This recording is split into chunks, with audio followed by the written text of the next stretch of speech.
Chapter 1. Quietly draw the sword, then astonish all. At Jiangxing No. 1 High School, today marks the day when all senior students in the Great Dragon Nation test their martial arts aptitude. Students from affluent families may have already undergone such testing, while the primary purpose today is to assess those from impoverished backgrounds or orphans. The rampant presence of demons and monsters has led to many becoming orphans. On the platform, it was now Zhao Yang's turn for the assessment. As an orphan without parents, Zhao Yang had never experienced such a test before. At this moment, he felt an immense anticipation, hoping to discover that he possessed exceptional martial arts aptitude. Having traversed into this world for 18 years, he had yet to encounter a system, nor had he received any of the legendary perks that other travelers often boasted about. This disparity left Zhao Yang feeling profoundly disheartened, as others effortlessly wielded systems or remarkable abilities. Over the years, he had relinquished his hopes for a system or any peculiar advantages. His only aspiration now rested upon the crystal ball before him, yearning for it to emit a brilliant light. This crystal ball was designed to assess the martial arts aptitude of students. With that thought, Zhao Yang extended his right hand and placed it upon the translucent orb. A fleeting pale light flickered momentarily. Zhao Yang, martial arts aptitude, ordinary level. The official responsible for recording the student's martial arts aptitude lamented. The examiner had heard of Zhao Yang's name, yet the revelation of his ordinary aptitude left him deeply disappointed. An ordinary level aptitude signified that Zhao Yang's future would be rather bleak. In this world, strength reigns supreme. The powerful can reshape the world, while the weak are reduced to mere ants. A person's martial arts aptitude determines their potential. The most inferior aptitude is deemed ordinary level. Those possessing ordinary level aptitude, unless graced with extraordinary opportunities, are destined to reach only the pinnacle of the body refinement realm, unable to ascend to the sea of Qi realm. Among martial artists, those at the body refinement stage are as numerous as the stars, merely cannon fodder in the grand scheme. Without entering the sea of Qi, one remains a mere pawn for life. As the examiner's words echoed, a cacophony of murmurs erupted across the playground. Zhao Yang, and here I thought he was impressive. Turns out he's just average. Indeed, outstanding academic performance, but lacking in aptitude. No martial arts university would accept him with such poor qualifications, despite his stellar grades. What a pity. Zhao Yang is merely handsome and academically gifted. With this revelation, at last, I can surpass him in some aspect. The sects and noble families that previously extended invitations to Zhao Yang will likely sever ties now. Observing Zhao Yang on the platform, his homeroom teacher, Xia Yuru, let out a deep sigh. She had high hopes for Zhao Yang, given that he ranked first in the city for academic performance. Yet, regrettably, Zhao Yang's martial arts aptitude was ordinary level. In this world, where demons roamed and monsters wreaked havoc, only through martial cultivation could one rise above the rest. Martial artists held an esteemed position in society, essentially the elite among people. Although those with ordinary level aptitude could still train, their progress would be painfully slow, akin to being a waste. The state nurtures talent, but the untalented receive no compassion. To gain admission into a martial arts university, one must not only excel academically but also possess commendable martial arts aptitude. Zhao Yang's aptitude destined him for a future devoid of martial arts university opportunities, rendering his remarkable academic achievements somewhat tragic. Having traversed this world for 18 years, Zhao Yang had come to understand it quite well. Overall, it resembled Earth in several aspects. The world map was identical, and the general progression of history bore similarities. The leaders differed, and the names of the nations varied. The most significant difference was the pervasive danger within this world. Demons and monsters were no laughing matter. I am destined to become a mere worker once more. With a deep breath, Zhao Yang slowly descended from the platform. Typically, students who discovered their ordinary level aptitude would burst into tears. Yet Zhao Yang was different. With 2 lifetimes under his belt, he was far more mature than his peers, possessing a mindset that was steadier than theirs. This setback was trivial. It merely left him feeling a tad disheartened. In his previous life, Zhao Yang was a worker, and if martial arts were not in his fate this time, he would dutifully continue as a laborer. Teacher, I'm sorry for disappointing you, Zhao Yang said, bowing respectfully before Xia Yuru. He had noticed her kindness towards him, and upon seeing her lack of response, he returned to his spot, awaiting the conclusion of testing for all senior students before they could disperse. I suppose Xia Yuru must be quite disappointed now, he mused silently as he glanced at her. Then, casting a look at his classmates, who wore indifferent expressions, Zhao Yang couldn't help but engage in self-deprecation. These classmates had once yearned to be associated with him, especially the female students, who would have gladly climbed into his bed. Now, witnessing his lackluster martial arts aptitude, they regarded him with cold indifference, not uttering a single word of consolation. Of course, I have seemingly lost my value in their eyes now, Zhao Yang sighed deeply. In this world, due to its environment, teenagers of 17 or 18 years old often learn to ingratiate themselves with the powerful. This was a lesson Zhao Yang had learned well. Fortunately, I never engaged in any outrageous behavior otherwise. I might have been met with hostility by now. As the assessments continued on stage, Zhao Yang had lost all interest. Why would he be intrigued by matters that bore no relevance to him? At that moment, a serene voice resonated in his mind. Post assessment and progress assessment complete, requirements met. Upon hearing this voice, Zhao Yang nearly leaped with joy. As a traveler, how could he not recognize what this meant? System binding and progress binding successful. Welcome to the sword drawing system. Drawing the sword will grant you rewards. The system has detected that the host's martial arts aptitude is exceedingly poor. Thus, a special gift has been prepared for the host, to be claimed upon the completion of your first sword draw. A sword drawing system? How intriguing! Zhao Yang exclaimed. In his previous life, he had heard of systems like the sign-in system, choice system, and lottery system, but never had he come across a sword drawing system. Host is to quietly draw the sword, then astonish all. Quietly draw the sword, then astonish everyone? Ha ha ha, I can definitely do that. With the emergence of the system, the gloom on Zhao Yang's face vanished, replaced by a resurgence of confidence. With the system's assistance, as long as he developed steadily, all demons and monsters would surely yield to him. Chapter 2. Uncle Wang's Investment, Securing a Sword for Free. Why did you arrive only now? I've waited 18 years. Do you have any idea how I've spent these 18 years? After calming his exuberance, Zhao Yang confronted the system with a hint of reproach. Had the system arrived a tad earlier, his life would not have been so arduous. Even a day's advance in the system's arrival would have spared him from failing to gain admission to a martial arts university. The martial arts aptitude had been tested, and the examiner had duly recorded Zhao Yang's qualifications, which would now be entered into official records. The opportunity was lost. The system had arrived, just a bit too late. As if sensing Zhao Yang's inner thoughts, the system replied, "Can a martial arts university compare to this system? With the assistance of this system, does the host still require admission to a martial arts university?" Upon reflection, Zhao Yang found this reasoning somewhat valid. A mere martial arts university could hardly rival the power of the system. It would not even be worthy to carry the system's shoes. Once all senior students at Jiangxing No. 1 High School had completed their assessments, Zhao Yang could hardly contain his excitement as he hurried back home. His modest 20-square-meter room was a solitary space, his only sanctuary. This area was predominantly inhabited by orphans. Upon reaching the age of 16. Each orphan must leave the orphanage and fend for themselves.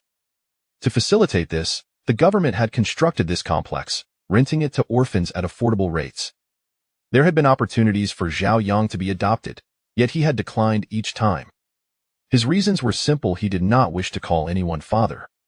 While it might be acceptable for others to refer to him as their son, he could not bring himself to address a stranger with whom he shared no blood relation as father. Zhao Yang's sole purpose for returning home was to gather all his savings and purchase a sword. To draw a sword, one must first possess a sword. After rummaging through every nook and cranny, Zhao Yang finally uncovered his entire fortune, totaling 583 Great Dragon Nation coins.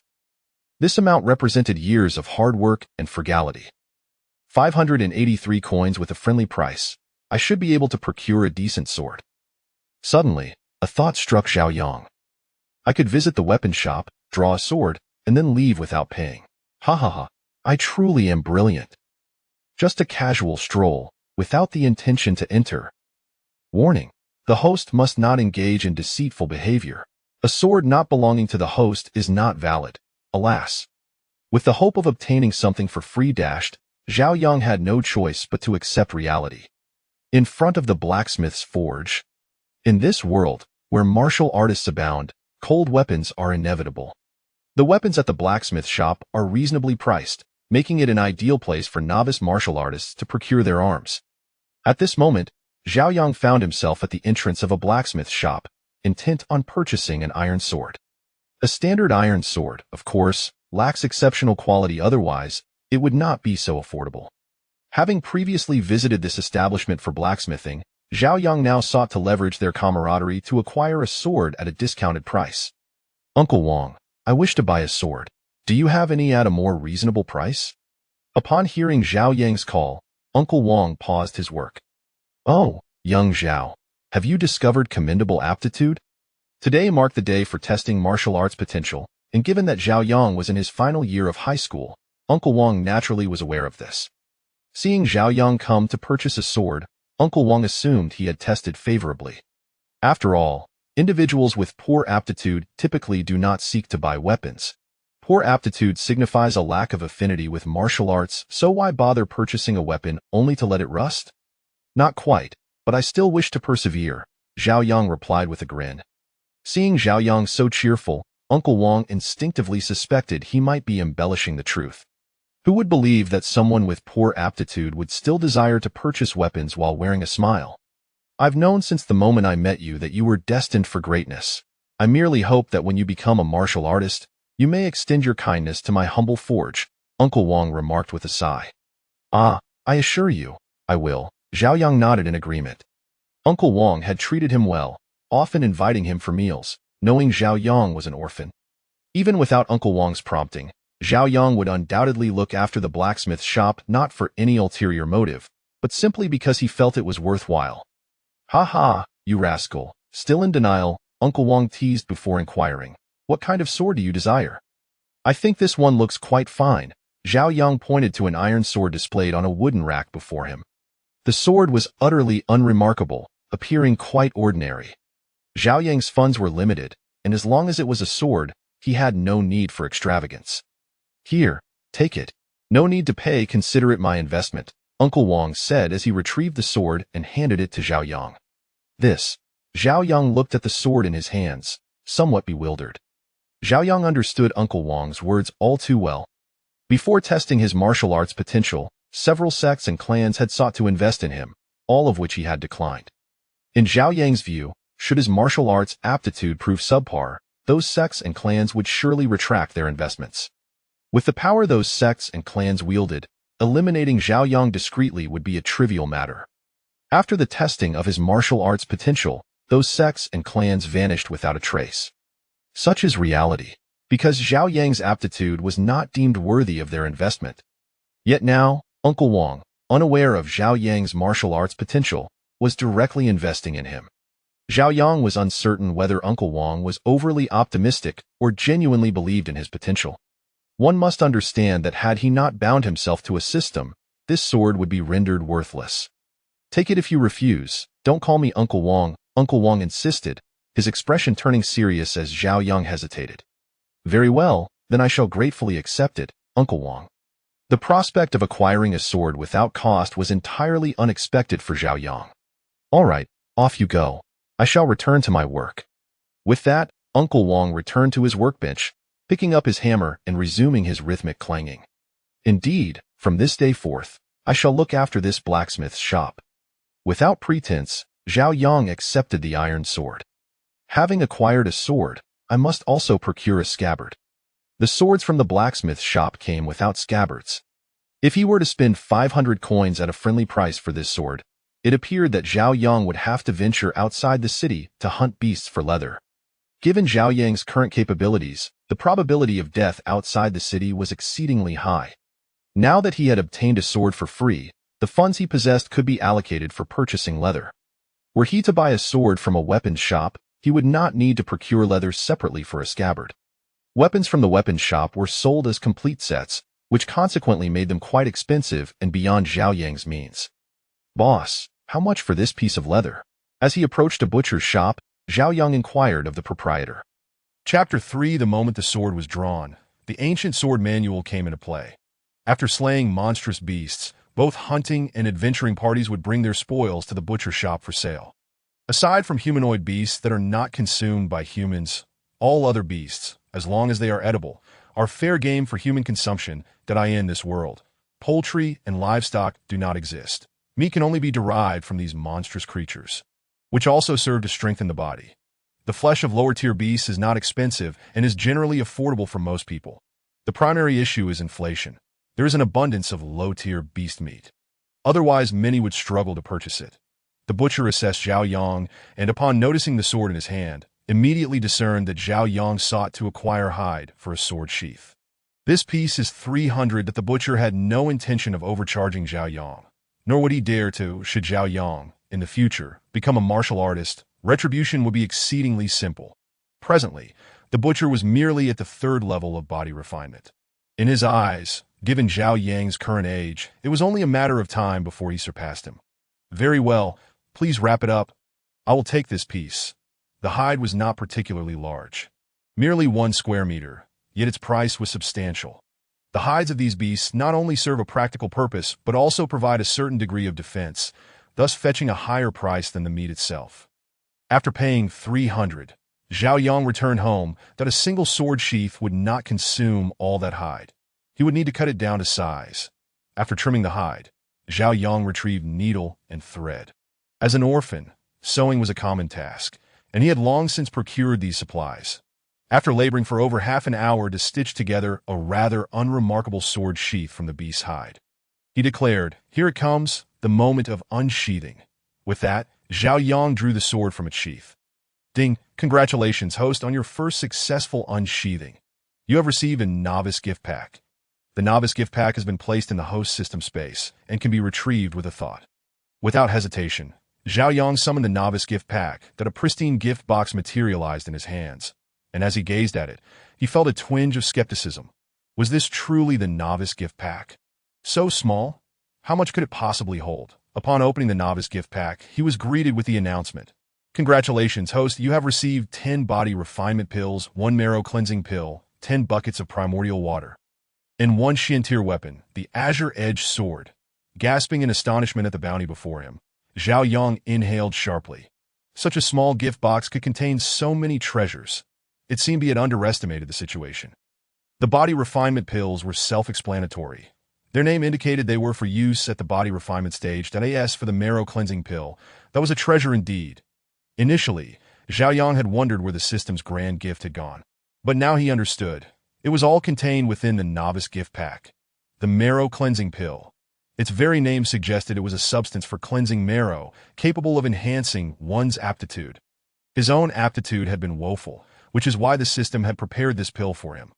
The primordial water was presumably akin to spiritual water that in this world, cultivation was based on primordial energy, not spiritual energy. The Xiantier weapon, the azure-edged sword. Not bad at all. Upon seeing the exquisite hilt and sheath of the azure-edged sword, Zhao Yang felt a surge of frustration. The sword he had acquired for free today felt less appealing now. More importantly, he had incurred a debt of gratitude to another. Without further contemplation, Zhao Yang poured the contents of the jade vial containing the marrow cleansing pill into his mouth and swallowed it whole. The next instant, he felt an intense itch envelop his entire body, as if countless ants were crawling over his skin. Zhao Yang recognized this sensation. The cleansing process had begun in his past life. He had read numerous novels and was well aware that this was indeed the marrow cleansing process. The duration of the cleansing was brief, lasting only a few minutes. Once it concluded, a foul stench wafted from his body. Gagging, Zhao Yang caught sight of himself, covered in a thick, black, viscous substance, nearly forcing him to retch. With a thought, he summoned the floating items back to him and dashed into the cramped 2-square-meter bathroom to wash himself off. After a good 15 minutes, he emerged from the bathroom, drenched, system, opened the character panel. With the marrow cleansing complete, Zhao Yang surmised that his martial aptitude must have changed. However, speculation was one thing, and proof was another. Without evidence, he felt a lack of security. Host. Zhao Yang age, 18 aptitude, exceptional cultivation, none techniques, none martial arts, none sword draw count. 1 items, Body Refinement Pill X10, Primordial Water X10. Azure Edge Sword. Good heavens, is this truly exceptional?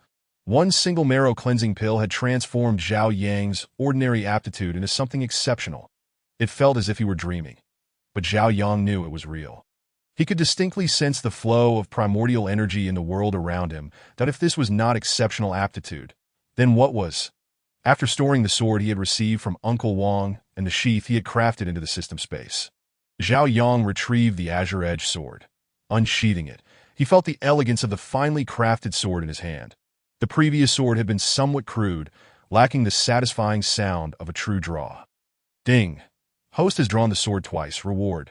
Body Refinement Pill X1. Ding. Host has drawn the sword 3 times. Reward. Primordial Water X1. Ding. Host has drawn the sword 9 times. Reward. Primordial Water X1. Ding. Host has drawn the sword 10 times. Reward. Ancient Sword Manual. Upon seeing the Ancient Sword Manual materializing before him, Zhao Yang halted his actions that on the 10th draw, such a remarkable item had appeared that the Ancient Sword Manual sounded incredibly impressive. After retrieving the Ancient Sword Manual from the system space, another message appeared before Zhao Yang. The Ancient Sword Manual is both a technique and martial art that has existed since the dawn of time. Hidden until now, you, host, are the first master of the Ancient Sword Manual. Beware, this manual must not be exposed to others. Doing so may invite disaster. Good gracious! Zhao Yang exclaimed in astonishment. The moment he saw the words Ancient Sword Manual, he felt it was extraordinary. Upon reading the system's warning, he realized just how significant this manual was, that a technique that had existed since the dawn of time. That was a treasure of primordial chaos level. Could it be any simpler? Even without the system's warning, Zhao Yang would never flaunt the Ancient Sword Manual. Without sufficient strength, flaunting a treasure would be sheer folly. Zhao Yang was not foolish enough to do so. This was not merely a weapon. While a weapon could be utilized in times of necessity, something like the Ancient Sword Manual was best kept hidden. As long as he did not disclose what techniques he practiced, how would others ever know? Having received the system's warning, Zhao Yang felt that even upon reaching the pinnacle of this world, he could not afford to reveal the Ancient Sword Manual. Fortunately, he was its first master, and no one else had seen it before. Chapter 4 Commencing Cultivation. Body Refinement Stage 8. In a world of high martial prowess, no matter how formidable, it pales in comparison to the realms of immortal fantasy or the supernatural. The power ceiling in immortal and fantastical worlds could easily lead to world destruction or even the erasure and recreation of worlds. Such matters were no jest. That I end this world. The pinnacle is merely that of a martial emperor, that a mere martial emperor is not even considered an immortal. The Ancient Sword Manual, having existed since the dawn of time, is surely valued by those higher beings like immortal kings and emperors, that it is conceivable that they might traverse the river of time to eliminate anyone who possesses it today as long as I do not flaunt it before others. I should not have to worry about such occurrences that by keeping a low profile, the system's capabilities would ensure that others could not discern the presence of such a defiant treasure. After storing the Ancient Sword Manual, Zhao Yang resumed his sword draws at present. He was still too weak. He needed to grow stronger swiftly, for danger lurked at every turn. The best route to power now was through unsheathing the sword. Ding! Host has drawn the sword 11 times. Reward. Body Refinement Pill X1. Ding! Host has drawn the sword 12 times. Reward. Primordial Water X1. Ding! Host has drawn the sword 16 times. Reward. Primordial Water X2. Ding! Host has drawn the sword 17 times. Reward. Body Refinement Pill X3. Ding! Host has drawn the sword 29 times. Reward. Primordial Water X3. Ding! Host has drawn the sword 30 times. Reward. Body Refinement Pill X5. Damn it, what a loss! At this point, Zhao Yang began to realize that the rewards from drawing the sword were likely tied to his cultivation level. Only upon reaching thresholds of 10, 100, or 1,000 draws would he be able to disregard his level and obtain extraordinary rewards that as it stood. Zhao Yang had yet to step into the realm of martial arts, and the rewards from his draws were limited to primordial water and body refinement pills. System, why didn't you tell me this sooner? The host did not inquire. Hearing this, Zhao Yang could only sigh in resignation. He had truly missed out. With so many buckets of primordial water and body refinement pills at his disposal, he could consume them all and still not reach the Sea of Qi stage. 58 body refinement pills, and 55 buckets of primordial water. There would be no issue using it for a luxurious bath, had I been aware of this mechanism from the very beginning. I certainly would not have squandered so many opportunities to draw my sword. Now that I comprehend this mechanism, Zhao Yang naturally will not continue to draw his sword. He must first elevate his cultivation level. With the techniques and elixirs in hand, it is merely a matter of time before his cultivation ascends. The body refining stage consists of 9 levels. The first 3 refine the skin, the middle 3 refine the bones, and the last 3 refine the organs. Upon completing these 9 levels, one can attempt to draw in energy, condensing vital energy in the dantian to form a sea of qi. With an ordinary aptitude, one cannot sense the vital energy, thus cannot draw it in to form a sea of qi. After consuming a cleansing marrow pill, Zhao Yang's aptitude was elevated to the pinnacle, making the act of drawing in energy exceedingly simple for him. Although medicine often bears side effects, I possess a system which surely can counter any medicinal toxicity. After some contemplation, Zhao Yang felt that he need not concern himself with the pill's toxicity. Such trifling toxicity cannot compare to the system. Once he resolved this, Zhao Yang produced a body sculpting pill and swallowed it, channeling the Primal Sword Classic to refine and absorb the pill. The body sculpting pill was quickly refined, yet its effects were negligible. Is this truly it? Just this. Zhao Yang was somewhat perplexed. Having consumed a body sculpting pill, he did not feel significantly stronger. This was utterly contrary to reason. A body sculpting pill costs 50,000 Dragon Country coins. 50,000 coins could purchase other items that would provide substantial benefits. This body sculpting pill is a product of the system. It ought not to be so ineffective. With scarcely any effect, one might even question the authenticity of this body sculpting pill. Sensing Zhao Yang's confusion, the system promptly stepped forward to clarify. Fake pill? Impossible! Does the host not realize that the better the aptitude, the greater the resources required? That does seem somewhat reasonable. In many novels, it appears that each protagonist requires significantly more resources than an average person. Otherwise, they could not achieve the remarkable feats of invincibility within the same realm. With abundant energy in the primal water, it would be wise to cultivate within it. That it would be foolish to have resources and not utilize them. Now that Zhao Yang possesses so many resources, he must make use of them. That he retrieved a barrel of primal water and stepped directly into it. Upon entering, the primal water, already on the verge of overflowing, spilled onto the ground. Though somewhat wasteful, Zhao Yang was not overly concerned. He would simply be more mindful next time. The barrel was neither too large nor too small, just allowing Zhao Yang to sit comfortably. He took out the body sculpting pill and continued to consume and refine it. While refining the pill, Zhao Yang also absorbed the vital energy from the primal water. After consuming the third body sculpting pill, he finally advanced into the body refining martial apprentice realm. The body refining stage is also known as the martial apprentice realm, while the Sea of Qi realm is referred to as the martial artist realm.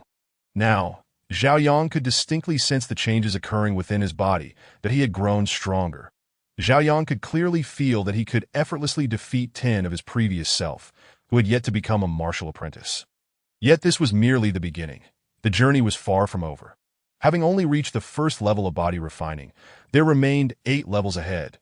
He continued to consume and refine more pills while simultaneously absorbing the vital energy from the primal water. As the primal water was depleted, he promptly replenished it.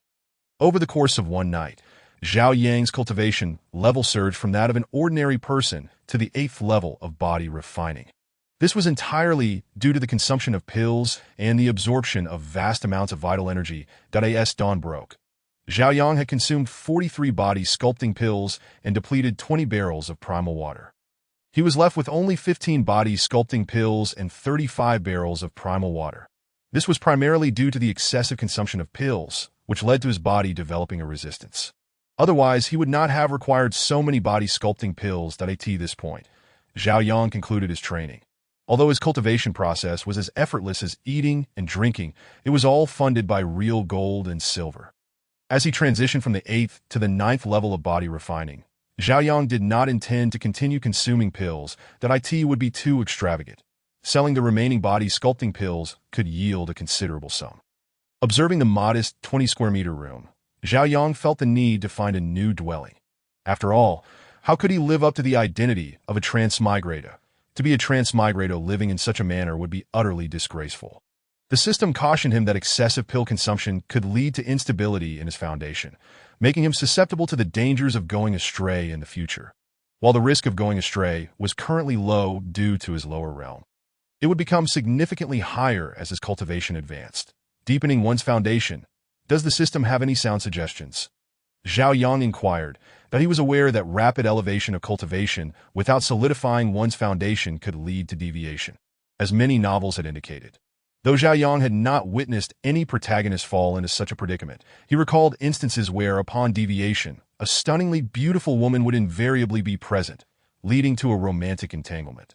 Chapter 5. Sudden Developments and Alarm Bells. The system advised the host to venture into the wilderness to engage in battles against monsters, thereby familiarizing himself with and mastering his newfound powers.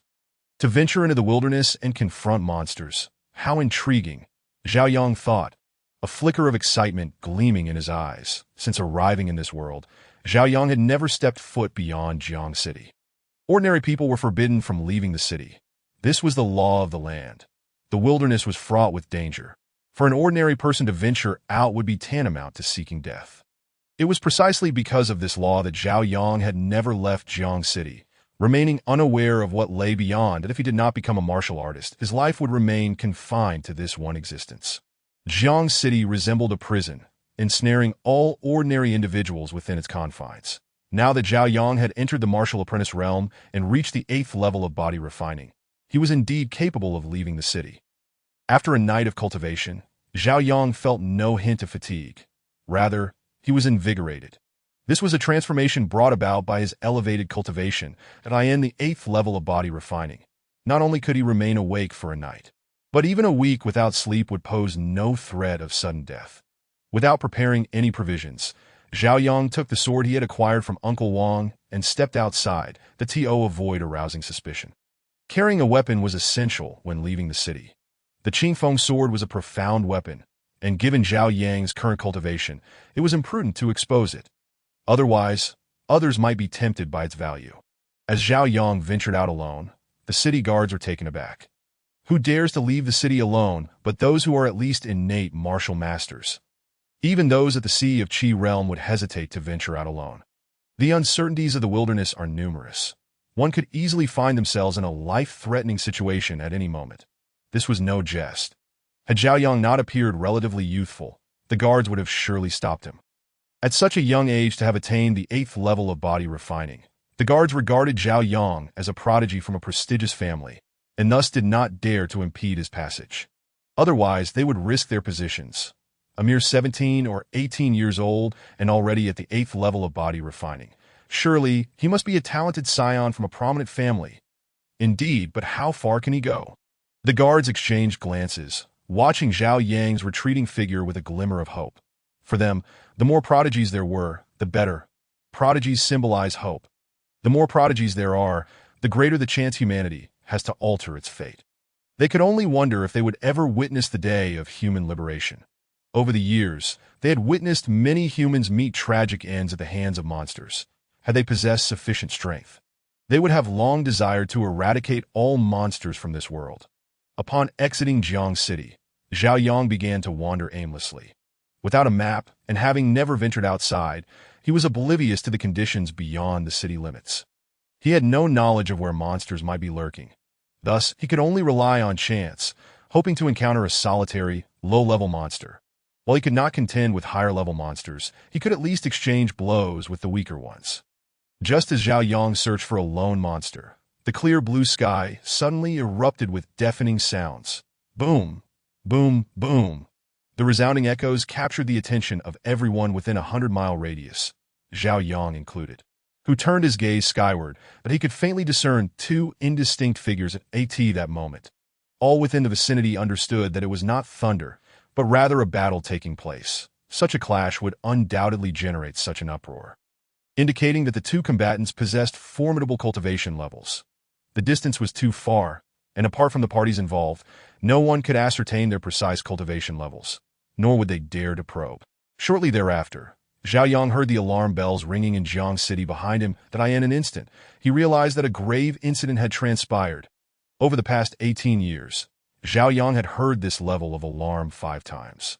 Each time the alarm sounded, it was only a matter of hours before Jiang City was besieged by a horde of monsters, commonly referred to as a monster tide. Damn it, I intended to find a monster to hone my skills. And now I must wait again.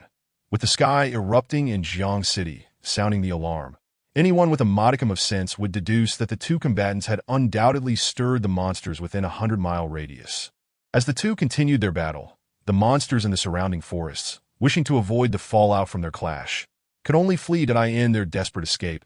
They would inevitably charge toward human settlements. Once again, one could only wonder how many lives would be lost. Muttering to himself, Zhao Yang turned back towards Jiang City. Each encounter with the tide of monsters claimed countless lives, and this time would likely be no exception. He was not the only one returning to Jiang City from the outskirts. Countless figures surged forth from the mountains and forests, all desperately racing back to safety. These individuals belonged to hunting or adventuring groups. Faced with such peril, they understood that the wilderness was no longer a viable refuge. It was more dangerous than ever. "Young man, are you alone?" Zhao Yang's solitary figure quickly drew the attention of others. It was indeed rare for someone with a cultivation level of body refinement 8th stage to brave the city gates alone. That to venture out alone is quite commendable. I admire your courage. However, I must advise you. The wilderness is fraught with danger. It is best not to venture out alone. As they passed by Zhao Yang, many offered him this caution, urging him to reconsider his solitary journey. At such a young age, possessing the 8th stage of body refinement, they all wished for him not to meet an untimely demise. Such talent at his age clearly indicated Zhao Yang's immense potential. Provided he could grow steadily, he would surely become a formidable force in the future. They hoped Zhao Yang would thrive and eventually protect a city or even establish one of his own. Over the years, they had witnessed countless lives lost. Humanity's strength was still woefully insufficient against the monstrous threats. The present need for powerful warriors was dire. Zhao Yang acknowledged each piece of advice with gratitude. All warriors in the city, swiftly assemble at the west gate. The announcement reverberated throughout the city, prompting all martial artists to rush towards the designated location. The west gate was precisely where Zhao Yang currently stood. Every warrior residing in the city bore the responsibility to combat the tide of monsters. Now at the 8th stage of body refinement, Zhao Yang recognized his obligation to join this fight against the impending threat. Whether he lived or perished was now in the hands of fate. The martial forces of Jiang City had already gathered on the city walls. A middle-aged man gazed into the distant sky, his brow furrowed in concern. This man was Li Yongnian, the city lord of Jiang City. Despite possessing the strength of a martial king, he still felt uncertain about leading Jiang City to withstand this latest tide of monsters. He vividly recalled how he came to inhabit this city 3 years prior. Jiang City had faced a monstrous onslaught, resulting in the tragic demise of the previous city lord at the hands of the fiends. A city cannot function without a leader.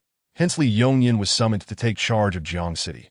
Chapter 6. Self-sacrifice and breaking through to the Qi realm after that previous monster tide. Jiang City's strength had significantly diminished. The last city lord had sacrificed himself amidst the horde of monsters to secure a sliver of hope. Otherwise, Jiang City would have long been obliterated 3 years ago. The population of Jiang City stood at 5 million, with 1.5 million warriors, while the remaining 3.5 million were commoners. During that catastrophic battle, not only did the city lord perish, but over 100,000 warriors also lost their lives, leaving Jiang City with approximately 140,000 warriors remaining dead on the battlefield. Monsters continued to pour forth, converging upon the human settlements from all directions. Today, Jiang City was not the only one under threat from the tide of monsters. A figure rushed in from the outskirts, leaping directly onto the city wall. Approaching Li Yongnian, he clasped his hands in salute and reported, "City Lord, the situation is dire. This tide of monsters is larger than that of 3 years ago, and I have sensed the presence of no fewer than 5 formidable monsters at the king level. In the realm of monsters, those at the king level corresponded to the martial kings among humans. No fewer than 5. This is indeed catastrophic. Jiang City had only 3 martial kings. the city lord himself. And the remaining two were the head of the Wu family and the director of the Special Management Bureau, who stood not far from Li Yongyan. The threat posed by the tide of monsters was not solely the responsibility of the city lord. It was a matter that concerned the entire city, and everyone had a duty to confront it. If even the king-level monsters were seeking to flee the battlefield, one could only imagine the ferocity of the two combatants engaged in battle. Very well, you may withdraw, Li Yongyan sighed heavily. Retreat was not an option. They could only choose to face the impending danger. The humanity's operational territory had dwindled significantly. Where could they escape to, gazing at the indistinct figures in the sky? Li Yongyan was certain that neither of the combatants was human. If they were human, such reckless behavior would be inconceivable. If my life can secure a glimmer of hope for Jiang City, then it would be worth it. A flicker of determination flashed in Li Yongyan's eyes that moment. He had steeled himself. If all else failed, he would resort to self-detonation. You are still young. Do not squander your life. Allow me to take this on, Wu Maoxian, the head of the Wu family, approached Li Yongyan with a genial smile that he had overheard the scout's report. Senior, you... Li Yongyan was taken aback, but he was well aware of the nature of family members. Especially someone like Wu Maoxian, the current pillar of the Wu family in Jiang City. The loss of Wu Maoxian would spell disaster for the Wu family that I have little hope of breaking through in this lifetime. And my days are numbered. Why old friends have all passed, and my few sons have also perished. It is time for me to join them. The lifespan of martial artists was not significantly longer than that of ordinary people. This was merely a world of martial prowess, not a realm of fantasy. Only by breaking through to the martial venerable level could one achieve a qualitative leap in lifespan. Since Wu Maoxian saw no hope for himself, he resolved to exchange his life for the survival of all humanity in Jiang City. After speaking, Wu Maoxian glanced back at the location of the Wu family, saying, "After I am gone, I hope you and Director Zhang will look after the Wu family descendants." Senior, I will take care of the Wu family. Li Yongyan bowed deeply. Director Zhang also offered a respectful bow. Such acts of self-sacrifice for the preservation of Jiang City's humanity were commendable in the past. Others had bestowed hope upon him. Now, it was finally his turn to do something for the future generations. Wu Maoxian spoke with a smile, seemingly unperturbed by life and death. That humanity's place in this world had been secured through the sacrifices of countless predecessors. Were it not for the vast population of humanity, they would have long been annihilated by the monsters. Beneath the west gate of Jiang City, among the million warriors, one individual stood out, distinctly different from those around him.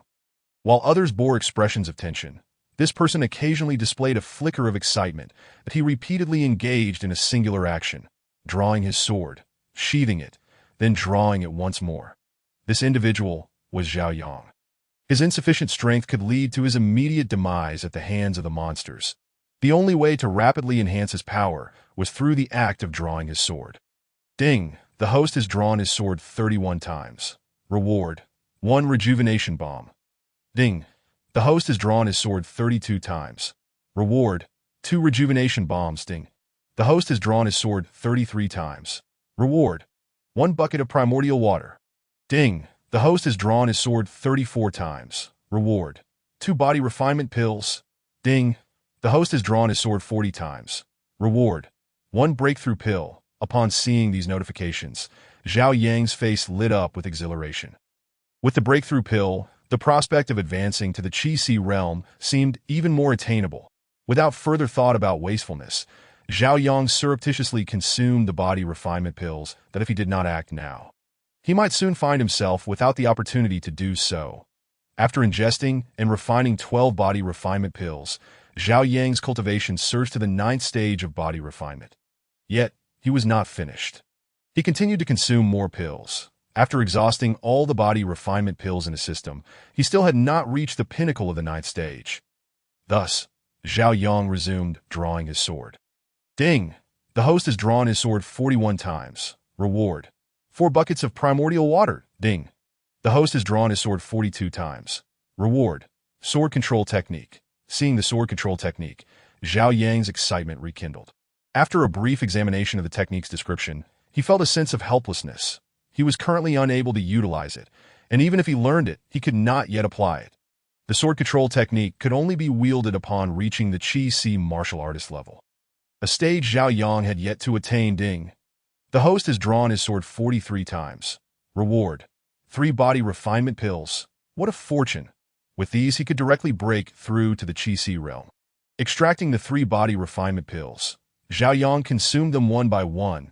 After refining all 3, Zhao Yang's cultivation reached the pinnacle of the 9th stage of body refinement, just one step away from the Qi realm. At this moment, Zhao Yang retrieved his soul breakthrough pill. The breakthrough pill guaranteed a successful advancement for anyone below the Martial King level. This was a rare and precious elixir, one not found in the market. Yet, Zhao Yang had no intention of saving it. No matter how valuable it was, nothing surpassed the value of his own life. It was a race against time to enhance his strength, and he would not hesitate. Regardless of its worth, upon swallowing the breakthrough pill, its medicinal power radiated, and a swirling Qi naturally formed at Zhao Yang's Dantian Qi realm. Achieved, there was no need for Zhao Yang to actively draw in Qi. It simply manifested. Such was the marvel of the breakthrough pill. Incredible! A breakthrough at the critical moment. This lad is no longer destined to be cannon fodder. How absurd! What luck! This young man has remarkably broken through at such a crucial juncture. Chapter 7. The mysterious celestial steps and the eruption of the demonic tide. Many had taken note of Zhao Yang's situation. Just moments ago, numerous onlookers had witnessed him drawing his sword repeatedly. And now, astonishingly, he had achieved a breakthrough. To draw one's sword and attain such a feat is utterly absurd. The commotion soon attracted the attention of the city defense forces. One soldier approached Zhao Yang, gesturing toward the area designated for Qi realm warriors. Well done, young man. You've entered the Qi realm at such a tender age. Your potential is impressive. You may proceed to that area now. Zhao Yang nodded in acknowledgement and made his way toward the Qi realm warrior zone. The reason why those in the body refinement realm are considered cannon fodder is due to their sheer numbers. Whenever a demonic tide occurs, the first to confront it are invariably the body refinement warriors. Now that Zhao Yang had ascended to the Qi realm, he was no longer among the initial wave facing the demonic tide, significantly reducing his peril. Upon arriving in the designated area for Qi warriors, Zhao Yang did not rest. He continued to draw his sword, although his strength had increased and the likelihood of encountering danger had diminished. Threats still loomed large. Merely possessing this level of power would not suffice to survive the impending demonic tide. Should fortune not favor him, he remained at considerable risk of perishing amidst the chaos. Ding! The host has drawn his sword 44 times. Reward: 3 rejuvenation elixirs. Ding! The host has drawn his sword 45 times. Reward: 5 buckets of primal water. Ding! The host has drawn his sword 46 times. Reward: minor sword energy. Upon seeing minor sword energy, Zhao Yang's eyes sparkled with excitement. He had yet to commence his sword training, yet he had already acquired minor sword energy. How could others compete with that? Ding! The host has drawn his sword 47 times. Reward: 1 vitality pill. Ding! The host has drawn his sword 48 times. Reward: 3 vitality pills. Ding! The host has drawn his sword 49 times. Reward: 2 vitality pills. Ding! The host has drawn his sword 50 times. Reward: the mysterious celestial steps. As Zhao Yang obtained the mysterious celestial steps, the voice of the city lord, Li Yongnian, resonated from the city walls. The demonic tide is upon us. Prepare to repel the invaders. Hearing this, Zhao Yang quickly retrieved a vitality pill and swallowed it. Time was of the essence, and he needed to consume the medicine swiftly, or he would have no time left. He exerted all his efforts to refine the medicinal power with a primitive sword cannon. After refining 1 pill, Zhao Yang consumed another, and his aura gradually surged. That a few minutes later, Zhao Yang successfully broke through to the 2nd level of the Qi realm. Simultaneously, Li Yongnian's voice echoed again from the battlements. Warriors of Jiang City, venture forth to confront the enemy. Slay the demons. The city gates swung open, with body refinement warriors being the first to surge out. Followed closely by Zhao Yang and the Qi warriors, followed by the innate realm martial artists and the spirit refinement masters. Among the 1.4 million warriors, there were 1 million body refinement warriors. The remaining 400,000 included 300,000 Qi warriors, 70,000 innate warriors, and 30,000 spirit refinement masters. Initially, Zhao Yang thought the demonic tide would be manageable. but witnessing it firsthand sent waves of anxiety coursing through him. It was his first time seeing such a multitude of demons and monsters, and it was impossible not to feel apprehensive that he could distinctly perceive the presence of millions of demon beasts, magical creatures and spirits, many of which possessed auras far more formidable than his own. Having only just become a martial artist less than a day ago, he was now confronted with such overwhelming numbers of demons. Who could withstand this? Even as a transmigrator, having lived 2 lives, he could not help but feel a twinge of fear. The best way to overcome fear is to confront it head-on. Let us go. With a roar, Zhao Yang charged into the demonic tide, iron sword in hand. Spotting his target, he leaped and struck down with his sword. Swish! A streak of sword energy sliced through the air, instantly slaying a demon beast. Am I really this strong? Zhao Yang stared in astonishment at the demon beast cleaved in half by his sword energy, that a grin slowly crept across his face, that if he could dispatch these low-level demons as easily as slicing through vegetables, then he could engage in a massacre. In that moment, he realized that these lesser demon beasts were not so terrifying after all. They were merely numerous. Yield, fools. You have already lost with a sharp blade and keen eyes. He struck with precision and elegance, swift and fierce. He was an artist wielding a sword. As he grew increasingly adept at harnessing his power, Zhao Yang began to showcase his prowess. Indeed, he was flaunting it. Sword energy whirled about him as he relentlessly vanquished demon beasts, magical creatures, and spirits. Simultaneously, he discovered that he seemed incapable of harming the spirits. His sword energy passed through their forms, yet they remained unharmed. Physical attacks were ineffective against spirits, so he resolved to keep his distance from them. As Zhao Yang and the other low-level warriors became consumed in their relentless slaughter, 3 figures on the city walls: City Lord Li Yongnian, Wu Jia's Patriarch Wu Maoxian, and Special Bureau Director Zhang Qing, readied themselves for battle. Their adversaries were the kings among demons, the terrifying beings of the King Realm. That a total of 6 King Realm demons had arrived. The situation was dire. Each of them faced 2 King Realm foes. No matter how they fought, they were bound to suffer losses. The King Realm demons could articulate human speech, yet Li Yongnian and his companions wasted no time in idle chatter. They charged straight into combat.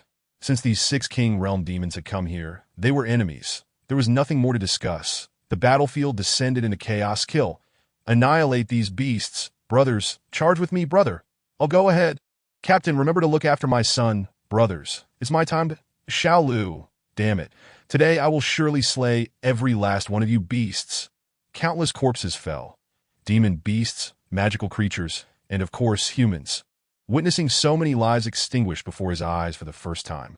Many of them brutally dismembered, left Zhao Yang feeling profoundly unsettled. Yet he did not succumb to feelings of disgust or fear. Only an all-consuming anger welled within him. An unending rage. It was because of the clash between those 2 in the sky that this demonic tide had erupted, resulting in the deaths of countless humans. If he could, Zhao Yang would wish to strike down the 2 still battling above. Alas, he could not, for he was still weak to those lofty, powerful beings. Zhao Yang's cultivation of the 2nd level of the Qi realm was akin to that of an ant. Easily crushed. You all shall perish. Unable to harm the distant figures in the sky, Zhao Yang channeled all his fury toward the demons. Perhaps his own parents had fought valiantly against demons just like these martial artists, relentlessly slashing away until they fell in pools of blood, leaving their children orphaned. Yes, they fought on. Exhausted, the warriors' children had become orphans. Perhaps those commoners were unaware of the harrowing trials these warriors faced today. They only recognized that martial artists held a higher status, enjoying privileges, but that elevated status was earned through the sacrifice of life. Chapter 8. Inferior Talent. Basic skills must not be lacking before Zhao Yang became a martial artist. He had been like those commoners, only seeing the glorious side of martial artists without comprehending the burdens they bore to with the crown. One must bear its weight. As a martial artist, he had the duty to protect the civilians. The greater the power, the greater the responsibility. What tranquility exists is merely the result of others bearing the weight of hardship. With each sword stroke, sword energy surged forth, and one by one, demons fell before Zhao Yang's might. The minor sword energy he wielded was no trifling matter, swiftly dispatching these low-level demons with great efficiency. While he vanquished demons, Xiaoyang also kept a vigilant eye on his surroundings, ready to assist anyone in distress. He was determined to prevent further human casualties at the hands of these demonic fiends. Humanity was already at a disadvantage in this world. If this continued, extinction loomed ominously on the horizon. "Watch out!" Xiaoyang shouted, swinging his sword. The sword energy flashed, and a magical beast preparing to ambush a human was slain on the spot. "Thank you. You are Xiaoyang," as Xiaoyuru turned to express her gratitude to her savior. She was taken aback to discover that it was her own student. Qi second level, and he could wield sword energy. Xiaoyuru was momentarily speechless during the assessment of martial talent yesterday. She distinctly remembered Zhao Yang possessing only common grade talent, the most inferior of martial arts qualifications. This morning, when Zhao Yang had not arrived at school, she had assumed he was disheartened. But now, encountering him on the battlefield and being saved by him was utterly outrageous.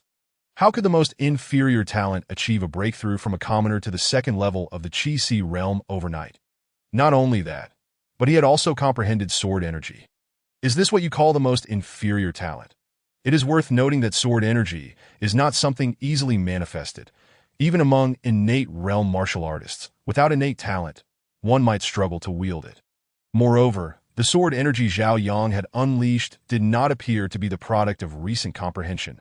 If one suggested that Zhao Yang had been cultivating since childhood, Xiaoyuru would believe it. If Zhao Yang's talent was deemed the most inferior, then what could be said of Xiaoyuru's? It would be less than that of refuse, seeing that her savior was her own homeroom teacher. Zhao Yang felt a bit dazed. Just yesterday, he was a commoner, and today he had already become a warrior of the Qi realm. This left him at a loss for how to explain himself. Since he could not find the words, he opted not to explain at all. Basic skills must not be lacking. Without further ado, Xiaoyang concluded the conversation and resumed his onslaught against the monstrous fiends. It was only upon witnessing Xiaoyang vanquishing a beast that Shi Ro realized it was not the opportune moment for idle chatter. Thus, she too engaged in the fierce battle against the demons. Nevertheless, her mind remained preoccupied with thoughts of Zihaoying. To ascend from a mere mortal to the second level of the Qi in a single night. Was this even humanly possible? No ordinary individual could achieve such a feat. And no matter how hard Shi Ro pondered, she could not comprehend it. After slaying a magical beast, she set out to locate Xiaoyang, only to discover he had vanished. Given Xiaoyang's current prowess, she harbored no fears for his safety amidst the demonic tide. Yet, her heart was a tumult of emotions. With a deep sigh, she shook her head. Perhaps if she had not been so aloof upon learning of Xiaoyang's martial aptitude being merely at the mortal rank, he would not now regard her with such indifference. After binding to the system, Xiaoyang had come to clarity regarding many matters. Shi Ro's previous kindness towards him had likely stemmed from her recognition of his potential. However, upon discovering his limited aptitude, her demeanor had shifted to one of neglect, seemingly disregarding his existence altogether. It was evident that Shi Ro was, in truth, a person driven by self-interest. Her affection had been predicated on the expectation of his eventual reciprocation, or perhaps to enlist his aid in her endeavors. Once she perceived him as lacking in value, her concern for him dissipated. Understanding this, Xiaoyang was naturally disinclined to engage further with someone of such character, lest he be used as a pawn. A cult. "There is a cult," cried out a voice as someone fell to the ground, successfully drawing the attention of those nearby. The traitor behind the betrayal was swiftly dispatched by the others. Cults were despised by warriors, their animosity towards these malevolent groups exceeding even that directed at the fiends themselves. Humanity was on the brink of extinction, and yet these cultists continued to sow chaos. Who could harbor any sympathy for such individuals? Witnessing this scene, Xiaoyang felt a profound anguish at such a critical juncture. These people still chose to stab others in the back. Such scoundrels deserve to be executed. Their remains fed to the dogs. As the warriors of Jiang City battled against the demonic horde, the two indistinct figures in the sky continued their fierce engagement that no one could predict when their confrontation would conclude. If the two figures persisted in their clash, the surrounding human cities would face relentless assaults from the demons, only ceasing once every last fiend in the area had been eradicated. Yet, it was clear that such a total extermination was impossible. At best, it would result in the annihilation of humanity in this region. Glancing up at the figures above, Xiaoyang could only hope for a swift resolution to their conflict. Otherwise, Jiang City, would surely fall. An hour later, although Zhao Yang remained unscathed, his internal energy had dwindled to a mere trickle, and fatigue began to set in. He was not alone in this state. Many others on the battlefield were nearing their limits. The relentless combat had drained not only their energy, but also their will to fight. Drawing a deep breath, Zhao Yang resolved, I cannot concern myself with others. I must survive. With that thought, he retrieved an energy pill and consumed it. Without the need for deliberate cultivation, his body, akin to a ravenous wolf pack, swiftly absorbed the pill's potency one after another. He devoured every last energy pill he possessed, finally concluding his consumption to AT that moment. Zhao Yang successfully broke through to the third level of the Qi Sea. With this breakthrough, his spirits surged, his weariness dissipated rapidly, and his expended energy was restored to its peak within the Qi Sea realm. The slaughter continued. It was unclear when the two figures in the sky concluded their battle. 4 hours had elapsed since the onset of the demonic tide, and now fewer than 500,000 remained standing on the battlefield. The fate of the others, sprawled on the ground, was uncertain. Among the standing, many were already on the verge of collapse. Zhao Yang too was nearing his breaking point. All his pills had been consumed, leaving only a rejuvenating balm and some essence water. However, under the current circumstances, the essence water could not restore his energy swiftly. Just as he prepared to withdraw his sword and seek out more pills, he heard a roar emanating from the vicinity of the Martial King battlefield. Chapter 9. Each according to their ability. Xintian's sacred step roar. Prepare to meet your end. Wu Maoxian bellowed, channeling all his strength to ignite his Dantian in a self-destructive explosion. This roar instantly captured the attention of everyone on the battlefield. In the Martial King battlefield, energy converged as City Lord Li Yongyan and the director of the Special Administration Bureau, Zhang Qing, swiftly vacated the area. Moments later, a mushroom cloud erupted, unleashing a shockwave. No, grandfather. On the battlefield, the Wu clan's disciples were struck with grief, their eyes reddening at the sight. As the smoke cleared, 2 king-level fiends lay lifeless at the epicenter of the explosion, while the remaining 4 were grievously injured. Kill. Annihilate these beasts. Wu Maoxian's self-detonation reignited the fighting spirit within those on the battlefield. Those who had collapsed in pools of blood, if still breathing, rose once more. Eradicate these beasts. Avenge Elder Wu. Avenge Elder Wu. Avenge Elder Wu. Even though they understood that it was impossible to eliminate all the demons, they charged fearlessly in a battle once more. Glancing at the location of the recent explosion in the Martial King battlefield, Zhao Yang bowed in respect. Such self-sacrificing bravery and valor deserved acknowledgement. Upon witnessing Zhao Yang's gesture, many others followed suit, bowing in homage to the sight of Wu Maoxian's self-immolation. City Lord Li Yongyan and Director Zhang Qing re-entered the fray. Now, the remaining 4 fiends were in a severely weakened state. If not now, when would they strike? 3 years prior, Zhao Yang had heard a similar explosion to AT that time. He had been unaware, but now he understood. Surely, 3 years ago, it was also a Martial King-level warrior who had self-detonated. As for the identity of that warrior, the then-mortal Zhao Yang could not know. The tranquil life he enjoyed was a luxury afforded by the sacrifices of countless predecessors. Zhao Yang was deeply moved by Wu Maoxian's actions, his blood boiling with fervor. If even the Martial King predecessors were willing to sacrifice themselves, what right did he have to hold back? With a self-deprecating thought, he sheathed his iron sword and drew forth the Qingfeng sword. Exposing himself was no longer a concern.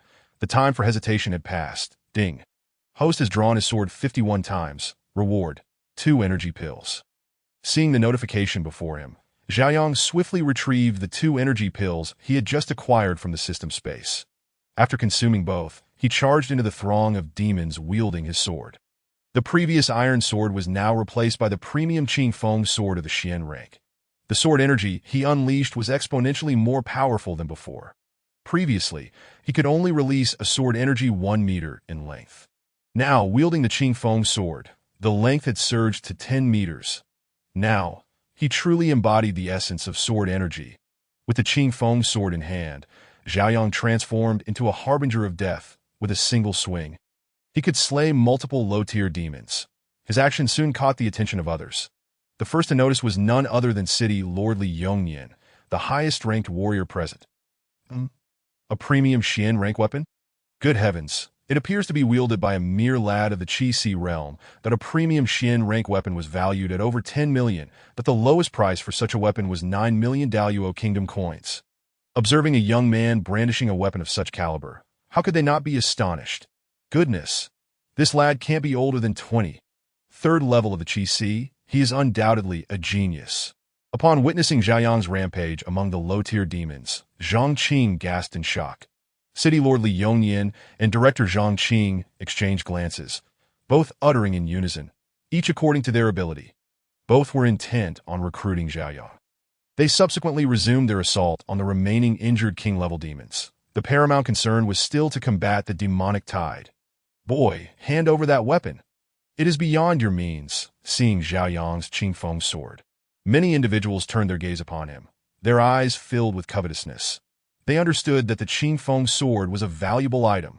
Moreover, at present, Xiaoyang's cultivation was only at the third level of the Qi, making him a veritable lamb for the slaughter.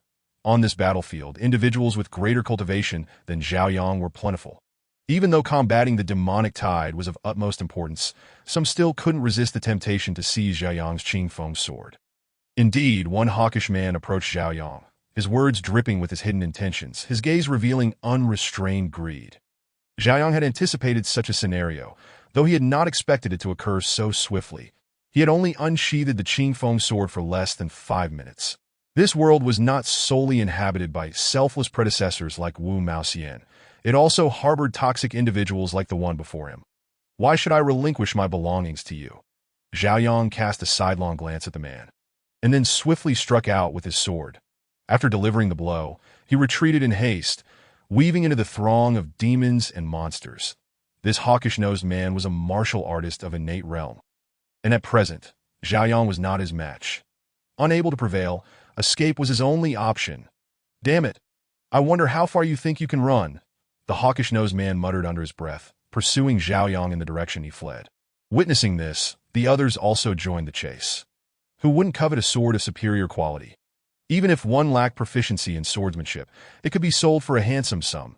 It was evident how rare and precious such a top-tier weapon was, especially when even a martial king like Li Yongyan wielded only a mid-tier weapon.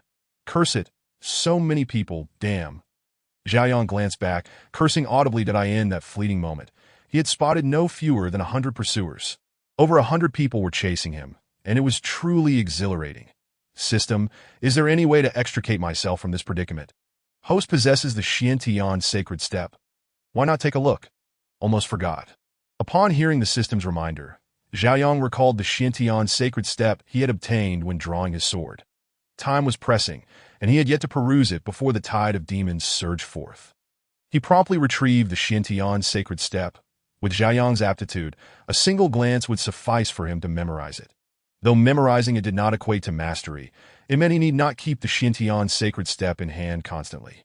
After stowing it away, Xiaoyang attempted to execute it, and lo and behold, his speed had markedly increased. Now, let us see how you pursue me. At that moment, Xiaoyang seemed to have activated a ghostly speed.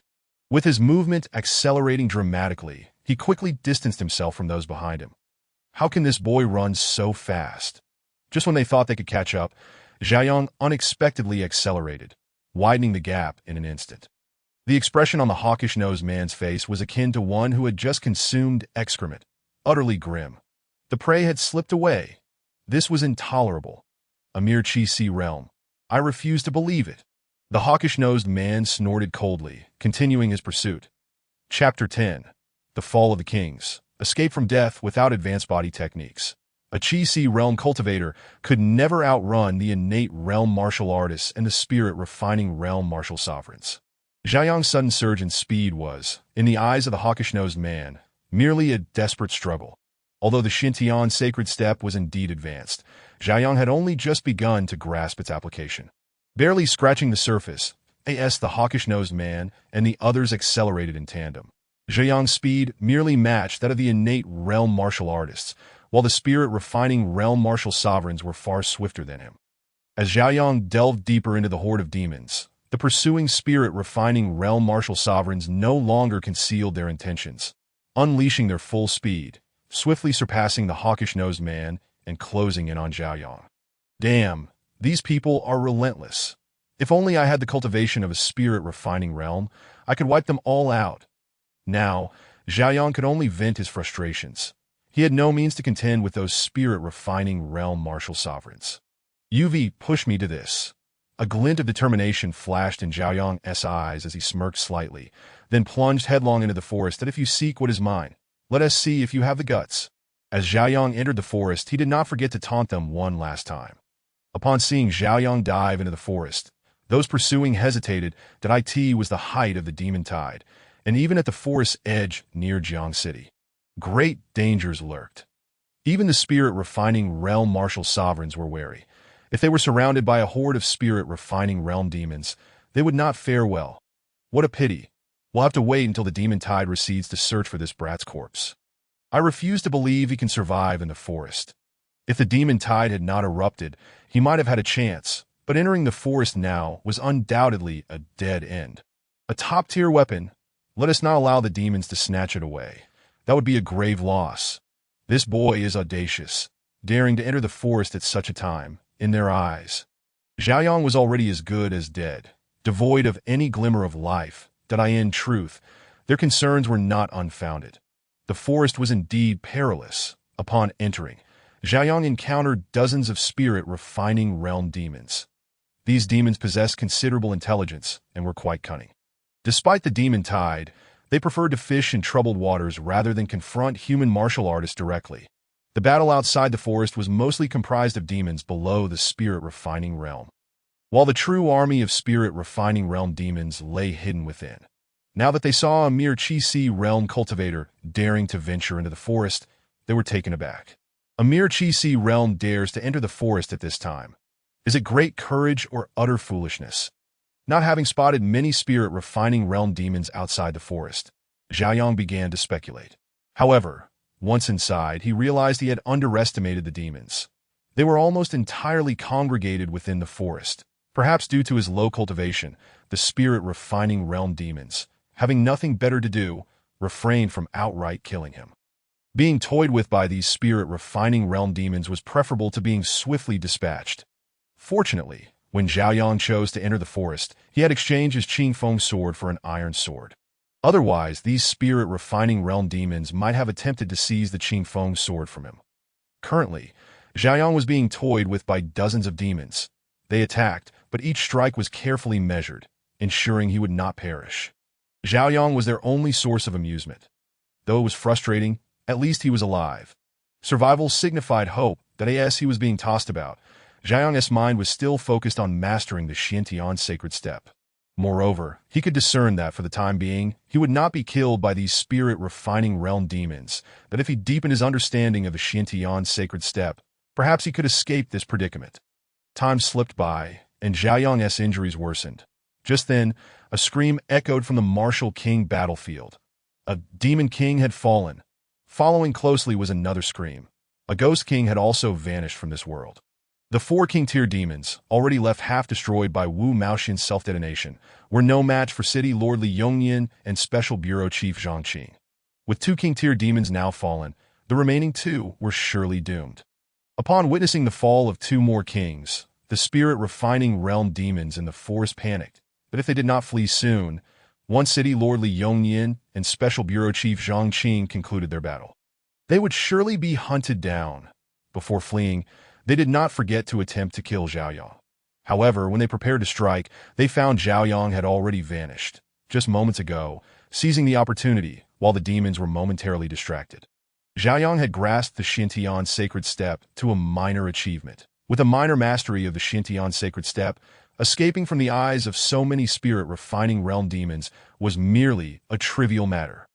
With a single step, Xiaoyang could cover 200 meters. After several strides, he had already distanced himself by 3,000 meters. This was the terrifying power of the Xiantian sacred step. Achieving even minor mastery allowed for such feats. If Xiaoyang were to refine it to a higher level, he could potentially gain the ability to traverse great distances in an instant.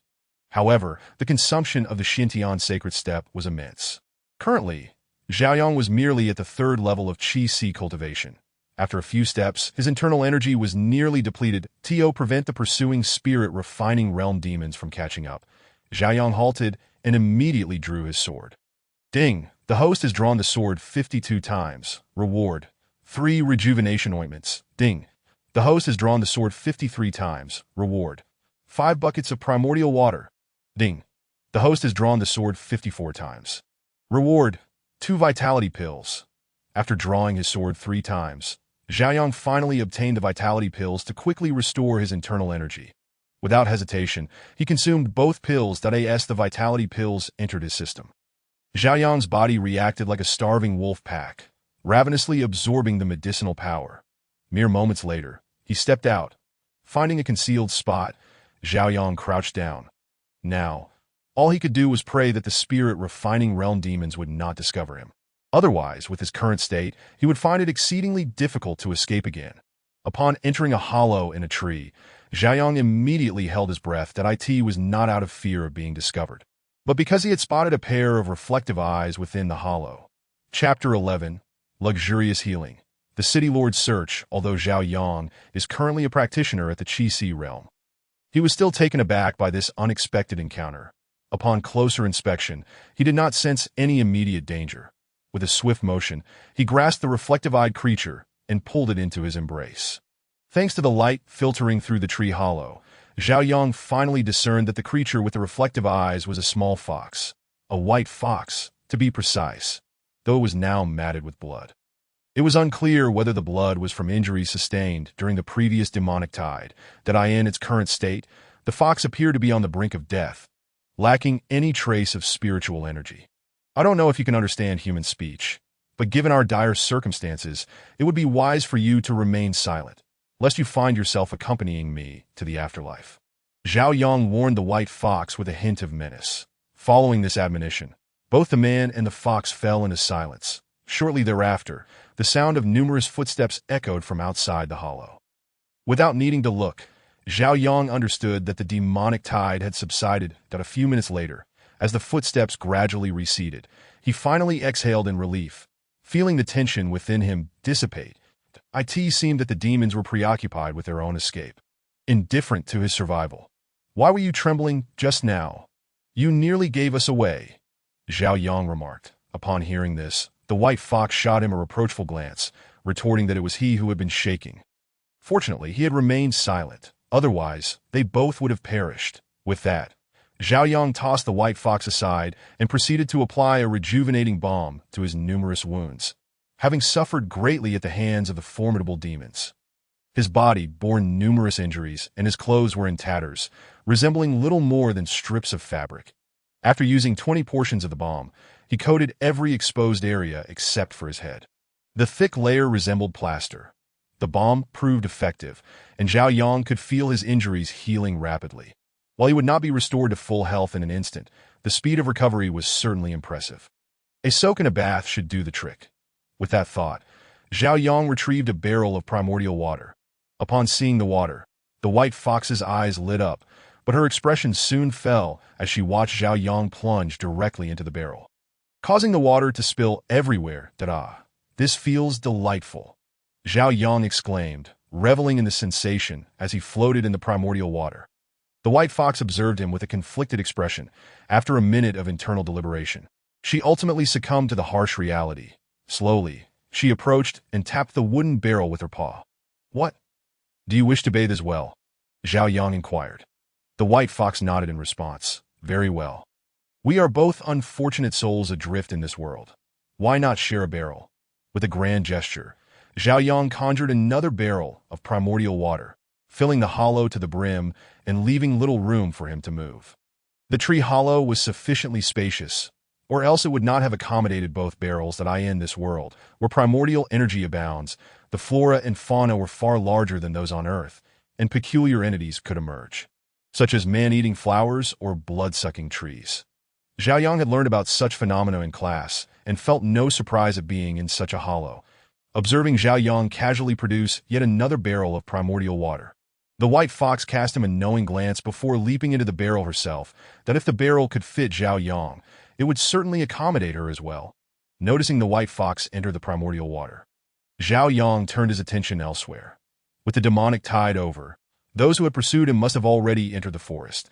The most pressing matter now was to replenish his expended primordial energy and then distance himself, returning only when he possessed the strength to confront those scoundrels. During the demonic tide, rather than focusing on the threat at hand, those individuals had fixated on him. How could Zhao Yang tolerate such insolence? Moreover, as one bound to a system, he would make them pay dearly for their audacity. Yet he was not impulsive. It would be unwise to confront those at the refinement of spirit realm head-on before he had gained sufficient strength. Patience was key. 30 years east of the river, 30 years west. Do not underestimate a youth in poverty. Zhao Yang muttered to himself, prompting the white fox to cast a curious glance his way. His visibly agitated demeanor suggested a deep-rooted vendetta, piquing her interest further that a young practitioner at the Qi realm, harboring profound grievances, and yet so extravagant as to produce 2 barrels of primordial water for a bath. Such a figure was undeniably intriguing. The white fox was well aware that primordial water was a rare commodity, one that many would never taste in their lifetime. Yet here was Zhao Yang, indulging in a luxurious soak. Such a person, driven to the wilderness, must harbor secrets.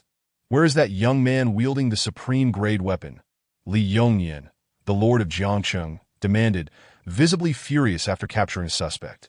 Next to him, Zhang Qing, the director of the Special Administration Bureau, mirrored his ire. After vanquishing the 4 severely wounded demonic entities that had self-destructed under Wu Maoxian's command, they could no longer locate Zhao Yang, which only fueled their frustration, in their eyes. Zhao Yang was a figure of immense potential and wealth.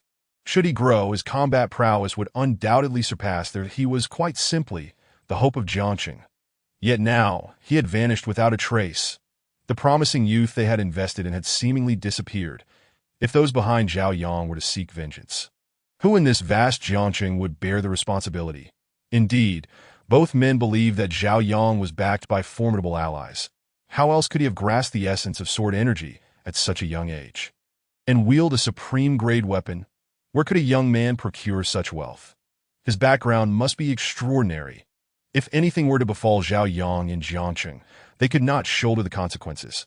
The young man wielding the supreme-grade weapon? He ran that way, seemingly pursued by the Blood Eagle hunting group. Upon hearing the mention of a supreme-grade weapon, the informant immediately recalled Zhao Yang's earlier rampage on the battlefield. Chapter 12. The pursuit of Zhao Yang, Zhao Yang, had left quite an impression on those present on the battlefield. For he was undeniably remarkable, drawing attention with his youthfulness, striking appearance, and notable strength, all while being immensely wealthy. How could such a figure not stand out? The forest. When did this happen? Upon realizing the direction pointed out by the informant, an ominous premonition washed over Li Yongnian and Zhang Qing.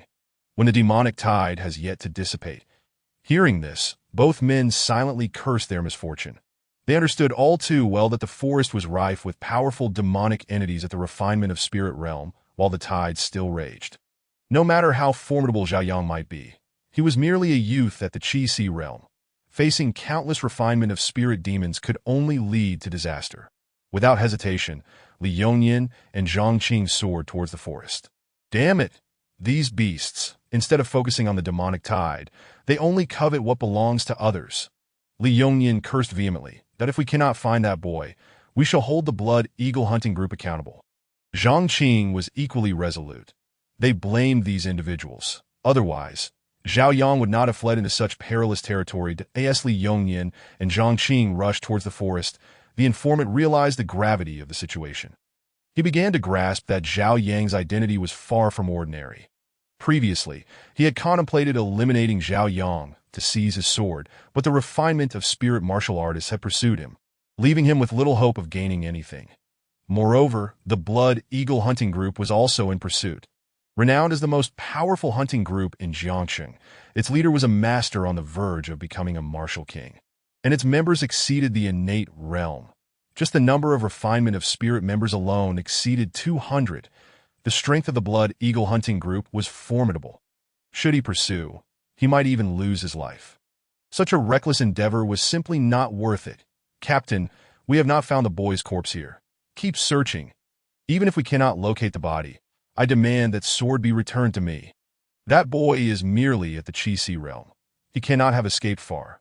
Upon hearing the subordinate's report, Si Wensheng, the leader of the Blood Eagle hunting group, was dissatisfied that a swordsman himself, possessing a fine sword, was of utmost importance. Moreover, it can enhance one's combat strength by at least 30%. Zhao Yang's Qingfeng sword is an exceptional treasure of the Xian rank. For Si Wensheng, who was in dire need of a formidable sword, how could he possibly let this opportunity slip away? Even if Si Wensheng has not yet advanced to the martial king realm and cannot contend with the city Lord Li Yongnian and the director of the special administration Zhang Qing. As long as he acquires the Qingfeng sword, he will have the confidence to avoid being killed by either Li Yongnian or Zhang Qing. With a good sword in hand, even Li Yongnian and Zhang Qing would have to reconsider their approach. Therefore, Si Wensheng mobilized half of the Blood Eagle hunting team to exterminate those who had pursued Zhao Yang into the forest. Now, this forest is solely occupied by members of the Blood Eagle hunting team. The area has been thoroughly cleared by them. With the presence of the Blood Eagle hunting team, others who have not yet entered the forest dare not venture in search of Zhao Yang. Captain, there are no traces of that brat here. Captain, we have discovered some bloodstains. Upon hearing this, Si Wensheng dashed over swiftly. The blood appeared to be somewhat aged. It must belong to that brat. After examining the blood on the ground, Si Wensheng deduced that it was indeed Zhao Yang's. Just as Si Wensheng suspected, the blood was confirmed to be Zhao Yang's. All members of the Blood Eagle hunting team, follow this direction to search. We must find that brat. Even if we cannot locate his corpse, we must retrieve that sword. Understood. Just as the Blood Eagle hunting team caught a faint trace of Zhao Yang, City Lord Li Yongnian and Director Zhang Qing arrived at the scene. Si Wensheng, you have the audacity. Instead of dealing with the demonic tide, you focus on your own people. Seeing Si Wensheng and the Blood Eagle hunting team, Li Yongnian berated him without restraint, clearly dismissing Si Wensheng and his team. Aware that Si Wensheng was a swordsman, Li Yongnian quickly realized that Si Wensheng was coveting Zhao Yang's treasure sword. Si Wensheng understood that it was not the right moment to confront Li Yongnian, especially with the martial king Zhang Qing at his side.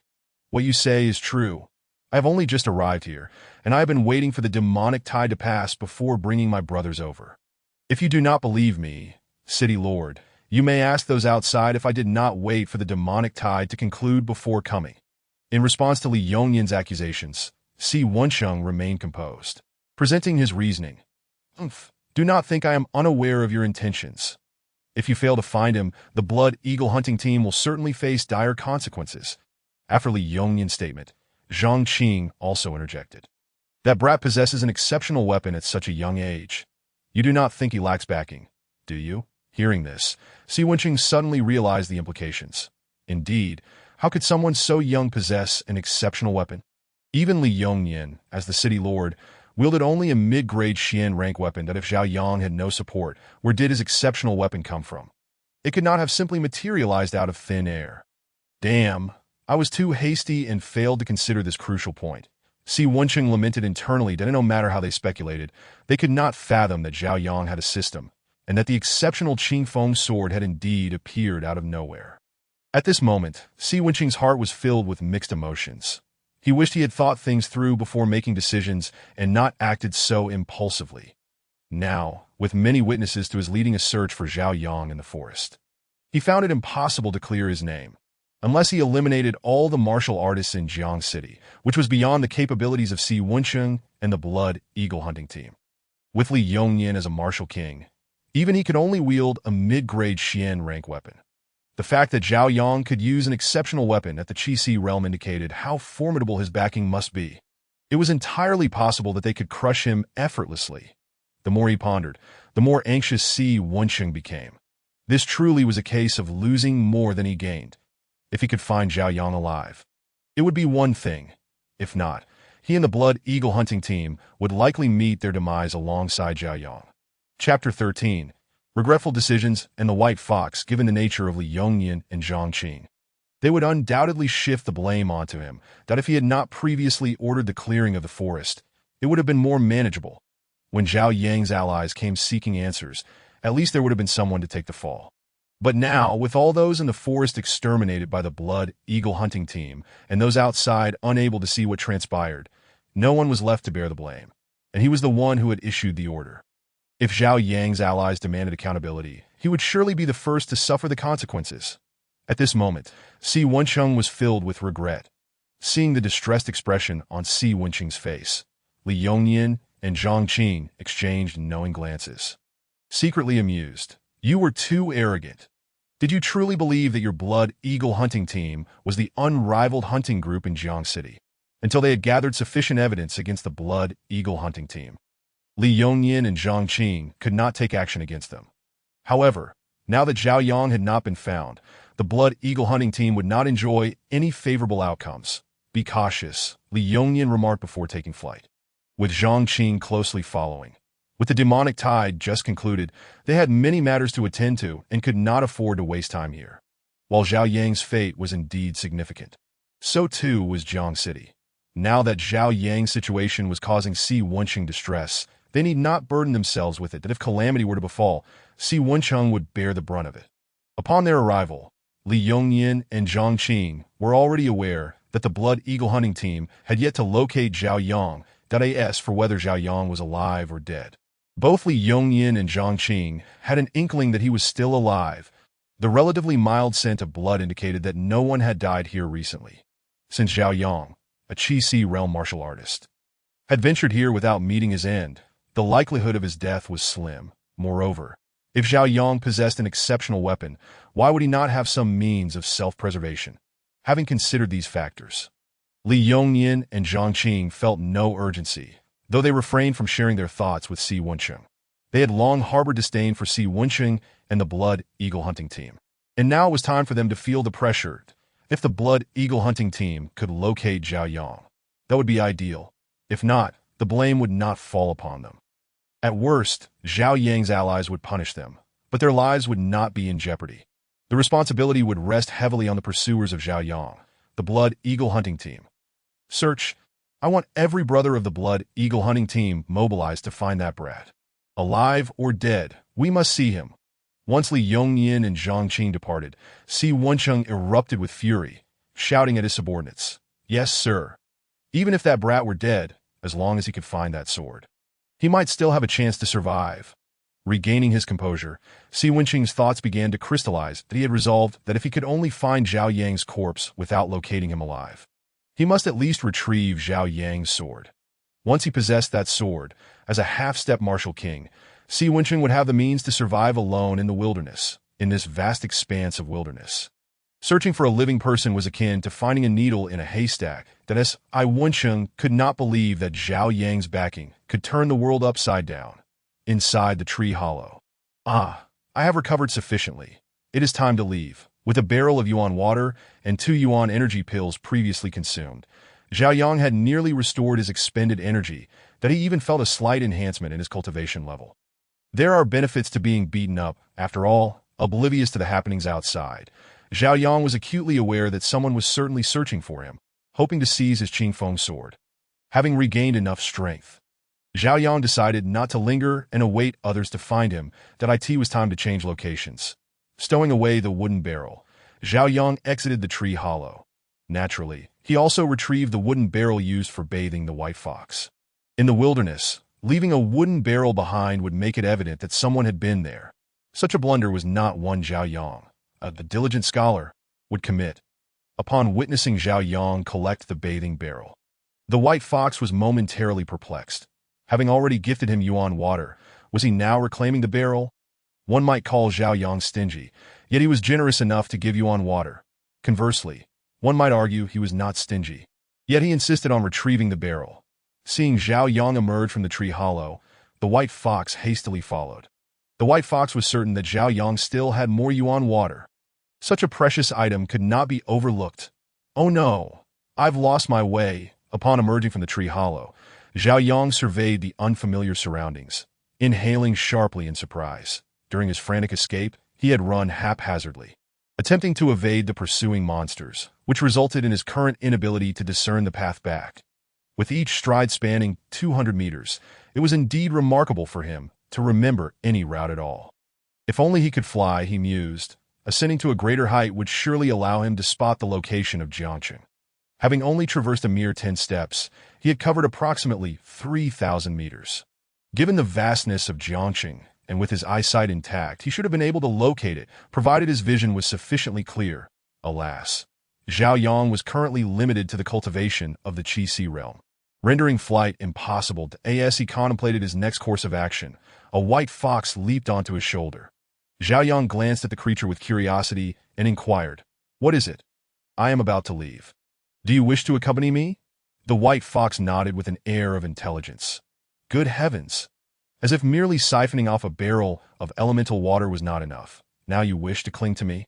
Suddenly recalling tales from his previous life, Zhao Yang promptly pinned the white fox to the ground. "Let me first ascertain your gender. If you are female, I might consider it." Upon hearing this, the white fox understood the potential predicament she faced and began to resist fervently. However, a white fox devoid of any cultivation stood little chance against Zhao Yang of the Qi realm. "Stay still. I merely wish to check if you possess any male appendage. Just a quick glance." "Ah, no male appendage.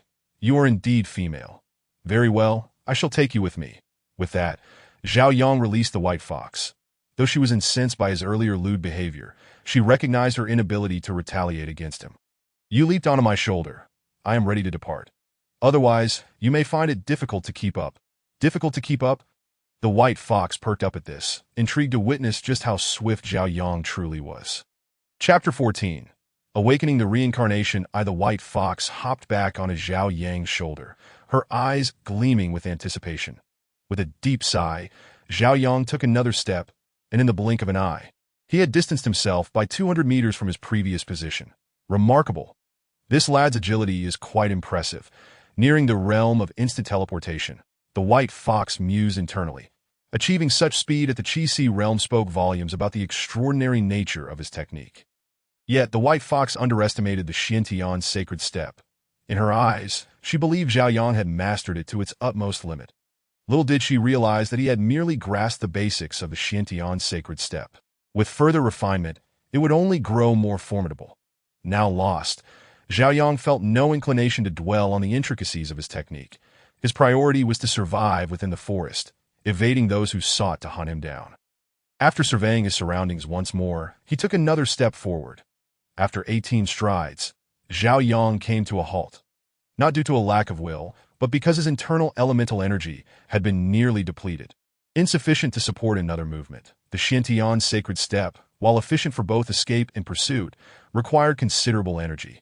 Despite possessing exceptional talent and having cultivated the original sword cannon, a miraculous technique, even Zhao Yang found his internal energy could only sustain 18 movements. For others at the third level of the Qi realm, executing the basic Xiantian sacred step would be commendable if they could manage even 10 strides. By the time others arrived at this location, Zhao Yang's expended energy would likely have replenished. Once he had set the white fox down, Zhao Yang retrieved his Qingfeng sword. The iron sword he had acquired from Uncle Wang had succumbed to the hands of the monstrous beings he encountered. Leaving him with only the Qingfeng sword to draw a weapon, he could only rely on this blade. That a top-tier weapon of the Xiantian grade? What is this boy's background? Such prowess at such a young age. And he possesses many fine treasures. The white fox pondered, bewildered. Zhao Yang commenced a repetitive motion. Draw the sword. Insert. Withdraw. To hasten his return to human civilization, he had no choice but to practice sword drawing. Only through this could he swiftly enhance his strength. Ding. Host has drawn the sword 55 times. Reward. 3 vitality pills. Ding. Host has drawn the sword 56 times. Reward. 4 barrels of elemental water. Ding. Host has drawn the sword 57 times. Reward. Reincarnation eye, not yet selected. Good heavens, this is quite the revelation. Drawing the sword can yield the reincarnation eye. Zhao Yang exclaimed. System, is this not a bit out of place? This is a high martial world. Not Naruto. Rest assured, host. Even if this world is not Naruto's, the reincarnation eye remains applicable. The reincarnation eye. How extraordinary. Zhao Yang reflected, recalling his past dreams of awakening such power. Regrettably, he had not awakened it before his demise. To his astonishment, he found himself in a world where he could actually awaken the reincarnation eye. This unexpected stroke of fortune left him bewildered with joy. Could there be Manjiki Sharingan and be a Kugan as well? Indeed, the system is omnipotent. As long as the host diligently draws the sword, anything can manifest. How exhilarating! Zhao Yang's excitement surged as he turned his attention to the options for the reincarnation eye. The reincarnation eye had 4 variants. The one passed down from the Sage of Six Paths was purple, while the Tsutsuki clan's reincarnation eyes predominantly featured red, yellow, and blue hues, with the yellow reincarnation eye rumored to possess the greatest power. Now, Zhao Yang needed to deliberate carefully. The choices included Tsutsuki Kagaya, Tsutsuki Momoshiki, Tsutsuki Kinshiki, Uchiha Madara, and Uchiha Sasuke. Each individual's reincarnation eye had distinct abilities. Gazing at the information before him, Zhao Yang was momentarily paralyzed by indecision. He desired them all, but could select only one that after several minutes of contemplation. He ultimately chose Uchiha Sasuke's eye, as he had always admired the character of Sasuke above all others in Naruto and considered himself a loyal fan. Thus, he opted for Uchiha Sasuke's reincarnation eye. Ding. Selection successful. Installing reincarnation eye for host. Installation complete. As the text faded from view, Zhao Yang felt a sharp pain in his right eye. The discomfort was fleeting, lasting less than a second before dissipating. With the reincarnation eye now installed, Zhao Yang sensed a plethora of new abilities manifesting within his mind. Heavenly hand power, Susanoo Chidori, illusions, planetary devastation, elemental energy, chakra, extraction, and sealing techniques, among others. Now I can consider myself half a Sasuke, right? Zhao Yang chuckled to himself, elated by his newfound power. What is this boy laughing about? Is he perhaps mentally unhinged? The white fox observed Zhao Yang's antics and instinctively thought something might be amiss with his mind. If I could acquire the Manjiki Sharingan, I would undoubtedly surpass even Sasuke. With the system's assistance, Zhao Yang brimmed with confidence. What are you staring at? Have you never seen someone as handsome as me? Snapping back to reality, Zhao Yang noticed the white fox gazing intently at him. Her expression somewhat peculiar, and he retorted in jest. When the white fox remained silent, he took out the 3 vitality pills and consumed them. Having drawn the sword thrice, he refined the 3 vitality pills one by one, following the refinement. Zhao Yang's cultivation successfully broke through to the 4th level of the Qi-Si realm. Utilizing pills proved to be a swifter method. Had he relied solely on gradual cultivation, it was uncertain how many days it would take to achieve this breakthrough. Turning to the white fox, who was perched nearby observing him, Zhao Yang declared, I am leaving now. With his cultivation boosted and his internal energy restored to its peak, he was ready to continue fleeing. Once the white fox had settled back onto his shoulder, Zhao Yang took off once more. This time, after taking 20 steps, his internal energy was nearly depleted. Chapter 15. The man in black. After halting, Zhao Yang scanned his surroundings yet again. The environment appeared favorable. He decided to spend the night here. Having run such a distance, it was unlikely that anyone would find him in the short term. Upon discovering the pleasant ambience of this place, Zhao Yang resolved to spend the night here. In the entire Jiang city, there were merely 3 martial kings, and today, one of them had perished. With no martial king in pursuit, Zhao Yang felt little apprehension about being captured and returned, even if those who hunted him were to locate him. Zhao Yang was confident in his ability to distance himself before they could seize him. The Xintian sacred step was no trifling matter. Even Zhao Yang was uncertain of where he would materialize next, let alone those in the innate and spirit refinement realms who were not even martial kings. While martial kings could soar through the skies, once his internal energy was depleted, he would indeed be vulnerable to capture.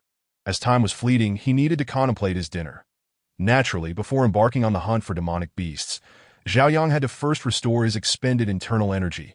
Otherwise, he risked failing spectacularly and being slain by the very beasts he sought to hunt. Ding! The host has drawn his sword 58 times. Reward: 2 Breaking Realm pills. He had sought energy pills, but the system unexpectedly yielded 2 Breaking Realm pills instead. Breaking Realm pills were far more precious than energy pills. Ding!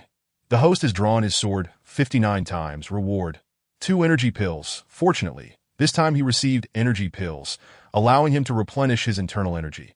Although Breaking Realm pills could facilitate a breakthrough to a higher realm, Zhao Yang was reluctant to squander them. The best steel is reserved for the blade. He intended to consume the Breaking Realm pills only when he reached the 9th level of the Qi-Si, thus saving time and effort. The difficulty of transcending a major realm far surpassed that of a minor one. Why not directly break through? Zhao Yang swallowed the 2 energy pills, refining them until his internal energy was restored to 60%. With 60% of his internal energy, he was more than capable of slaying a demonic beast that he planned to let the remaining 40% recover on its own. Using sword energy did not deplete much internal energy. Against first and second tier demonic beasts, Zhao Yang would effortlessly dispatch them with his Qing Feng sword. As for third and fourth tier beasts, he would not be foolish enough to engage them head-on, that if a better option existed. Why choose the arduous path? He would not risk his life for the sake of personal advancement. Wait here for me. I shall hunt a demonic beast. With that, Zhao Yang turned and departed. The white fox hesitated momentarily before hastily following him. The white fox did not wish to be abandoned in this place. Firstly, it currently possessed no cultivation. Secondly, Zhao Yang had an abundance of treasures, which the fox had long coveted, that if Zhao Yang were to vanish without a trace, it would be quite distressing. Seeing the white fox had followed, Zhao Yang made no effort to send it back. Let it accompany him. It mattered little. Life or death was inconsequential. Initially, Zhao Yang had contemplated that once the white fox could transform into human form, it would repay his kindness, but now it seemed that without any cultivation, the fox might take a considerable time to achieve that transformation, by then, the opportunity would have passed, as Zhao Yang and the white fox searched for lower-tier demonic beasts to hunt. On the other side, the Blood Eagle hunting team was in disarray. Captain, we still have not found any trace of that boy. The minor Xintian sacred step was nearly akin to teleportation, aside from the location where Zhao Yang had been tormented. Only the tree hollow bore any trace of his blood. Under such circumstances, locating Zhao Yang was exceedingly challenging. It was possible that he had been consumed by a demonic beast along with his sword. Enough, let us return. We shall search again tomorrow. S.I. Wenqing's countenance was grim. The failure to locate Zhao Yang soured his mood significantly. As twilight descended, he understood that if they could not find Zhao Yang during the day, their chances were even slimmer by night, and the forest at night was far more perilous than during the day. Thus, Si Wenqing reluctantly ordered the brothers of the Blood Eagle hunting team to return.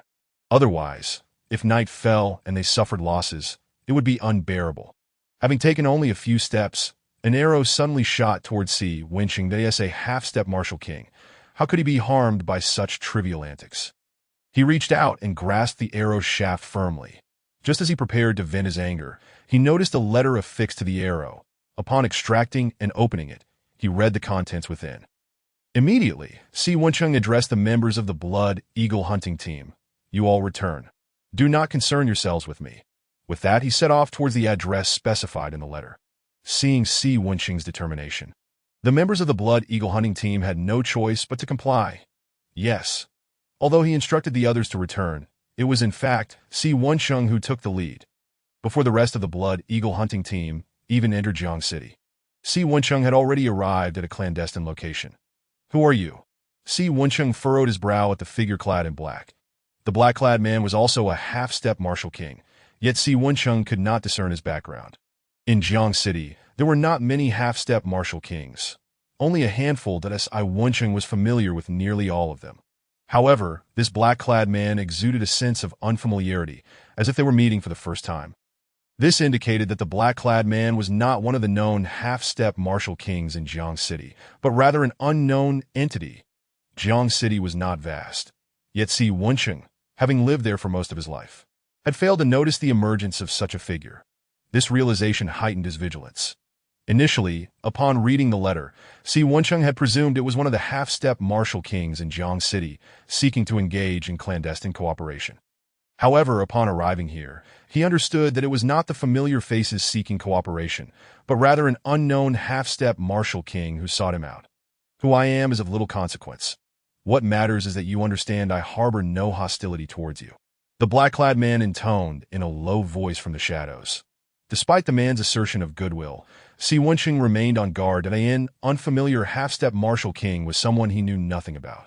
He was unaware of the man's capabilities. Should the black-clad man suddenly turn hostile and Si Wenqing be unprepared, he could easily fall victim. Why do the dozen or so half-step martial kings in Jiang City seek me? Si Wenqing inquired further. Because I know whom you are searching for, and I am aware of that person's whereabouts. This revelation. Si Wenqing's excitement surged. You know? Where is he? Is he still alive? He is certainly still alive. Had he perished, I would not be here seeking you, the black-clad man replied. Hearing this, Si Wencheng realized the man likely intended to use him as a pawn. Not dead? Do you wish for me to kill him? Zhao Yang, so young yet possessing such cultivation, and equipped with high-grade Xiantier weapons, had managed to survive in a forest teeming with spirit refinement realm monsters. Si Wencheng found it hard to believe that Zhao Yang lacked formidable support. Indeed, I shall provide you with his location, that if you eliminate him, all his possessions will be yours, and that sword is a high-grade Xiantier weapon, which I believe you require greatly, the black-clad man said with a sinister smile. Yes, I do need a good sword, but do you truly believe I would acquiesce to your demands? If Zhao Yang were to die, I might act in desperation, but now that I know he is alive, I am not in a rush that as long as Zhao Yang lives, his powerful benefactor will not seek retribution against me, and I shall be safe. Since Zhao Yang remained alive, Si Wencheng would not allow himself to be swept away by impulsive thoughts of eliminating Zhao Yang to seize the Qingfeng sword. Why not simply live well? What was the need to court death? Ha ha ha, you will agree. Before he could finish, the black-clad man's eyes gleamed with a sinister light. Upon meeting the gaze of the black-clad man, Si Wencheng found himself frozen in place, his expression vacant. Soon after, the black-clad man began chanting an incantation that Si Wencheng could not comprehend. Moments later, Si Wencheng's eyes regained their focus, but only the black-clad man was aware that the Si Wencheng before him was no longer the same. Follow this butterfly to find him, then kill him. The black-clad man released a butterfly. Yes, with the command given, Si Wencheng followed the butterfly away from the secluded spot. Once Si Wencheng departed, the black-clad man let out a sinister laugh. He, a talent from the great dragon kingdom?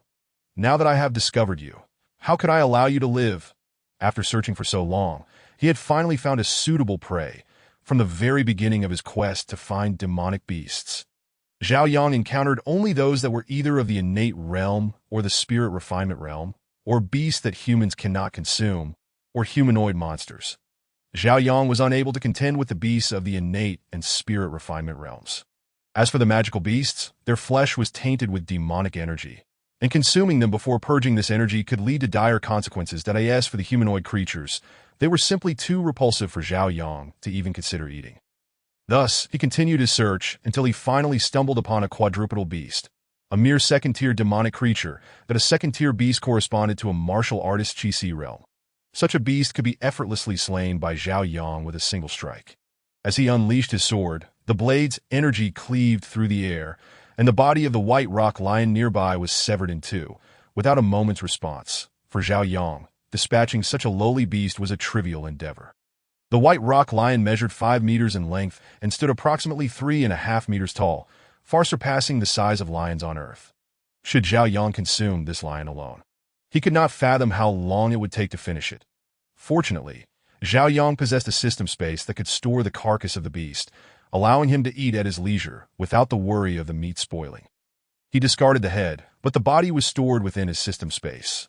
Shortly thereafter, he and his fox companion returned to a location he had previously deemed suitable. This place provided water, making the cleaning and preparation of the white rock lion considerably easier. Due to the excessive fur, Zhao Yang chose not to keep the hide, finding the effort unnecessary, that he only required the meat. The internal organs were similarly discarded, that as for the lion's tail, while it was said that tiger tails were highly nourishing. He was uncertain about the properties of a lion's tail, so he decided to keep it for future inquiry, that he also retained the kidneys for later use. Once everything was prepared, Zhao Yang suddenly recalled that the scent of blood could attract demonic and magical beasts. It was time to leave. Danger was imminent. Upon hearing this, the white fox leapt on Zhao Yang's shoulder. After safely storing the processed white rock lion, Zhao Yang took a step and vanished from that place. After 10 consecutive strides, he finally halted. The environment here was less favorable than the previous location, yet Zhao Yang sensed it was considerably safer. Utilizing the moonlight, he gathered some dry twigs. After piling them together, Zhao Yang ignited them with his elemental energy.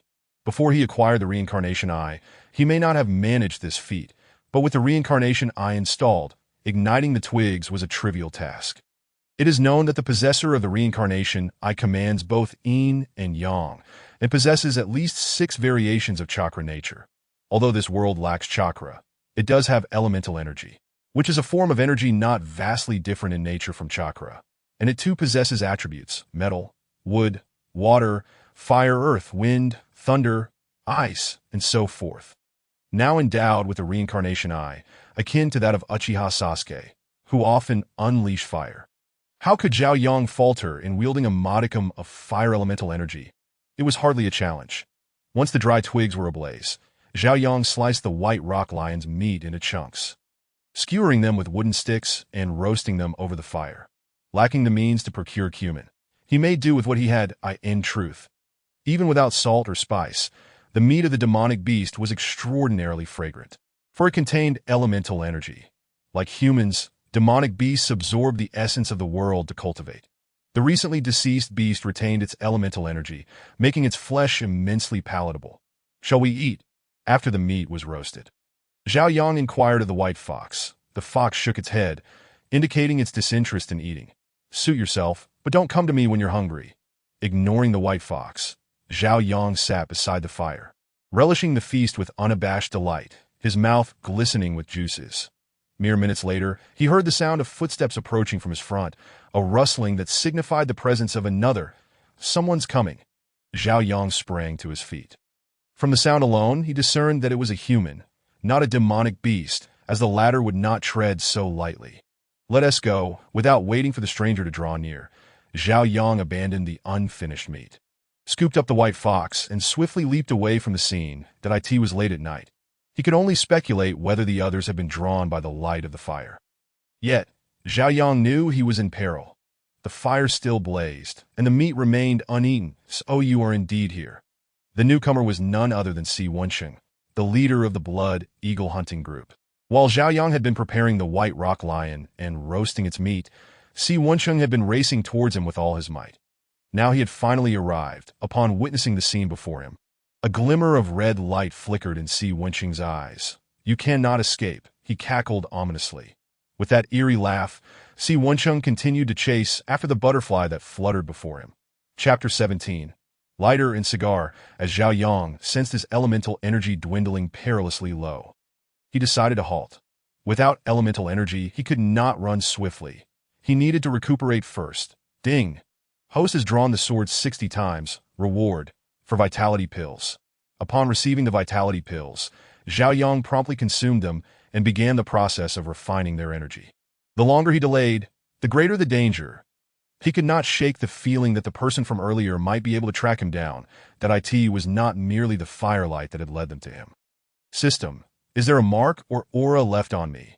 In his past life, Zhao Yang had read numerous novels where individuals in fantastical or immortal worlds could locate someone through marks or auras.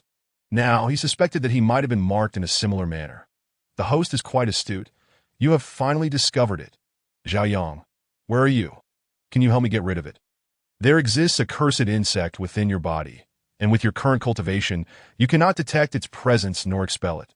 This system only provides sword-drawing services and is powerless against the cursed insect. Damn, is this a death sentence for me? Rest assured, the cursed insect within you poses no harm, but that's not what I meant. Although Zhao Yang had yet to encounter the individual, he had already begun to flee. Relying on his instinct that the person's cultivation was undoubtedly superior to his own. Damn it, if I can't escape, then I shall wait for him here.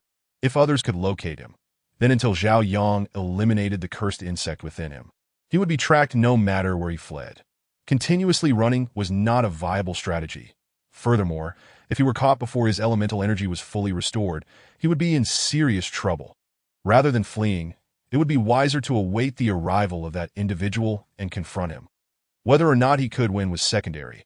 What mattered was that he would confront him, living in a state of perpetual readiness for battle. If he could not defeat him today, he would fight him again tomorrow. While restoring his elemental energy, Zhao Yang remained diligent. Draw the sword. Only by drawing the sword could he find solace.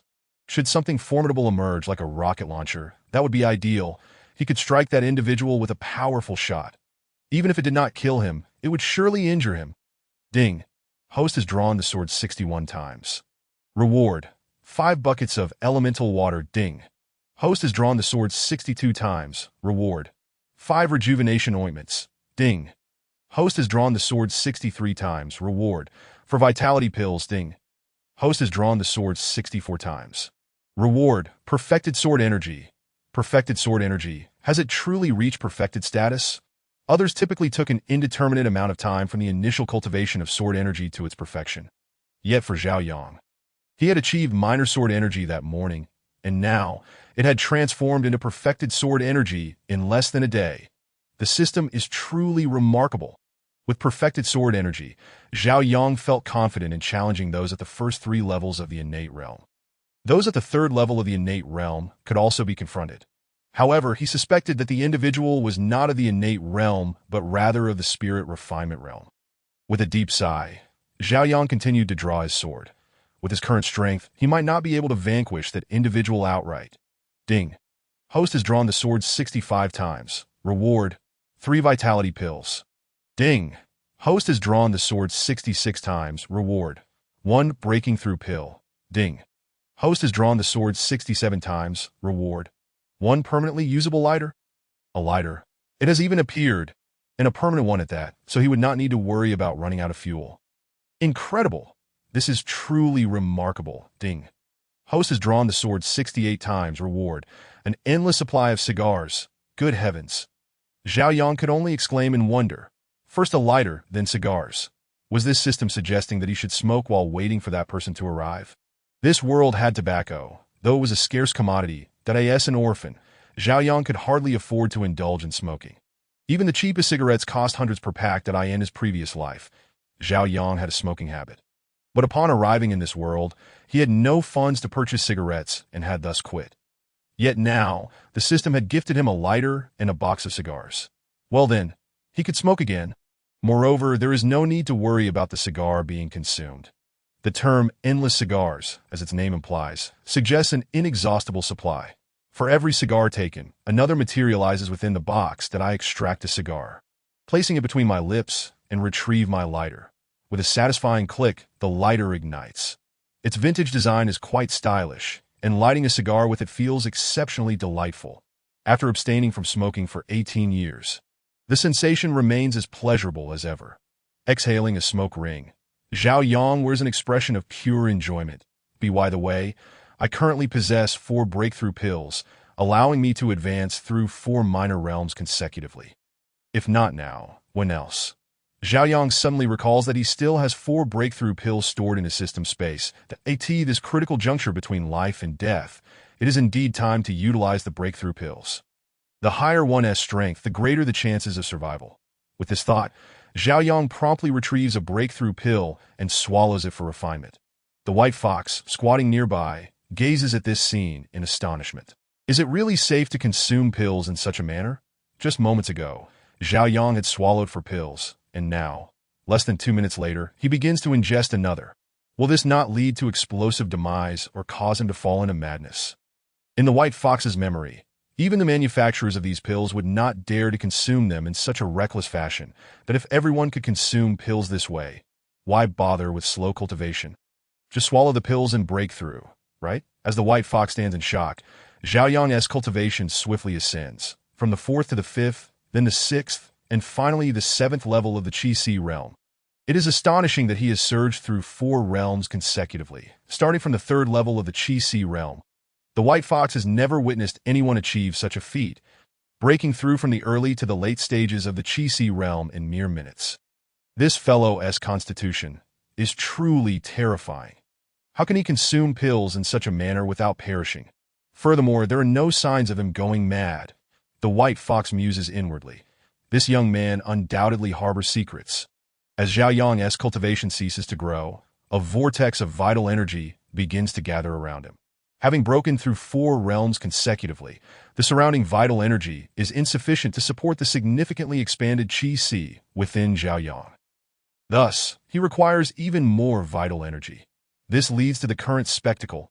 A substantial amount of vital energy is drawn into Zhao Yang's body, transforming into vital force. This process continues for a full 10 minutes before concluding. Just as Zhao Yang finishes absorbing the vital energy, Si Wenqing arrives at the scene. Chapter 18. The reincarnation eye activates, breaking the illusion he. You don't intend to run, do you? Si Wenqing observes Zhao Yang with a sinister smile. At this moment, Zhao Yang finally gets a clear look at the individual pursuing him and recognizes his cultivation level. Indeed, he is at the refining spirit realm, but he is no ordinary practitioner. He stands at the threshold of a martial king. Although a half-step martial king is still classified as a refining spirit realm practitioner, he is far more formidable. A dozen peak refining spirit practitioners would struggle against a single half-step martial king. It is evident how vast the gap is between Zhao Yang and this individual. Even after Zhao Yang's recent breakthroughs, he remains no match for this man at this moment. Only one thought occupies Zhao Yang's mind: to flee. The farther the better. Initially, Zhao Yang had contemplated confronting him, but the man's cultivation exceeded his expectations that if it were an ordinary refining spirit practitioner, he might have attempted to fight back. However, facing a half-step martial king, Zhao Yang extinguishes that notion. Just as Zhao Yang prepares to escape, Si Wenqing lunges behind him, seizing his shoulder. Only now do you realize the need to run. Is it not a bit too late? After grasping Zhao Yang, Si Wenqing lets out another eerie laugh. Just as he is about to strike Zhao Yang down, his gaze catches sight of the white fox squatting on the ground. His pupils dilate in shock, as though he has encountered something terrifying that he quickly releases Zhao Yang's shoulder and retreats several steps, increasing the distance between himself and Zhao Yang. More precisely, he is distancing himself from the white fox. Prior to arriving here, Si Wenqing had used his spiritual sense to probe the area and detected no other presence that seemed exceedingly simple for someone of Zhao Yang's youthful age. Possessing such cultivation and a top-tier weapon, to have a guardian by his side. For safety's sake, Si Wenqing would typically scan the surroundings for any lurking individuals that the refining spirit realm. Practitioners can condense their spiritual sense, which can be utilized for exploration. Earlier, at the location of the campfire, Si Wenqing had also conducted a scan, and upon finding no one besides Zhao Yang, he approached without hesitation. However, upon nearing Zhao Yang, he discovered the presence of a white fox at his side, and this white fox was a being that could not even be detected by his spiritual sense. How could this not instill fear in Si Wenqing? Feeling his shoulder released, Zhao Yang turns in confusion to glance at Si Wenqing, unaware of the reason behind his sudden release. When Zhao Yang's eyes meet Si Wenqing's, he catches a fleeting glimmer of red light in Si Wenqing's gaze. This flash of red is vividly apparent to Zhao Yang. For one possessing the reincarnation eye, Zhao Yang comprehends the significance of that red light. The individual pursuing him is under the influence of an illusion. Zhao Yang, who also possesses the ability to cast illusions, naturally knows how to break them. As a familiar voice resonates, Zhao Yang's right eye transforms into a vibrant purple at that moment. Si Wenqing locks eyes with Zhao Yang and notices his right eye has turned purple as well. In the next instant, Si Wenqing trembles and collapses to the ground. Zhao Yang understands that this is due to Si Wenqing's spirit being controlled, while Si Wenqing himself is desperately resisting, resulting in mental exhaustion. With Si Wenqing freed from control, his spirit is not yet rejuvenated, leading to his collapse. Perhaps it was his spirit resisting that caused him to release me. Maybe he did not genuinely wish to kill me, but was merely under someone else's control. Observing Si Wenqing lying on the ground, Zhao Yang lets out a sigh. Unbeknownst to Zhao Yang, Si Wenqing released him out of sheer fright from the white fox. Had Si Wenqing's spirit been able to resist, he would not have pursued Zhao Yang to this location. The one capable of controlling a half-step martial king must possess considerable strength. While the illusion technique may not be particularly formidable, the individual behind it must be at least of the same caliber as Si Wenqing. Next, Zhao Yang notices a butterfly flitting around him. Surely, it is this creature that allows that person to locate me. He muses with a faint smile. Zhao Yang possesses some knowledge about the concept of cursed insects, though he does not fully grasp it. Cursed insects come in both male and female varieties. Given the current situation, Zhao Yang deduces that the cursed insect within him is a male, while the butterfly fluttering around him is clearly the female. System, do you think that if I kill this butterfly, the cursed insect within me will perish? Yes, cursed insects are linked. If the female dies, the male will inevitably follow suit. However, this system does not recommend that the host kill the female. Why not? The reason is simple. Although the male may die, it will not leave your body. Imagine having a dead insect lingering within you. How unpleasant. Ugh, please no more. That's revolting. At present, Zhao Yang can only allow this butterfly to live a little longer. However, it will not have much longer to survive. Considering Zhao Yang's current rate of breakthroughs, it won't be long before he can expel the cursed insect from his body. The illusion has been broken in a hidden grand hall. A man in black furrows his brow. Just moments ago, the strand of spiritual energy he had attached to Si Wencheng to maintain the illusion suddenly vanished. Once the spiritual energy dissipates, the illusion cannot be sustained. Could it be that the young man has a guardian by his side? Upon realizing the illusion has been broken, the man in black does not attribute this to Zhao Yang, but rather believes it to be the work of Zhao Yang's guardian. However, that does not quite add up.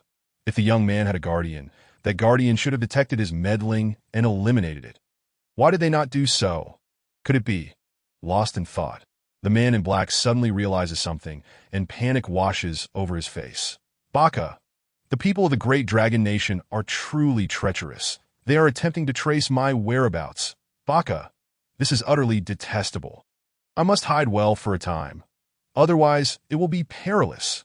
At this moment, the man clad in black also realized that he might be in danger and needed to conceal himself for a while, observing the situation before proceeding. Subsequently, he vanished into the inky darkness of the grand hall. Meanwhile, Zhao Yang was patiently awaiting the awakening of Si Wencheng, eager to inquire about the true identity controlling Si Wencheng, who sought to employ treachery against him. Although Zhao Yang understood that if Si Wencheng were indeed an accomplice intent on his demise, he would be in grave peril, his curiosity about the mastermind behind Si Wencheng's actions was overwhelming. Chapter 19. More beastly than beasts. What profound enmity could compel one to send a half-step martial king to eliminate him? It was worth noting that Zhao Yang was merely a fledgling in the Qixi realm.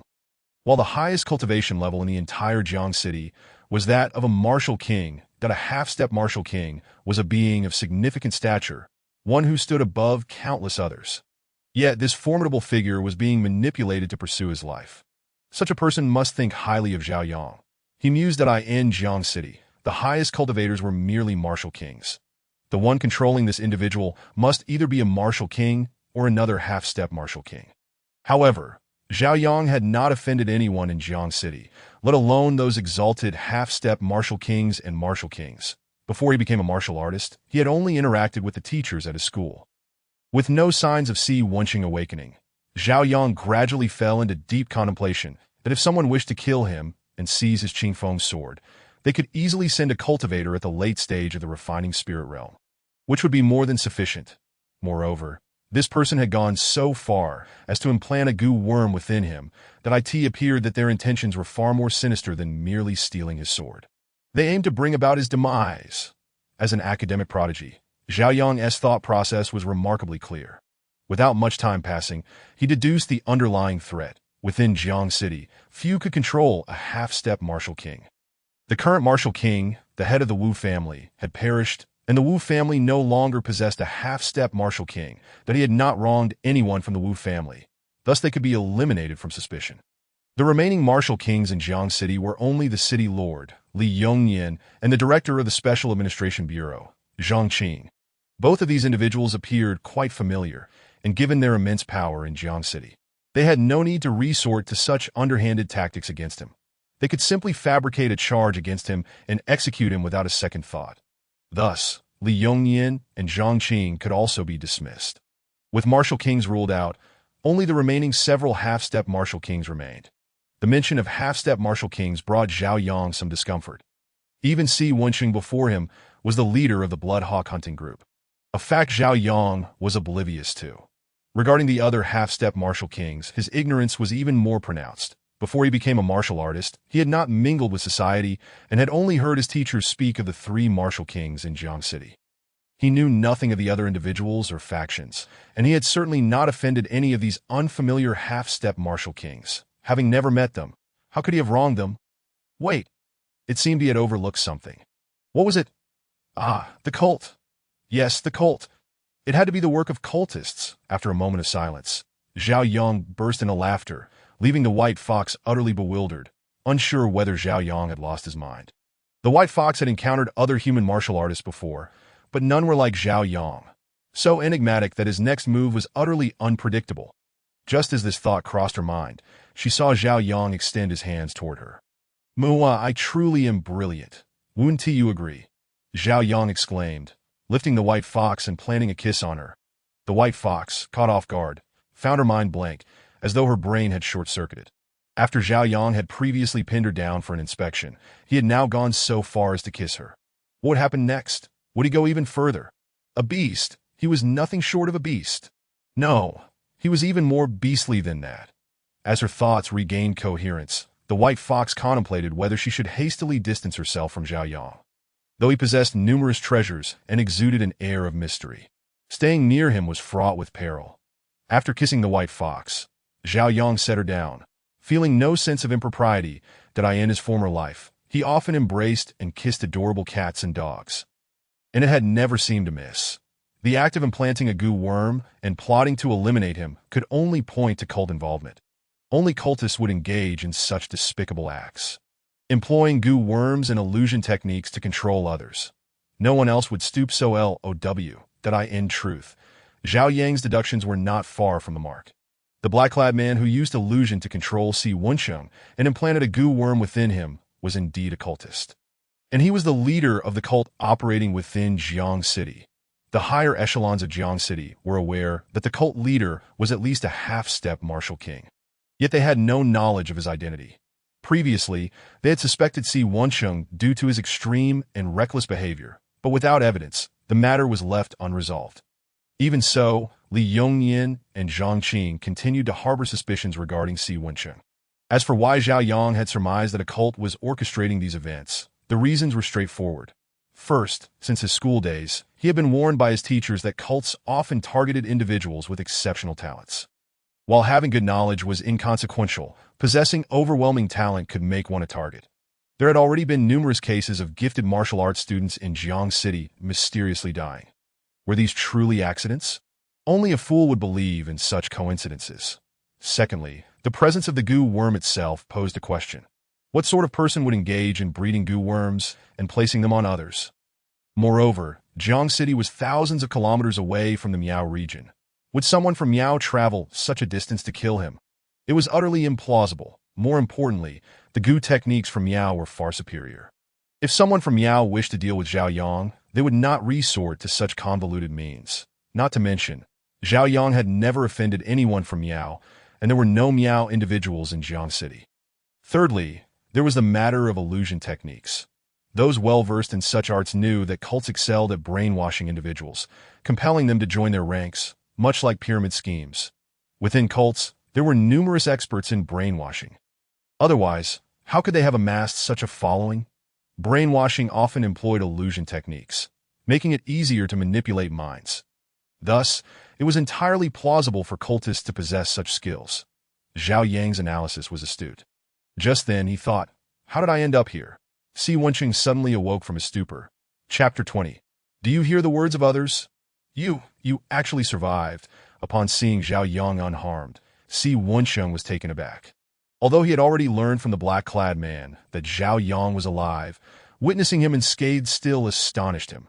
After all, Zhao Yang had ventured alone into a forest teeming with monsters at the refining spirit realm. If Si Wensheng had entered, even if he emerged alive, he would surely have sustained injuries. Yet, Zhao Yang appeared unscathed, save for a tattered outfit resembling mere strips of cloth clinging to him. Moreover, he exuded vitality, showing no signs of distress whatsoever. Suddenly, Si Wensheng recalled the bloodstains he had observed in the forest. Whose blood could it belong to, if not Zhao Yang's? Could there have been others who entered the forest before him? Yet, Si Wensheng distinctly remembered that only Zhao Yang had dared to enter. No one else had the courage to pursue, or perhaps Zhao Yang possessed some miraculous item that facilitated rapid healing.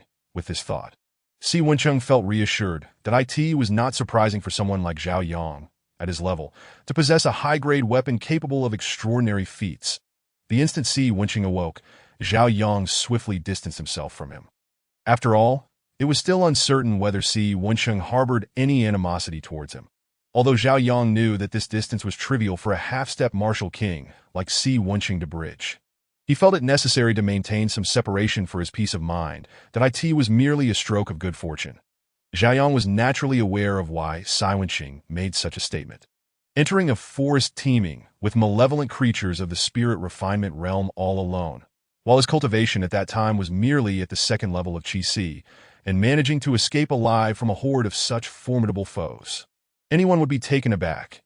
Even now, with his cultivation reached the 7th level of Qi, anyone else would surely not have survived, let alone someone at the 7th level of Qi. Even a martial artist of the spirit refinement realm would be doomed if they ventured into that forest at that time. Luck.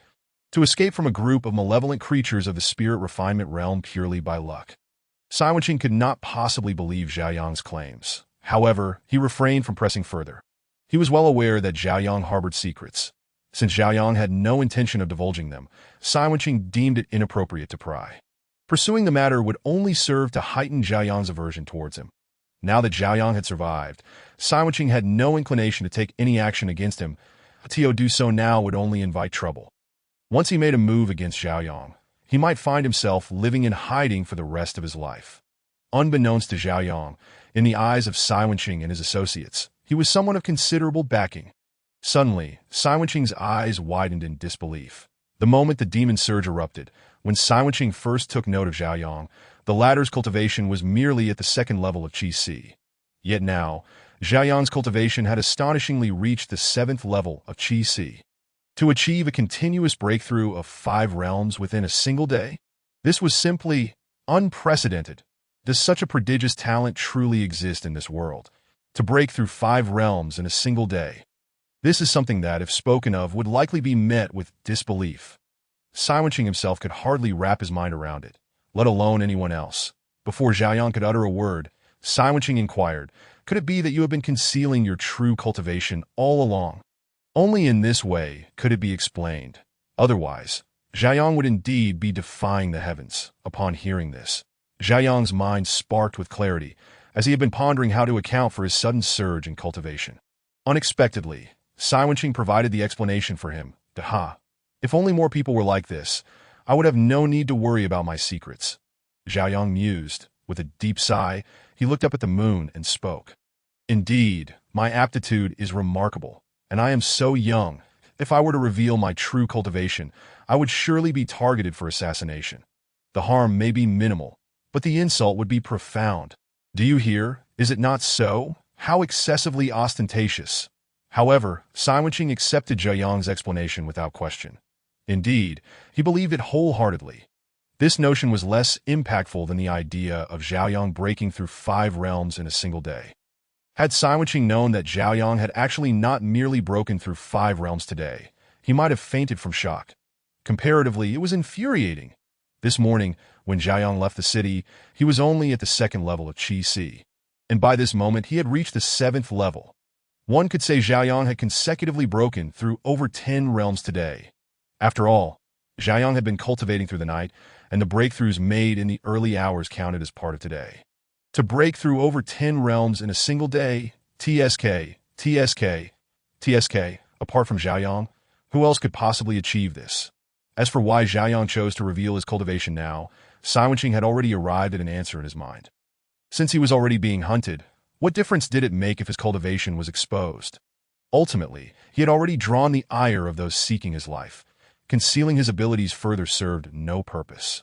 "You are a genius. The great dragon kingdom needs talents like you. That I was wrong before, and I, Cai Wenqing, apologize to you here." Cai Wenqing rose and cupped his fists in a bow of apology to Xiaoyang. At this moment, Cai Wenqing understood that if a genius like Xiaoyang were to perish, the powerful figure behind him would undoubtedly be furious. At that point, his chances of survival would be slim. Moreover, if Xiaoyang could escape from hundreds or thousands of malevolent creatures of the spirit refinement realm, he was certainly capable of evading Cai Wenqing's attacks. That if Cai Wenqing were to strike at Xiaoyang and allow him to escape, the trouble would be immense. That Cai Wenqing's singular aim now was to befriend Xiaoyang. A genius like Xiaoyang, once he grew stronger, would surely bring benefits to those around him. As the saying goes, when one attains enlightenment, even chickens and dogs ascend to heaven. As long as he fostered a good relationship with Xiaoyang, he would undoubtedly reap the rewards. And now, it seemed Xiaoyang had no one by his side. The early bird catches the worm. Cai Wenqing understood this principle. "Cai Wenqing, This fellow is actually the leader of the Blood Eagle hunting group, Sai Wenqing.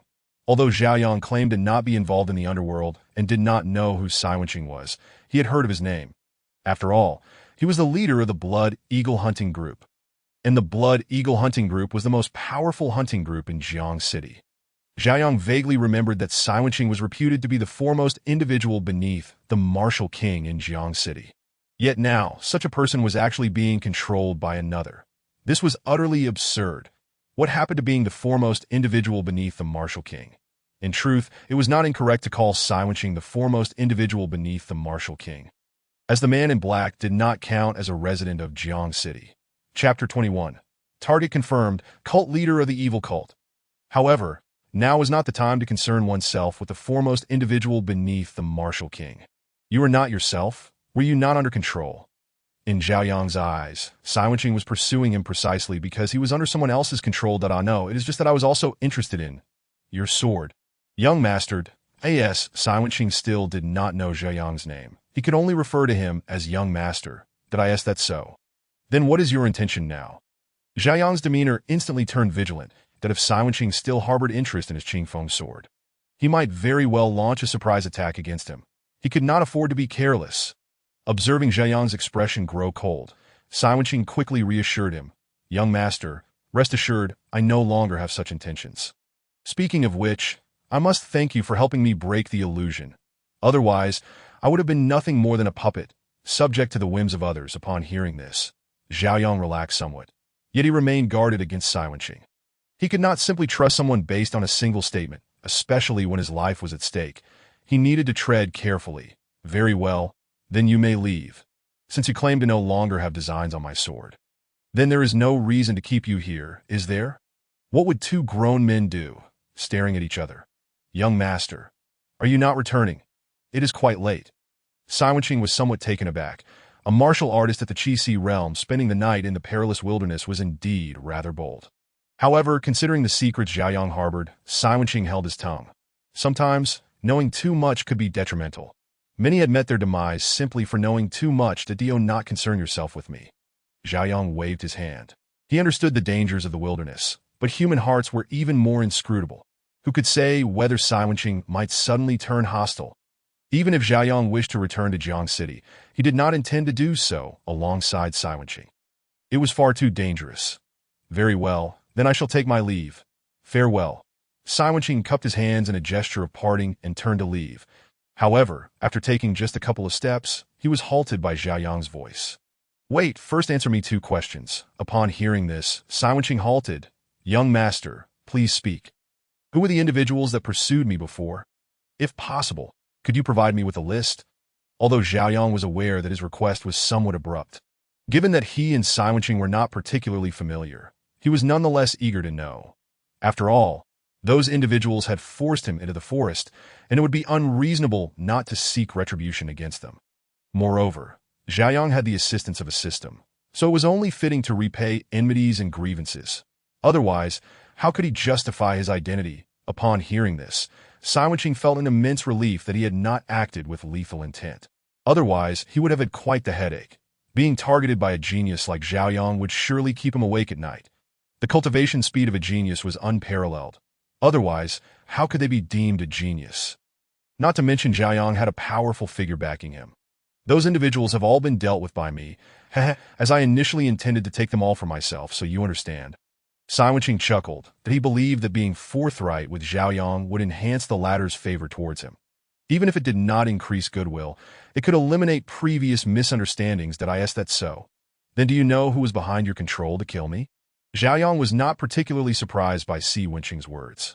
Although he had never witnessed such occurrences firsthand, he had perused numerous novels where certain characters sought to monopolize the protagonist's treasures, resorting to the elimination of others in the process. Now that a similar situation had befallen him, Zhao Yang felt a twinge of delight, as it indicated that he was, in some regard, a figure of significance. After all, he would not have attracted anyone's attention otherwise. The individual who lurked beneath the black garb, adorned with a hat obscuring his face, remained an enigma to Zhao Yang, save for the knowledge that he too was a half-step martial king. Prior to this, Zhao Yang had never encountered him in Jiangsheng, and he sensed that this man did not bear resemblance to the other half-step martial kings in the city. This suggested that he was a hidden half-step martial king. Unwilling to reveal himself that as for his prowess, it was likely superior to Zhao Yang's. Otherwise, he would not have been caught off guard. Stronger than you? Could he be affiliated with a cult? Zhao Yang feigned contemplation before inquiry. A cult? That is indeed a possibility. Si Wenqing nodded, then sighed. If that individual is truly a cult member, he must be the leader of the Jiangqing cult. Should the cult leader attain the level of martial king, there would be no need for such secrecy. He would confront City Lord Li Yongnian and Special Bureau Director Zhang Qing directly.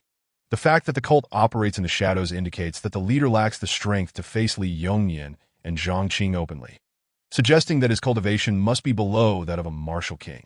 However, being beneath the martial king level does not imply weakness. Otherwise, the cult members would not rally around him. Yet, this cloaked man not only possesses the strength of a half-step martial king, but also surpasses the other half-step martial kings in Jiangqing. More importantly, he is yet to reveal his identity. Upon reflection, he must indeed be the leader of the Jiangqing cult. The cult leader. Understood. I shall take my leave, Zhao Yang replied, his expression darkening after dismissing Si Wenqing. The cult leader had now secured a place on Zhao Yang's list of targets. Regardless of the accuracy of Si Wenqing's conjecture, Zhao Yang was determined to eliminate this so-called cult leader. Even if this individual were not the cult leader, Zhao Yang would still pursue his demise. Anyone who harbored ill intentions toward him would not escape retribution, but if this man were indeed the cult leader, Zhao Yang would not only seek his life, but would also eradicate all cult members in Jiangqing. Zhao Yang harbored no fondness for cults, and vanquishing them might even yield some resources to seize. Though he held little interest in those resources, he could always sell them for coin. After all, who would ever complain about having too much money? Moreover, Zhao Yang was currently in dire need of funds. However, he understood that he must first enhance his strength. Otherwise, it would be exceedingly difficult to confront the cult leader. Zhao Yang sighed deeply. Engaging in combat with a half-step martial king at his current cultivation level would result in his demise. He needed to elevate his abilities before taking further action. With Si Wenqing gone, Zhao Yang was free to draw his sword without interruption. For him, the quickest way to enhance his cultivation was to practice swordplay. Ding! The host has drawn the sword 69 times. Reward: 7 buckets of primordial water. Chapter 22. The Viper Strikes, the Grand Tournament of Cities. Ding!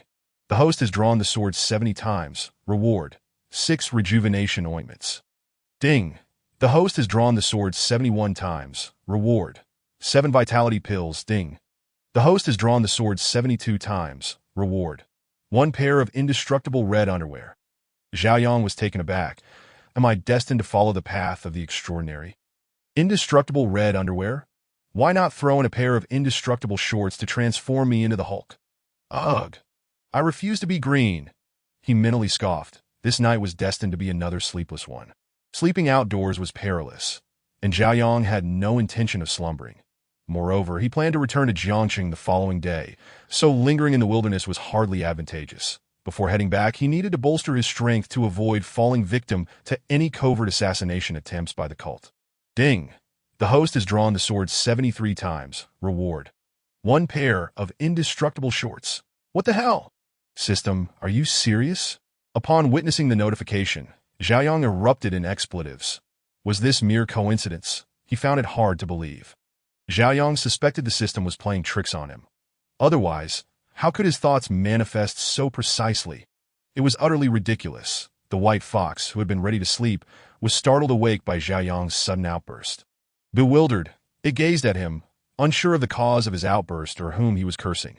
Taking a few deep breaths, Zhao Yang regained his composure. That's enough for today. I won't draw the sword anymore. If I continue, the system might just throw a green hat on me. Resolute in his decision, he opted against further sword practice. Since he had some time, he could devote himself to studying the primitive sword cannon.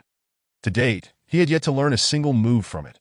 With nothing else to occupy his time, it was the perfect opportunity to delve into swordsmanship, but he couldn't allow the primitive sword cannon to gather dust.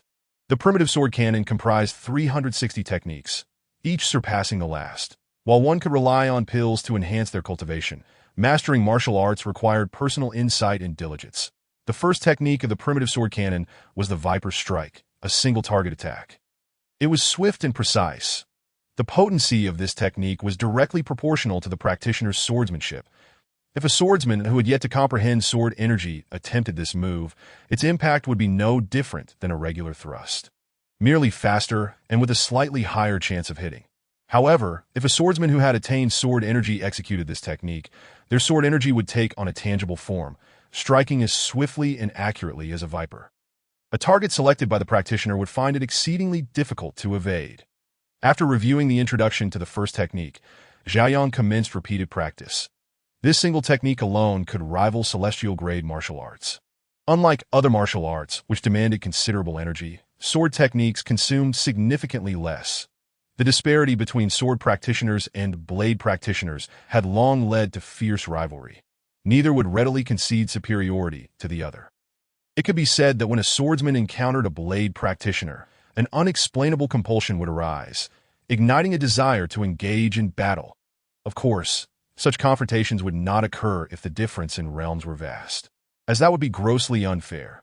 While Xiaoyang practiced diligently, Si Wencheng returned to the outskirts of Jiangqing. As he did so, City Lord Li Yongnian and Special Bureau Director Zhang Qing soared down from the city walls.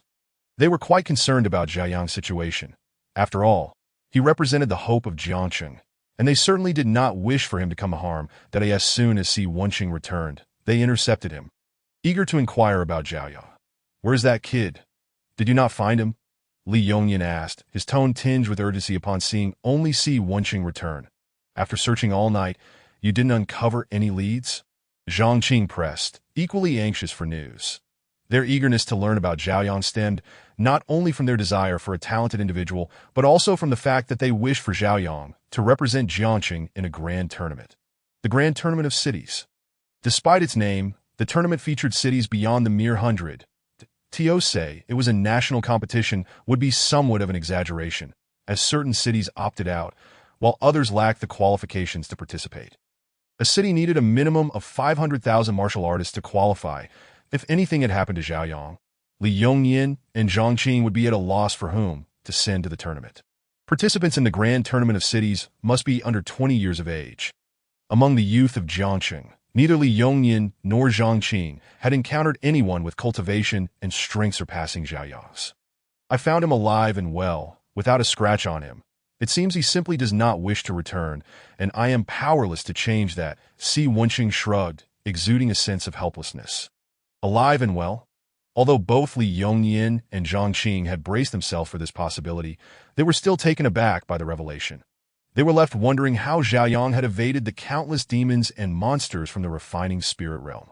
"Wait, did you say he is unwilling to return? Why is that?" Li Yongnian continued his interrogation. "Perhaps he is wary of me," Si Wenqing speculated. After all, he had once harbored murderous intent toward Xiaoyang, and it was only natural for Xiaoyang to exercise caution against him. "Wary of you? You attempted to harm him." Zhang Qing's expression darkened in an instant. Li Yongnian, standing beside Zhang Qing, regarded Si Wenqing with a disapproving glare. It seemed that unless Si Wenqing provided a satisfactory explanation, he would find it difficult to escape the ire of both men. Knowing full well that they valued Xiaoyang, it was unfathomable for him to act against him, as that would be tantamount to slapping their faces. Did he really believe they were so naive as to disregard Xiaoyang's well-being? Si Wenqing let out a cold snort and continued, "I was compelled to seek him out. Otherwise, I would have been unable to locate him. It was precisely because I was under this compulsion that I harbored murderous intent towards him." Just as Li Yongnian and Zhang Qing grew increasingly perplexed, Si Wenqing proceeded, "Fortunately, that young man is no ordinary individual. He managed to break the illusion I was ensnared in. Otherwise, I doubt I would have dared to return to the city." Reflecting on this, Si Wenqing felt a twinge of fear. Had he truly acted against Zhao Yang at that moment? Given Zhao Yang's vengeful nature, he would undoubtedly have been restless, compelled. An illusion in this city. Is there truly someone who can control you? Si Wenqing, Li Yongnian exclaimed, astonished. Chapter 23. Return to the city. Even Li Yongnian himself would not dare claim he could dominate Si Wenqing. Yet now, Si Wenqing asserted he had been controlled. How could one not be astonished? The one who controlled me is a half-step martial king, skilled in illusions, and his strength should surpass mine. Today was my first encounter with him.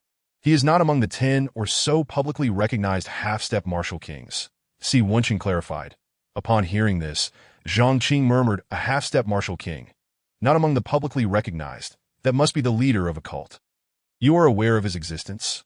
Si Wenqing immediately inquired upon hearing Zhang Qing's words that it was only today that he learned of such a figure in Jiangqing, realizing that the intelligence capabilities of his blood eagle hunting group were woefully inadequate.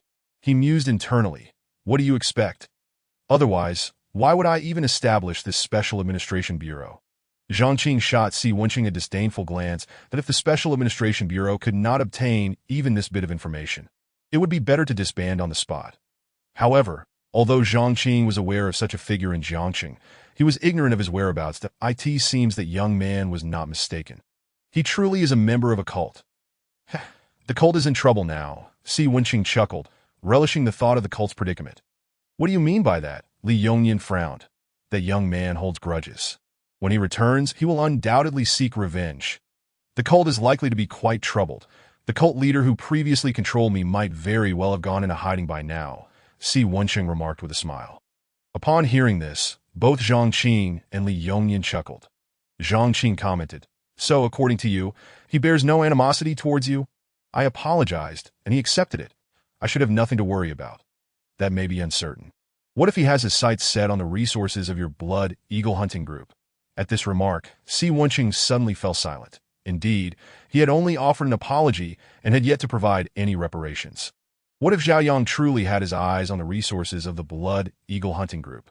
Perhaps Zhao Yang was currently awaiting his reparations. If he did not offer them, there was a genuine possibility that Zhao Yang might contemplate seizing the blood eagle hunting group's assets. In such a case, the losses could range from a third to half, or even the entirety of their resources. Realizing this, Si Wenqing promptly expressed his gratitude to Li Yongyan and Zhang Qing. Had they not reminded him, he could have faced significant losses, even risking his own life. Thank you both for your reminder. I must take my leave. With that, Si Wenqing hurried off towards the blood eagle hunting group. He needed to prepare a proper gift to present to Zhao Yang upon his return. Let us return as well. Since that young man is unharmed, we shall wait that he will return when he wishes, Li Yongyan stated, and he and Zhang Qing flew back into the city. Given that Zhao Yang had managed to escape from countless monsters unscathed, Li Yongyan and Zhang Qing were naturally not overly concerned for his safety.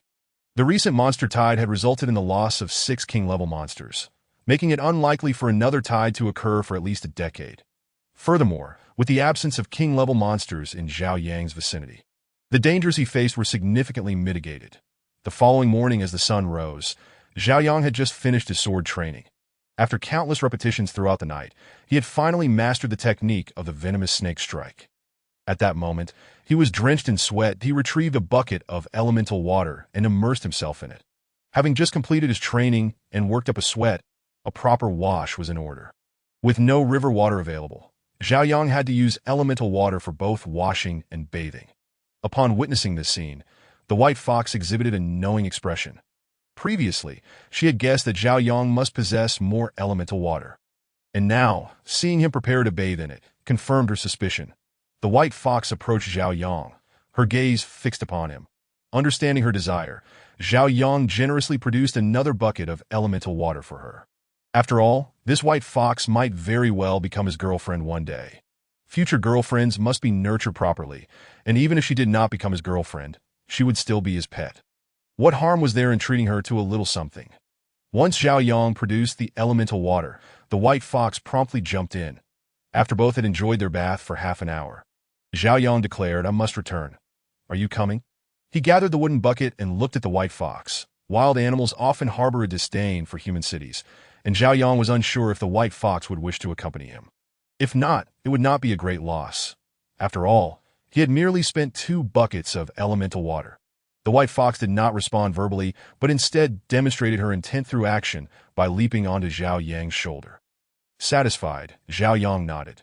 It was fortunate he had not incurred a loss. With a single step, Zhao Yang vanished from the spot. After 10 steps, he chose to continue on foot, but he had already expended 1/5 of his elemental energy. Zhao Yang needed to maintain his energy at around 80% of his peak capacity. Otherwise, he would be somewhat vulnerable in case of danger. While walking, if he encountered any non-humanoid monsters that he could slay, Zhao Yang would take the opportunity to do so.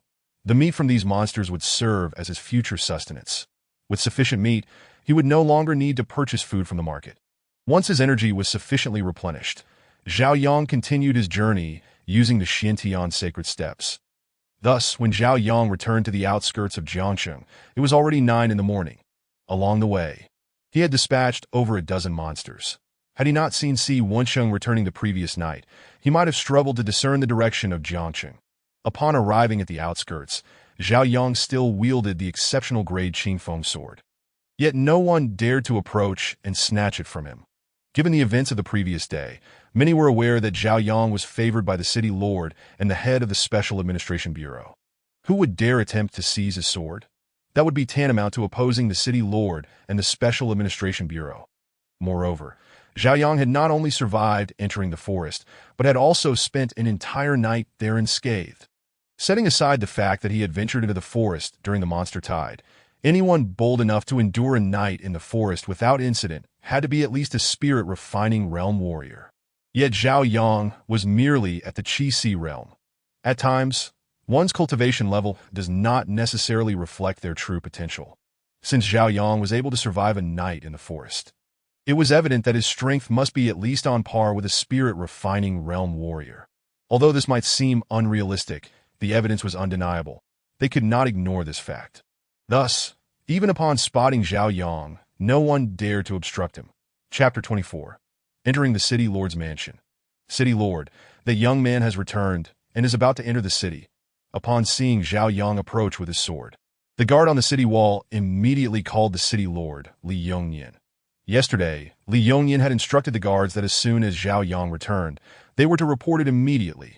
Due to Zhao Yang's remarkable performance yesterday, many had taken note of him, including the guards on the city wall, who recognized Zhao Yang upon sight.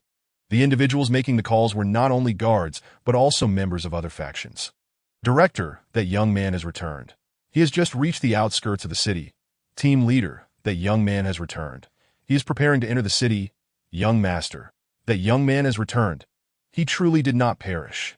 He has arrived at the outskirts. Various factions reported to their superiors that as Zhao Yang entered the city with his sword and the white fox, two figures descended before him simultaneously, instantly recognizing them.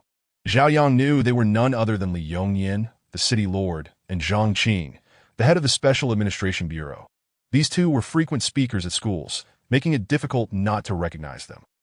In this world, life for humanity was rather harsh, unlike the Earth of his past life. Consequently, figures like the city lord, akin to a mayor, and the head of the Special Administration Bureau, similar to a city police chief, often delivered speeches at various educational institutions to reassure the populace. Having met the city lord and the bureau chief, Zhao Yang clasped his hands, maintaining a respectful demeanor. Good lad, yesterday, Si Wensheng claimed you were perfectly fine. I was skeptical at first, but now that I see you unharmed, I feel much more at ease, Li Yongnian remarked with a smile. Last night, did the city lord meet with Si Wensheng? Is the city lord aware of Si Wensheng's predicament? Zhao Yang inquired, a hint of surprise flickering in his heart. It seemed that the city lord was quite concerned about him. However, that matter could wait. He beckoned them to follow. Noticing Li Yongnian's expression, Zhao Yang understood that discussing such matters now was somewhat inappropriate, given the presence of many onlookers. Thus, Zhao Yang accompanied the two martial kings, Li Yongnian and Zhang Qing, to the city lord's residence. This was Zhao Yang's first visit to the city lord's estate. Upon witnessing the grandeur of the courtyard, he resolved in his heart that he too would possess a resplendent estate in the future. Otherwise, it would be a disservice to his identity. Unaware of what the two elders sought him for, Zhao Yang settled comfortably, as if returning home, and without preamble, he asked, "What brings you here?" Little did he know that his nonchalant demeanor was perceived by City Lord Li Yongnian and Director Zhang Qing as a sign that he had formidable backing. After all, how else could Zhao Yang exhibit such confidence to treat the city lord's residence as his own? As for the identity of this powerful ally, both Li Yongnian and Zhang Qing could only speculate, perhaps a military figure, a member of the special administration, or even someone from a sect, a noble family, or the government. Just as Li Yongnian was about to inquire about Zhao Yang's master, his eyes widened in astonishment, reminiscent of Si Wensheng's reaction upon sensing Zhao Yang's cultivation level. Your cultivation level? You didn't just break through yesterday, did you? Li Yongnian asked, uncertainty lacing his voice that he distinctly remembered that Zhao Yang was merely at the second stage of the Qi realm just yesterday. Yet now, he stood before him at the seventh stage, a difference of 5 realms. This was not merely a single realm's leap. If Zhao Yang had indeed advanced yesterday, it would be an unfathomable feat. In the entire history of martial arts, such a relentless individual had never been seen. Upon hearing Li Yongnian mention Zhao Yang's cultivation, Zhang Qing also probed and was equally astonished. What is happening? Wasn't it just the second stage of the Qi realm yesterday? How has it transformed into the 7th stage now? That is not the case, Zhao Yang refuted. Hearing this, both Li Yongnian and Zhang Qing exhaled in relief. If Zhao Yang had indeed surged to the 7th stage yesterday, it would not be long before he caught up to them. Although Zhao Yang's current cultivation was already impressive, catching up would merely be a matter of time. Yet he would still need a while, which made it easier to accept. Otherwise, the blow would be too great. May I inquire about your age? 18. Zhao Yang replied with an unruffled expression. This revelation, Li Yongnian and Zhang Qing nearly choked on their breaths. 18 years old, and at the 7th stage of the Qi realm. How utterly astonishing. When Li Yongnian and Zhang Qing were 18, they had not even begun their training, while Zhao Yang had already reached the 7th stage at that age. Initially, they assumed Zhao Yang was at least 20, but now he was merely 18. What an overwhelming blow. Allow me a moment to catch my breath, Li Yongnian said, visibly shaken that I too require a sip of tea to compose myself. Zhang Qing added. Zhao Yang found their current behavior somewhat perplexing. After all, he had only recently entered the martial world and was unaware of the implications of being at the 7th stage of the Qi realm at 18. In his perspective, he had started training rather late. In those online novels, disciples of great sects or noble families began their training from a young age. Thus, Zhao Yang believed his cultivation level was not particularly remarkable among his peers.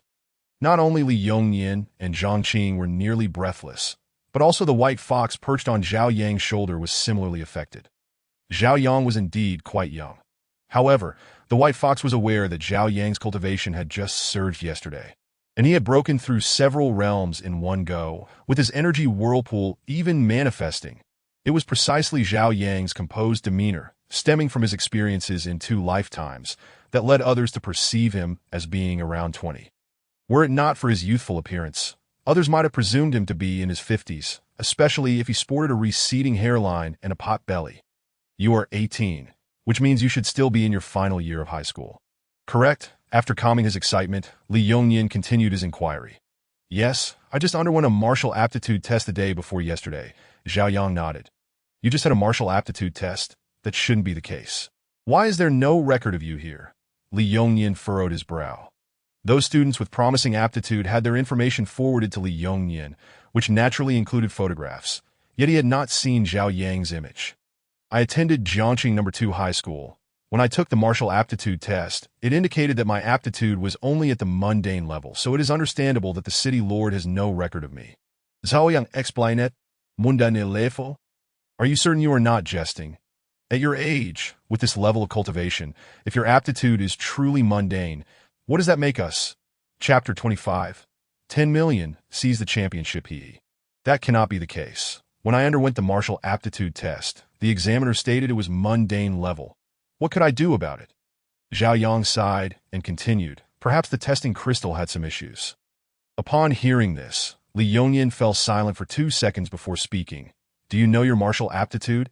It is unlikely the crystal malfunctioned. There must be another reason that I do know. It is the best aptitude. Zhao Yang replied, unsure if the top-tier martial aptitude was indeed the best. But for the moment, he could only state that it was the best, regardless of the present. Even in the future, his cultivation would rise steadily. Failing to secure a strong martial aptitude for himself would lead to dire consequences. Otherwise, he might be dissected for research. The best aptitude, top-tier aptitude? Zhang Qing pondered before asking. Zhao Yang nodded. The system indicates my aptitude is top-tier. Realizing this, Zhang Qing's expression shifted. Indeed, top-tier aptitude. With Zhao Yang's affirmation, both Li Yongnian and Zhang Qing gasped in astonishment. That it is worth noting that throughout the world, there are only a handful of individuals with top-tier aptitude. Of course, some may be concealing their abilities to avoid detection. After all, once exposed, not only would demons and monsters seek to eliminate them, but even humans would fixate on them. At this moment, both Li Yongyan and Zhang Qing assumed that Zhao Yang's aptitude had been concealed by a powerful figure backing him. Otherwise, the crystal ball would not have failed to detect it. After taking a sip of tea, Zhao Yang inquired, back to the matter at hand, "May I ask what brings you two esteemed elders to seek me?" Upon Zhao Yang's reminder, Li Yongyan suddenly recalled, "Oh, I almost forgot that I want you to represent Jiangqing in the 100 Cities tournament." As he mentioned the 100 Cities tournament, Li Yongyan's expression became animated. If Zhao Yang agreed, then Jiangqing would certainly place within the top 10, if not take the championship. Given Zhao Yang's cultivation and strength, the likelihood of securing first place was substantial. The 100 Cities tournament. What is that? This was Zhao Yang's first encounter with such an event. Having only recently entered the martial circle, he was entirely unfamiliar with it. "You don't know? Did your master not mention it?" Li Yongyan and Zhang Qing were taken aback. At this, Zhao Yang paused momentarily. "When did I acquire a master? I only became a martial artist the day before yesterday." However, he quickly realized that no, he did not mention it. Zhao Yang shook his head. Zhao Yang had begun to grasp that Li Yongyan and Zhang Qing assumed he already had a master and that his remarkable abilities were bestowed by this elusive master. Otherwise, it would be difficult to explain the origins of his cultivation in this world. While martial arts techniques are not exactly scarce, acquiring them is no trivial matter. The better the technique, the harder it is to obtain.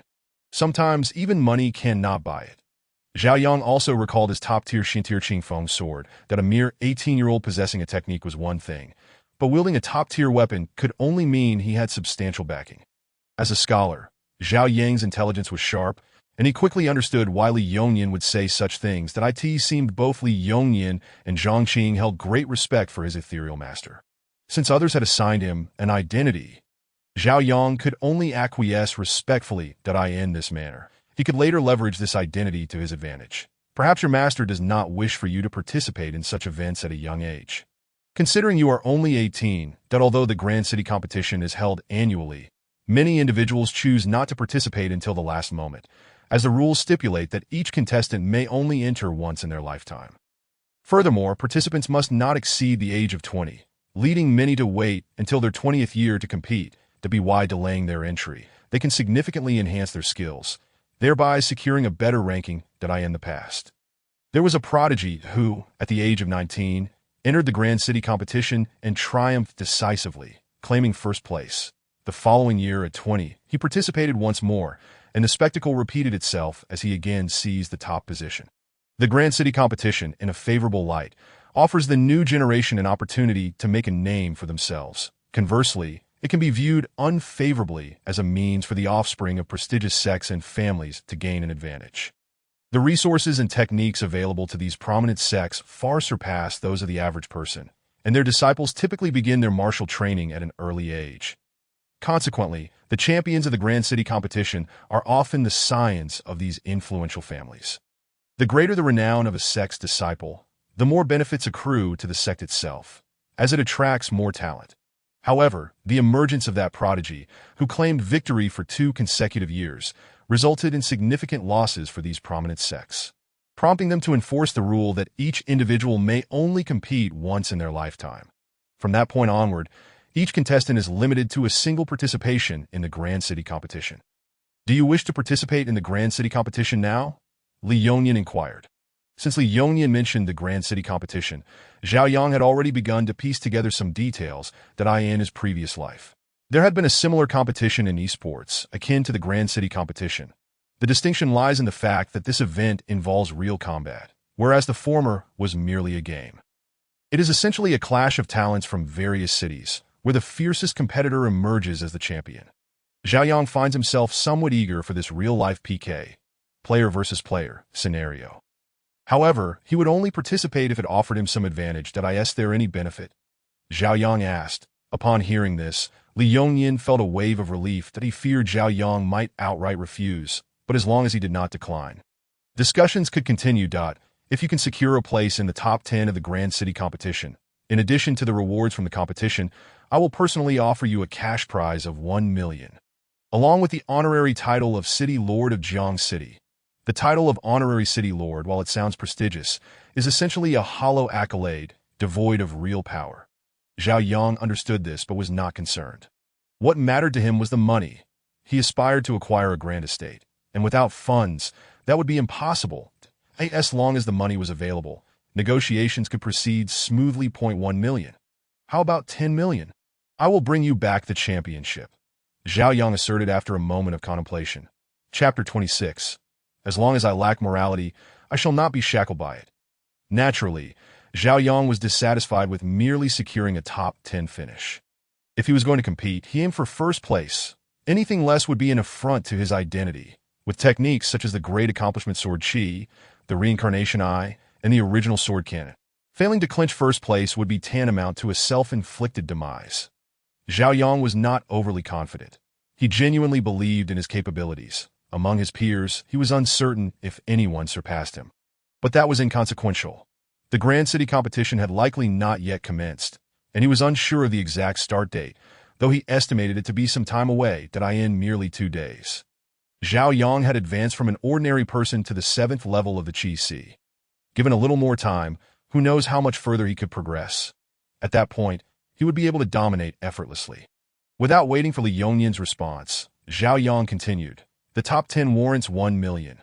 Securing the championship should rightfully merit 10 million, don't you think?" 10 million? This Li Yongyan's expression shifted to one of discomfort. Unsure of how to respond, that if Zhao Yang were to win the championship, it would indeed be a significant achievement. However, the pressing issue was that he did not possess such funds. 10 million was not an insignificant sum. And as a martial king, Li Yongyan was not devoid of resources, but he was currently financially strained. After recently enduring a demon tide, Jiang City had suffered considerable losses and required substantial funds for recovery. Most of Li Yongyan's resources had been allocated to address these damages. Had Jiang City not faced a demon tide during this period, 10 million would have seemed trivial to Li Yongyan. However, he was currently experiencing financial constraints. What? You, a martial king, cannot produce 10 million? Zhao Yang was taken aback. Did I end this day and age? Even martial kings are so impoverished. Zhang Qing interjected. 3 years prior, Jiang City had just weathered a demon tide, and the economy had yet to recover. Now, having faced another calamity, the government lacked funds, and as the city lord, Li Yongyan naturally had to dip into his own pockets. Upon hearing this, Zhao Yang fell silent. In these times, good officials were a rarity, and the diligence displayed by Li Yongyan was commendable. The city lord from 3 years ago had also been a noble figure, sacrificing his own life to secure a glimmer of hope for Jiang City. Unbeknownst to Zhao Yang, had it not been for Wu Maoxian stepping forward, Li Yongyan might have met a similar fate as the previous city lord during this latest demon tide. Seeing Zhao Yang's silence, Zhang Qing's expression turned cold. "Here's what we'll do. I and Old Li will each contribute half, 5 million apiece, totaling 10 million, that if you indeed claim the championship, that sum is yours. If you fail to win, you will receive nothing to at that moment." Zhang Qing felt that Zhao Yang harbored no sense of belonging to Jiang City and thus did not extend him any kindness. It was evident that they were asking for a substantial amount of money right after Jiang City had endured a demon tide, effectively putting Li Yongyan in a difficult position. "Fine, we'll be in touch." With that, Zhao Yang stood up to leave. The conversation had reached a standstill, and lingering would serve no purpose. Zhao Yang was fully aware of Zhang Qing's reaction, but he remained unfazed. How others perceived him was their concern. Not his. Without money, nothing can be accomplished. This world is not Earth. This great dragon nation is not Huaxia, and my family is not present in this realm. Since arriving here, Zhao Yang has had no relatives at all. What need is there for a sense of belonging? As long as I lack morality, you cannot morally bind me. Sighing, Li Yongyan lamented after Zhao Yang departed. "You shouldn't have spoken that way." Initially optimistic about this young man and considering bringing him into the Special Administration Bureau, he now felt disillusioned that IT seems this type of person, once they become adversarial, will remain so. "I can overlook it." Zhang Qing crossed his arms, responding coldly. Shortly after departing from the city lord's residence, Zhao Yang encountered the beaming Si Wensheng. Having learned of Zhao Yang's return, Si Wensheng had been waiting for him to emerge after hearing that he had entered the city lord's office. "Young master, I was in the wrong earlier. Please accept this token of goodwill. I hope you can overlook my previous indiscretion," that Si Wensheng said as he presented a gift to Zhao Yang. Upon receiving the gift, Zhao Yang smiled. realizing that Si Wensheng was quite astute. He began to suspect that Si Wensheng, much like City Lord Li Yongyan, believed he had backing, otherwise he would not have been so courteous. "All right, I'll accept this. Let bygones be bygones," Zhao Yang replied with a grin. "Haha, splendid, come. Let me treat you to a drink." As they walked, Zhao Yang felt that Si Wensheng was far more considerate than that Zhang Qing. Soon, they arrived at a restaurant. "Young master, order whatever you like. Don't be shy. Also, don't call me young master. I have a name, just call me Zhao Yang. Then I shall call you Brother Zhao. Please don't stand on ceremony." Of course not. Since Si Wensheng was graciously offering an apology, Zhao Yang decided not to dwell on the past. After a pleasant meal, Si Wensheng expressed a desire to invite Zhao Yang to join the Blood Eagle hunting team, but Zhao Yang politely declined.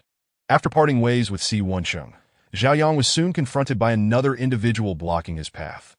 "Esteemed friend, my family head wishes to meet you," the newcomer said, clasping his hands in greeting. Zhao Yang furrowed his brow, pondering whether this individual was merely a brash youth. "You haven't even mentioned who your family head is, making it seem as though I should already know them. What nonsense, apologies, but I am busy. You'd best not be ungrateful." The individual released his innate aura, attempting to intimidate Zhao Yang. In his view, being invited to meet his family head was an honor for Zhao Yang, yet he was taken aback by Zhao Yang's apparent lack of appreciation. "Get lost." Zhao Yang, known for his fiery temper, retaliated without hesitation, drawing his Qing Feng sword and striking. The assailant lost an arm in the process. Blood gushed forth, and a pained wail escaped his lips, witnessing this scene. Passers-by on the street hastily retreated. This could potentially lead to dire consequences. Ordinary martial artists generally prefer to avoid trouble, while mortals fear that Zhao Yang may inadvertently harm the innocent. Severing your arm serves as a lesson. Go back and inform your family patriarch that if he wishes to see me, he must come find me himself. Did you not observe how Si Wensheng, the leader of the Blood Eagle hunting group, sought me out personally? Furthermore, I am not someone whom any random individual can simply meet. Now, begone." Zhao Yang bellowed, and the man, picking up his severed arm, departed swiftly without uttering a word. He understood all too well that he was no match for Zhao Yang, even though his cultivation was superior. Chapter 27. Drawing the sword 100 times, Supreme Sword Ridge watching the man flee in a state of disarray, Zhao Yang sheathed his Qing Feng sword. Several individuals hiding in the shadows, who had intended to approach Zhao Yang with an invitation, also retreated. They realized that this method might prove ineffective.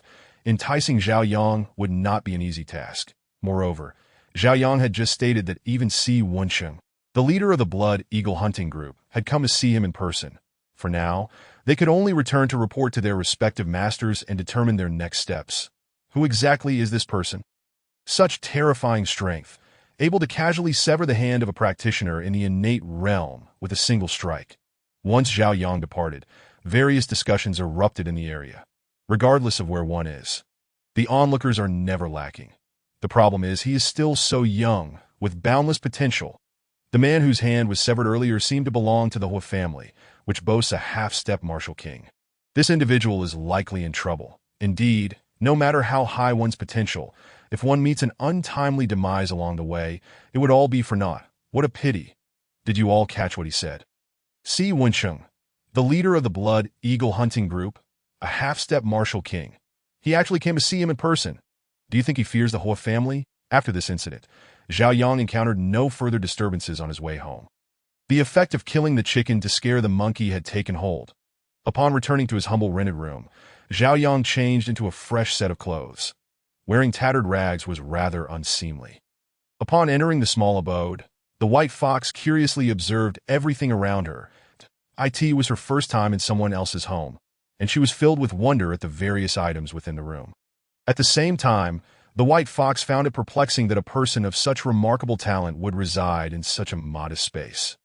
Even if it lacked the grandeur of the Lord's manor, it shouldn't be so shabby, should it? Unfortunately, this question was one the white fox could only ponder slowly.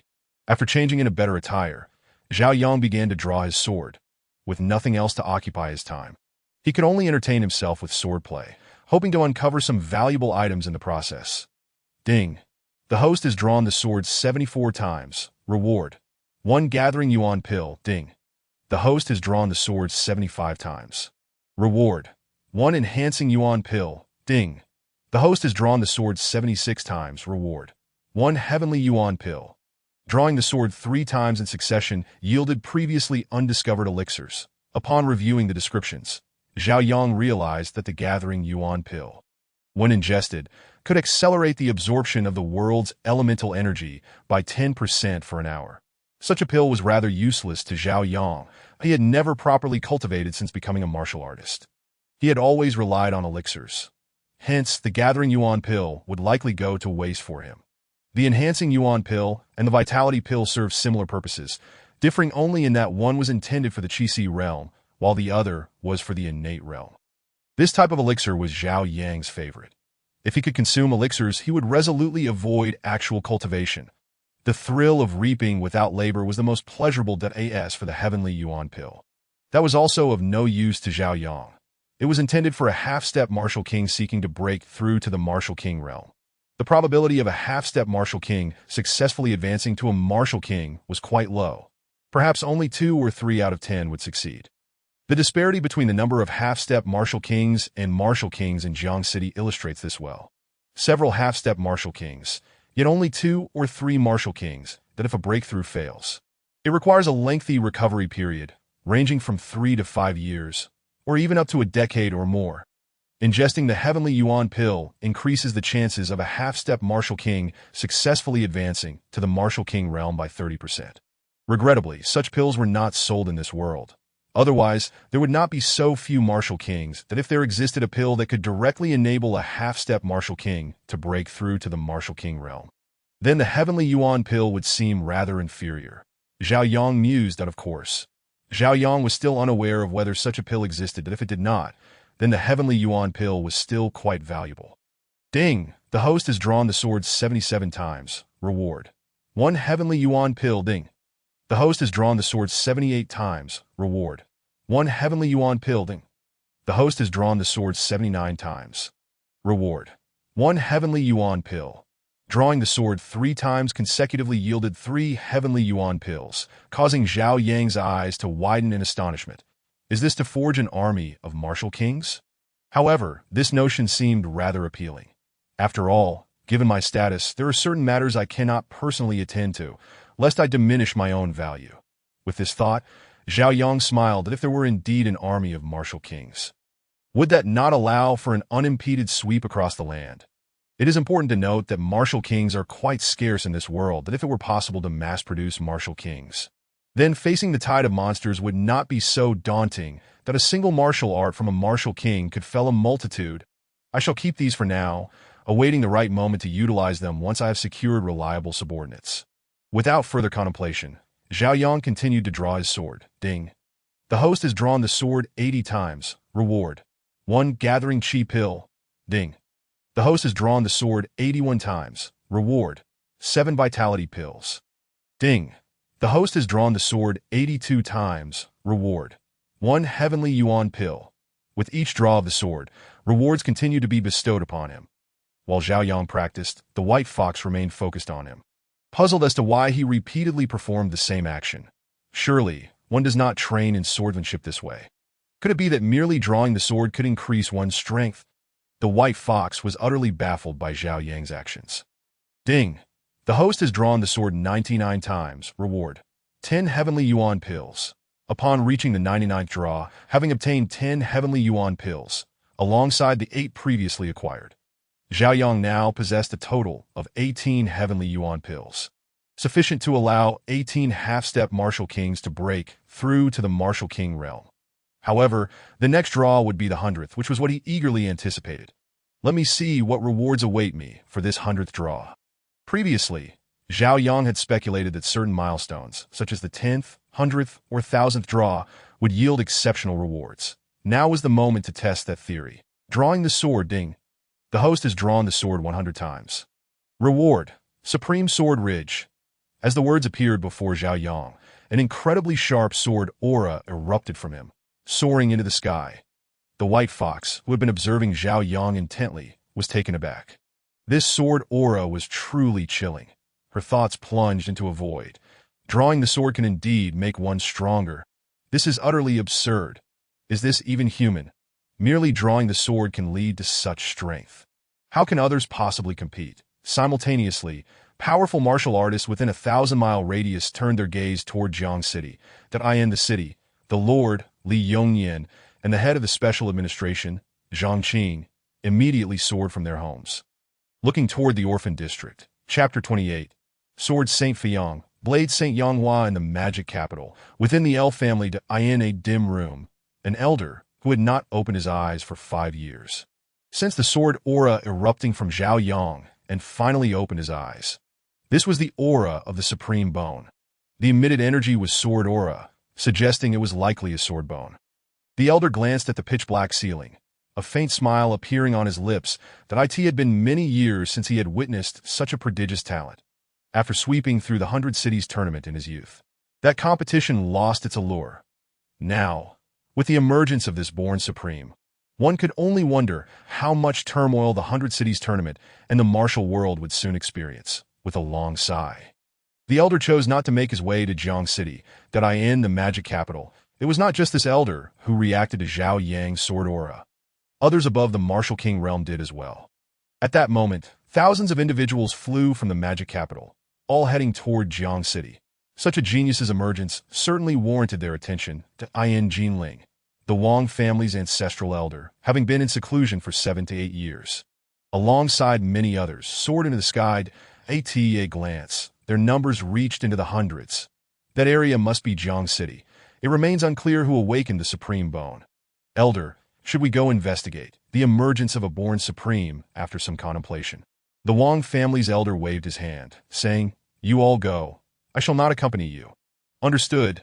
Centered around Jiang City, within a radius of 1,000 miles, countless warriors surpassing the rank of Martial King hastily converged upon Jiang City, creating a breathtaking spectacle. As the flying demonic beasts along their path swiftly veered away, in this vast expanse, whether from noble families or sects, upon sensing Zhao Yang's surging aura, they all reacted immediately. In the central continent, although distanced from Jiang City, some individuals still perceived that soaring sword intent. Moreover, it was not merely one person. This sect was known as the Sword Sect, regarded as the sacred ground for all sword cultivators in the Great Dragon Kingdom. Countless aspiring swordsmen yearned to join this esteemed sect, where all disciples were sword cultivators, making them particularly attuned to sword energy. On a mountain peak, 2 elderly men, exuding an ethereal aura, were engrossed in a game of chess. Qi Feiyang, with the emergence of a natural-born supreme, do you not wish to witness this event? Moreover, this natural-born supreme possesses the supreme sword bone. Do you not wish to recruit such a prodigy into your fold? The elder, clad in black, with a smile playing at the corners of his lips, inquired of Qi Feiyang. Qi Feiyang is the most powerful among the last 3 sword saints of the Great Dragon Kingdom. The other 2 sword saints, when placed beside Qi Feiyang, appeared somewhat inferior. Furthermore, Qi Feiyang is renowned in the martial world as the Flying Sword Saint, a natural-born supreme with a supreme sword bone. Initially, I was not particularly concerned, but your words have piqued my interest. Qi Feiyang replied with a smile. In Qi Feiyang's view, the supreme sword bone was not of great significance. It merely indicated somewhat better innate talent. Countless sword cultivators of his generation surpassed him in talent, yet all fell beneath Qi Feiyang's blade. Ultimately, none of his contemporaries achieved the rank of Sword Saint. Only Qi Feiyang reached that pinnacle, and now he stands on the cusp of becoming a Sword Emperor. Thus, he believes that while innate talent is commendable, it is the unwavering spirit that truly matters. Practicing the sword is a monotonous endeavor. Those who lack perseverance inevitably falter along the way. Why do you say this? The elder in black asked, somewhat perplexed that we have battled for so many years without resolution. Why not allow our disciples to compete instead? Naturally, the black-clad elder, being one of the 2 remaining blade saints of the Great Dragon Kingdom, known as Niu Yanghua, would not be an ordinary figure. Before Niu Yanghua could respond, Qi Feiyang continued, "Do not think I am unaware that you took a disciple 3 years ago. Is this not a form of bullying? My disciple could never compare to a natural-born supreme. Even if this natural-born supreme has just emerged, it won't be long before he surpasses my ineffectual disciple." Niu Yanghua's expression darkened slightly. Do not feign ignorance. Anyone you take under your wing must possess extraordinary qualities. Even if I have not met them, I am certain your disciple has remarkable attributes, or else you would not have chosen them. If others were to witness Qi Feiyang's current demeanor, they would undoubtedly be taken aback. The illustrious sword saint of the great dragon kingdom, cursing, only his lifelong rival, Niu Yanghua, could comprehend Qi Feiyang's true nature. It is only before Niu Yanghua that Qi Feiyang reveals his authentic self. With a sheepish smile, Niu Yanghua conceded, "Very well, let us allow our disciples to determine the victor." Shortly after, Qi Feiyang and Niu Yanghua soared towards Jiang City, Jiang City, a natural-born supreme, emerging from the orphan district. Li Yongyan frowned slightly as he surveyed the area. Forget about the orphan district. Numerous powerful figures are likely to arrive shortly, that we should focus on how to prevent those influential individuals from clashing. Zhang Qing appeared somewhat anxious. With the emergence of a natural-born supreme, it was inevitable that many prominent figures would come to recruit disciples and form alliances. Such gatherings could lead to conflicts. As the rarity of a natural-born supreme naturally attracted many aspiring mentors. For those who had little hope of breaking through, gathering disciples became their sole source of enjoyment. To nurture a disciple of great renown would bestow them with immense satisfaction. When future generations spoke of this illustrious disciple, they would undoubtedly mention their esteemed master. Thus, Li Yongyan and Zhang Qing began their preparations, dispersing the crowd surrounding the orphan district and those unrelated within it.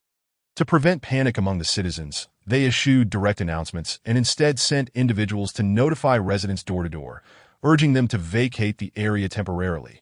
The populace, wary of the Special Management Bureau's warriors, complied without question, leaving the orphan district. Just as Zhao Yang pondered his next steps, a knock echoed at his door from the Special Management Bureau. He had drawn the supreme sword spine and unleashed the soaring sword intent. Zhao Yang was acutely aware that someone would soon seek the source of this sword energy, the concerned party. Zhao Yang wished to avoid being a mere spectator, yet he found himself powerless. Could he flee? What if he encountered one or two ruthless figures? His life would truly be in jeopardy. Zhao Yang recalled a fantasy novel from his previous life, where the protagonist possessed a supreme bone, only to have it stolen at the outset. An unfortunate fate he wished to avoid. Zhao Yang had no desire to lose his supreme bone to a heartless figure, transferring it to another. If it were an ordinary bone, he might stand a chance of survival, but this was his spine. The consequences of losing one's spine were too dire to contemplate. Remaining here, as the crowd thickened, might offer some semblance of safety, as those influential figures would likely refrain from acting against him in public. However, he detested the thought of being treated as a spectacle, and the possibility of his future being dictated by others filled him with distress. Just as Zhao Yang was engulfed in anxiety, he heard the knock again. Startled, he wondered, could they have found me so soon? It can't be. Just a few minutes have passed. Who is it? Zhao Yang asked cautiously.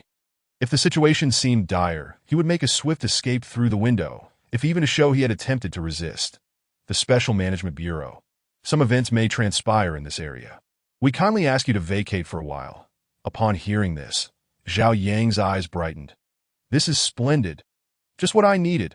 He had been fretting over how to leave discreetly, and now the Special Management Bureau had offered him a golden opportunity.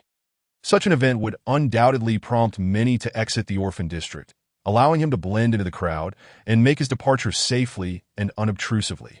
With this thought, Zhao Yang promptly replied, "Oh, very well, that I will leave immediately." Sheathing his sword, he prepared to depart with the white fox, only to find she had vanished without a trace, leaving him unsure of when she had slipped away.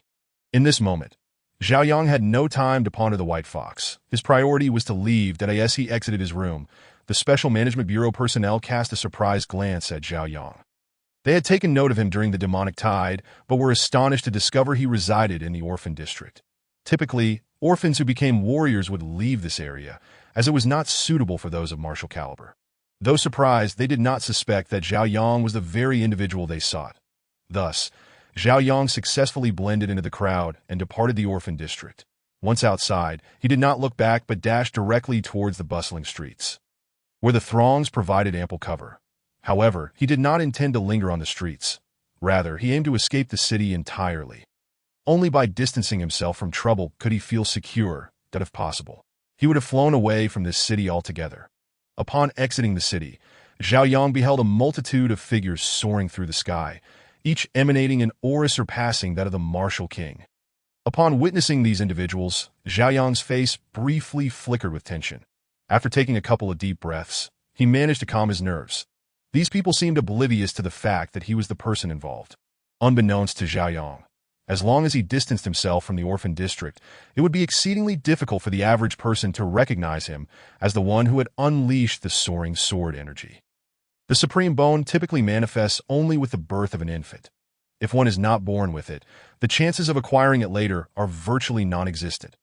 Even attempts to transplant another supreme bone may not succeed. It was only due to Zhao Yang's system that he was able to attain the supreme bone at the age of 18, that once removed from the orphan district, Zhao Yang inexplicably felt a decrease in his anxiety. Without further contemplation, he ventured directly into the forest that a few minutes later. "Wait, there's someone below," to Qi Feiyang, soaring through the sky, suddenly halted. Upon hearing this, Niu Yanghua also stopped, perplexed, and inquired, "Isn't it quite normal for there to be someone down there? Let us go take a look."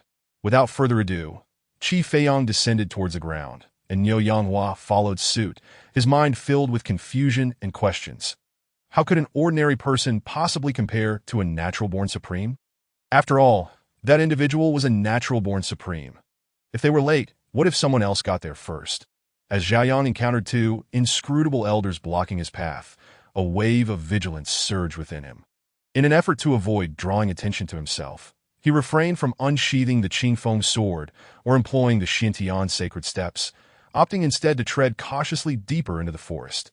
Individuals continued to fly overhead, and Zhao Yang was acutely aware that someone would likely glance down. Should he reveal the Qingfeng sword and utilize the Xintian sacred steps, it would undoubtedly attract unwanted attention, placing him in peril. Despite his efforts to blend in and appear utterly unremarkable, he still found himself under scrutiny at that moment. Zhao Yang felt as though a multitude of grass mud horses were galloping through his mind. Upon encountering the two elders, Zhao Yang clasped his hands respectfully and inquired, "May I ask what brings you esteemed seniors to seek out this humble one?" Unable to discern the elders' cultivation levels, Zhao Yang dared not be careless. Without responding, Qi Feiyang scrutinized Zhao Yang for several seconds before producing a sword and tossing it to him. Zhao Yang, for reasons unknown, felt a surge of restlessness at the sight of the sword, as though he could not allow it to fall to the ground. Thus, he steadied himself and caught the sword. Very good. Seeing Zhao Yang catch the sword with finesse, Qi Feiyang uttered those two words. Moments later, he continued, "Now use the sword in your hand to strike me. Hold nothing back." Niu Yanghua, standing beside him, glanced between Qi Feiyang and Zhao Yang, utterly bewildered by Qi Feiyang's intentions. "That I bear no enmity towards you, esteemed elder. Why then must you compel me to attack?" Zhao Yang furrowed his brow. Completely at a loss regarding Qi Feiyang's motives, that it was akin to a stranger appearing on the street and insisting that one strike him. Zhao Yang had never encountered such a demand. He wondered why this dignified elder would request such a thing. Could it be that the old man harbored some peculiar proclivity? Alas, at his age, such whims seemed absurd. If he were younger, it might be understandable, as youth often seeks thrill. But this elder appeared to be in his 70s or 80s. It was incomprehensible. Truly, it seemed he was simply too young to grasp the situation. Enough with your questions. Simply attack me. Qi Feiyang chuckled, growing increasingly pleased with Zhao Yang. Recognizing Qi Feiyang's insistence, Zhao Yang felt compelled to comply. He understood that defying the requests of these two elders would likely jeopardize his survival today. It was merely a peculiar quirk. If it pleased him, so be it. After all, he had nothing to lose. Very well then, I shall oblige. With that, Zhao Yang unleashed a strike towards Qi Feiyang that a wave of sword energy shot forth. Yet before it could reach Qi Feiyang, it vanished without a trace. Observing this, Niu Yanghua finally comprehended why Qi Feiyang had paused to observe Zhao Yang. That Qi Feiyang, too, was satisfied with Zhao Yang's strike, a smile gracing his lips once more. Seeing that smile only solidified Zhao Yang's suspicion. The old man indeed had some peculiar desire. After all, who would smile after being attacked? To be struck and still smile. He was either a fool or possessed some unusual inclination. Yet Qi Feiyang did not appear to be a fool. Thus, it could only be the latter. With this thought, Zhao Yang swung his sword again, point one strike after another. Waves of sword energy, surged towards Qi Feiyang. With each successive strike, Qi Feiyang's satisfaction grew, his grin widening further. The more Qi Feiyang smiled, the more Zhao Yang was convinced of his initial assumption. Continue, do not cease. Upon hearing Qi Feiyang's words, Zhao Yang was now certain. The elder certainly had a peculiar penchant. There was no doubt about it. Since that was the case, he would indulge him. All the while plotting his escape from these eccentric old M.E.N.A.S. Zhao Yang's strikes increased in frequency. He no longer held back. With his full might unleashed, the might of his sword energy surged. Witnessing the escalating power of the strikes, Qi Feiyang's smile became even more pronounced. Niu Yanghua watched Zhao Yang with growing admiration, though he still regarded him as inferior to a natural-born supreme. Use your most formidable sword technique to strike me. Upon hearing this, Zhao Yang gritted his teeth, ultimately deciding to employ the first move from the Primal Sword Cannon, as the inaugural master of the Primal Sword Cannon. It was likely that no one else in the world had witnessed its techniques, that as long as he refrained from revealing the original text, he could utilize its techniques without concern to at worst. He would merely astonish others with the power of his swordplay. With a swift motion, he executed the technique. The serpent strikes, quick, precise, and lethal. The sword tip pierced Qi Feiyang's robe. Both Qi Feiyang and Niu Yanghua displayed expressions of shock, their faces etched with incredulity. Yet it was only a mere tear in the fabric. After that initial breach, the sword tip could advance no further than my apologies, Zhao Yang said, retracting his sword and clasping his hands in respect. Do you have a master? Qi Feiyang inquired. Upon hearing this, Niu Yanghua's expression grew even more astonished. Despite Zhao Yang's apparent potential, a natural-born supreme could easily surpass him in mere moments. Now, it seemed that Qi Feiyang wished to abandon the natural-born supreme to take Zhao Yang as his disciple. After a moment's contemplation, Zhao Yang replied, "Well, I already have a master." The elder before him was inscrutable, and Zhao Yang was unaware of Qi Feiyang's true strength. However, he understood the elder's intention to take him as a disciple. Yet Zhao Yang was reluctant. If Qi Feiyang were merely a martial sovereign, that would be somewhat beneath him. Moreover, Zhao Yang had no desire to take on a master. With a system in place, why would he need a mentor? Once he accepted a master, it would inevitably lead to an inquiry into his background. Even if Qi Feiyang were merely a martial sovereign, uncovering his lineage would not be a trivial matter. If his origins were revealed, explaining his Qing Feng sword, Xintian sacred steps, and various techniques would become exceedingly difficult. Thus, Zhao Yang felt compelled to assert that he already had a master. You already have a master? Qi Feiyang expressed a hint of disappointment. I do have a master. Might you share your master's name? To have such a remarkable disciple as you, I can only imagine your master is no ordinary individual. I would like to make their acquaintance. Qi Feiyang pressed further. He genuinely wished to meet Zhao Yang's master.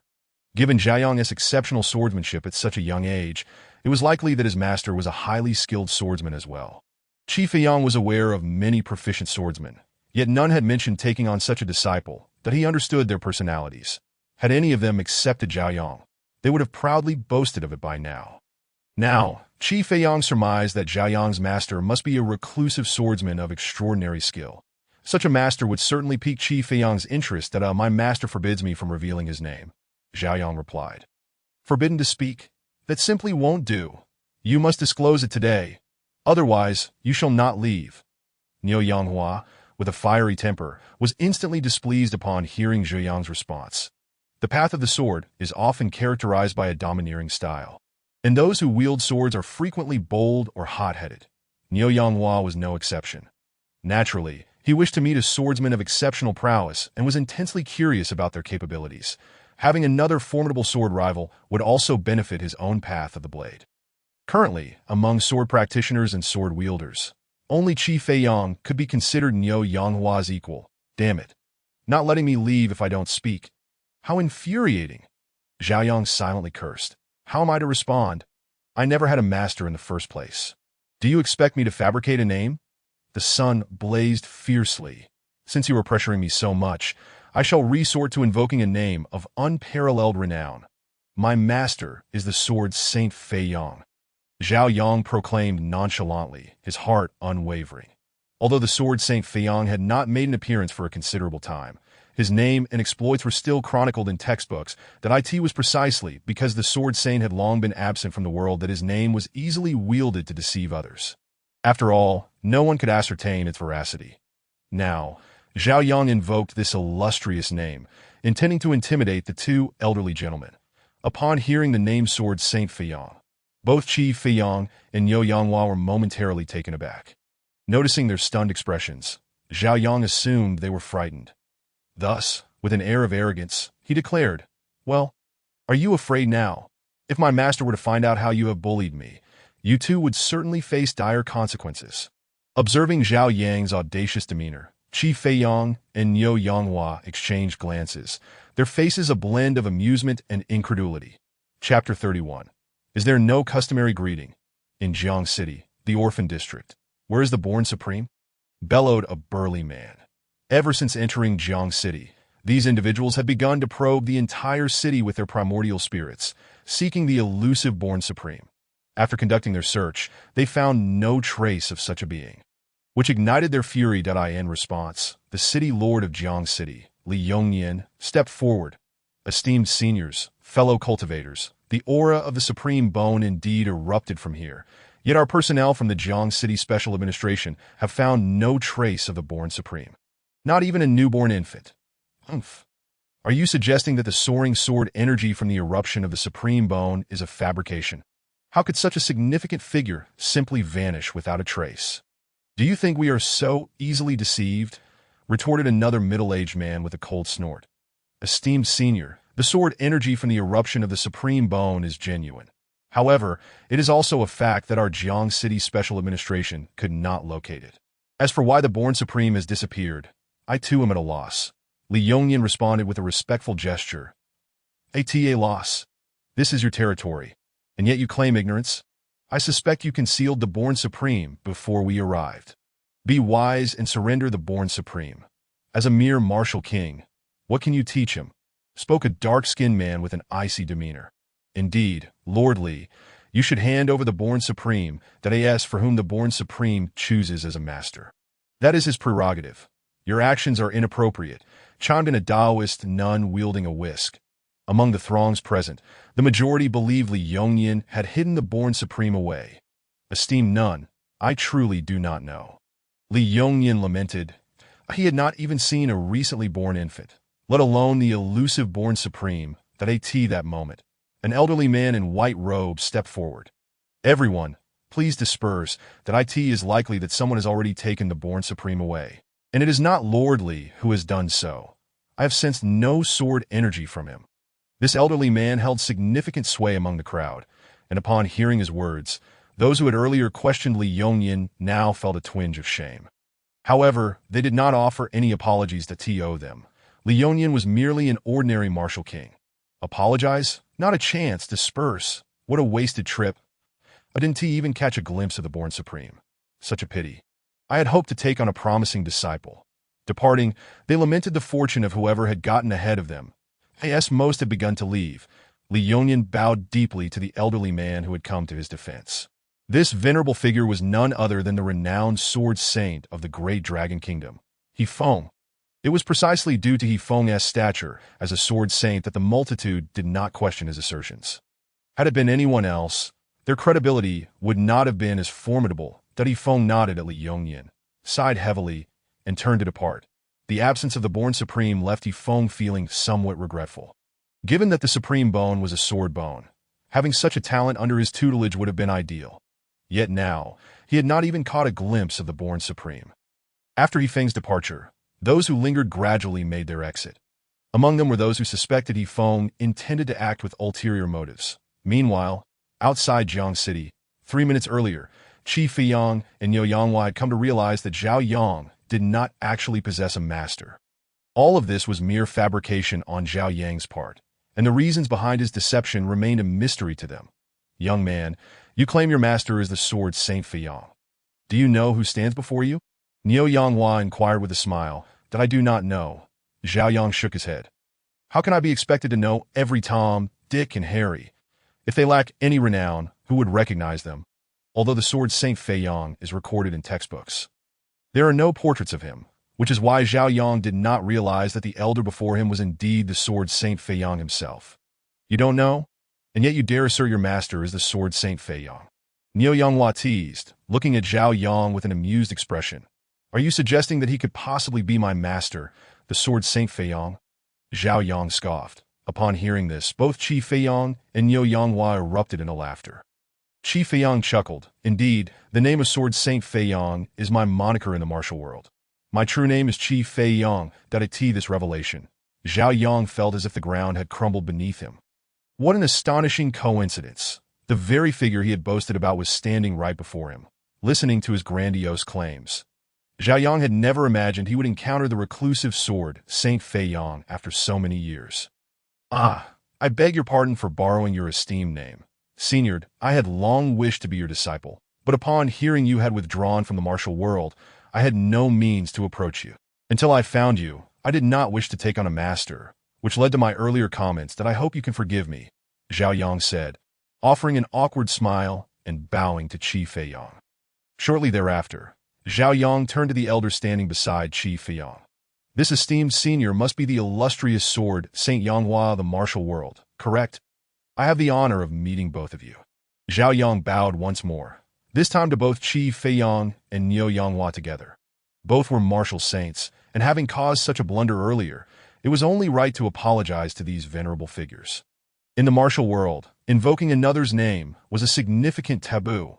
If Qi Feiyang were to take offense and dispatch him, it would be dire indeed, since you were so eager to be my disciple. Now that I stand before you, do you not know what to do? Qi Feiyang smiled as Zhao Yang rose that, I understand that if Zhao Yang were still oblivious to Qi Feiyang's intent, he might as well be dead. Master, I humbly bow to you. The Sword Saint had already reached the pinnacle of martial saint before his seclusion. After so many years, he was likely on the verge of reaching the martial emperor realm. To take such a person as a master was indeed a remarkable opportunity. Excellent. From this moment forth, you shall be my disciple, Qi Feiyang declared, extending his hands to assist Zhao Yang to his feet. Master, is there no customary gift for our meeting? Zhao Yang asked expectantly. Having just been helped up by Qi Feiyang, one would think there ought to be some token gesture for such a significant occasion. Chapter 32. A bounty of over 2,000 meeting gifts after all. Qi Feiyang stood to gain from accepting him as a disciple. What a clever lad, with such audacity. Only you would dare ask such a thing. Niu Yanghua remarked, astonished at Zhao Yang's boldness. Tio have the illustrious Sword Saint Fei Yang as a master, and still demand a meeting gift. Zhao Yang must be the only one in this world. Why shouldn't I ask? My master has gained a disciple like me. He stands to profit immensely. Let me tell you, that sword energy just now erupted from me. Do you understand my meaning? Zhao Yang said, his face alight with pride. Having become a disciple of the Sword Saint, the matter of his supreme sword spine would eventually come to light. It was better to disclose it sooner rather than later. Transparency benefits all parties. Ultimately, Zhao Yang's aim was to elevate his own value in order to extract greater benefits from Qi Feiyang. Upon hearing Zhao Yang's words, both Niu Yanghua and Qi Feiyang were left utterly astonished. They immediately seized Zhao Yang, probing his body with their internal energies. Indeed, Qi Feiyang and Niu Yanghua exchanged incredulous glances, both recognizing the astonishment reflected in each other's eyes. Initially, Niu Yanghua felt pity for Qi Feiyang, as once he accepted Zhao Yang as a disciple, he would no longer seek the so-called Born Supreme. But now, the Born Supreme was standing right before them. Niu Yanghua thought to himself, I was the fool all along. What on earth was happening? Why was this the case? Shouldn't the Born Supreme have been innate?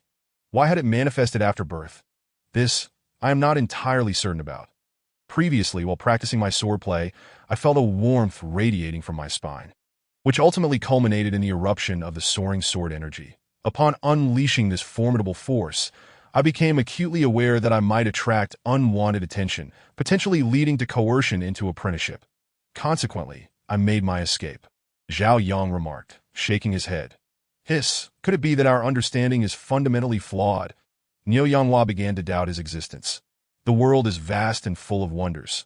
Perhaps you have possessed this supreme sword bone since childhood. Yet for reasons unknown, it remained unawakened. Qi Feiyang sighed deeply.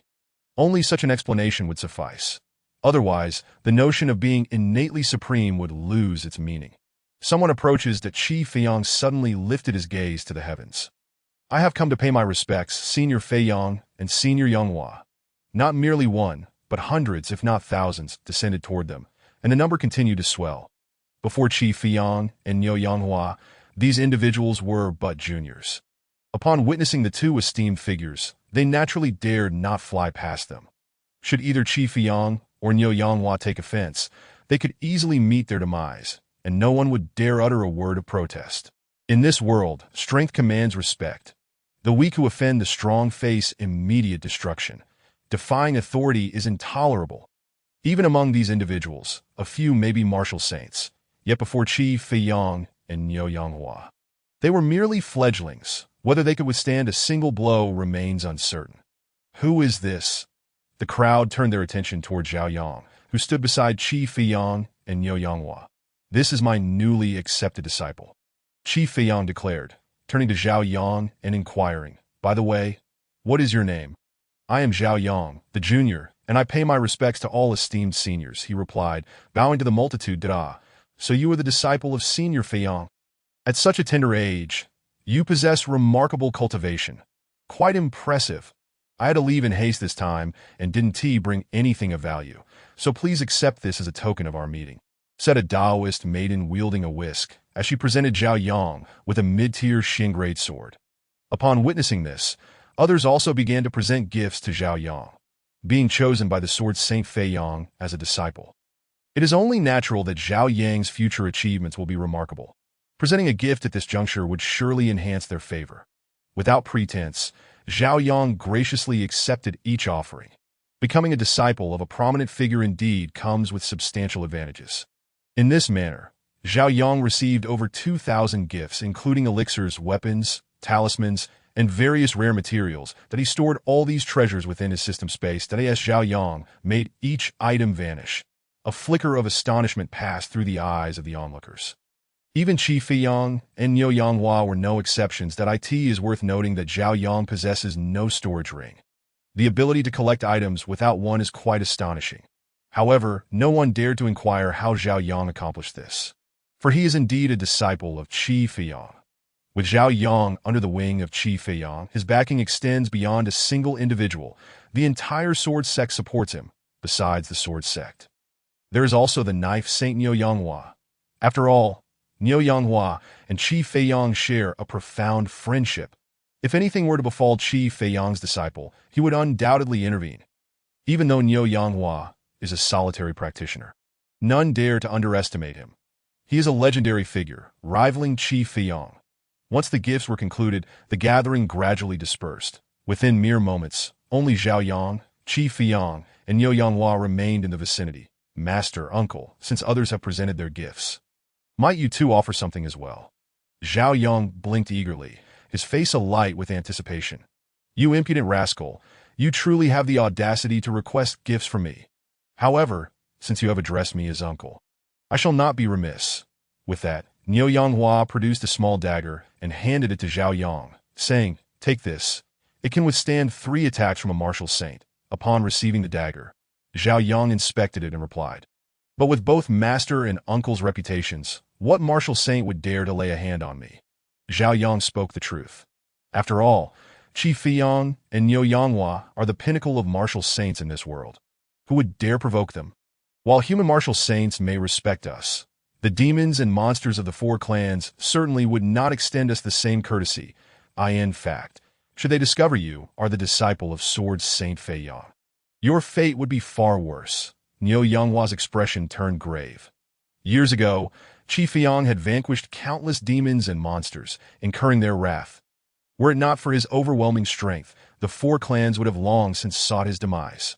Furthermore, Niu Yonghua added, even without your apprenticeship to Feiyang, once your supreme bone is exposed, you will inevitably attract the attention of the demon and monster clans. After all, they would not wish for humanity to grow stronger. Hiss, is it truly that terrifying? Zhao Yang could not help but draw a sharp breath. Chapter 33. The 3-year agreement. Zhao Yang never anticipated that becoming a disciple would bring such peril upon himself. Moreover, his supreme sword spine could lead him to calamity. Yet he did not harbor regrets. Had he not sought apprenticeship, he might have been swiftly eliminated by Qi Feiyang earlier. While his supreme sword spine may attract danger, it equally enhances his strength. That be why taking Qi Feiyang as his master, Zhao Yang reaped numerous benefits. Most importantly, he no longer needs to live in fear, for he now possesses a formidable master, regardless of what treasures he presents. He is unlikely to attract the envy of other martial artists. He can also act with greater confidence, leveraging his master's reputation. Uncle, since I find myself in such peril, might you grant me a few more of these small daggers? Zhao Yang inquired of Niu Yanghua, his expression brimming with hope. Aware of the constant danger surrounding him, Zhao Yang naturally sought to secure more life-saving items. Hey, you rascal, very well. I shall give you 3 more. Without hesitation, Niu Yanghua produced 3 additional daggers and handed them to Zhao Yang, implying that he had no more to spare. Thank you, uncle. Having received 3 life-saving daggers from Niu Yanghua, Zhao Yang appeared quite pleased. Shortly thereafter, he turned to Qi Feiyang and asked, Master, uncle has already given gifts. Surely you cannot be without some token as well. You impudent child, Qi Feiyang chuckled, shaking his head before retrieving 5 small swords. Upon seeing these 5 small swords, Zhao Yang understood that their purpose was akin to the daggers given by Niu Yanghua, serving as life-saving items. At present, Zhao Yang's greatest need lay in such provisions. He possessed ample weapons, techniques, and elixirs, yet lacked the means to safeguard his life. Thus, the more he had, the better. This would enable him to endure longer in perilous situations. These 5 small swords, like the daggers from your uncle, are also meant for protection, each capable of withstanding 3 full-force strikes from a martial saint, Qi Feiyang explained as he handed the small swords to Zhao Yang. Thank you, master. Zhao Yang received the 5 small swords with a beaming smile. Having accepted the gifts, it is now time for you to return with me to continue your training, Qi Feiyang stated, for as Zhao Yang's master, he bore the responsibility of guiding his cultivation, especially since Zhao Yang would soon face off against Niu Yanghua's disciple. That Qi Feiyang did not wish for Zhao Yang to be defeated. Must we leave so soon? Can we not delay a little? I still have 1 million to collect, Zhao Yang replied, having promised City Lord Li Yongnian that he would secure the championship in the 100 Cities competition to earn a reward of 1 million. He was determined to obtain that sum. 1 million unclaimed. With your current standing, do you still need to concern yourself with that amount? Qi Feiyang expressed confusion, considering the gifts Zhao Yang had just received, which totaled in the billions. It was perplexing that he still worried about a mere 1 million. What could 1 million even buy? Qi Feiyang found it utterly incomprehensible. Well, this concerns the 100 Cities competition. I previously promised someone that I would win the championship, and in return, they would grant me an additional 1 million, that Zhao Yang explained, offering an awkward smile, confident that both his master and uncle could discern his prior poverty. He could hardly afford a decent garment. Thus, when he heard of the 1 million as a bonus, he had readily agreed that if he were to leave now, it would be a betrayal of his word. Should he break his promise, it would not only tarnish his own reputation, but also reflect poorly on his master. I trust you would not wish for such a situation to arise. After hearing Zhao Yang's reasoning, Qi Feiyang nodded in agreement, recognizing the implications of Zhao Yang's potential betrayal. Others would deem him an untrustworthy disciple. By the way, how old are you? Surely you cannot be under 20. I am but 18 this year, with 2 years remaining until I reach 20. 18 years old and already at the 7th level of Qi Si. This age paired with such cultivation astonished both Qi Feiyang and Niu Yanghua, who could not help but gasp in disbelief. Zhao Yang's aptitude seemed to exceed their expectations. An 18-year-old at the 7th level of Qi Si is indeed a rarity. At the tender age of 18, possessing a cultivation level of the 7th layer of the Qi Si, and having clinched victory in the Grand City competition, do you harbor a sense of assurance? It is crucial to understand that each individual is permitted to partake in the Grand City competition only once in their lifetime. Given your youth, there is no pressing need to rush into this prestigious contest. A disciple renowned far and wide is precisely what Qi Feiyang wishes to witness. However, should Zhao Yang fail to secure the championship this time, it would be a significant squander. Not only would it waste an opportunity, but it would also tarnish Qi Feiyang's reputation. After all, Qi Feiyang is among the elite of the Dragon Kingdom. If his disciple cannot emerge victorious in the Grand City competition, one can only imagine the whispers that will ensue. "Fear not, master, my confidence is unwavering," Zhao Yang proclaimed with assurance. Observing Zhao Yang's steadfast confidence, Qi Feiyang chose to refrain from further commentary. Shortly thereafter, he inquired of Niu Yanghua, "How old is your disciple this year? When shall we arrange for a match between the two?" Having taken on disciples, it was indeed time to determine the date for their duel. That my disciple is also 18 this year, though his cultivation level does not match Zhao Yang's. Niu Yanghua remarked, casting a scrutinizing glance at Zhao Yang, perplexed at how this young man had achieved such formidable prowess. This, a flicker of pride graced Qi Feiyang's countenance. Do not forget, my disciple is a natural-born supreme talent. He is not to be compared with ordinary individuals. Merely a natural-born supreme talent. My disciple may not necessarily be at a disadvantage. After a moment's contemplation, Niu Yanghua stated, "Let us set the date for the duel 3 years hence." "Very well, 3 years it shall be," Qi Feiyang replied. Turning to Zhao Yang, he continued, "Once the Grand City competition concludes, you shall accompany me for training. That in 3 years, you will face your master's disciple in combat. I have battled with your master my entire life without a definitive victor. Now, it is up to the younger generation." "Yes, master," Zhao Yang responded, casting a glance at both Qi Feiyang and Niu Yanghua. The revelation that these two had never settled their rivalry left Zhao Yang somewhat astonished. As the saying goes, in literature, there is no first. In martial arts, there is no second. Yet the lack of a conclusive outcome left Zhao Yang in a state of confusion. "Enough of this. Your master and I shall take our leave, that I will come to observe during the Grand City competition." With that, Qi Feiyang and Niu Yanghua departed, while Zhao Yang began his journey back to Jiang City. He was indifferent to the 3-year agreement mentioned by Qi Feiyang. With the system at his disposal, Zhao Yang had no doubt he would not be outmatched by Niu Yanghua's disciple. Upon returning to his rented accommodation, Zhao Yang discovered the white fox lounging on the bed. "This fellow ran off without calling for me, yet returns with such swiftness." Chapter 34, The Awakening of the Byakugan. Upon Zhao Yang's return, the white fox lifted its head to glance at him before resuming its repose.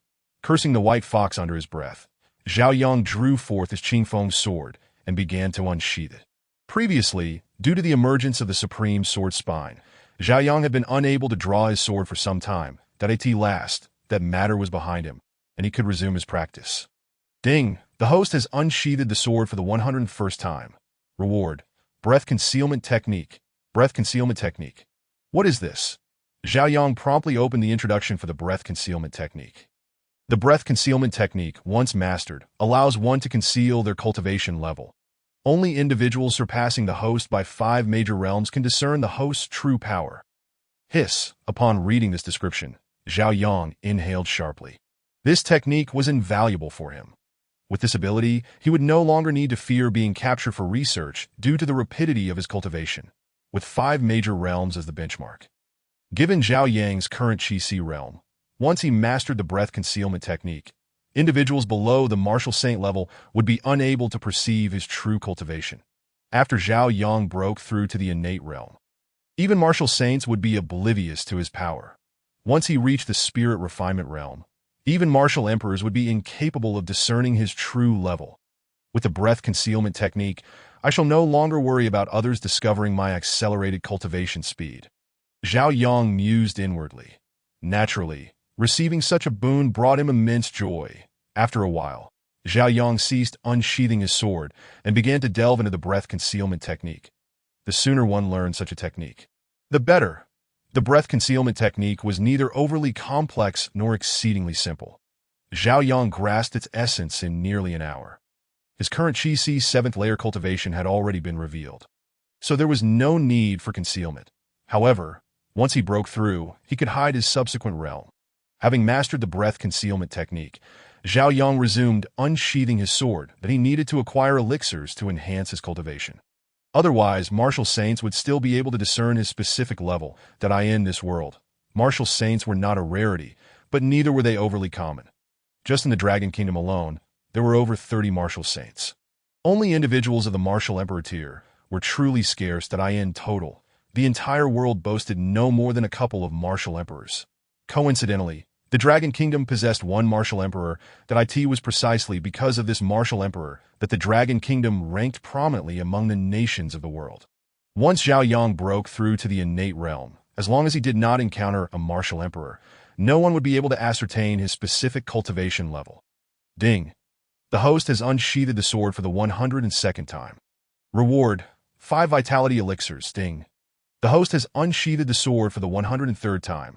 Reward: 1 energy enhancement pill. Ding. The host has unsheathed the sword for the 104th time. Reward: 8 vitality elixirs. That should suffice. 13 vitality elixirs, combined with the dozen or so I had in stock, should be enough for me to break through to the innate realm, extracting a vial of vitality elixirs. Zhao Yang poured its contents directly into his mouth. Witnessing this scene, the white fox was once more taken aback by Zhao Yang's actions. That is a vial. Not just one. Consuming them this way. Are you not concerned about bursting apart? How utterly reckless.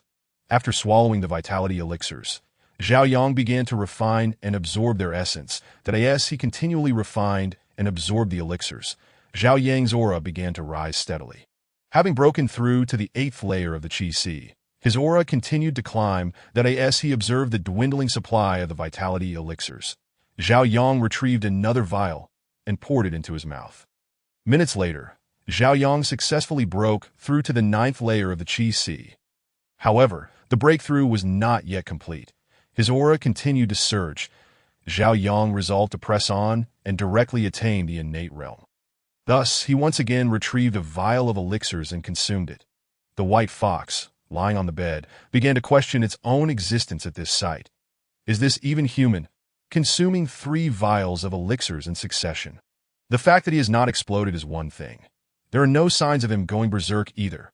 The most absurd part is that someone capable of producing such a plethora of elixirs and top-tier weapons resides in such a modest rental apartment. Could this be the essence of a hidden gem in plain sight? No hidden wealthy individual could compare to this. After refining and absorbing the 3rd vial of elixirs, Zhao Yang's aura surged to the pinnacle of the Qi Si realm. He was but a step away from breaking through to the innate martial master level. Should he cultivate slowly, it would take considerable time. Regrettably, he had exhausted his previous 4 breakthrough pills. Now, he could only rely on unsheathing his sword to obtain further breakthrough pills. At this juncture, the few remaining vitality elixirs Zhao Yang possessed were losing their effectiveness. He needed to consume breakthrough pills. With this thought, Zhao Yang rose to his feet and once again grasped the Qingfeng sword. Ding! The host has unsheathed the sword for the 105th time. Reward: 1 energy enhancement pill. Ding! The host has unsheathed the sword for the 106th time. Reward: 1 energy enhancement pill. Ding! The host has unsheathed the sword for the 107th time. Reward: 1 spirit nourishing pill. Ding! The host has unsheathed the sword for the 108th time. Reward: 1 spirit nourishing pill. I refuse to believe this. Let us continue. After unsheathing the sword 4 times in succession without yielding a breakthrough pill, Zhao Yang felt a twinge of disappointment, but refused to relent. Ding! The host has unsheathed the sword for the 109th time. Reward: 10 essence water. Ding! The host has unsheathed the sword for the 110th time. Reward: 1 energy enhancement pill. Ding! The host has unsheathed the sword for the 111th time. Reward: Byakugan. What the heck? Upon seeing the notification that appeared before him, Zhao Yang exclaimed in astonishment. Byakugan, the ocular technique from Naruto has manifested once more. The Byakugan did not provide Zhao Yang with a choice. It was instantaneously installed in his left eye. Left eye Byakugan, right eye Rinnegan. This is simply unparalleled. Following the installation of the Byakugan, Zhao Yang's mind was flooded with its usage methods and abilities. Much like with the Rinnegan, it felt as though he had possessed this knowledge all along. The Byakugan grants 7 distinct abilities. Originally reliant on chakra, in this world it operates on essence energy. The first ability, distant vision, utilizing essence energy to amplify the capabilities of his eyes, allowing him to see objects up to 1 kilometer away. Commonly referred to as Mother, I no longer need to worry about my nearsightedness. The second ability, X-ray vision, see through objects, allowing the user to perceive the target's meridians and the flow of essence energy, even discerning whose essence energy it belongs to. Such eyes would be irresistible to any man. The third ability, Insight, bestows a 360 field of vision. Fourth, it enhances one's capabilities. While ordinary martial artists typically release essence energy through hands, feet, and mouth, possessing the Byakugan enables one to uncover their own essence energy acupoints, allowing for the release of essence energy from all acupoints throughout the body. Fifth, it can emit an immense pressure, causing those nearby to faint, and can inflict tangible damage upon the surrounding space. While the former is a skill most martial artists possess, it is the latter that is truly terrifying, capable of causing real harm to space. Sixth, to perceive the destinies of others. Seventh, to unleash the Huangquan Bailing Saka. Chapter 35. The Dual Pupil User. The opponent 3 years hence. In the northwest region of the Great Dragon Kingdom, an old man clad in black robes descended into a courtyard. Upon witnessing his arrival, a girl practicing her swordsmanship within the courtyard looked up with delight and exclaimed, "Master, you have returned." This black-robed elder was none other than the revered sword Saint Niu Yanghua, who had just met with Zhao Yang. The girl, known as Lu Xiyu, was Niu Yanghua's disciple. What made her particularly unique were her eyes. Upon closer inspection, one would discern that Lu Xiyu possessed not 2, but 4 pupils. Each eye bore 2 pupils. It was precisely due to her extraordinary ocular feature that Niu Yanghua took her as his apprentice 3 years prior. While wandering, Niu Yanghua came across a village on the brink of annihilation by malevolent forces. In his desire to lend assistance, he encountered Lu Xiyu, who was ostracized by the villagers. Due to her unusual eyes, when villagers gazed directly into them, they would occasionally faint, leading to Lu Xiyu being labeled as a reincarnation of a demon and consequently shunned. After hearing the villagers' remarks, Niu Yanghua surmised that Lu Xiyu's eyes might be a form of innate ocular technique, and thus he took her away from the village. Subsequently, Niu Yanghua discovered that aside from being unapproachable for ordinary individuals, Lu Xiyu's eyes possessed additional abilities. They could discern the movements of others. With this singular capability, should Lu Xiyu cultivate martial arts, she would indeed be an invincible presence among her peers. After careful consideration, Niu Yanghua decided to accept Lu Xiyu as his disciple. Following her acceptance, he brought her to this secluded place to commence her sword training. Niu Yanghua imparted all his knowledge to Lu Xiyu. As she began her martial training, Niu Yanghua increasingly sensed that Lu Xiyu's eyes were extraordinary. They might harbor other latent powers, yet to be unlocked. To aid her in fully developing her ocular technique, Niu Yanghua sought out information, yet ultimately found nothing.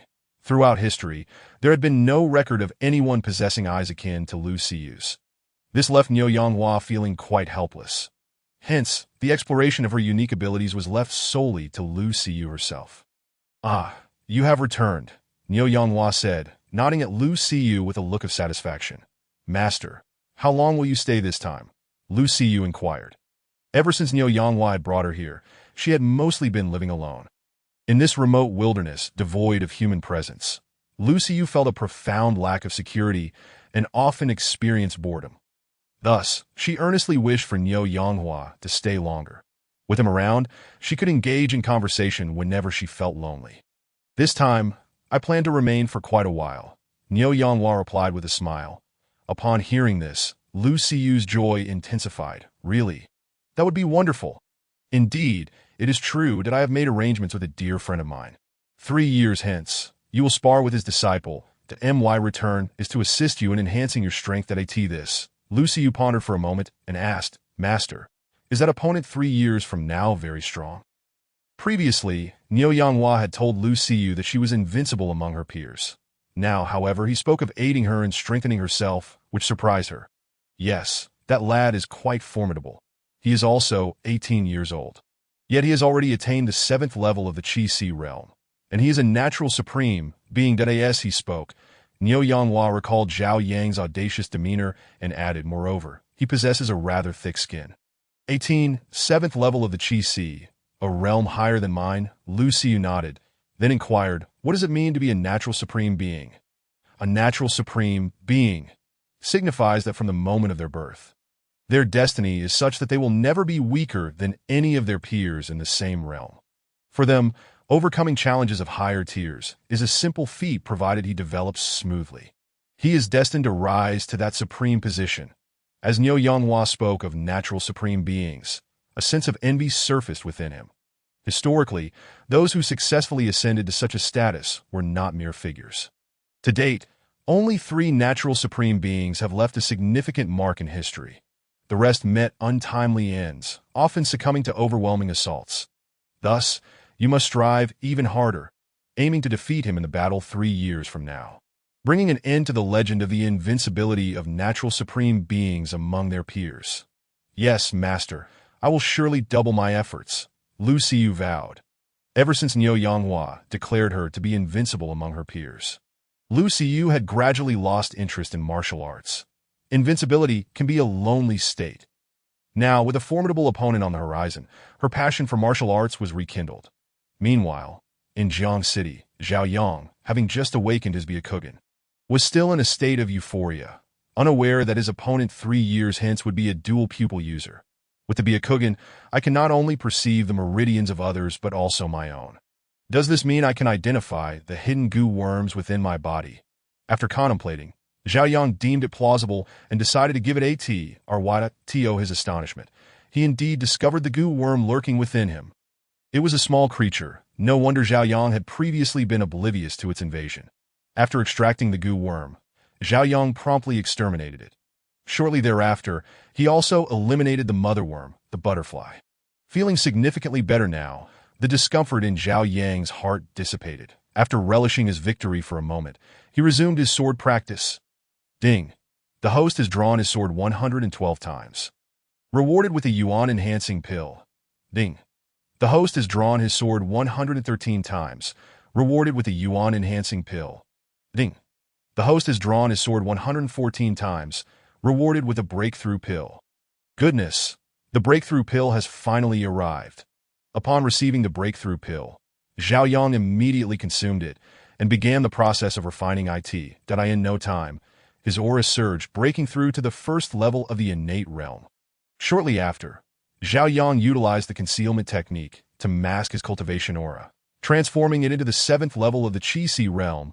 At this juncture, even the esteemed martial saints Qi Feiyang and Niu Yanghua could not discern Zhao Yang's true cultivation level. Just as Zhao Yang was preparing to consume more pills to enhance his strength, a notification popped up before him. Warning. Due to the recent excessive consumption of pills, should the host continue, there is a risk of going berserk.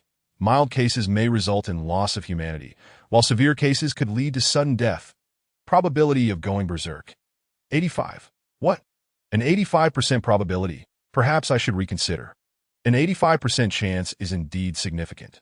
The remaining 15% can be deemed negligible. After calculating, Zhao Yang realized that over the past 2 days, he must have consumed no fewer than 200 pills.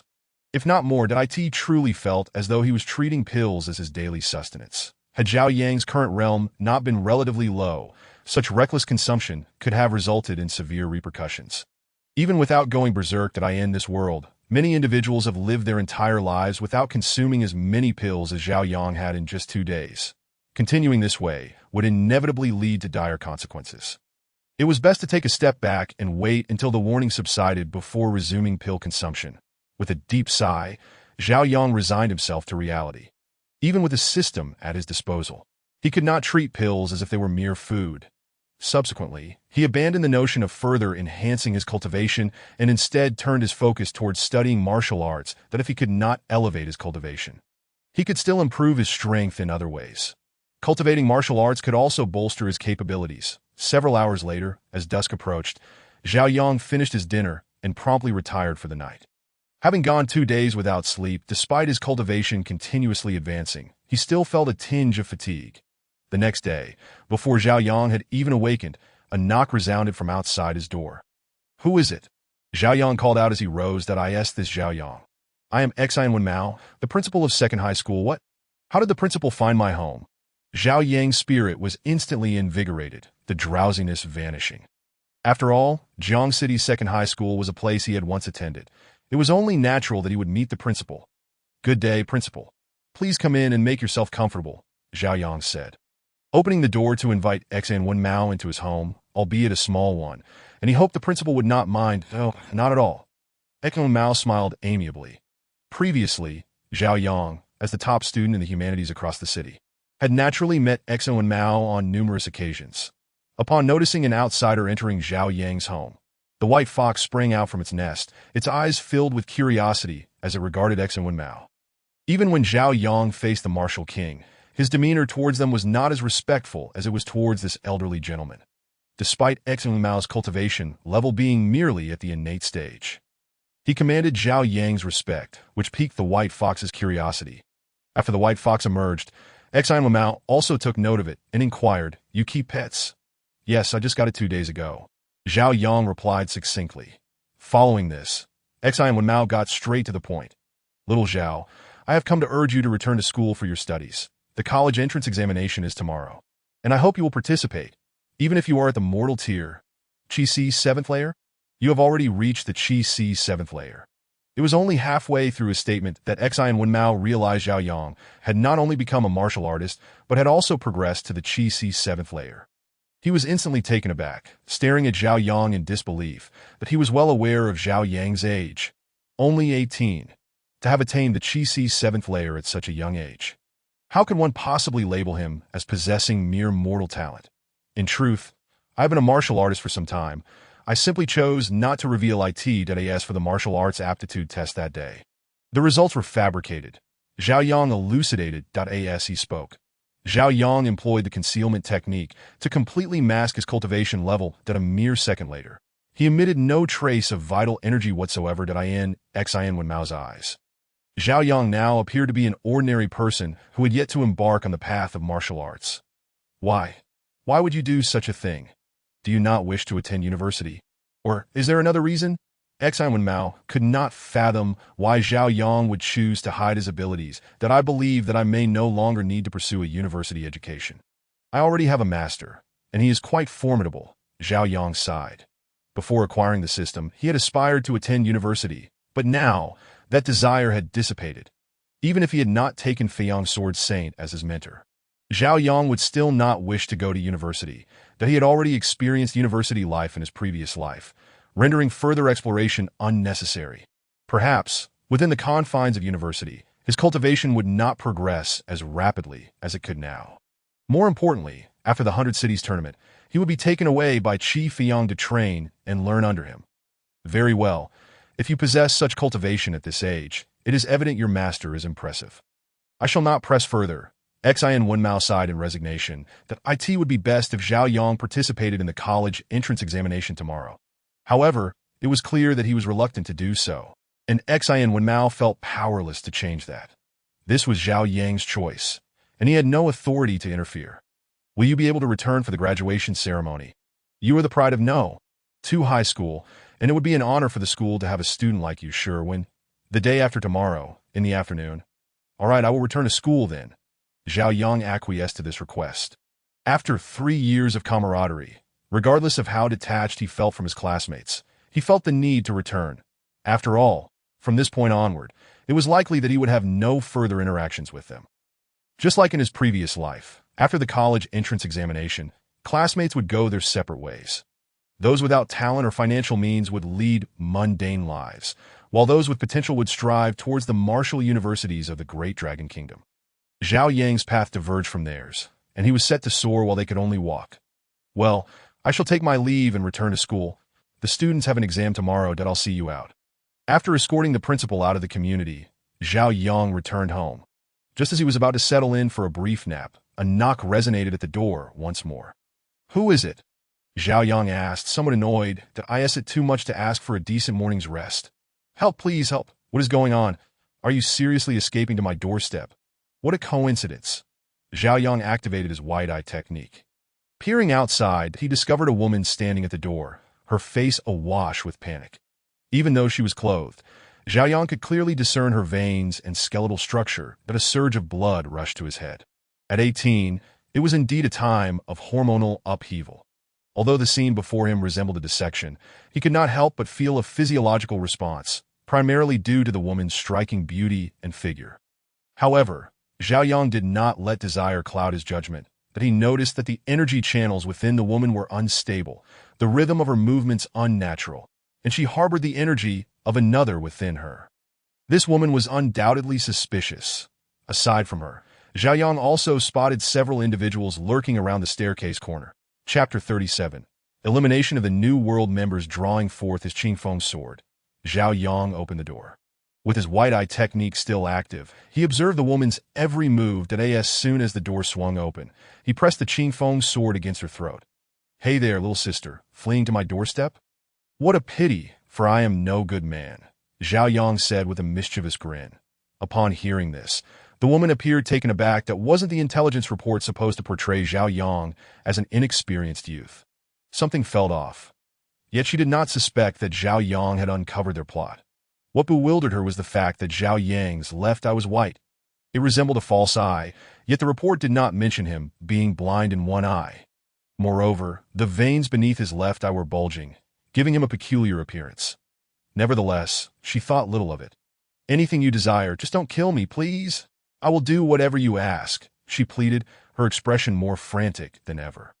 The act was far from over. She needed to continue playing her role.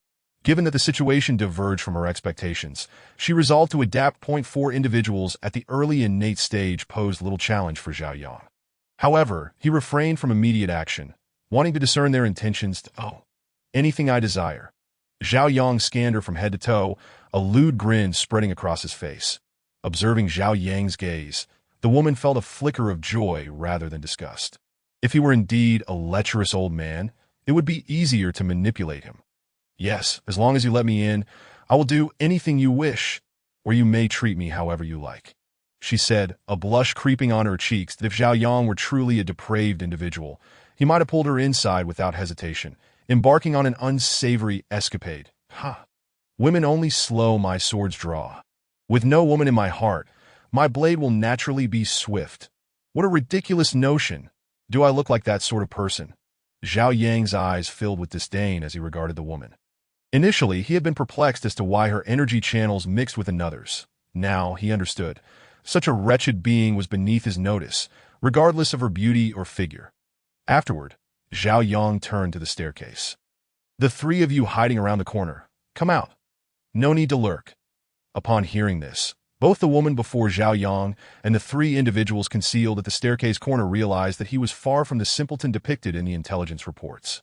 It should be noted that while Zhao Yang remained inside his room, he could not have seen around the staircase corner, and his cultivation level had yet to reach the divine refinement stage, making it impossible to probe with his consciousness. Furthermore, they had not sensed any fluctuations indicative of a mental scan. "Impressive, young Master Zhao.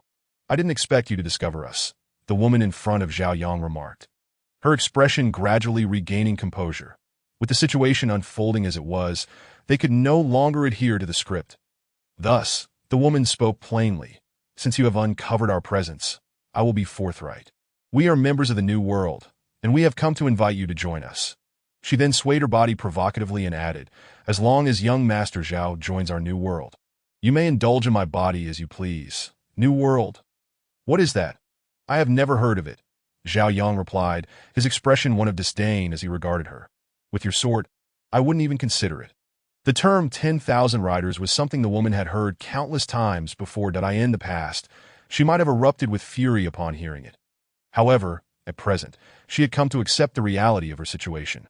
Her innate talent was merely of the ordinary tier, and it was solely due to acquiring a nefarious technique that she had managed to reach her current level. The essence of this technique involved engaging in union with men and absorbing their primal energy, converting it into her OWTO enhance her cultivation. She needed to continually engage in such unions. The reason Zhao Yang had sensed the foreign energy within her was that she had recently participated in such an act before arriving here, and she had yet to fully convert that energy. The members of the New Era organization were spread across the globe, forming an exceedingly formidable entity with members in every nation. After stating this, the woman ceased her discourse, waiting for Zhao Yang's response. Noticing her silence, Zhao Yang regarded her with a look of incredulity, thinking to himself, "Do you really believe that your organization's strength will compel me to join you?" Fool! At that moment, Zhao Yang found it utterly incomprehensible why this organization would attempt to recruit him with someone so simple-minded. "Our New Era organization is backed by a martial sage. With your qualifications, it wouldn't be difficult to catch his EY. Do you not wish to become more powerful?" In her eyes, No one could resist the allure of strength. Just like her, she had descended to such depths for the sake of power. To call you a fool is an understatement, she thought. Conversing with someone so dim-witted is a sheer waste of time. The more Zhao Yang pondered, the more infuriated he became, and in a fit of rage, he took action. In an instant, his sword glided forth, and before the woman could react, her head was severed from her body. Zhao Yang showed no regard for the other three individuals present. You're finished. You re-provoking our new era. The remaining three stammered, shaken by the sight of Zhao Yang's swift execution of the woman. It was worth noting that she possessed a cultivation level of the innate third stage, while Zhao Yang was merely at the 7th level of the Qi Si. The fact that someone at the 7th level could so casually slay a cultivator of the 3rd stage was undeniably terrifying. It was no longer mere fear. It was sheer terror, provoking the new era. Even if I am, what of it? I doubt you're any better. With that, Zhao Yang stepped forward, directly confronting the three with a flick of his azure sword. They fell lifeless to the ground. Chapter 38. The unveiling of two mysterious weapons. After eliminating the three, Zhao Yang discovered the surveillance devices affixed to their chests. Cursing under his breath, he shattered the devices without hesitation. At that moment, he realized that his actions had likely been detected by the New Era organization. However, Zhao Yang remained unconcerned.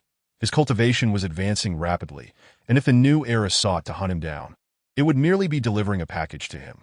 Subsequently, Zhao Yang searched the bodies for any valuable items, but he was met with disappointment. He had hoped to find some spoils, but was let down when he discovered that these individuals were likely just peripheral members of the New Era, possessing nothing of worth. This floor was not exclusively occupied by Zhao Yang, but at that moment, he was the only one present. The others were away, and thus, they missed the entire scene.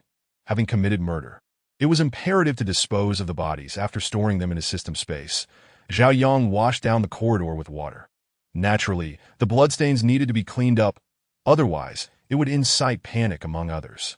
Once everything was in order, Zhao Yang returned to his room. I'm going out for a bit. Are you coming?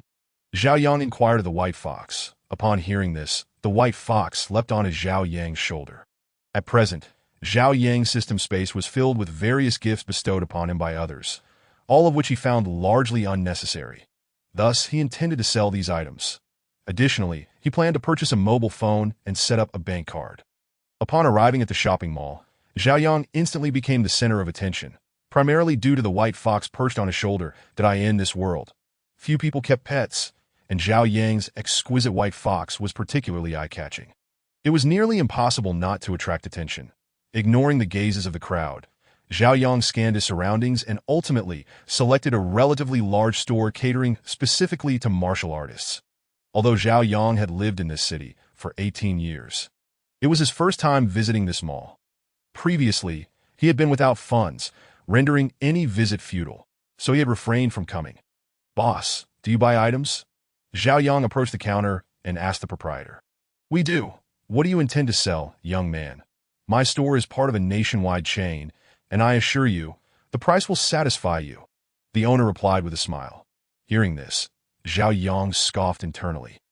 He had no faith in the owner's claim of satisfaction. No one would, unless they were a fool. This was the nature of commerce. When selling items to a store, they would always lowball the price to ensure their profit. Aware of this, Zhao Yang refrained from saying much, as he was not particularly in need of money. "How much for this sword?" Without further ado, Zhao Yang produced the sword gifted to him by the nun. It was a mid-grade mysterious weapon. Upon seeing the sword, the owner's eyes widened in disbelief. Who would have thought that a cultivator at the 7th level of the Qi Si could possess such a weapon? Mysterious weapons typically resided in the hands of those on the verge of becoming martial kings. "Brother, are you truly selling this sword?" the owner asked, astonished at a mid-grade mysterious weapon. Even if the owner only offered a 5% discount, would still net him a significant profit. Starting at 40 million, 5% would amount to 2 million. "Of course I'm selling it. Otherwise, why would I be here?" Zhao Yang shot the owner a look, then added, "Make me an offer that I'll give you 45 million. The owner declared, drawing the attention of other customers in the store, that 45 million was no small sum. They were all curious about what Zhao Yang intended to sell that had prompted such a high offer. Naturally, aside from the curious onlookers, some harbored ulterior motives. However, upon recognizing Zhao Yang, most of the patrons quickly dismissed any thoughts of confrontation, save for a few who were unaware of his past exploits. After all, this was a man who had survived the monstrous tide and emerged unscathed from the forest. Who would dare to challenge him? Sensing the multitude of eyes upon him, Zhao Yang understood that some reckless individuals might be contemplating their chances. Yet he remained unfazed. As long as his opponents were not at the late innate stage, he could easily dispatch them. Even if they were at the late innate stage, he could still defeat them. Albeit not instantaneously, that if they were martial sovereigns, however, that would be a different story altogether. But even if he could not win, he could always flee. 45 million. That is too low. Add another 2 million. After some reflection, Zhao Yang felt that 45 million was too little. On second thought, he decided to increase the offer by 1 million. 46 million. Both Zhao Yang and the owner were shrewd negotiators, leaving room for haggling. Final offer. 46,500,000 deal. Without hesitation, the owner swiftly took possession of the sword, as if fearing Zhao Yang might change his mind. The sword's value could easily reach 50 million or even more. Securing it for only 46,500,000 was a tremendous profit for the owner. Do you require any items from our store? If so, I can offer you a discount, the owner suggested. Eager to promote his wares, no. Thank you, I have more items to sell. Zhao Yang replied, producing another item, a mid-grade mysterious red spear.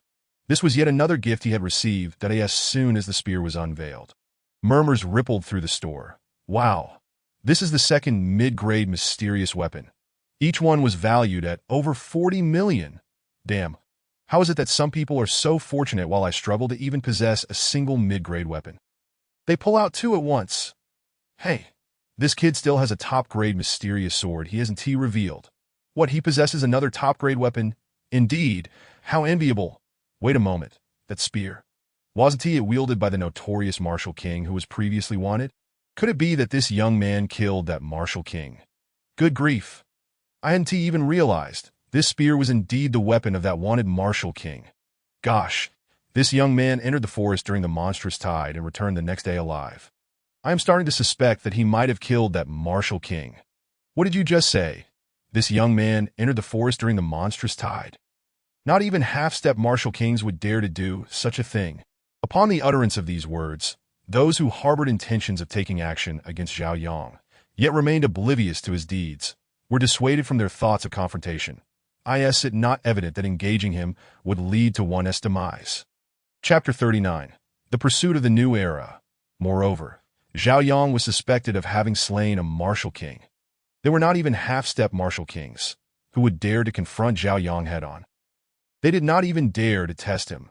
Should they provoke Zhao Yang, it would be futile for anyone to intervene. Meanwhile, in the southern mountains of the Great Dragon Kingdom, Captain, this is the scene before Li Huarong and his companions were killed. In the spacious hall, a man clad in a black stealth outfit knelt on one knee at the center, one hand raised, holding a laptop. The screen displayed the footage of Zhao Yang eliminating those individuals. Seated at the upper center of the hall was a man who seemed indifferent to the unfolding images, preoccupied with examining two glossy black orbs in his hand. After a while, just as the kneeling man in black could no longer withstand the pressure and was about to speak again, a disdainful snort emanated from above that I wondered who this formidable figure was, only to discover he is merely a fledgling scoundrel. The man seated above, the captain referred to as Zhong Jiping, was unfazed by the footage. However, those who dared to kill him would certainly pay the price. Even if Zhao Yang were a genius, his youth emboldened him to act recklessly. Zhong Jiping spoke with a tranquil demeanor, his inner thoughts known only to himself. Captain, he is excessively arrogant, daring to kill our people, that I shall go and eliminate him, teaching him the bitter lesson that he should not offend us lightly. Let him experience the agony of crossing our new era, wishing he had never set foot in this world. The man in black seethed with indignation, eager to dispatch Zhao Yang immediately. This boy provoked our new era and issued threats, showing utter disregard for us. After a brief pause, Zhong Jiping ultimately issued the command. Send Wu Si to eliminate him. Such a person cannot be of use to me. He must be eradicated if we cannot possess this talent. Neither shall any other organization. The captain of the new era in the Great Dragon Kingdom had no knowledge of Zhao Yang's information, and no one had previously informed him of Zhao Yang's age or social connections. Had he been aware, he likely would not have hastily decided to send his subordinates to deal with Zhao Yang. That Wu Si, as mentioned by the captain, possessed the cultivation of a martial king. Deploying a martial king to handle a mere 7th-level Qi Si cultivator seemed excessive. However, Zhong Jiping primarily wished to eliminate any future threats. Zhao Yang's ability to swiftly slay early innate martial artists suggested he might also possess the means to evade those of the general spirit refining realm. The capacity to slay innate realm warriors was not to be underestimated, especially at this juncture, where few could transcend their level to dispatch an opponent. Only by sending a martial king would the captain find peace of mind. Zhong Jiping understood the principle of rooting out the problem entirely. "Yes, I shall arrange this immediately," the man in black responded, bowing slightly before exiting the hall, that he dared not contradict the captain's words. In the new era, absolute obedience to orders was paramount. Should he defy the captain, he could be executed without facing repercussions from the organization. Once the man in black departed, Zhong Jiping resumed playing with the 2 orbs in his hand. Upon closer inspection, one orb, previously flawless and translucent, now bore a fissure, marring its beauty. Regardless of its value, it now paled in comparison to the other orb, which remained intact, showcasing a stark contrast, one a treasured possession, the other relegated to the mire. All of this stemmed from the captain's indignation. Zhao Yang, fully aware of the new era's martial saints and its global reach, had still slain Li Huarong and company. This was a blatant dismissal of their power. In Jiang City, at a shopping mall, "How much can you offer for this gun?" Zhao Yang had overheard the discussions among the other patrons. Until now, he had been unaware that this long spear was a weapon used by a wanted martial king. With its former owner being a fugitive, Zhao Yang's hopes for a favorable price were rather dim. His only desire was for the proprietor not to drive the price down too drastically. Items once wielded by criminals usually fetched a meager price. For instance, much like the items sold at auction in his previous life. They were often priced significantly lower than market value. "That I'll offer 50 million, the shopkeeper declared. Upon hearing this, Zhao Yang was momentarily taken aback, utterly confounded. How could an item once owned by a criminal command such a price? Nevertheless, he refrained from questioning further. A high price was a boon. "Very well, 50 million it is." Zhao Yang replied he did not negotiate, fearing that attempting to haggle might diminish the value of the spear. The shopkeeper, surprised by Zhao Yang's prompt acceptance of the price, remained silent, realizing this was a fortunate turn of events for him. Unbeknownst to Zhao Yang, the spear's previous owner was notorious, thus enhancing its worth. A weapon with renown symbolized status and prestige, which inherently increased its value. "Do you have anything else for sale?" the shopkeeper inquired. Having overheard the earlier conversations, he was aware that Zhao Yang likely possessed other valuable items. No one could resist good fortune, especially not a businessman. "Indeed, though I wonder if your establishment can handle it." Zhao Yang replied he possessed over 2,000 gifts, each potentially worth a fortune in this small Jiang city. "Oh, in the Great Dragon Kingdom, there is nothing that my Wanbage cannot accommodate." The shopkeeper, intrigued, pressed on, eager to discover what items could possibly exceed his establishment's capacity. "Well, can you handle these?" Zhao Yang asked, producing over 500 gifts from his system space. The sight left the patrons in the shop utterly dazzled. Treasures, each one a gem of considerable worth. If an ordinary person were to acquire even one, they would be set for life. Chapter 40. Requesting funding from above. Among the 500 gifts were over 100 mystic-grade weapons of varying quality, low, medium, and high grade, though none were of the exceptional grade, as those approached Earth-grade rarity, making them exceedingly scarce. Thus, the recipients had not bestowed upon Zhao Yang any exceptional mystic-grade weapons. They merely offered tokens of goodwill. It was unlikely they would provide anything overly valuable, especially since they were not well acquainted with Zhao Yang and only did so out of respect for Qi Feiyang. Besides the weapons, there were also various pills, rare materials, and treasures. Each pill was presented in bottles, as offering a single pill would be deemed too lowly. "Goodness, I wish I could rob this kid. He carries too many valuable items. It's as if he's walking around with a treasure trove." The collective worth of everything in Jiang City's Wanbage paled in comparison to what Zhao Yang possessed. "Indeed, I doubt the shopkeeper can handle it." If it were a few hundred million, it would be manageable, but at this rate, the transaction could easily exceed 1 billion. 1 billion. I suspect it's more than that. I estimate it starts at 2 billion. Damn it. If only I could obtain just one item. Just one. Stop dreaming. You wouldn't have the luck for it. This kid likely has significant backing. Otherwise, he wouldn't possess so many treasures. They began speculating about Zhao Yang's connections. The more they guessed, the more they trembled. After all, a martial emperor's fortune might only amount to a few hundred billion. Thus, Zhao Yang's benefactor could not simply be a martial emperor, but must be someone of higher stature. A martial emperor would hardly part with half their fortune for a junior. A quarter might be plausible, but half would be tantamount to relinquishing half their life. Hence, it was evident that Zhao Yang's backing must be a martial saint.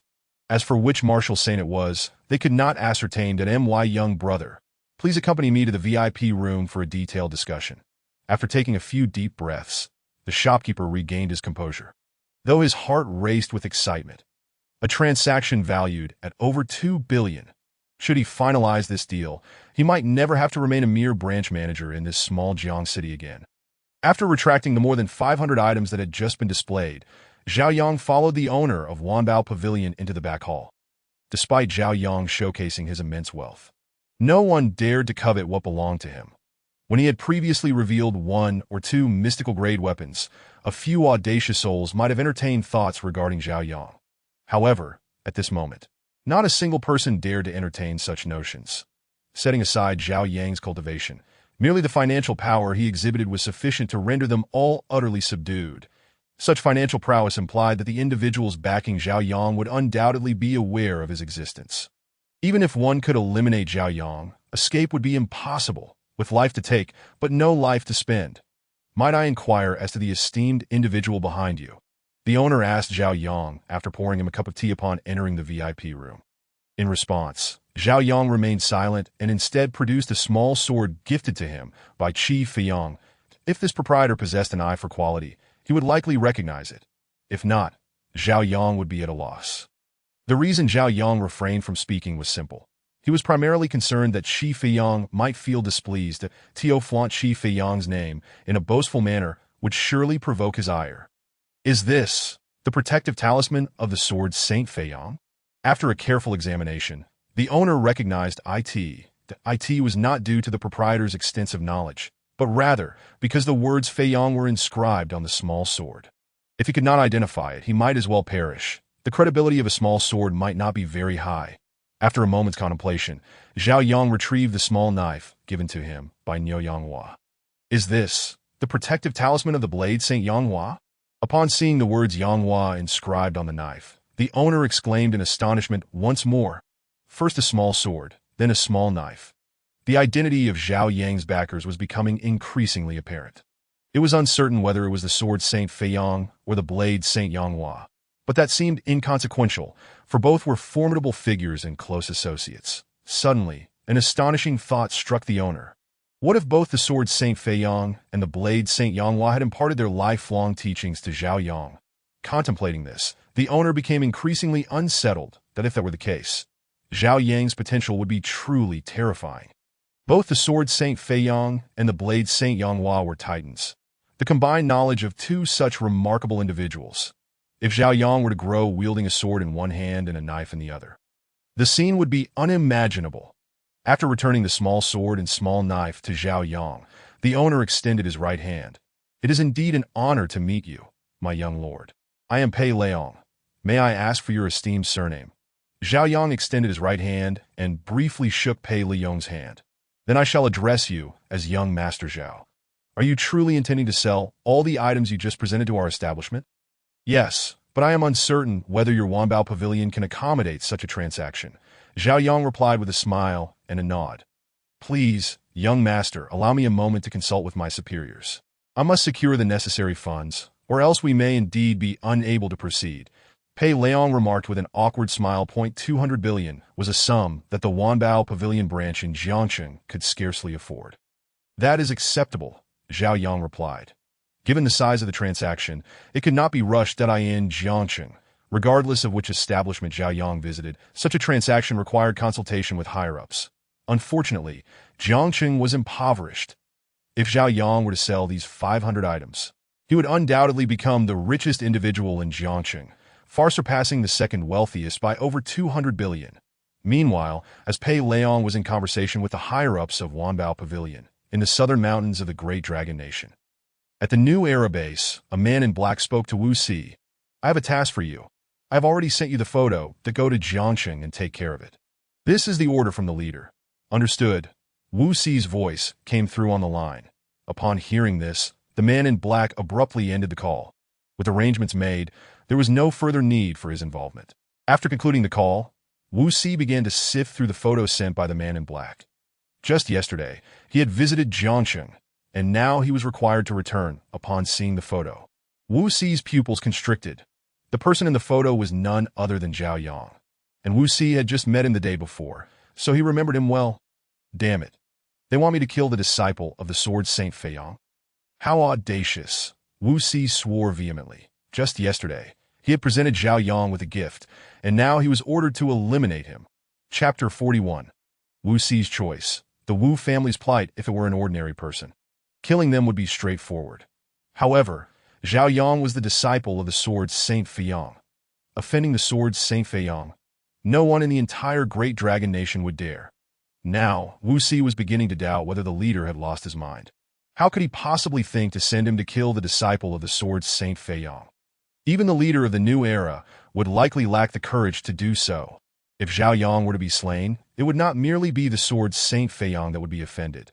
There were also the sword sect and the blade Saint Yanghua. Though the new era may seem formidable as a global organization, they were certainly no match for the sword sect. The leader must truly be out of his mind to consider sending him to kill the disciple of the sword Saint Feiyang. Whether he could accomplish the task was dubious. As the disciple of the sword Saint Feiyang, Zhao Yang would undoubtedly possess protective talismans that I refuse to take this job. Without a moment's hesitation, Wu Si severed all ties with the new era. He blocked every contact number and then destroyed his phone.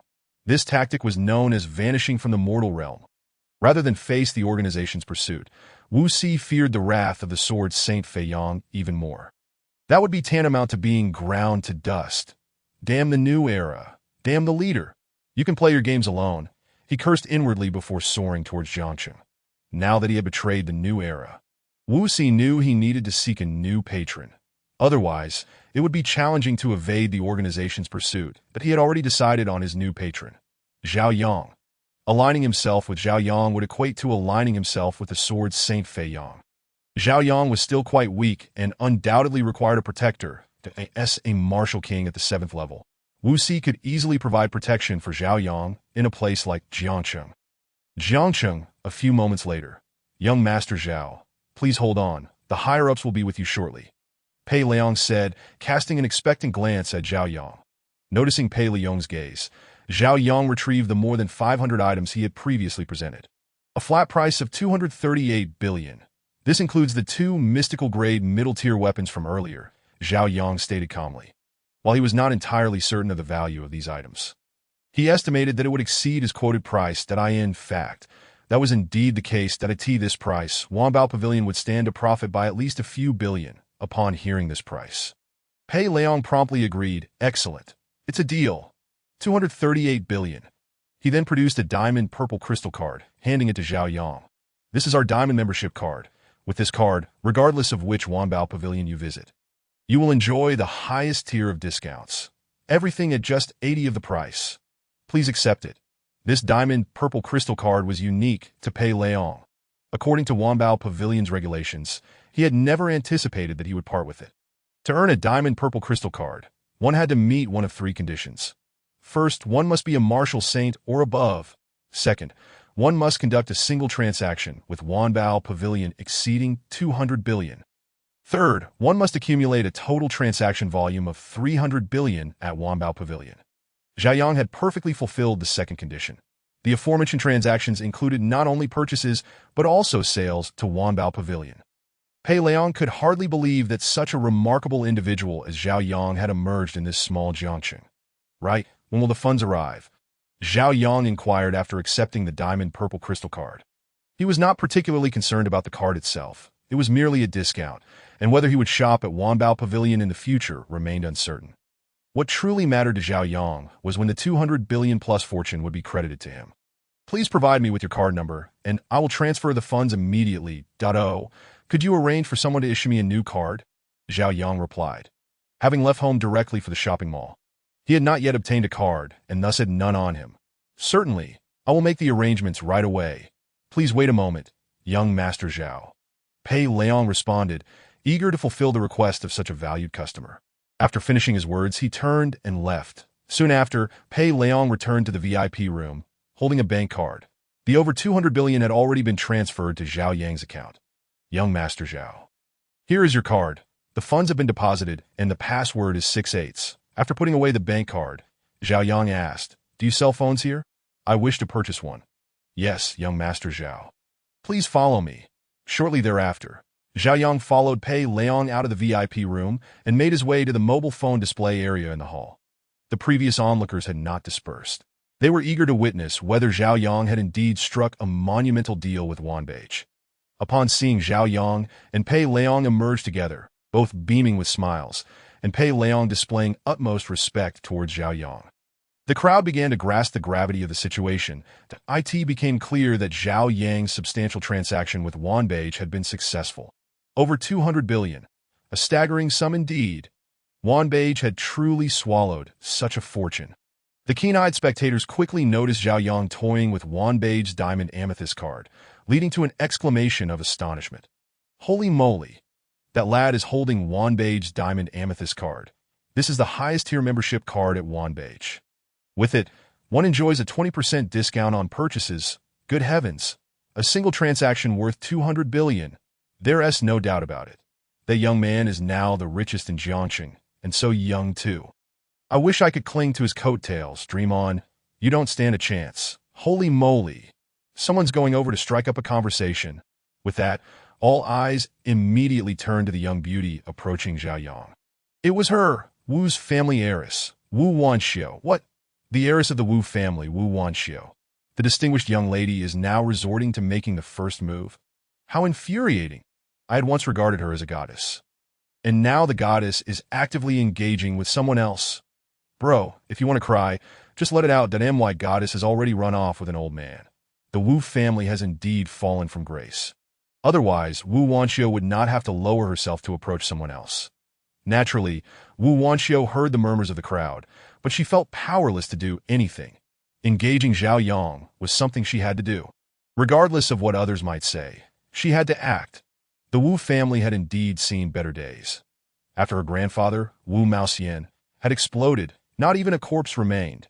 The highest cultivation level in the Wu family now was merely the 6th stage of spirit refinement. They lacked even a peak martial sovereign.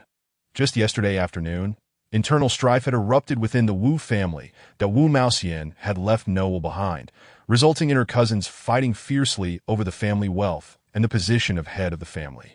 Chapter 42. A beauty approaches. The martial king seeks refuge at present.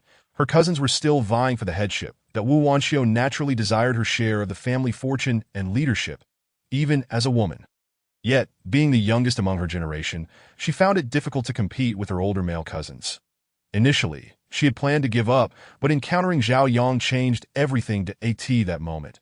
Wu Wanxiu felt a glimmer of hope. Zhao Yang was undeniably handsome, a universally acknowledged fact. More importantly, he was not only handsome, but also youthful, and he was incredibly wealthy. The power behind him was not to be underestimated. Such a person was someone Wu Wanxiu was willing to approach. Furthermore, she knew that had her grandfather Wu Maoxian still been alive, he would have undoubtedly supported her pursuit of Zhao Yang. What elder wouldn't cherish such a golden son-in-law? Excuse me, may I have the pleasure of knowing you? Wu Wanxiu said, her voice somewhat timid, as it was her first time initiating a conversation. She had always been the one approached by others. Never had she imagined she would one day take the initiative. Evaluating Wu Wanxiu, Zhao Yang found her to be an exceptional beauty deserving of a high score. 9 out of 10, that's certainly. But please wait a moment while I purchase a mobile phone, Zhao Yang replied. All right, I shall wait for you outside, Wu Wanxiu said, stepping out of Wanbage. Remaining inside to hear others gossip would be quite uncomfortable. It was better to go outside for some peace. After Wu Wanxiu left, another woman approached Zhao Yang. This woman exuded confidence. her chest thrust out as if to ensure everyone noticed her ample assets. Unfortunately, Zhao Yang didn't even glance her way, simply walking past her. Seeing this, the crowd erupted in laughter. Humiliated, the woman had no choice but to exit Wanbage. This outcome extinguished any thoughts of approaching Zhao Yang among the other women in the store. They knew they could not compare to Wu Wanxiu in either physique or beauty. A sense of self-awareness was crucial. Master Zhao, which phone do you fancy? Which is the best? Zhao Yang inquired. The phones in this world differed from those of his former life, and he was not well versed in them. On Earth, phones were valued for their performance and aesthetics. However, in this realm, only martial artists could typically afford them. Given that martial artists frequently engaged in battles, durability was paramount, making the phones particularly resistant to damage. In terms of chips and performance, they were certainly inferior to Earth's offerings. This model, the Longwei P50 Pro, is a domestically produced phone, Pei Leong explained. The Longwei P50 Pro has only recently been launched, and its performance and durability are among the best in the world. Longwei P50 Pro? Zhao Yang exclaimed, taken aback. On Earth, there was Huawei, and in this world, Longwei emerged as its counterpart. I'll take it, and please arrange for a phone card as well. The phones in this realm did not rely on chips. So in many respects, the phones from the Great Dragon Nation far surpassed those from other countries.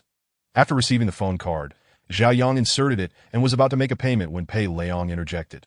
Consider this phone a gift from Master Zhao that I hope you will visit us often. Very well. I shall certainly return when I wish to make purchases, Zhao Yang replied, accepting the phone without pretension. Shortly after, he departed from Wanbage and spotted Wu Wanxiu waiting for him outside. Shall we go for a meal? Zhao Yang suggested. Having previously been unable to afford dining out, now that he had the means, he intended to indulge. Sounds good, Wu Wanxiu agreed. Before they could reach the restaurant, they were intercepted by a figure. Wu Si, greetings, Master Zhao. Wu Si clasped his hands in respect. Witnessing a martial king display such courtesy toward Zhao Yang filled Wu Wanxiu with immense joy. This indicated that her suspicions were correct. Zhao Yang was backed by formidable power. If she truly allied herself with Zhao Yang, the meager assets of the Wu family would no longer weigh on her mind. You are too kind. Senior, I am unworthy of such praise. With Master Zhao's talent and the guidance of Master Feiyong, you will surely surpass me in no time, Wu Si replied with a smile. I'm here primarily to seek refuge with Master Zhao, Wu Si stated, getting straight to the point. Seeking refuge with me? Why? Zhao Yang was perplexed. A martial king expressing a desire to align with him was bewildering. If he had already established himself, it might make sense. Yet with his cultivation at merely the 7th stage of the Qi Si, he found it utterly confounding. Did this martial king truly hold him in such high regard? Or was he cornered? Wu Si glanced at Wu Wanxiu beside Zhao Yang. Noticing this, Zhao Yang reassured him. It's all right, speak freely. His lack of concern for Wu Wanxiu was evident. He simply deemed Wu Si's impending words unworthy of excessive caution. How significant could any secret be? Moreover, in Jiangsheng, were there any secrets Wu Si couldn't manage? Even the city lord, Li Yongyan, and the head of the Jiangsheng Special Administration, Zhang Qing, could be effortlessly dealt with by Wu Si. A 7th-stage martial king. Wu Si then disclosed, the new generation has sent me to eliminate Master Zhao, but I dared not proceed, so I defected from the new generation. They have numerous martial sovereigns and 2 martial emperors in the Great Dragon Nation. If they pursue me, I surely cannot escape. Only by aligning myself with Master Zhao can I hope to survive. Upon hearing this, Zhao Yang's expression darkened, not because of Wu Si's identity, but due to the mention of the new generation. They had dispatched a martial king to kill him. They clearly intended to leave him no chance for survival. Let us go, we can discuss over a meal, Zhao Yang said. All right, Wu Si replied. They made their way to the restaurant. Zhao Yang's thoughts were consumed with curses aimed at the new generation. How infuriating. Why was it that in those novels, the antagonists were always mere stepping stones for the protagonists, ultimately aiding in their growth? And yet here he was, facing a formidable opponent capable of completely overpowering him. It was utterly absurd. The new generation had an inflated view of him, a martial king. How could a mere 1st-stage innate practitioner like him possibly contend with such a being? The new generation had earned Zhao Yang's ire. Chapter 43. Accepting the martial king and the beauty with such ruthless tactics. Zhao Yang certainly would not extend any courtesy to the new generation. The individual known as Wu Si will undoubtedly be accepted by Zhao Yang that a martial king not only serves as a personal enforcer, but also as a bodyguard. More crucially, Wu Si hails from the new era. Given his previous associations, it stands to reason that Wu Si is acquainted with numerous individuals from the new era. This fact holds particular significance for Zhao Yang. Otherwise, finding those from the new era for the sake of retribution would prove exceedingly difficult. Upon arriving at the restaurant, Zhao Yang requested a private room. After placing their orders and once the server departed, Zhao Yang turned to Wu Si and inquired, "When did the new era issue you orders?" "Not long after receiving the command. I came directly here," Wu Si replied. "You must know quite a few individuals from the new era, correct?" Upon hearing this, Wu Si immediately grasped Zhao Yang's intentions and responded, "Indeed, I am acquainted with many, and they are all of high rank." "Excellent," Zhao Yang remarked. "However, I require you to swear allegiance to me with your heart's intent. Only then can I accept you. Otherwise, I remain somewhat apprehensive. I trust you understand my reasoning." Zhao Yang smiled enigmatically that a person with a history of betrayal is inherently untrustworthy. Today, Wu Si betrayed the new era out of fear of the power behind Zhao Yang. Consequently, it is entirely plausible that he may one day betray Zhao Yang out of fear of those he might offend. That I, Wu Si, hereby swear to be forever loyal to Zhao Yang. Should I ever harbor disloyalty, may my cultivation be utterly destroyed, and may I meet a wretched end. With this declaration, Wu Si activated his dantian in the next moment. A beam of light, visible only to Zhao Yang and Wu Si, shot skyward from Wu Si's dantian. While swearing allegiance can be circumvented, Wu Si's current cultivation level rendered him incapable of such evasion. Even if he were a martial emperor, as it stands, this is the most secure arrangement. By the time Wu Si could bypass such oaths, Zhao Yang was confident he would have attained the power to eliminate Wu Si at will. "Very well, from this moment forth, you may accompany me." Zhao Yang nodded in satisfaction, that he then added, "Should you find yourself in need of anything, do not hesitate to inform me. Since you have chosen to follow me, I shall ensure you are well taken care of." "Yes, master, that if there is a genuine need, I shall speak up," Wu Si replied, clasping his fists in respect. Wu Si prepared to stand behind him. Zhao Yang waved his hand dismissively, saying, "There are no formalities required when following me. Please sit and dine together." Meanwhile, Zhao Yang marveled at Wu Si's exceptional awareness. Having just become his subordinate, Wu Si was already eager to commence his duties. However, Zhao Yang, having undergone 9 years of compulsory education, found such eagerness somewhat disconcerting. It felt somewhat awkward to have Wu Si standing while he ate, even if Wu Si was merely a servant. The term master felt somewhat unsettling. "Henceforth, you may refer to me as young master or Gongzi." If a woman were to call him master, that would be far more agreeable. However, having a man address him in such a manner felt rather peculiar. "Understood, young master," Wu Si replied. After accepting Wu Si, Zhao Yang turned his attention to Wu Wanxiu, the young lady from the Wu family. "Wu Wanxiu?" Young master jesting. "The Wu family has fallen into decline. You may call me Wanxiu or Xiu'er," she responded. "Xiu'er, so you are the one they spoke of at Wanbage." Zhao Yang recalled having overheard the customers' conversations there, which revealed Wu Wanxiu's identity and background. "Fallen into decline? Surely not." Wu Qianbei detonated himself for Jiangqing. "Who would be so heartless as to bully the Wu family?" Zhao Yang expressed his confusion. The incident of Wu Maoxian's self-detonation was common knowledge among all martial artists. Even if City Lord Li Yongyan and Director Zhang Qing turned a blind eye to the Wu family, no one would dare to lay a hand on them. In simpler terms, anyone who dared to act would face the united wrath of others. The decline of the Wu family stemmed not from external threats, but rather from internal discord. Had they remained united, they would not have fallen into such disarray. At the mention of her family, Wu Wanxiu's expression grew somber. "Before my grandfather's self-detonation, he left no will that why cousins are now fighting over the position of family head and the family fortune. At this rate, the Wu family is doomed to decline." Drumming his fingers on the table, Zhao Yang inquired, "And what are your thoughts on this matter?" "To speak candidly, I desire both the position of family head and the family assets. But my age places me as the youngest among my generation, and my cultivation is inferior to theirs. I cannot compete with them." Wu Wanxiu sighed heavily. Indeed, when the tree falls, the monkeys scatter. Zhao Yang could not help but remark. This saying perfectly encapsulated the current state of the Wu family. So, you sought me out to request my assistance? Initially, yes, but now my perspective has shifted as long as I can accompany you, young master. I would gladly forfeit the family assets and position. Wu Wanxiu stated earnestly that Tio be able to follow Zhao Yang.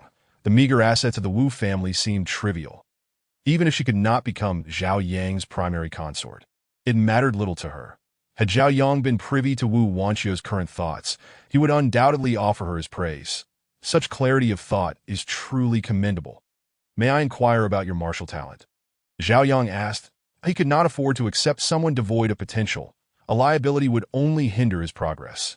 Externally, Wu Wanxiu appeared to be in her 20s, with a cultivation level of the 8th stage of Qi Si.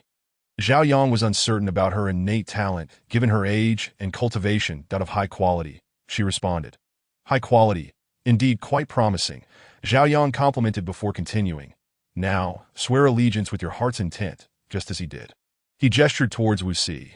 Shortly thereafter, Wu Wanxiu also swore her eternal loyalty to Zhao Yang with her heart's intent. This is a vitality pill. Please take it and make use of it. There are several more within. Zhao Yang tossed a vial of the remaining vitality pills to Wu Wanxiu.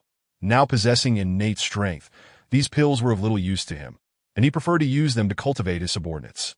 Upon receiving the vitality pills from Zhao Yang, Wu Wanxiu was overjoyed. Each pill was valued at 250,000. This vial contained 8 pills in total. 8 pills equated to 2 million. She had just become Zhao Yang's subordinate and had already acquired a fortune of 2 million without lifting a finger. How could she not be elated? To put it into perspective, the Wu family provided her with only 1 vitality pill per month. Zhao Yang then began to retrieve the weapons he had acquired. Both of you may each select one. After selling over 100, Zhao Yang still had around 400 weapons remaining. Upon witnessing such an abundance of weapons, Wu Wanxiu's breath quickened. Wealth. This was an unimaginable wealth. Even a martial emperor might not possess so many weapons. Yet, Zhao Yang could. I shall refrain. I already possess a weapon. Wu Si stated that Wu Si's current weapon was a high-grade item, comparable to those Zhao Yang had produced, making a change unnecessary. Is it truly permissible to choose freely? Wu Wanxiu asked, somewhat in disbelief. Zhao Yang nodded in affirmation that Wu Wanxiu felt as though she were in a dream. Without doing anything, she had received 2 million worth of pills. Now, she could also select a weapon. Even if it were a low-grade weapon, it would still be quite valuable. Not to mention that among the weapons Zhao Yang had displayed, there were even high-grade weapons, worth tens of millions, not just a few thousand. The sudden arrival of such fortune was overwhelming. Gazing at the dazzling array of weapons, Wu Wanxiu ultimately selected a high-grade sword. Upon noticing her choice, Zhao Yang inquired, So you practice swordsmanship as well? Indeed. Do you also study the sword, young master? Yes, if time permits, I could offer you some guidance. Zhao Yang nodded. Had any other young man made such an offer to Wu Wanxiu, she would have scoffed. However, in Zhao Yang's case, she dared not dismiss it. According to those at Wanbeige, Zhao Yang had the audacity to venture into the forest during the demon tide and emerged alive the next day. Moreover, as a sword practitioner, it was reasonable to assume that his swordsmanship would be at least on par with hers. Within a few minutes, the dishes were served. Following their meal, Zhao Yang led Wu Si and Wu Wanxiu toward the villa district. Initially, Zhao Yang had no intention of purchasing property in Jiangcheng, as he would soon be accompanying Qi Feiyang to study swordsmanship. However, with 2 subordinates now in tow, he felt compelled to secure a residence for them. He could not allow them to be left homeless, after all. The property prices in Jiangcheng were relatively reasonable. Acquiring a villa, particularly a larger one, would likely only cost between several million to 10 million. Especially if it was already furnished. Upon arriving at the sales office, a sales representative promptly approached Zhao Yang. Are you looking to purchase a home, sir? Yes, please show me the available layouts, he replied. Certainly, right this way.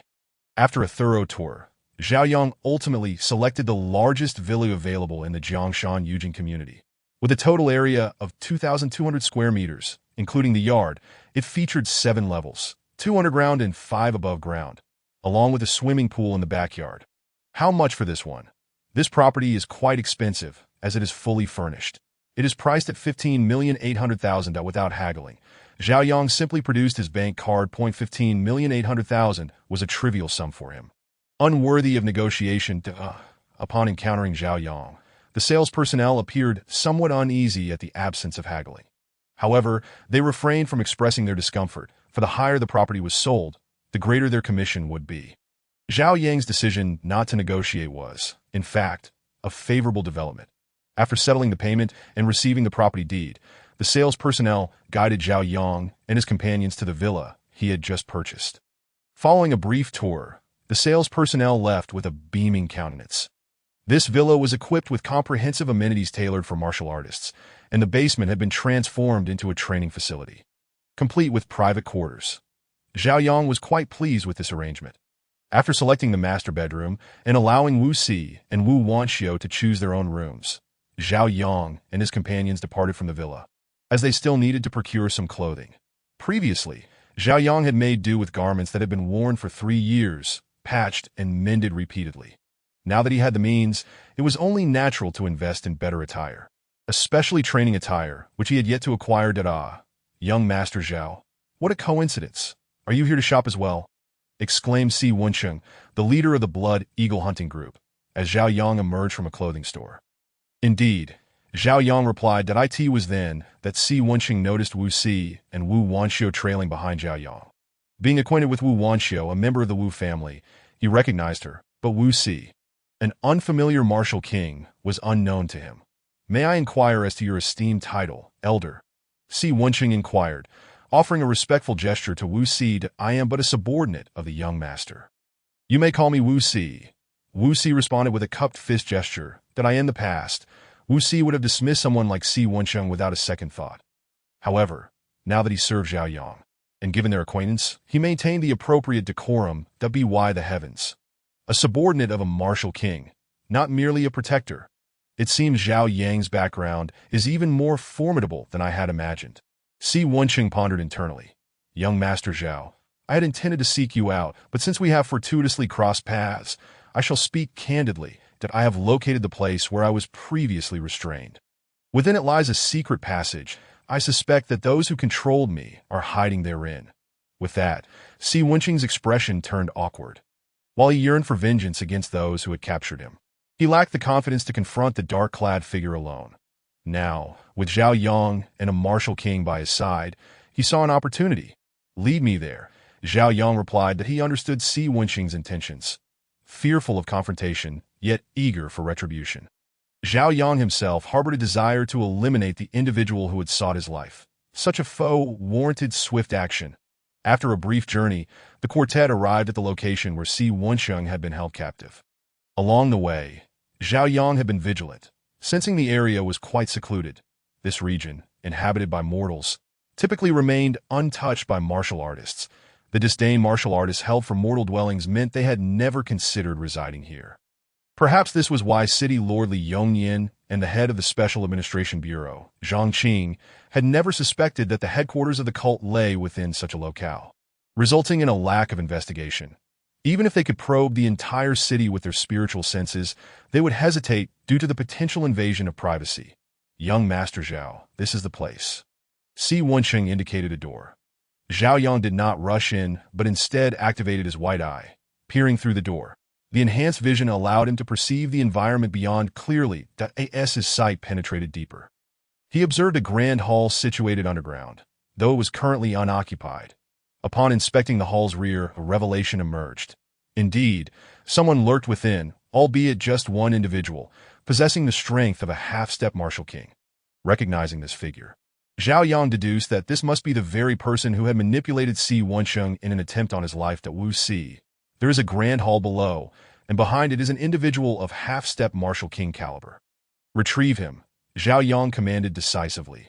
Understood, young master, Wu Si replied, promptly opening the door and entering. Zhao Yang, currently exhibiting only the strength of a 7th-level Qi Si and lacking any discernible spiritual fluctuations, piqued the curiosity of those present regarding his method of discovery. Yet no one dared to inquire, for each person harbored their own secrets, and given Zhao Yang's superior status, they were disinclined to ask. Within 2 minutes, Wu Si emerged, dragging the dark-clad man out like a lifeless dog. The sight led Zhao Yang and the others to conclude that the man had undoubtedly suffered a beating at Wu Si's hands, and his cultivation had been thoroughly crippled. "Young master, the individual has been brought forth," Wu Si announced. "Very well. Discard him on the ground," Zhao Yang instructed. Once the dark-clad man was tossed to the floor, Zhao Yang approached him directly. "The cult leader? Is this all there is to it? Hardly impressive to think he dared to plot against me. He must truly be tired of living." In response, the dark-clad man retorted with malice. "If you kill me today, the Empire of the Great Sun will not spare you." The Empire of the Great Sun? Am I hearing correctly? With such a meager territory, you dare call yourselves an empire? You do not even measure up to a single province of my great dragon kingdom. What a delusion! Zhao Yang scoffed. "Not even a martial emperor among you. Utterly pathetic." After delivering his scathing remarks, Zhao Yang continued. "So, it is you lot who enjoy stirring up trouble in the great dragon kingdom, is it? The Empire of the Great Sun? How amusing that I shall pay a visit." With that, Zhao Yang drew forth his Qingfeng sword and swiftly severed the man's head from his body. In the end, the individual met his demise without ever having his name revealed. A truly tragic fate. Dispose of his corpse at the city lord's residence. He will know what to do. Yes, with the dark-clad man's body secured within a storage ring, Wu Si soared towards the city lord's estate. Sensing the approach of a martial king, Li Yongyan felt compelled to greet him personally. "Esteemed colleague, may I inquire about your purpose for visiting?" he asked with a bow. "This is a gift from my young master. He believes you will know what to do with it," Wu Si stated, producing the dark-clad man's lifeless body and casting it onto the ground. "Your young master. Might I inquire about his surname?" Li Yongyan inquired. As the name left his lips, Wu Si departed the scene. "Zhao. Then this half-step martial king must be the cult leader," Li Yongyan murmured, studying the corpse before him. To command a martial king of the 7th level so casually and locate the cult leader so swiftly. This young man's influence is indeed considerable. He mused. Not long after Wu Si's departure, Zhang Qing arrived at the city lord's estate. "Oldly, who is this individual?" "A half-step martial king," he began, but his words faltered as he beheld the body sprawled on the ground. This was sent by Zhao Yang, delivered by a martial king of the 7th level. "This man is likely the one who manipulated Si Wensheng to assassinate Zhao Yang," Li Yongyan explained it. "So, this man is the cult leader." Then, Zhang Qing continued to inquire. "Indeed," Li Yongyan confirmed with a nod before adding, "You may wish to consider how to mend your relationship with him." That martial king treated him with great respect, indicating that his influence is significant. "That I've given you a warning. How you proceed is your own affair." Just as Li Yongyan finished speaking, another individual rushed in. "City Lord, I was about to," he began, only to notice Zhang Qing standing nearby. "Director, you're here as well. This is fortuitous that I have something important to share. Recently, a young man of Qi Si's 7th level appeared in the marketplace, and he struck a deal with the Wanbao Pavilion amounting to no less than 200 billion. Acquiring their diamond-purple crystal card that a young man of Qi Si's 7th level. 200 billion in a transaction. How is that possible?" Zhang Qing was left utterly astonished. Previously, Zhao Yang's display of a high-tier weapon had already suggested considerable wealth. Now, another young man emerged, casually engaging in transactions worth 200 billion, that how could anyone compete? Moreover, it is said that this individual has a white fox perched upon his shoulder, seemingly the very same who survived the forest during the demon tide. The messenger continued. Boom! The word struck Zhang Qing like a thunderclap, shattering his previous assumptions. He had considered Zhao Yang wealthy, but never to this extent. 200 billion. Not even a martial emperor could amass such wealth. Upon hearing these words, Li Yongyan patted Zhang Qing on the shoulder, uttering no further remarks before departing. "It seems I must earnestly contemplate how to alleviate the tension in my relationship with Zhao Yang." Zhang Qing mused internally. With this thought in mind, he too took his leave, having forgotten what he intended to discuss with Li Yongyan. Meanwhile, 3 minutes earlier, "Young master, the body has been delivered to the Lord's residence." Then let us return. The remaining matters need not trouble us. With that, Zhao Yang, accompanied by Wu Si and Wu Wanxiu, made his way toward his villa. Following closely behind them, Si Wensheng wore a conflicted expression. Ultimately, Si Wensheng resolved to speak up. "Young Master Zhao, might I pledge my allegiance to you?" He stepped forward and clasped his hands in respect. "Oh, are you prepared to forsake your blood eagle hunting group?" Si Wencheng was a half-step martial king, possessing some value. Yet the blood eagle hunting group was deemed less worthy. That it could be said that aside from Si Wencheng, the group was merely a disorganized rabble. Zhao Yang could hardly entertain the notion of maneuvering alongside a band of incompetents. Thus, Si Wencheng must relinquish the blood eagle hunting group. Upon hearing this, Si Wencheng hesitated momentarily. The blood eagle hunting group was the fruit of his arduous labor, and the thought of abandoning it was not easily digestible. Noticing Si Wencheng's reluctance, Zhao Yang ceased further discussion and departed. It was not the case that he was obliged to accept everyone who sought refuge with him. Those who wish to lean on a sturdy tree for shade should be met with the same scrutiny. Maintaining a band of inept individuals would amount to a squandering of resources. Upon returning to the villa, Zhao Yang changed into his training attire. Once inside the training room, he commenced his swordsmanship practice. The first move of the primitive sword classic was named Venomous Snake Strikes, while the second was referred to as Sweeping Snow to Brew Tea. After dedicating an entire evening to practice, Zhao Yang finally mastered the second move of the primitive sword classic. Chapter 46. The New Era Sends Assassins. In the southern mountains of the Great Dragon Kingdom, New Era Base. What news from Wu Si? In the Grand Hall, Zhong Jiping inquired of the man clad in black stealth attire. Report, Master. Wu Si has yet to relay any information. It is likely because that brat of the Qi Si realm is of little consequence, prompting Wu Si to dismiss the matter after eliminating him. The man in black replied. Perhaps we should make a call to inquire. Zhong Jiping suggested calmly. Though his face bore a tranquil demeanor, turmoil brewed within that he harbored a premonition that this situation might unfold contrary to his expectations. Yes, I shall call Wu Si now. The man in black retrieved his phone and dialed Wu Si's number. I'm sorry, the number you have dialed is currently busy. Hearing this, Zhong Jiping felt an increasing sense of unease. The man in black displayed an awkward smile. "Do not fret, Master. I shall try again. I'm sorry. The number you have dialed is currently busy." Once more, the call failed to connect. The man attempted again. "I'm sorry. The number you have dialed is currently busy." It seems Wu Si must be on another call.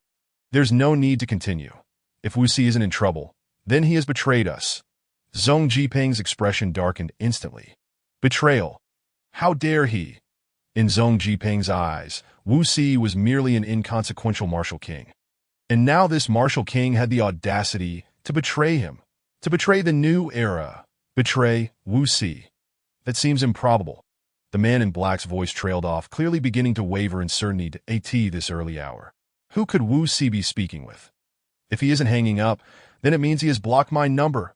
Regardless of the reason, it bodes ill. Betraying the new era had occurred before, yet those who did so met with grim fates. As a martial king, Wu Si could not be oblivious to the consequences of such treachery. Thus, only one possibility remained. Wu Si had found a backing more formidable than the new era. Otherwise, he would not dare to betray them and directly block his number. You investigate which faction Wu Si is allied with, and simultaneously arrange for another martial king to eliminate that brat, Zhong Jiping commanded. He was unaware that the very individual Wu Si had allied with was the one he sought to eliminate. Understood. I shall attend to it at once. The man in black promptly exited the grand hall. Moments later, Zhong Jiping received a call, after which he too vanished from the hall, his destination unknown, having practiced swordsmanship throughout the night and mastered the second move of the primitive sword classic. Zhao Yang took a brief cleansing shower before retiring for sleep. Observing that Zhao Yang remained asleep until dawn, Wu Si and Wu Wanxiu refrained from disturbing him. Around 8 in the morning, a figure descended upon Zhao Yang's villa. The visitor was a martial king dispatched by the new era to assassinate Zhao Yang. Recognizing the purpose of this arrival, Wu Si positioned himself defensively in front of the individual. Wu Si, so it is you. I see you have allied with the very person you sought to eliminate. The newcomer glared fiercely at Wu Si. The new era has sent me to eliminate the disciple of the Flying Sword Saint. Do you think I would dare to proceed? Wu Si remained unfazed by the man as hostile gaze. What? The disciple of the Flying Sword Saint? He is indeed the disciple of the Flying Sword Saint. This revelation startled the man. The Flying Sword Saint was a figure well known in the martial world, and even those outside it, such as schoolchildren, were aware of his reputation. Thus, The prowess of the flying sword saint was undeniable, and the sword's sex strength would not be inferior to that of the new era. In fact, it might even surpass it. If it were anyone else, I could simply execute them, but against him, I would not dare. Damn it, has the master and the steward lost their minds? They dispatched me without verifying the information. Truly infuriating. The man vented his frustration. After cursing, a smile quickly resurfaced on his face as he inquired, "By the way, is the young master still accepting followers?" The Flying Sword Saint had never taken a disciple throughout his illustrious career, so the fact that he had now accepted Zhao Yang as a disciple suggested that Zhao Yang possessed exceptional qualities. Aligning with Zhao Yang would be advantageous when he eventually rose to prominence. Moreover, the principle of one person attaining success leading to the upliftment of others was not mere rhetoric. It was a reality evidenced by numerous cases. Presently, Zhao Yang had yet to ascend, making it the ideal time to pledge allegiance to him. Waiting until he had grown powerful would be less favorable.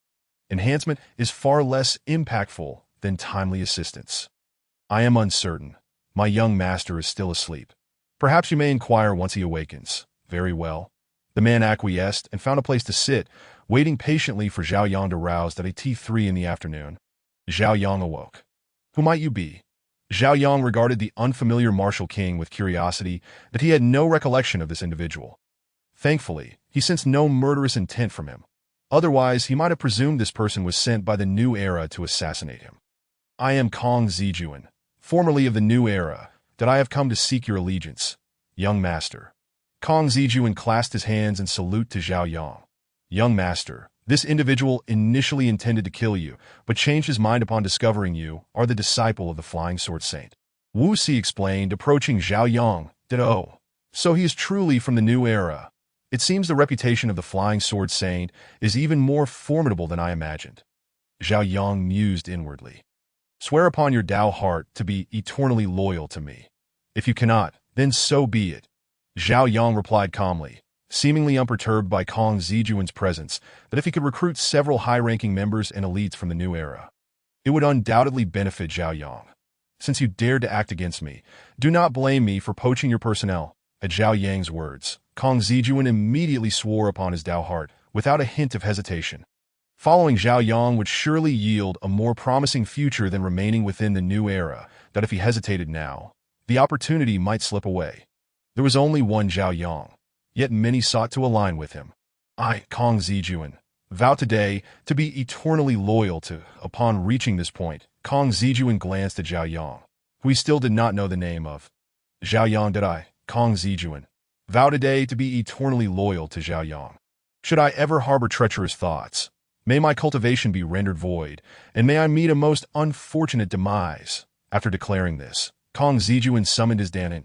In the next moment, a light visible only to Zhao Yang and Kong Zijuan shot into the sky from his Dantian.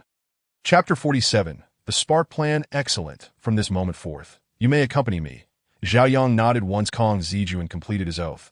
Then he added, "Go choose an unoccupied room in the villa." "Yes, young master." With a slight acknowledgement, Sun Zijin made his way towards the villa. When he emerged after selecting a room, another guest had arrived at Zhao Yang's villa. Zhang Qing, the director of the Jiangqing Special Administration Bureau. Upon entering the villa, Zhang Qing immediately noticed the presence of the two martial kings, Wu Si and Sun Zijin, both of whom surpassed him in cultivation, being in the late martial king stage. As a mid-stage martial king, Zhang Qing felt a natural reluctance to act presumptuously before Wu Si and Sun Zijin. "Greetings, young master and esteemed friends," Zhang Qing said, cupping his hands politely, albeit with some restraint. Zhao Yang remained silent, leaving Wu Si and Sun Zijin equally unresponsive. After surveying Zhang Qing, Zhao Yang inquired, "What brings the esteemed director to my humble abode?" Previously, Zhang Qing had exhibited tendencies of moral coercion toward Zhao Yang. Had it not been for Zhao Yang's unyielding nature, he likely would not have secured that million. Thus, Zhao Yang had no intention of offering him any cordiality. "Young master jokes, I have come to convey my apologies. This is a token of my sincerity. I hope you will accept it," Zhang Qing said, presenting a carefully prepared gift. However, Zhao Yang did not immediately accept it, instead asking, "Oh, why does the director feel the need to apologize to me?" Hearing this, Zhang Qing once again bowed slightly, replying, I misjudged the situation earlier. It is only natural for someone of your caliber to command a higher appearance fee. Upon hearing this, Zhao Yang finally accepted Zhang Qing's gift. If only you had thought this way sooner, we wouldn't have encountered such misunderstandings, Zhao Yang remarked with a smile. Since Zhang Qing had shown such earnestness, Zhao Yang felt it unnecessary to hold a grudge, especially since he had incurred no losses from the ordeal. Indeed, I was in the wrong before. I hope you won't take it to heart, Zhang Qing said, a smile breaking across his face in response to Zhao Yang's. This marked a thawing of their relationship. Not at all. Not at all. Come, Director Zhang, please have a seat, Zhao Yang invited, leading Zhang Qing to a pavilion in the villa's courtyard. Wanxiu, prepare some tea for Director Zhang. He called. Yes, young master, Wu Wanxiu replied, stepping forward to pour tea into a cup, filling it 2/3 full before presenting it to Zhang Qing. Delightful tea, Zhang Qing praised after taking a sip, before Zhao Yang could respond. He continued, I also wish to discuss the upcoming 100 Cities tournament. Go ahead, Zhao Yang prompted. This year's tournament will be held in Jiangsheng, which is why Old Li is so eager for you to represent our city's martial artists. If we cannot secure a spot in the top 10 on our home turf, it would reflect poorly on us. Moreover, a favorable ranking for Jiangsheng's martial artists would lead to government funding and support after the tournament. Our city has suffered severe losses due to 2 demon surges in the past 3 years, and if this continues, we may not withstand the next one. Therefore, this tournament is of utmost importance. Rest assured, I will secure the championship in this tournament, as long as you prepare my appearance fee, Zhao Yang replied with confidence, entirely dismissing the other competitors. Your appearance fee will certainly be arranged. There is still a week until the tournament begins, Zhang Qing assured him that he intended to remind Zhao Yang to prepare, but upon observing Zhao Yang's demeanor, he felt it unnecessary. Had he not reviewed Zhao Yang's file? Both he and Li Yongnian might have assumed Zhao Yang hailed from an affluent family rather than being an orphan. Zhang Qing continued, the tournament venue is currently under rapid construction, located just behind the Life and Death Arena in the northern part of the city. You can simply make your way there when the time comes. Very well. I will arrive punctually, Zhao Yang confirmed. After a few moments of silence, Zhang Qing hesitantly added, by the way, I would like to extend an invitation for you to join the Special Administration Bureau. What are your thoughts on this? Taking a sip of tea, Zhao Yang remarked, let us discuss the benefits. If they are satisfactory, I may consider it.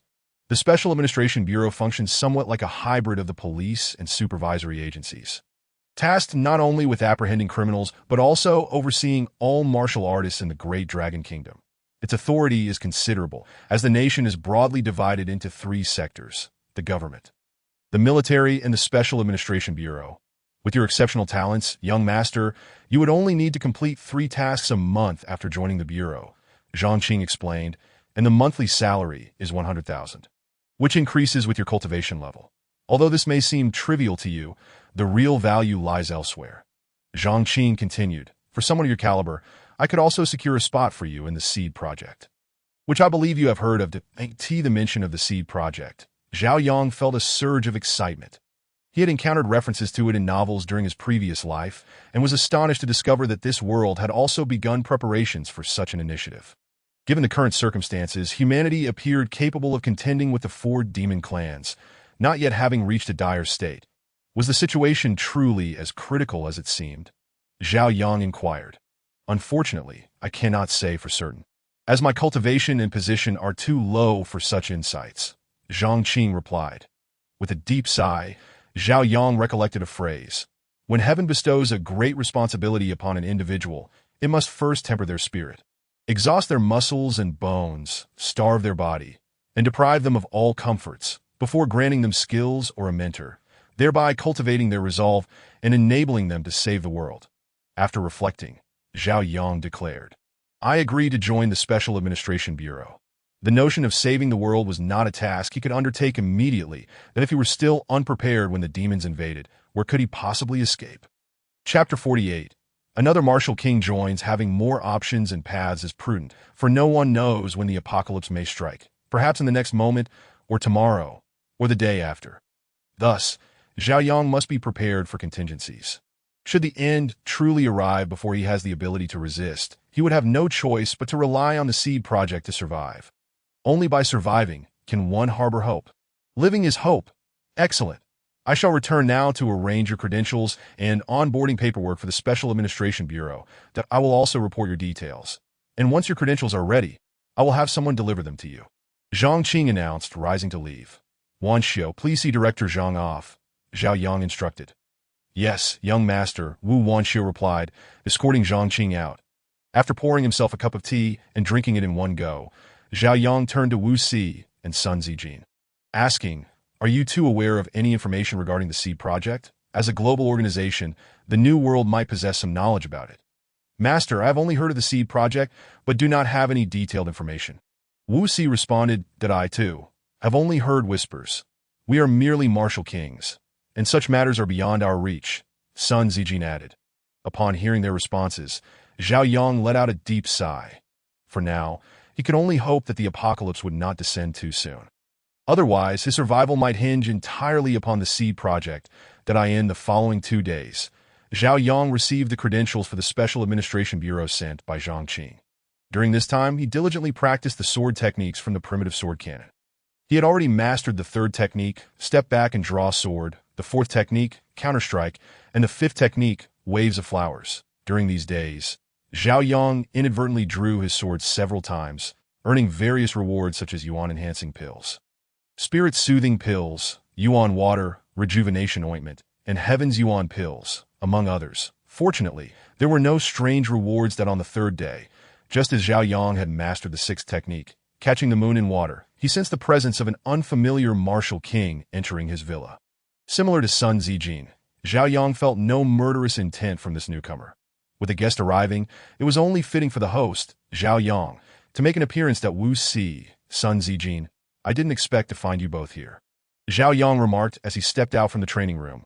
Hearing the voice of the new arrival, it seemed this individual was acquainted with Wu Si and Sun Zijin. Upon seeing Zhao Yang, the martial king bowed slightly and introduced himself. I am Min Jun, honored to meet you, young master. You are also from the New World? Zhao Yang inquired, returning the bow. Indeed, but at this moment, I wish to pledge my allegiance to you, young master. Although Min Jun was unaware of Zhao Yang's background, the fact that the first two individuals sent by Xinshi to assassinate Zhao Yang had vanished here suggested that Zhao Yang possessed considerable influence or capabilities. Otherwise, it would be inconceivable for both Wu Si and Sun Zijin to choose to disappear. Previously, when the steward of Xinshi had called Min Jun, his frustration was palpable, as he had repeatedly cautioned Min Jun not to go missing. Upon hearing this news, Min Jun realized that the person in the photograph might not be ordinary, that if only one had gone missing, it could be dismissed as coincidence. However, with two individuals disappearing, both of whom received orders to eliminate Zhao Yang, it could no longer be regarded as mere chance. It was more aptly described as sinister. Thus, Min Jun began to formulate some speculations. Upon arriving here and witnessing Wu Si and Sun Zijin present, his suspicions were confirmed. Swear by your heart to remain eternally loyal to me.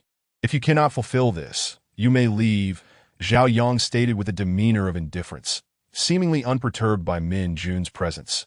Observing Zhao Yang's apathy, Min Jun immediately vowed. What could be the reason for such indifference? The answer was straightforward. It stemmed from a lack of perceived value on his part, signifying that Zhao Yang did not particularly need a subordinate like him, a martial king. Once Min Jun completed his oath, Zhao Yang instructed him to select an unoccupied bedroom in the villa. Thus, Zhao Yang's retinue had grown to 4, 3 of whom were adept martial kings at the latter stages of their cultivation. Ironically, these 3 martial kings were all recruited from Zhao Yang's rival faction, Xinshi. You 4 should spruce yourselves up. We are to attend a graduation ceremony at the school shortly, Zhao Yang addressed his subordinates. Upon hearing this, Min Jun was momentarily taken aback that I asked the young master only 18 or 19 years old. He inquired. Indeed, Zhao Yang nodded in affirmation that is so young. Coupled with such cultivation, astonishing, innate first level, just as Min Jun was about to express his astonishment at Zhao Yang's cultivation being at the 7th level of Qi Si. He sensed the aura of an innate first level emanating from Zhao Yang.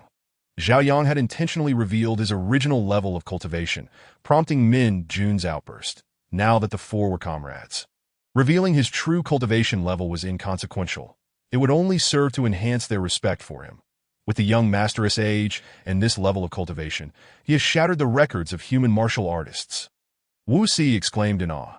Previously, they had all presumed Zhao Yang's cultivation was merely at the 7th level of Qi Si, that if he were indeed 18 years old with such a level, he would already be considered a top-tier genius in this world.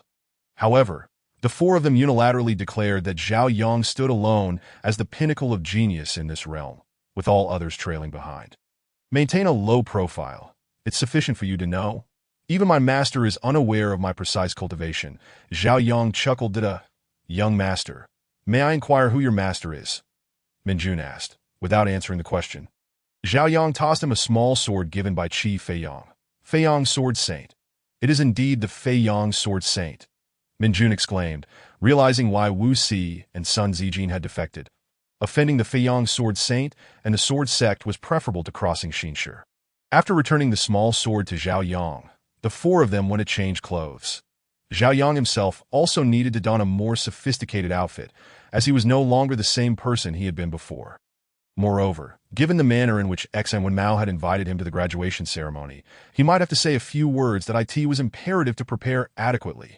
Once they were all dressed, Zhao Yang emerged in a well-tailored suit, exuding the aura of a successful individual.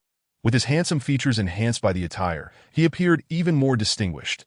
Zhao Yang walked at the forefront, flanked by his four followers. 2 by 2, as they made their way to Jiangxing No. 2 High School. Upon their arrival, the graduation ceremony had yet to commence, but the principal, Xn Wenmao, was already waiting at the school gate for Zhao Yang. This demonstrated the significant esteem in which Zhao Yang was held by the principal. Principal, I hope I am not late, Zhao Yang smiled. Not at all. Your attire has rendered me nearly unrecognizable, Xn Wenmao replied, a smile gracing his face upon seeing Zhao Yang. He then turned his gaze to Wu Si and the others behind Zhao Yang, inquiring, who are these four? 3 martial kings accompanied by a beautiful woman. Such a remarkable entourage was unparalleled in all of Jiangxing. We are the young master's subordinates, here uninvited, though we hope the principal does not take offense. Wu Si responded with a courteous gesture. Upon hearing Wu Si's words, Xn Mao was momentarily taken aback, looking at Zhao Yang with astonishment. Young master, could it be that you are the heir of some prominent family fallen from grace? An heir of a prominent family fallen from grace? Zhao Yang couldn't help but chuckle at Xn Wenmao's grand imagination. If he were truly such an heir, his martial arts aptitude would not merely be of the mundane tier. Not quite. I mentioned before that I have a very powerful master that I see. Please come in.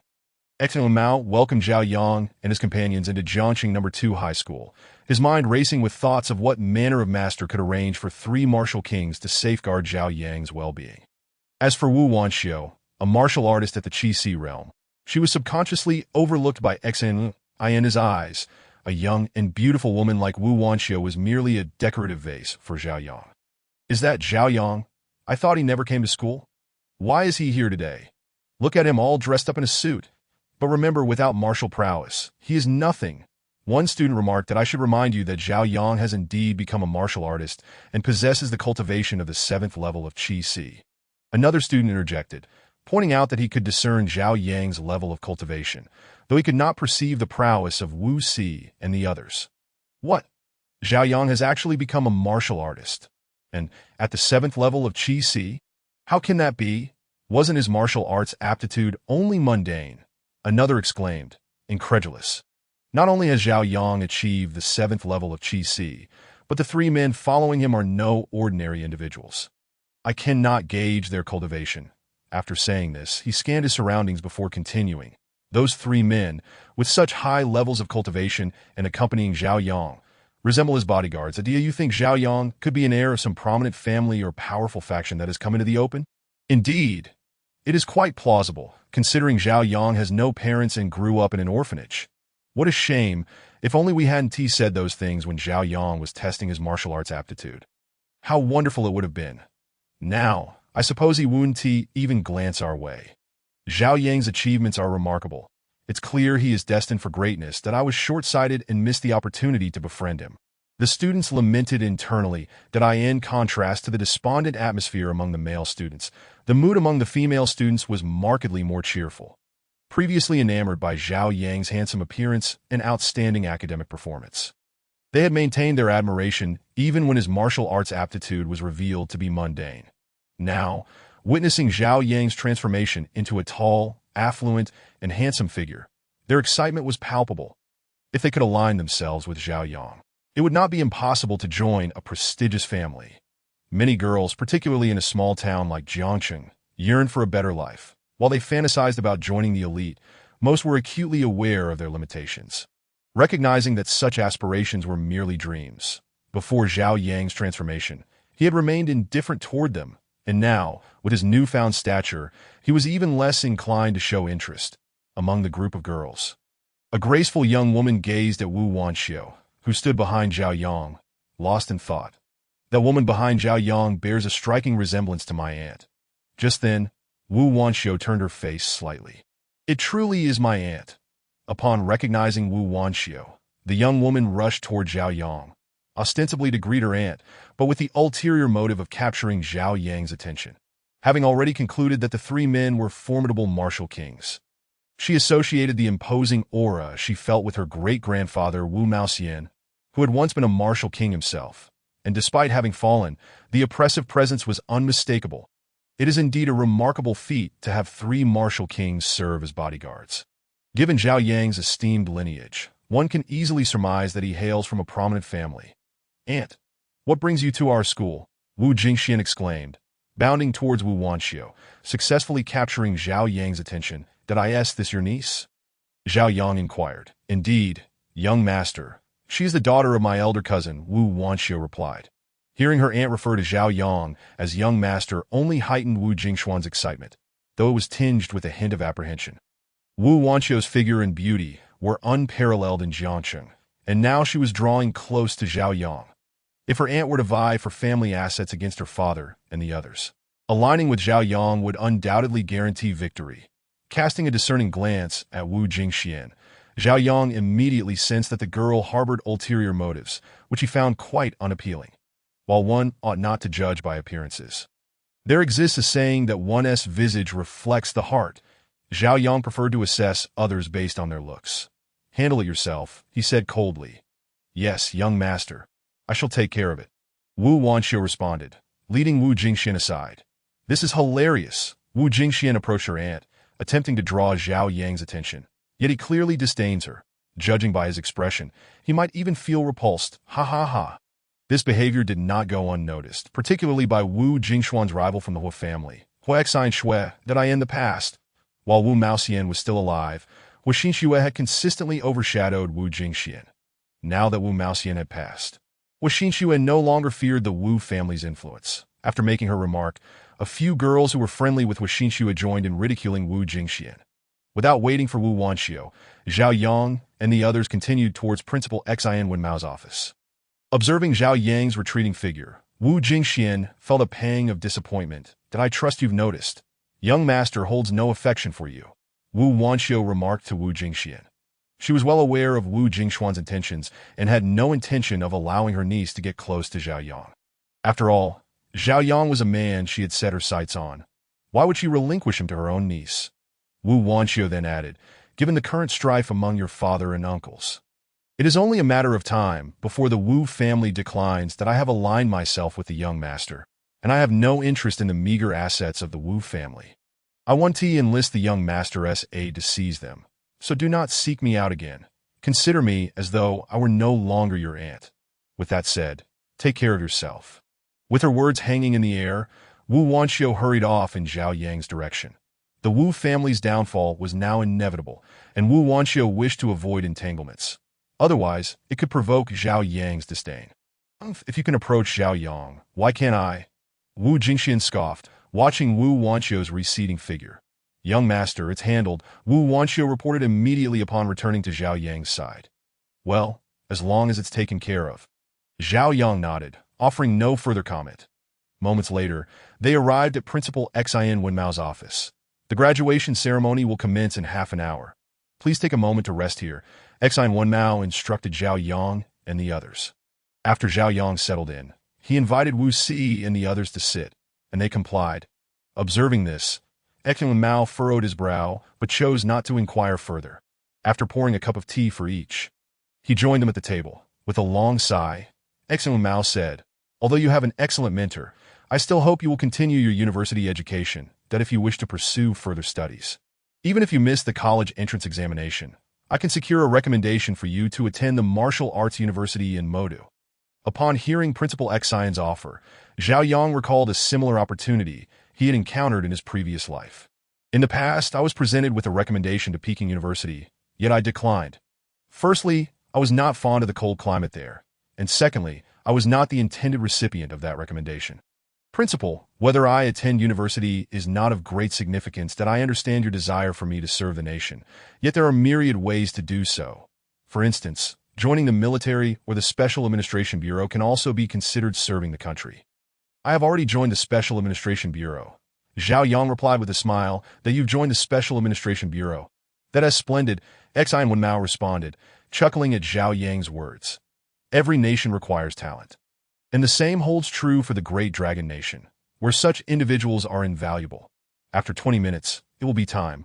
Let us proceed, as the graduation ceremony is about to begin, Xian Wenmao declared. Very well, Zhao Yang replied. Exiting the principal's office, Xian Wenmao turned to Zhao Yang and said, Young Zhao, you must say a few words later to encourage your former classmates. Upon hearing this, Zhao Yang chuckled resignedly. Having anticipated that Principal Xian would indeed request he speak, that of course, Principal, I shall take the stage and say a few words, Zhao Yang assured him. Armed with memories from his past life, addressing the audience was no challenge for him. A stirring recitation of Strong Nation Ode, or Youth and Strength of the Nation, would undoubtedly ignite the fervor of the students, as Zhao Yang and the others made their way to the playground. All the senior students from Class 2 had already taken their seats. Approaching the podium, Zhao Yang halted just short of it. Besides the class teachers who maintained order, nearly all the instructors teaching the seniors were present. Some teachers were situated across from Zhao Yang, while the head of the teaching department stood at the podium. Glancing at the time, Xian Wenmao proceeded towards the podium. The graduation ceremony segment featuring the principal's speech was, of course, indispensable. After delivering a lengthy address about the future after graduation, he directly called out Zhao Yang's name. Now, let us invite Zhao Yang from the senior class to share a few words with everyone. Hearing this, apart from those standing beside Zhao Yang, the other teachers were taken aback. The head of the teaching department had yet to speak. How had it already come to the students addressing the crowd? Many students were equally bewildered. Having arrived late, they were unaware that Zhao Yang had already come to school ahead of time.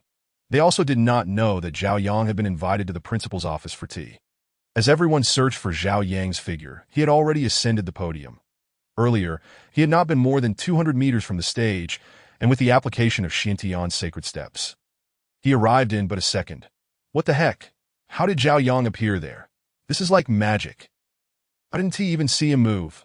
What was happening? Wasn't Zhao Yang's martial arts aptitude merely at the mundane level? How could he teleport?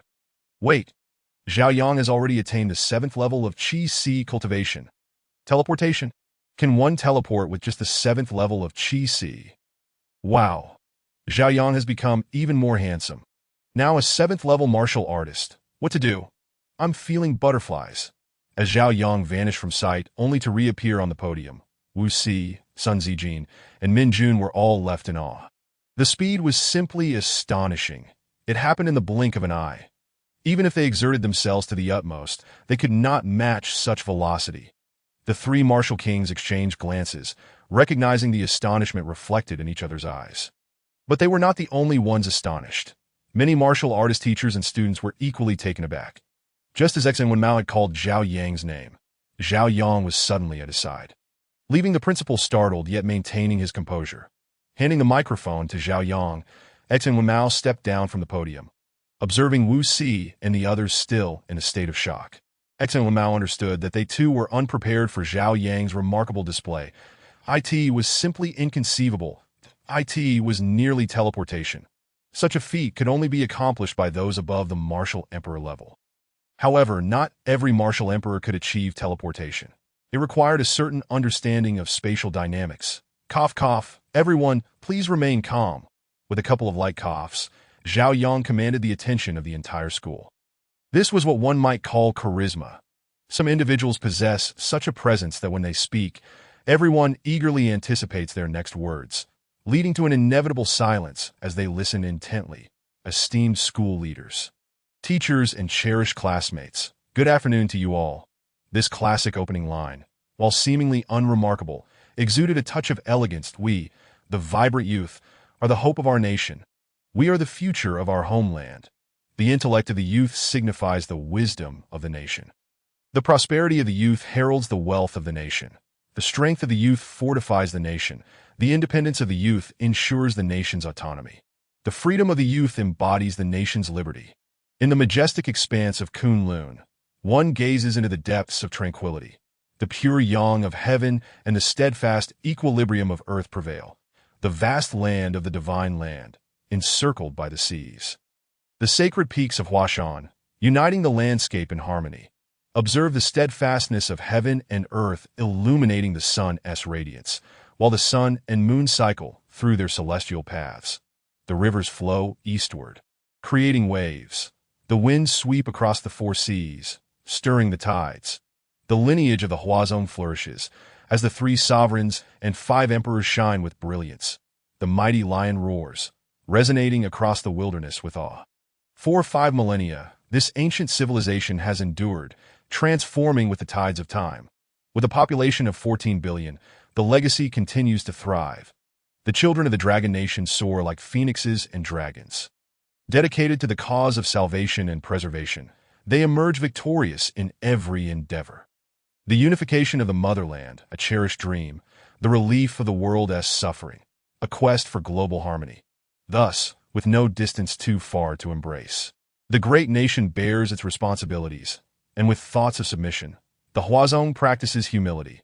How fortunate indeed, as the dragon soars across the seas, marking a century of the party's illustrious journey, as the phoenix dances across the 9 provinces.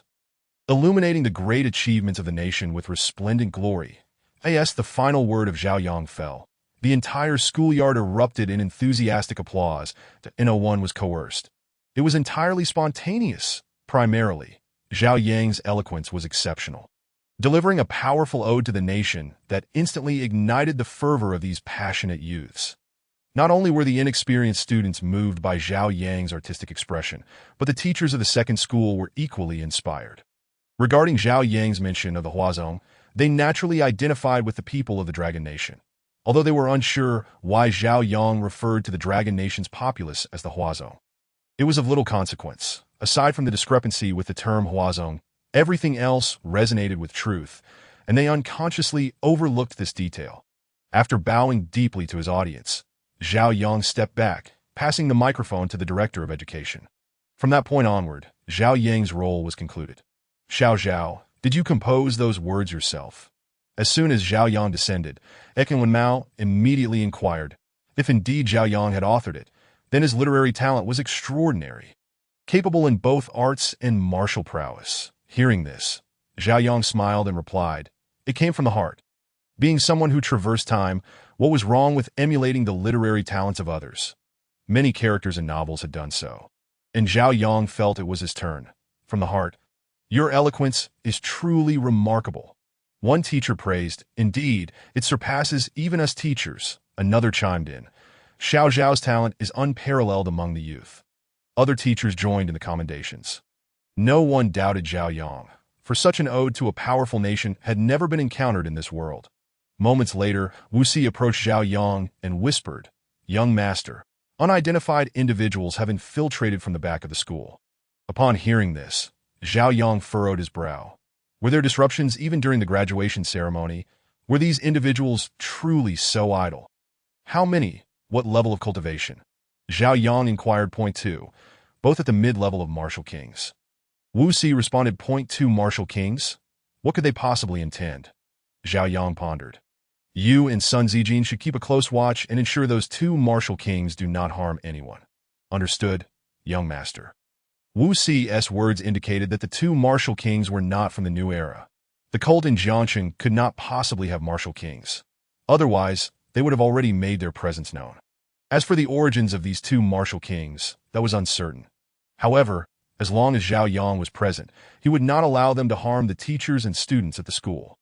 Zhao Yang harbored a deep disdain for individuals engaged in kidnapping, extortion, robbery, murder, and arson. Why choose crime when there were countless other pursuits?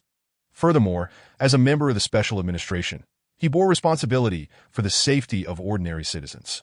As time passed, the two infiltrating martial kings remained inactive towards those within the school. Until the graduation ceremony concluded, the two did not make a move. Zhao Yang was perplexed. What were these two individuals waiting for? Their hesitance was puzzling, especially as the crowd began to disperse. Once everyone had left, Zhao Yang would no longer need to remain at the school. Following the graduation ceremony, students began to exit. Zhao. Do you have any further matters? Seeing Zhao Yang had no intention of leaving, and when Mao asked, no, I merely wish to take a final look at this school. 3 years have passed in a flash, and I feel rather nostalgic. Those days of learning seem like they were just yesterday. Zhao Yang replied with a smile. Did I see? Then take your time to look around. You can always return when you have the opportunity. I have other matters to attend to, so I shall take my leave. When Mao said, very well, principal, safe travels. After the principal departed, Zhao Yang's homeroom teacher, Xia Yuru, approached him. Zhao Yang, de Ms. Xia, is there something you need? As Xia Yuru approached, Wu Si furrowed his brow. Since their entry into the school, the two martial kings had remained silent. Now, they finally revealed their murderous intent. Just as Wu Si prepared to report to Zhao Yang, he noticed that the murderous intent of the two martial kings was directed at the teacher approaching Zhao Yang. Classmates are preparing a farewell meal. I came to invite you to join us, Xia Yuru stated, unaware that she had become the target of the two martial kings. Meanwhile, the two martial kings realized, this is bad. There are 3 martial kings over there, all at the late stage of the martial king realm. It was only after Xia Yuru approached Zhao Yang that the two martial kings detected the presence of 3 martial kings within the school. Who exactly was this young man? How could he have 3 martial kings as bodyguards? Forget about that. Let us retreat quickly. That will act once Xia Yuru separates from that young man. With that, the two martial kings quietly withdrew. They were certainly no match for Wu Si and his companions. Not only did Wu Si and the others possess greater cultivation, but they also outnumbered the two. For now, they could only wait for Xia Yuru and Zhao Yang to part ways before they could make their move. Chapter 52, The Disappearance of the White Fox, A Farewell Meal. I'll pass. You go ahead, that I have a group of people here. Zhao Yang declined Xia Yuru's invitation. All right then, let it be, Xia Yuru replied, not pressing further. With that, she turned to leave. Once Xia Yuru had departed, Wu Si approached. Young master, the murderous intent from those two martial kings was directed at that teacher, that I fear she may be in danger. Are those two martial kings here to kill Xia Yuru? Zhao Yang pondered. Xia Yuru, a practitioner at the Qi realm, was quite attractive, but surely she wouldn't warrant a pursuit by 2 martial kings. Bring those 2 here to see me. Although Zhao Yang did not understand why the 2 martial kings sought to harm Xia Yuru, she was still his homeroom teacher, and he could not stand by idly. Understood, young master. With that, Wu Si, along with Sun Zijin and Min Jun, hurried in the direction the 2 martial kings had retreated. That I in this small jiangcheng, it was quite simple for Wu Si and his companions to locate 1 or 2 individuals. Before long, the 2 martial kings were brought before Zhao Yang, battered and bruised, resembling 2 defeated dogs. That it was evident they had suffered a severe beating. Speak. Why did you intend to target Xia Yuru? Zhao Yang demanded. Kid, I advise you to release us. Otherwise, you will face consequences you cannot bear. One of the martial kings gasped. Scum! I suggest you reveal your background without further ado. Do not test my patience. Zhao Yang glared at the 2 martial kings, then delivered a resounding slap to each of them. This was a case of returning harm for harm. When others acted arrogantly, Zhao Yang would respond with even greater audacity. Before the individual could finish, Zhao Yang's Qing Feng sword was pressed against his shoulder. That I'll give you one more chance. Speak properly. Zhao Yang admonished. That he then deliberately trembled his hand, causing the blade to graze the man's skin. Blood immediately began to flow from his neck.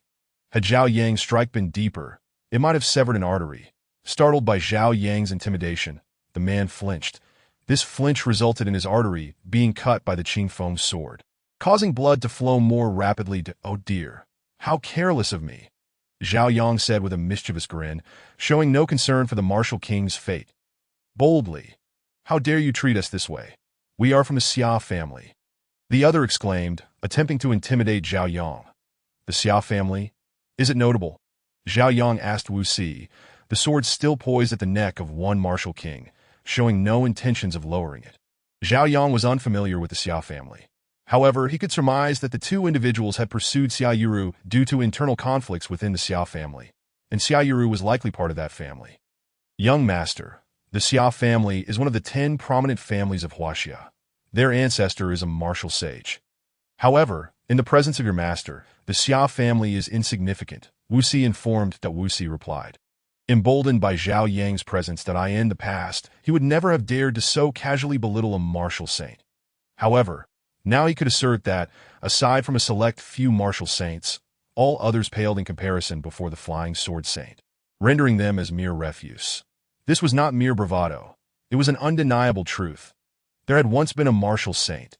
No wonder they were so arrogant. As his words fell, Zhao Yang swiftly ended the life of the martial king whose artery had been severed. Though the Xia family possessed a martial saint, Zhao Yang was not one to shy away from confrontation. Since these two were so ungrateful, he had no choice but to eliminate them, having killed 2 martial kings. The Xia family would likely refrain from seeking vengeance against him, especially with the Sword sect backing him, alongside the presence of the Blade Saint and the Flying Sword Saint. Those who dared to provoke him would only invite greater loss upon themselves. You, who on earth are you? The remaining martial king, witnessing his companion's demise at Zhao Yang's hands, was momentarily taken aback. How could he dare? He was fully aware that he and his companion were affiliated with the Xia family, and that they had a martial saint ancestor, yet he still killed his companion. Few would dare to offend the Xia family so brazenly. This martial king had never laid eyes on Zhao Yang before and was oblivious to his true backing. Who am I? I am but a mere man, nothing more. However, my name is Zhao Yang. Remember it well. Upon hearing this, the martial king's eyes widened in shock. Yet, Zhao Yang's Qingfeng sword had already severed his head from his shoulders. It remained unclear whether his astonishment was due to Zhao Yang's declaration or his sudden assault. Dispose of the bodies outside the city, Zhao Yang commanded, then drew forth a handkerchief to wipe his Qingfeng sword. Yes, young master, Wu Si responded, collecting the 2 corpses before soaring towards the city outskirts. Having sullied Zhao Yang's sword with their blood, the matter would be left to fate. Xia Yiru, may fortune favor you. Zhao Yang mused inwardly. It was sheer happenstance that Zhao Yang had crossed paths with her, saving her life. However, he could not remain by her side indefinitely for her protection. Henceforth, she would have to rely on fortune. With good luck, she would live. With bad, she would perish. When Wu Si returned, Zhao Yang and his companions exited Jiangqing No. 2 High School, heading towards their villa. Upon returning, Zhao Yang discovered that the white fox had vanished. In the days spent honing his swordsmanship, he had paid no heed to her whereabouts, thus oblivious to when she had gone missing. Well, if she has gone, then she has gone. Zhao Yang sighed deeply. He then cursed under his breath. What is this? You promised to devote yourself to me, yet you fled. Am I not handsome enough? My charm is evident, and yet this white fox lacks discernment. Perhaps it is for the best. Zhao Yang was not excessively troubled by the white fox's disappearance. Given her cunning nature, she was unlikely to encounter any misfortune. It was somewhat regrettable, however. Who wouldn't love a fox maiden? With her fluffy tail and soft ears, she might even be succulent. Shaking off such thoughts, Zhao Yang resolved to change his attire and prepare for sword practice. As he donned his training outfit, he discovered a note tucked within. The scrawled handwriting suggested it was not penned by a single individual. Upon deciphering its contents, it became evident that it was indeed not the work of a mere mortal. Little one, my wounds have healed, and I shall take my leave. Rest assured, I shall hold you accountable for your improprieties. Once my affairs are settled, I will return to claim my due. Chapter 53. The Arrival of the New Era's Martial Masterpiece. This little fox has indeed gained some cleverness, Zhao Yang remarked to this moment.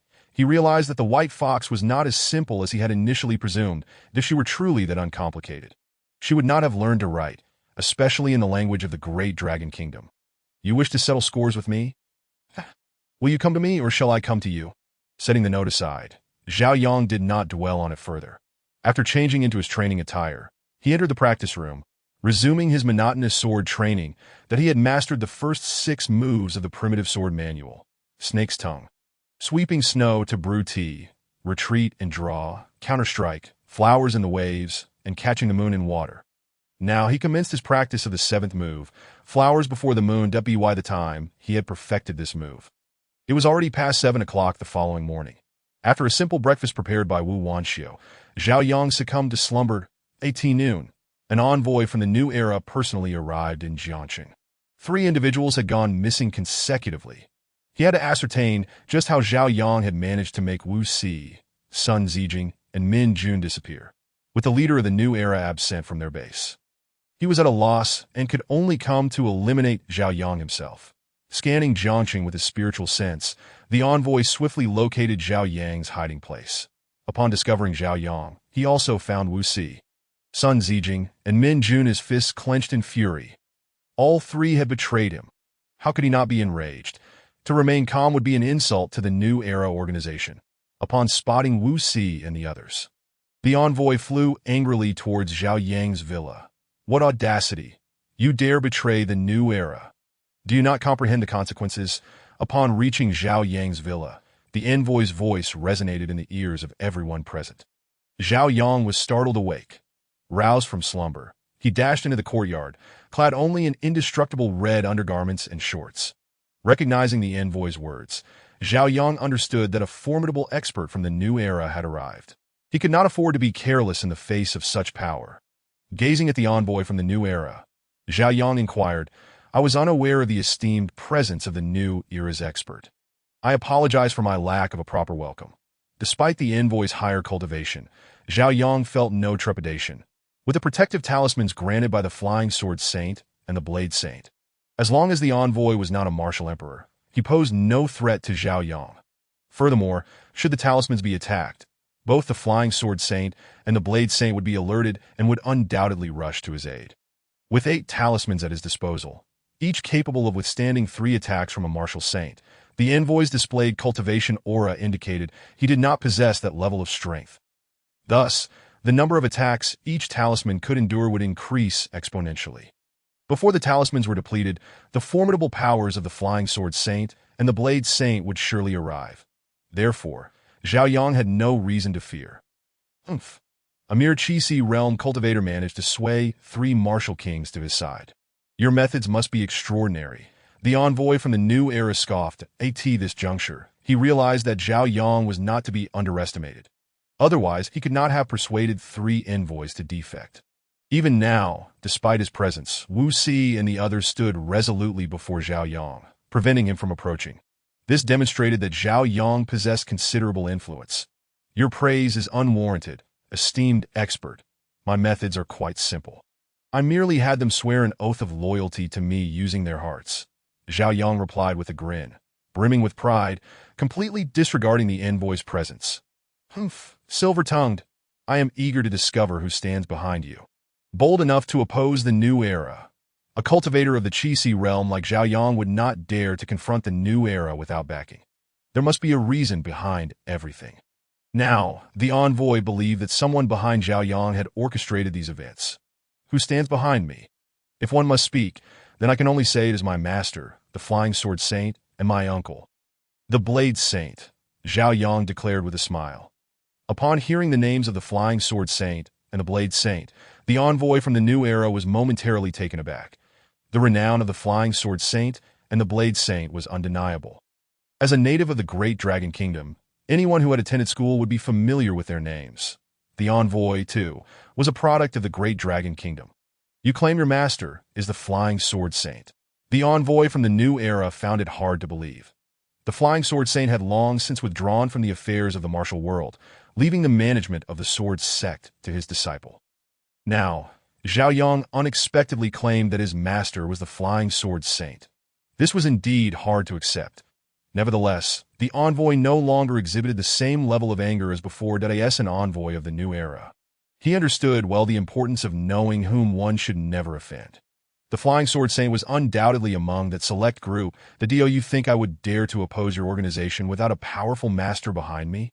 You truly overestimate me, Zhao Yang remarked, shaking his head. Continuing, he said, I must say your intelligence department in the new era is utterly incompetent. You have failed to investigate who stands behind me. Now, I present you with 2 choices. First, you can maintain your murderous intent and attack me. As for whether you can kill me, that remains to be seen. Second, you may choose to ally with me, should you decide to do so. You will find life under my guidance far more comfortable than in the new era that I have yet to mature and truly require the protection of a master like you.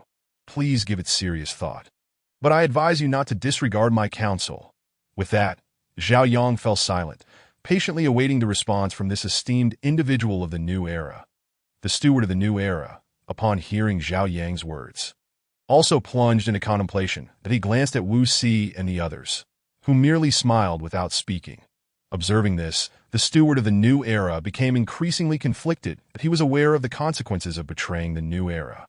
Yet the prospect of aligning himself with Zhao Yang was equally tempting. After all these years of toil within the new era, he had garnered little benefit. The resources for cultivation had never been bestowed upon him, and the techniques he practiced were merely his ancestral heritage. Witnessing the steward's inner turmoil, Zhao Yang remained unperturbed that he had ample time, and the decision of this expert from the new era was not Zhao Yang's concern. This matter required careful consideration on the part of the steward, that if he could choose to ally with Zhao Yang, it would be ideal. If not, Zhao Yang would have no recourse. After all, with Zhao Yang's current level of cultivation, he could not compel anyone against their will. After a few moments of silence, the steward of the new era finally made a decision that I can pledge my allegiance to you, but you must ensure that I will not be killed by other experts of the new era.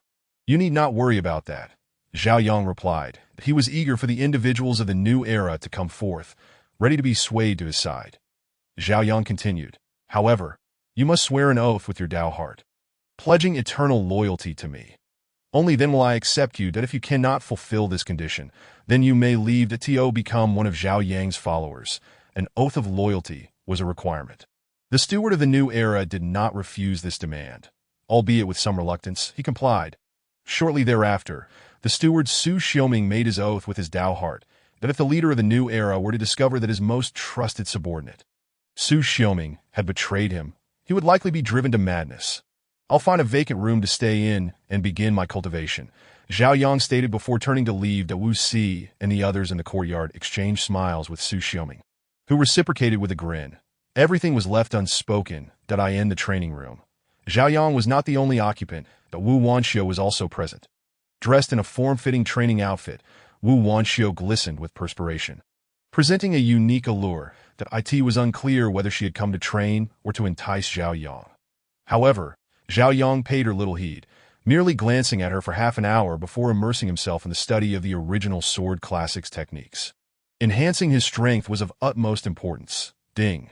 The host has drawn his sword 185 times, rewarding a segment of World Tree Branch. Upon seeing this reward, Zhao Yang nearly leaped with joy. An unintentional act of drawing his sword had granted him a segment of World Tree Branch. The significance of the World Tree is well known. Even by its name, one can discern its extraordinary nature. Having perused countless fantasy novels, Zhao Yang was certainly aware of the World Tree's reputation. Even this mere segment, if cast into the immortal realm, would attract countless immortals seeking to acquire it. The branches of the World Tree not only serve medicinal purposes, but can also be utilized for crafting and enhancing cultivation. Furthermore, each function within its category is regarded as the pinnacle of excellence. Such a precious item. No one would wish to miss out on it. After carefully examining the World Tree Branch, Zhao Yang remarked, "The novels say that cultivating beside the World Tree enables one to achieve rapid advancement without the risk of losing control. While I do not expect this segment to grant me swift progress, I merely hope it will prevent me from falling into chaos." With this thought in mind, Zhao Yang promptly retrieved a yuan-enhancing pill, eager to test whether holding the World Tree Branch would trigger a system warning.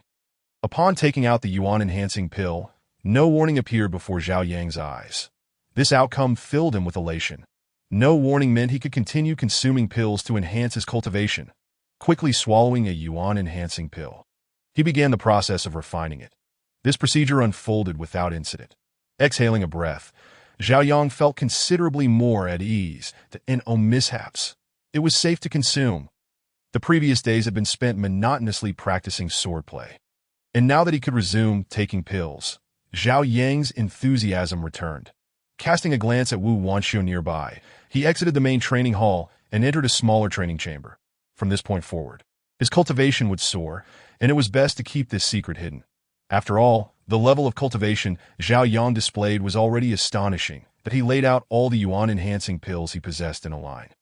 Holding the World Tree branch in his hand, Zhao Yang felt invincible in that moment. With the World Tree at his disposal, he no longer had to fear losing control while consuming pills. As for pill toxicity, that was a concern for another time. He believed he would eventually find a solution to it, that if he couldn't, what use was the system? One by one, he consumed and refined the yuan-enhancing pills, and his cultivation surged rapidly. After consuming all the yuan-enhancing pills, Zhao Yang's cultivation broke through to the 6th level of the innate realm. This advancement was indeed expedited by the pills. Zhao Yang couldn't help but exclaim. In just under 8 hours, he had elevated his cultivation from the 1st to the 6th level of the innate realm. Had he chosen to cultivate slowly without pills, he could only imagine how long it would have taken to achieve his current state. With the yuan-enhancing pills exhausted, Zhao Yang concluded his training. Now, it was time to draw his sword again to acquire more resources. Otherwise, he would run out of pills. Ding. The host has drawn his sword 186 times. Rewarding a segment of World Tree branch. Staring at the floating text, Zhao Yang was momentarily stunned. Just moments ago, he had received a segment of the World Tree branch, and now another had appeared. This left Zhao Yang in disbelief that it was already impressive to acquire a segment of such a miraculous treasure, and now he had received a second. Although these were precious items, their consecutive appearance felt surreal. Glancing at the segment of the World Tree branch on the ground, and then at the one recently acquired in the system space, both segments were undeniably real. Happiness had arrived unexpectedly for Zhao Yang, filling him with excitement. Soon after, a new notification appeared before his eyes. System prompt. Soaking the World Tree branch in yuan water for 8 hours will allow the host to eliminate the pill toxicity within. Good heavens! Zhao Yang exclaimed in astonishment. He had never imagined the World Tree could be utilized in such a manner. Moreover, the system was exceptionally helpful, offering him a proactive suggestion. How could one not appreciate a system like this? System, why not take on a physical form? If you're female, I would marry you, Zhao Yang joked. The system remained silent, either contemplating or ignoring his remark. Not wishing to dwell further on the matter, Zhao Yang tossed the World Tree branch into the yuan water bucket and resumed drawing his sword. Ding! The host has drawn his sword 187 times, rewarding a segment of World Tree branch.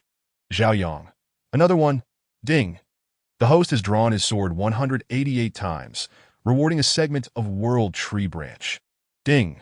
The host has drawn his sword 189 times, rewarding a segment of World Tree branch. After 5 consecutive rewards of the World Tree branch, Zhao Yang was utterly dumbfounded. What the hell? System? Are you playing tricks on me? Am I trading my lifespan for these? Zhao Yang cursed. Winning 5 times in a row made him feel as if he had been ensnared in some scheme. Simultaneously, he began to suspect that the World Tree had lost its value. Truly valuable items could not possibly be awarded so liberally. Chapter 55. Refining the Godly One. Qi Fiyang's fury. The system had merely discovered a World Tree. You should rein in your paranoid delusions. What did you say? Discovered a World Tree. Good heavens. I can't believe it. You find a World Tree and only give me a tiny segment. Is this how you repay me? Zhao Yang exploded in anger. This system was exceedingly ungrateful, discovering a World Tree and only bestowing upon him a few branches. Such a division of spoils was hardly fair. As for where the system had found the World Tree, Zhao Yang did not inquire. He knew that even if he asked, the system would remain silent. In response to Zhao Yang's accusations, the system fell into silence. Once more, did I want pills? I need pills. The World Tree can wait. Zhao Yang huffed. Ding. The host has drawn his sword 190 times, rewarding 4 yuan-enhancing pills. Ding. The host has drawn his sword 191 times, rewarding 2 spirit-nourishing pills. Ding. The host has drawn his sword 192 times, rewarding 2 detoxification pills. With 3 consecutive rewards of pills, Zhao Yang deeply realized that the system could indeed control the rewards obtained from drawing his sword. However, he was too lazy to argue with the system. As long as he received pills, he was content. Ding. The host has drawn his sword 193 times, rewarding 3 yuan-enhancing pills. Ding. The host drew his sword 194 times, earning 4 10 yuan pills as a reward. Ding. The host drew his sword 195 times, receiving 4 zillion pills as a reward. Throughout that night, Zhao Yang neither ate nor rested, dedicating himself solely to drawing his sword and consuming pills. By the following morning, Zhao Yang's cultivation had ascended to the first level of the refining spirit realm. Now, Zhao Yang had become a martial sovereign of the refining spirit realm, as long as Zhao Yang employed the breath concealment technique to mask his cultivation. Even a martial emperor would be unable to discern his true level. Upon breaking through to the martial sovereign level, Zhao Yang altered his false cultivation from the 7th level of Qi Si to the 9th level. In the 100-city competition, the 9th level of Qi Si exerts a far stronger pressure compared to the 7th level. The subsequent days were devoted to sword practice, primarily to acclimate to his newfound strength. Although his cultivation had improved, he had yet to fully master the power that came with it. While practicing his swordsmanship, he could also adapt to his current abilities. That'd be why the time Zhao Yang had mastered the first 10 moves of the original sword manual. 2 days had elapsed, as the start of the 100-city competition drew nearer. Jiang City began to bustle with activity. Young talents from across the nation converged upon Jiang City, alongside their respective experts. Zhao Yang's master, Qi Feiyang, had also arrived in Jiang City. Even without employing his divine sense to probe Jiang City, Qi Feiyang could discern Zhao Yang's location, for Zhao Yang bore a protective charm sword crafted by Qi Feiyang himself. A mere sense of the charm sword revealed Zhao Yang's whereabouts. Spotting Qi Feiyang while basking in the sun in the courtyard, Zhao Yang rose to greet him. Master. Upon witnessing Qi Feiyang's arrival, Su Xiaoming and the others naturally did not dare to be negligent and promptly stood to pay their respects. Greetings, Senior Feiyang. Noticing Su Xiaoming and the others mingling with Zhao Yang, Qi Feiyang was momentarily taken aback. When had his disciple come to know these individuals? What is going on here? Qi Feiyang inquired. Master, they were initially from the New Era and came to kill me, but I managed to turn them to my side. Now, they have been following me ever since, Zhao Yang explained. What? The New Era dared to lay hands on you? They must be possessed by a bear's heart and a leopard's gall. Qi Feiyang's anger flared upon hearing Zhao Yang's words. Throughout it all, Qi Feiyang had only taken Zhao Yang as his disciple. Moreover, Zhao Yang was a natural-born supreme. If he were to be killed, where could one find another? Who gave the order? Qi Feiyang glared coldly at Su Xiaoming. Among the 4, Su Xiaoming possessed the highest cultivation level and presumably knew more. Senior. It was the leader of the New Era. Su Xiaoming trembled slightly at Qi Feiyang's furious demeanor. That it was fortunate he had not made the wrong choice earlier, or he would certainly have met a tragic end. The leader of the New Era.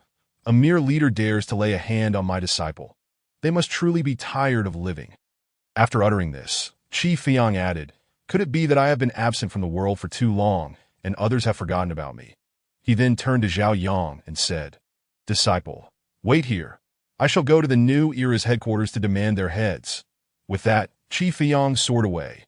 The world was not vast, and as a master who stood on the cusp of becoming a martial emperor, locating the New Era's headquarters was a trivial task. Although Zhao Yang had only recently become Qi Feiyang's disciple and had yet to develop a deep bond, Qi Feiyang would not allow those who dared to harm Zhao Yang to continue living freely. Qi Feiyang valued Zhao Yang greatly. Witnessing Qi Feiyang's fury, Zhao Yang was momentarily stunned. This old man was perhaps being excessively protective of him, having only known him for a short time. Suddenly, Zhao Yang felt a sting in his nose. As if sand had invaded his eyes. Arriving in this world, it was the first time Zhao Yang felt warmth from another. To have someone care for him was truly wonderful. Damn it, I can't believe I'm moved. What a shameful thing, Zhao Yang self-deprecatingly thought. Meanwhile, at the New Era's headquarters, minutes after leaving Zhao Yang, Qi Feiyang arrived. Sikong Laogo, get out here. Qi Feiyang roared from above the New Era's headquarters. The members within the New Era were bewildered, unaware of whom Qi Feiyang was addressing. The leader of the New Era was originally named Sikong Guang, but few knew this name. Qi Feiyang happened to be one of those who did. Amidst the confusion of the New Era's members, their leader, Croft Abel, flew out. Croft Abel was indeed the alias used by Sikong Guang. The sword Saint Feiyang has come personally. He cannot afford to be dismissed. If Qi Feiyang were to unleash his wrath and obliterate the New Era's headquarters, it could be rebuilt, but if he were to perish, then everything would truly be lost. I did not expect the esteemed senior Fei Yang to arrive. I apologize for the lack of a proper welcome. Sikong Guang clasped his fists in greeting. Though he was also a martial saint, he did not dare to act arrogantly before Qi Fei Yang and had to address him as senior. Your new era's audacity is growing bolder. Your people actually dared to lay hands on my disciple. Is it that you have become arrogant, or that I can no longer wield my sword? Qi Fei Yang snorted coldly. What? Sikong Guang's countenance paled in an instant, drenched in cold sweat. The new era's people dared to lay hands on the disciple of the sword Saint Fei Yang. Who gave them such audacity? Had the recent disturbances in the rift not occurred, I would have uprooted your new era entirely. Seeing Sikong Guang's reaction, Qi Fei Yang understood that he was unaware of the situation. Chapter 56. The Fall of the Martial Saint. The decline of the new era. Upon hearing Qi Fei Yang's words, Sikong Guang instinctively shrank back, but he was genuinely afraid. He knew that Qi Fei Yang was not merely speaking idly, that if there had not been recent disturbances in the rift, Qi Fei Yang would indeed have targeted the entire new era, and the new era would have been powerless to resist. Now, Sikong Guang was fortunate that the rift had erupted at this time. Otherwise, he would have lost his life. Senior, may I inquire who it was that harmed your disciple? I will certainly cleanse my ranks and offer my sincerest apologies to your disciple. Sikong Guang clasped his fists and said. Now he realized that Qi Fei Yang's disciple had not been injured, or if they had been, the injuries were not severe. Otherwise, given Qi Fei Yang's temperament, he would not have hesitated to strike regardless of the rift disturbances. It was the leader of the new era in the Great Dragon Kingdom. Qi Fei Yang said, then added, hand him over. I will deal with it myself. The leader of the Great Dragon Kingdom? Sikong Guang's expression shifted dramatically as he hurriedly begged Qi Fei Yang for mercy. Senior, could you spare him this once? Just moments ago, he had spoken of cleansing his ranks, yet now he was backtracking. The leader of the new era in the Great Dragon Kingdom, Zhong Jiping, was actually Sikong Guang's biological son. Otherwise, Sikong Guang would not have sent Zhong Jiping to be the leader of the new era's branch in the Great Dragon Kingdom, nor would he have gone to such lengths to protect him. At this level of cultivation, fathering a child was no easy feat, and Zhong Jiping was Sikong Guang's only remaining kin, naturally deserving of protection. As for Zhong Jiping himself, he was unaware that his father was Sikong Guang. Spare him? Do you think that is possible? Qi Fei Yang scoffed that Qi Fei Yang would not let anyone who dared to harm Zhao Yang go unpunished, even if they were a martial saint. Name your conditions. I only ask that you spare him this once. Conditions? Very well. Then let your life serve as the exchange. Without hesitation, Qi Fei Yang drew his sword, a top-tier earth-grade longsword, with a sweep of the blade. He unleashed a strike. The sword light flashed, aiming directly at Sikong Guang. The very fabric of space seemed to be torn asunder. Witnessing the power of this strike, Sikong Guang's face changed dramatically. He realized that Qi Fei Yang's strength had only grown since his retirement from the martial world. Attempting to flee was already too late. After the first strike, Qi Fei Yang pursued relentlessly. Though Sikong Guang managed to evade the initial blow, Qi Fei Yang was right behind him. There was no escape to protect his son. Sikong Guang had no choice but to engage Qi Fei Yang in a desperate battle. Aware of the inevitable outcome, Sikong Guang still chose to fight with all his might that he would rather risk everything than do nothing at all. Unfortunately, the gap in strength between Sikong Guang and Qi Fei Yang was far too great.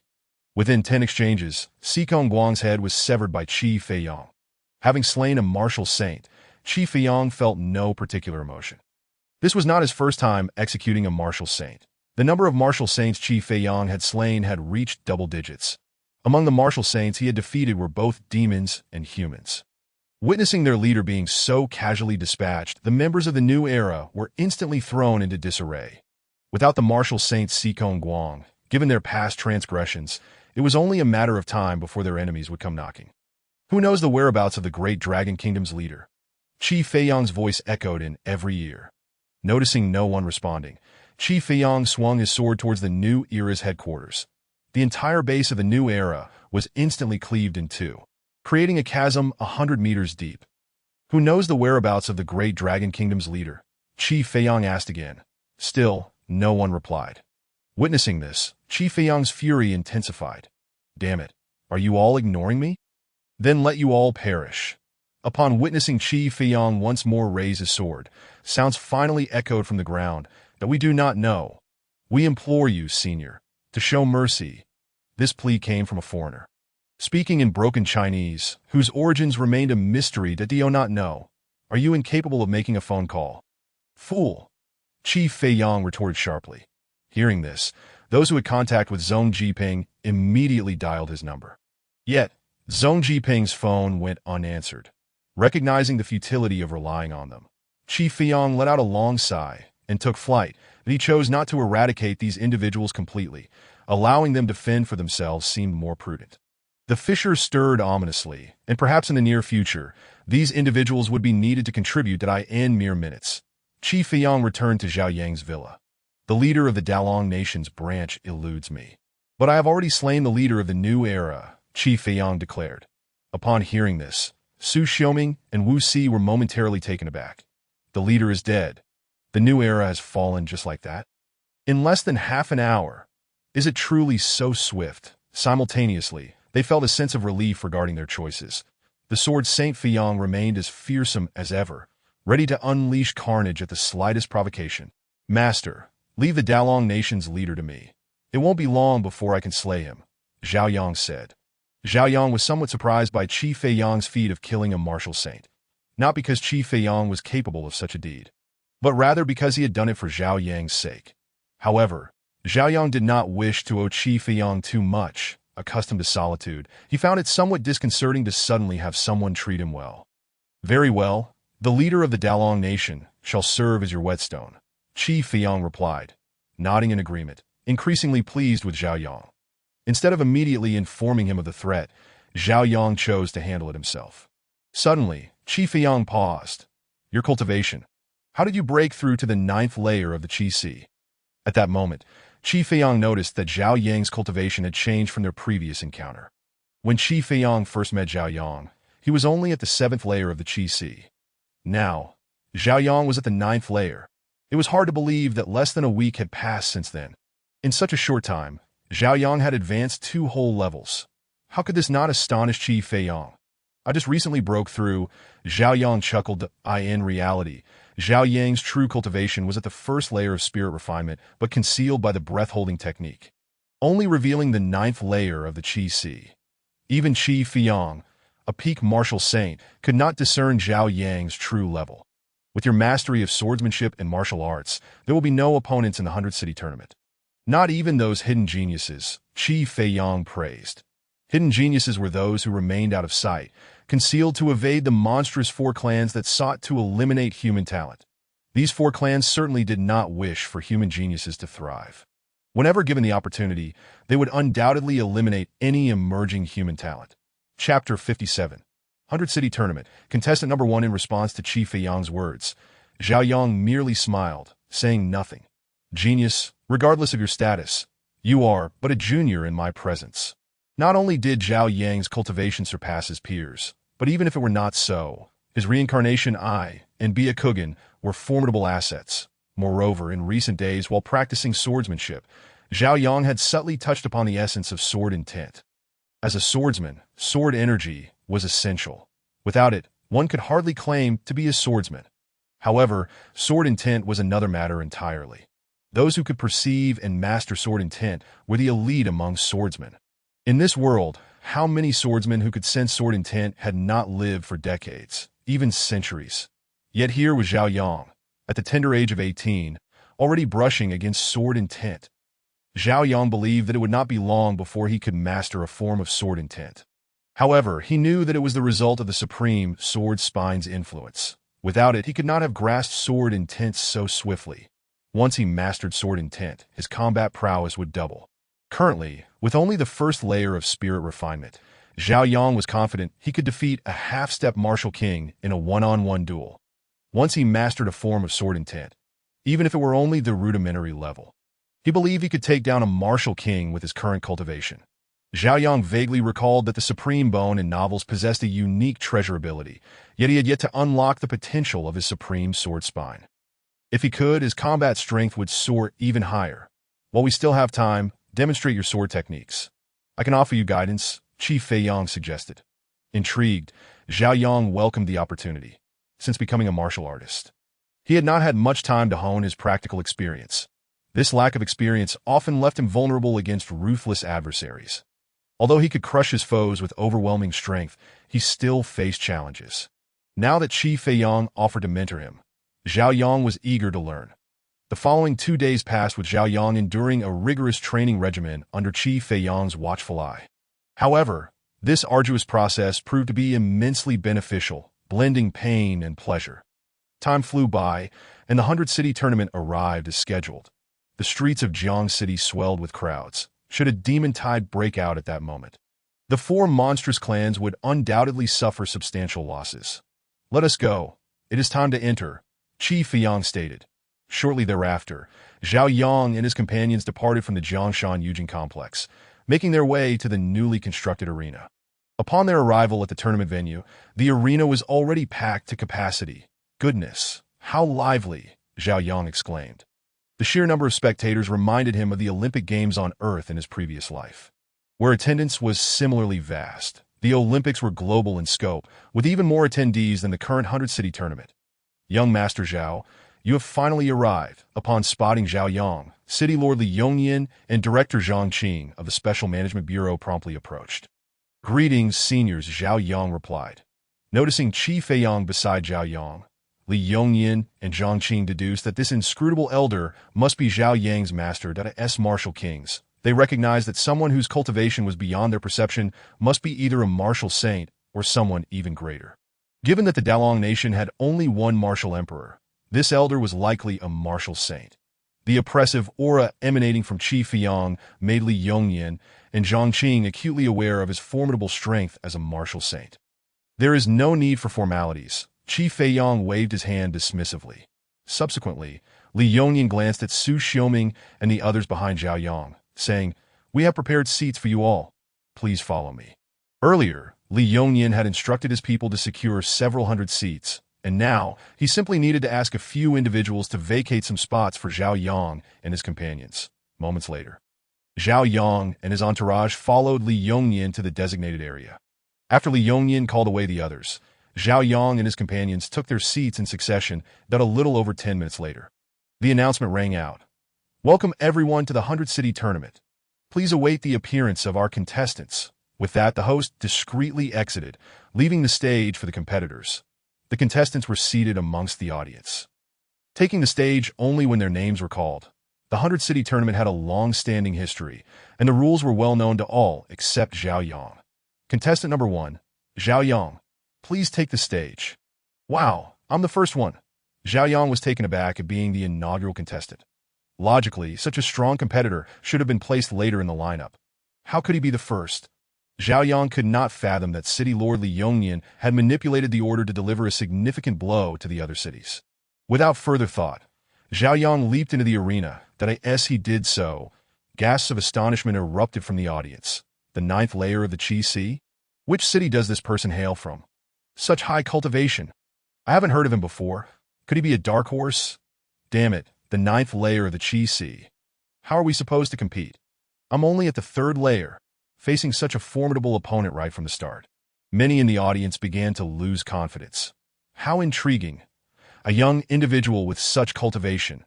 Even if he lacks practical experience, with the 9th layer of the Qi Sea, he will surely secure a commendable ranking. At such a young age, his cultivation is extraordinary. I wonder which sect he belongs to. Investigate this individual. If he lacks backing, we must recruit him into our Xiao family. Xiao Wang, do you have confidence against him? Given his high cultivation, cultivation does not equate to strength. I have slain my share of 9th layer warriors. However, given his youth, I am eager to see how far he can go. Disciple, do you have assurance? Rest assured, Master, I will claim victory. Even if his cultivation surpasses mine, I am confident I can defeat him. Goodness, this lad's cultivation has broken through again. How is this even possible? In the spectator seats, the City Lord Li Yongyan and the head of the Special Administration Bureau, Zhang Qing, finally took notice of Zhao Yang's cultivation level in just a few days. This young man had made a breakthrough, which in a way was fortuitous. Indeed, with such an advancement, clinching the championship no longer seemed impossible. The host, somewhat astonished by Zhao Yang's prowess, momentarily forgot to announce the second contestant, but by the time the host regained composure, Zhao Yang had already been standing on the arena for 3 minutes. Contestant number 2, Gu Yeguang, please enter the arena. Chapter 58, A Shocking Revelation. As the host called out, a figure leaped into the competition area. However, his aura was not nearly as intense as Zhao Yang's.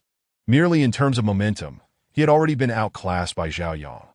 With a cultivation level at the 5th stage of the Qi realm, he should have secured a commendable position.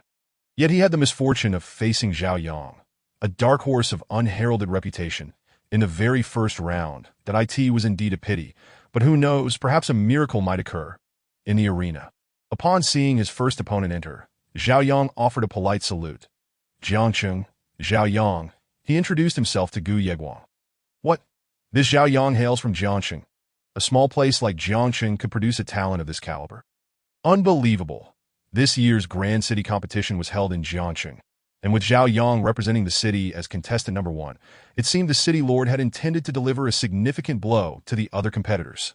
A native of Jiangcheng. How intriguing. Kylie, Gu Yeguang responded with a cupped fist. Kylie? Where is that? I've never heard of it before, ditto. So he asked from Kylie. It's worth noting that Kylie is even smaller than Jiangcheng. Yet it has produced a martial artist at the 5th stage of the Qi realm. This is becoming increasingly interesting. This year's Grand City competition seems to be teeming with talents. More so than previous years, making it all the more captivating. After both sides introduced themselves, neither made a move. Not only were the spectators puzzled, but even Zhao Yang and Gu Yeguang in the arena were momentarily bewildered. The silence was palpable. Zhao Yang remained still, uncertain whether weapons were permitted in this Grand City competition. The rules were known to everyone except Zhao Yang. Others assumed he was aware and thus refrained from informing him. A lack of inquiry and a refusal to speak created an unwritten understanding with Zhao Yang. Consequently, Zhao Yang decided to wait and observe whether Gu Yeguang would draw a weapon that if he didn't, they would have to engage in barehanded combat. Should Zhao Yang draw his weapon first only to be penalized for a foul, he would be utterly devastated. Gu Yeguang, on the other hand, opted to wait for Zhao Yang to make the first move. Knowing Zhao Yang's superiority in cultivation, he dared not strike first. After all, the one who initiates an attack is the first to expose their vulnerabilities, given that Gu Yeguang's cultivation was already inferior to Zhao Yang's. Revealing his weaknesses would likely lead to a swift defeat that in this tense standoff. Both were searching for an opening, even if it meant eventual loss. At least it wouldn't be too disgraceful, would it? What on earth were they doing? Why had they not engaged? You ask me, and I ask whom. Does my expression seem like one who knows? In the arena, Zhao Yang's brow furrowed slightly. His opponent had yet to make a move or draw a weapon, leaving Zhao Yang in the dark about his intentions. Damn it, if you want to draw your weapon, I want to either.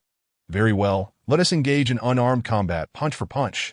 Although unaccustomed to such a style, Zhao Yang's first stage of the refining spirit realm was no trivial matter. With that thought, Zhao Yang sprang into action. In the blink of an eye, he stepped forward, arriving directly before Gu Yeguang. Before anyone could react, Zhao Yang unleashed a punch that struck Gu Yeguang squarely in the eye. Hit by Zhao Yang, Gu Yeguang collapsed to the ground. Before he could gather his wits, he felt his foot being seized. Moments later, a sensation of weightlessness overwhelmed him. After being swung around a few times by Zhao Yang, Gu Yeguang was flung out of the competition area. Although the outcome was already determined, the audience remained in stunned silence. The entire arena was engulfed in astonishment. Minds were utterly blank, even forgetting to breathe. My disciple possesses such prowess. Even Qi Fiyang, a peak martial saint, was momentarily dumbfounded as he recalled the events that had just transpired in the arena. Scanning the audience, Zhao Yang's brow knitted in concern. Where were the cheers? Why was there no applause? What on earth were they up to? After 2 or 3 minutes, the first sounds finally erupted. Holy crap.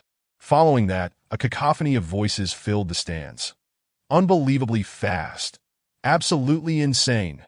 Good heavens, a martial artist at the 9th stage of the Qi realm, and his speed is so swift that even I couldn't catch a glimpse.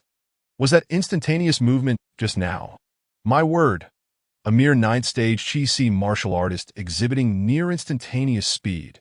How is this possible? Such astonishing agility was akin to teleportation. Could such a talent truly exist in Jiangcheng? Not just Jiangcheng, but perhaps even globally, this was Zhao Yang's first encounter with such terrifying speed. Xiao Wang, do you still have confidence now? His speed is terrifying. With that velocity, even I am uncertain whether I am his match. Xiao Wang sighed. Zhao Yang's cultivation level already surpassed his own. And now, with that near-instantaneous speed, it would be miraculous to have any assurance of victory. This young man, with such speed, no wonder he survived the demonic tide and emerged from the forest unscathed. Not even the monstrous beings of the refining spirit realm could catch him, but if he keeps running like that, I wouldn't be able to catch up either.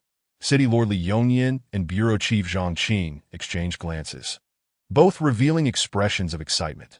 Such speed, if maintained, would be unattainable for anyone lacking instantaneous movement, that I estimate Zhao Yang has secured the championship. His swordsmanship is formidable, and with that speed coupled with his swordsmanship, he has no rivals in this Grand City competition. Zhang Qing remarked that I end the first match. The victor is Zhao Yang. At that moment, the host finally realized he had yet to announce the winner of the bout. Upon hearing the eruption of sound from the audience and the host declaring him the victor, Zhao Yang bowed to the four cardinal directions of the audience, that as he exited the stage. Whispers began to ripple through the stands. Once the competition concludes, we must keep a close eye on this individual. We must acquire that movement technique he possesses. A young man at the 9th stage of the Qi realm does not deserve such a technique. It should be safeguarded by my family, the Xia family. Wait a moment, you go and make contact with the Zhao Yang. Tell him that if he is willing to share his movement technique with the Chen family, we will guarantee his safety. Zhao Yang was aware that once he revealed the Xiantian sacred steps, he would undoubtedly attract covetous eyes. Yet he remained unperturbed. Covet my movement technique. They should first defeat the sword Saint Fei Yang and the blade Saint Yanghua. Chapter 59. Overwhelming Intimidation. While others schemed on how to acquire Zhao Yang's movement technique, they observed as he returned to his seat in the audience. Upon seeing Qi Fei Yang beside Zhao Yang, they instantly shuddered. The sword Saint Fei Yang. He had actually appeared. Moreover, he sat right next to Zhao Yang. To suggest that Zhao Yang and the sword Saint Fei Yang were strangers would be utterly implausible. The reclusive sword Saint Fei Yang had emerged after a century, and he was now seated beside a genius. It was evident that Fei Yang had a connection with Zhao Yang. Otherwise, why would he reappear now? And why would he sit next to Zhao Yang? Furthermore, the two were engaged in conversation, appearing quite familiar. Anyone daring to plot against Zhao Yang would have to consider whether they feared the sword Saint Fei Yang might retaliate against them. Even the armies of the Dragon Kingdom would hesitate to declare victory against the sword sect.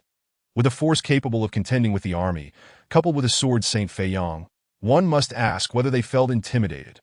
Those who had just entertained thoughts of targeting Zhao Yang swiftly retracted their statements, as if nothing had ever transpired that I in the current venue of the Grand City competition. Nearly all eyes were fixated on Zhao Yang and Qi Fei Yang, completely ignoring the defeated Gu Yeguang, who had become virtually invisible. Your movement technique is quite remarkable, Qi Fei Yang remarked with a smile, gazing at Zhao Yang. It's just adequate, Zhao Yang replied with a grin. He had long contemplated sharing the Xiantian sacred steps with Qi Fei Yang. After all, Qi Fei Yang was not only his master, but also his protector. Without Qi Fei Yang, Zhao Yang would be akin to the protagonists in those novels. Constantly oppressed and targeted, forced to endure in silence. Now, with Qi Fei Yang as his backing, Zhao Yang could act freely, doing as he pleased. Who would dare to utter a word? Dare to speak recklessly, and you must seriously contemplate the consequences. In this world, apart from a few martial emperors, there are hardly any who would dare to offend Qi Fei Yang. And those few martial emperors are exceedingly occupied, leaving Zhao Yang with no inclination to provoke them. At present, as long as Zhao Yang does not incite public ire, he will not be targeted. The only concern Zhao Yang harbors is the 4 clans of demons and monsters. Given the substantial assistance Qi Fei Yang has rendered to Zhao Yang, what harm is there in bestowing upon him a few benefits? Let me see it truly. Instantly, Qi Fei Yang's face illuminated with excitement. This disciple is truly remarkable. Here, take this. This is the original text, after you have perused it. Do remember to return it to me. Without a moment's hesitation, Zhao Yang produced the original text of the Xiantian sacred step. Very well, I shall return it once I have finished that Qi Fei Yang, without any pretense. Accepted the Xiantian sacred step that Zhao Yang offered. Although Qi Feiyang can teleport at will now, the conventional teleportation consumes excessive energy and is not suited for travel. Furthermore, it is fraught with limitations. In contrast, Zhao Yang's Xintian Sacred Step enables him to achieve a speed akin to teleportation with his Qi Si realm cultivation. More importantly, after employing such a terrifying speed, Zhao Yang experiences no fatigue or excessive consumption. It stands to reason that the Xintian Sacred Step does not demand much energy. Whether for traversing distances, pursuing, or fleeing, it is exceedingly practical. It is equally useful in combat. Naturally, Qi Feiyang yearns to possess such an excellent technique. However, this belongs to Zhao Yang, and as Zhao Yang's master, it would be inappropriate for him to request it. Fortunately, Zhao Yang is quite perceptive and proactively presented it. Haha, old bull, we have fought to a standstill for a lifetime. And now I am on the verge of acquiring a speed nearly akin to teleportation. You are about to lose to me, and it is certain that your disciple will also fall short against mine. Qi Feiyang mused inwardly. Unbeknownst to Qi Feiyang, Zhao Yang's mastery of the Xintian Sacred Step, achieving a speed close to teleportation, is merely a minor accomplishment. While elated, Qi Feiyang also felt a twinge of embarrassment.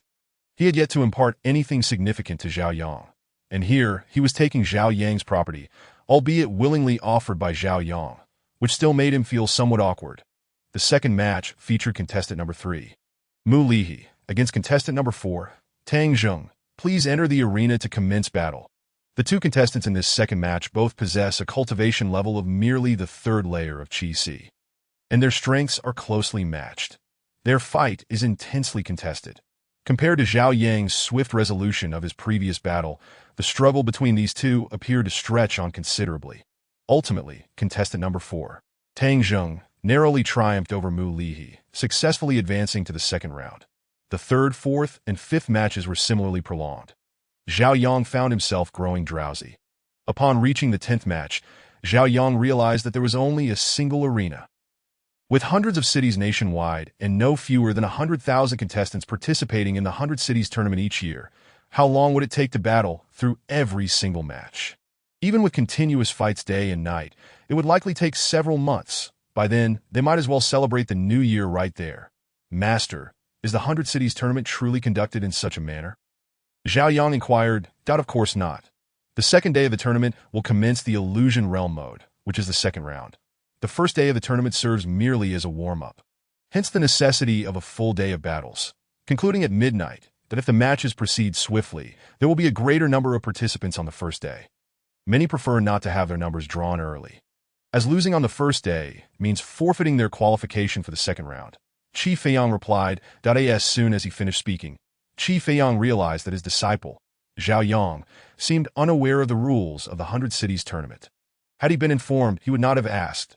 Thus, Qi Feiyang queried, "Are you still oblivious to the rules of the 100 Cities tournament?" "Indeed, I am unaware, nor has anyone informed me." Zhao Yang nodded in acknowledgement. Upon speaking, Zhao Yang became acutely aware of an issue. As a martial artist at the 9th layer of Qi Si, he should not be ignorant of the rules of the 100 Cities tournament. It is common knowledge among martial artists in this realm. Would this not expose some flaw in his identity? Now, Zhao Yang could only hope that Qi Feiyang remained oblivious. Otherwise, explaining his identity would prove quite difficult. "Nobody has informed you." Qi Feiyang frowned slightly, sensing that something was amiss. However, he could not pinpoint what exactly was wrong, that he had no inkling that Zhao Yang was a transmigrator and had only been a martial artist for less than half a month. Observing Qi Feiyang's expression, Zhao Yang felt a surge of anxiety. Was he truly expected to disclose that he was a transmigrator? Such a notion felt rather fantastical. If others were to discover the truth of his transmigration, would he not be subjected to dissection for research? Surely Qi Feiyang would find such matters intriguing. Would he not entertain the thought of conducting experiments on him? Chapter 60. You just go ahead and kill. I'll take the blame. Just as Zhao Yang was engulfed in overwhelming anxiety, he heard Qi Feiyang say, "Not knowing is of no consequence. I shall explain it to you now." Unable to fathom what was amiss, Qi Feiyang decided to dismiss the thought. After all, it was not particularly significant. Upon hearing this, Zhao Yang exhaled in relief. Thankfully, Qi Feiyang did not probe further. Otherwise, it would have been exceedingly challenging for Zhao Yang to elucidate the situation. The 100 Cities tournament consists of 5 rounds of competition. The first day, which is the first round, serves as the preliminary round. Contestants with lower numbers compete first, concluding at midnight. The number of matches is contingent upon how swiftly the contestants reach a decision in their battles. Those who lose in the first round are disqualified from the second round.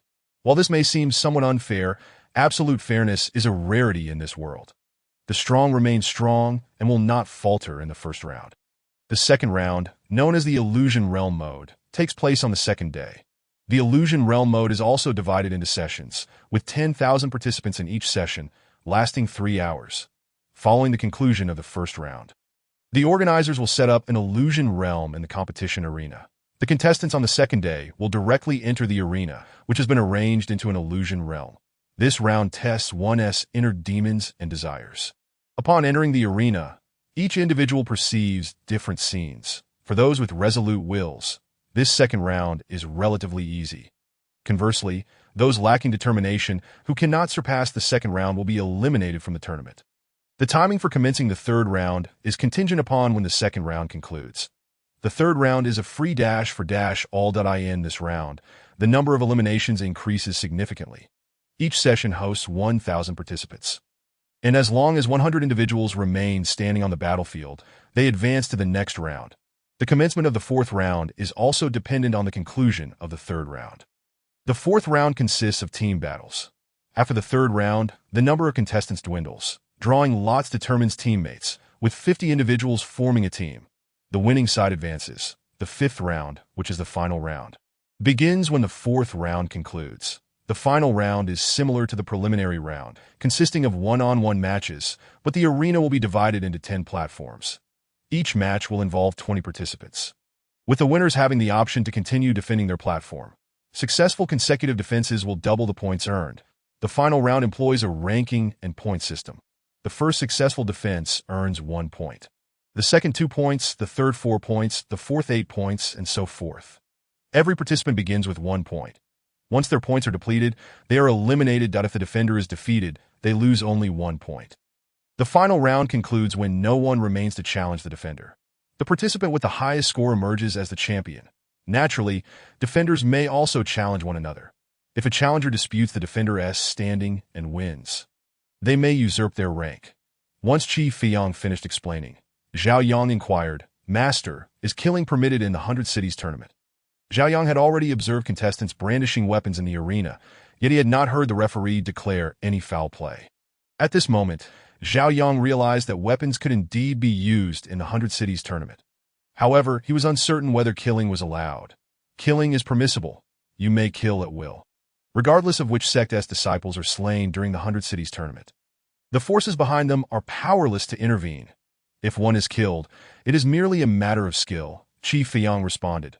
Upon hearing this, Zhao Yang merely nodded in silence, although it was stipulated that outside forces could not interfere. Who could truly ascertain such matters? After reading numerous novels, Zhao Yang was not naive.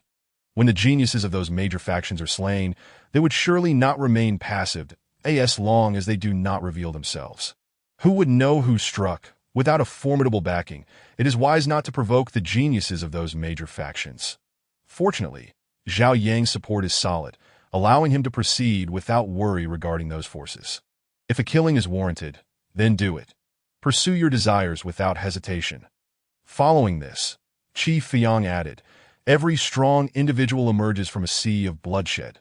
Thus, if others provoke you, feel free to kill, should any trouble arise. I shall bear the consequences for you. Upon hearing this, Zhao Yang was somewhat taken aback.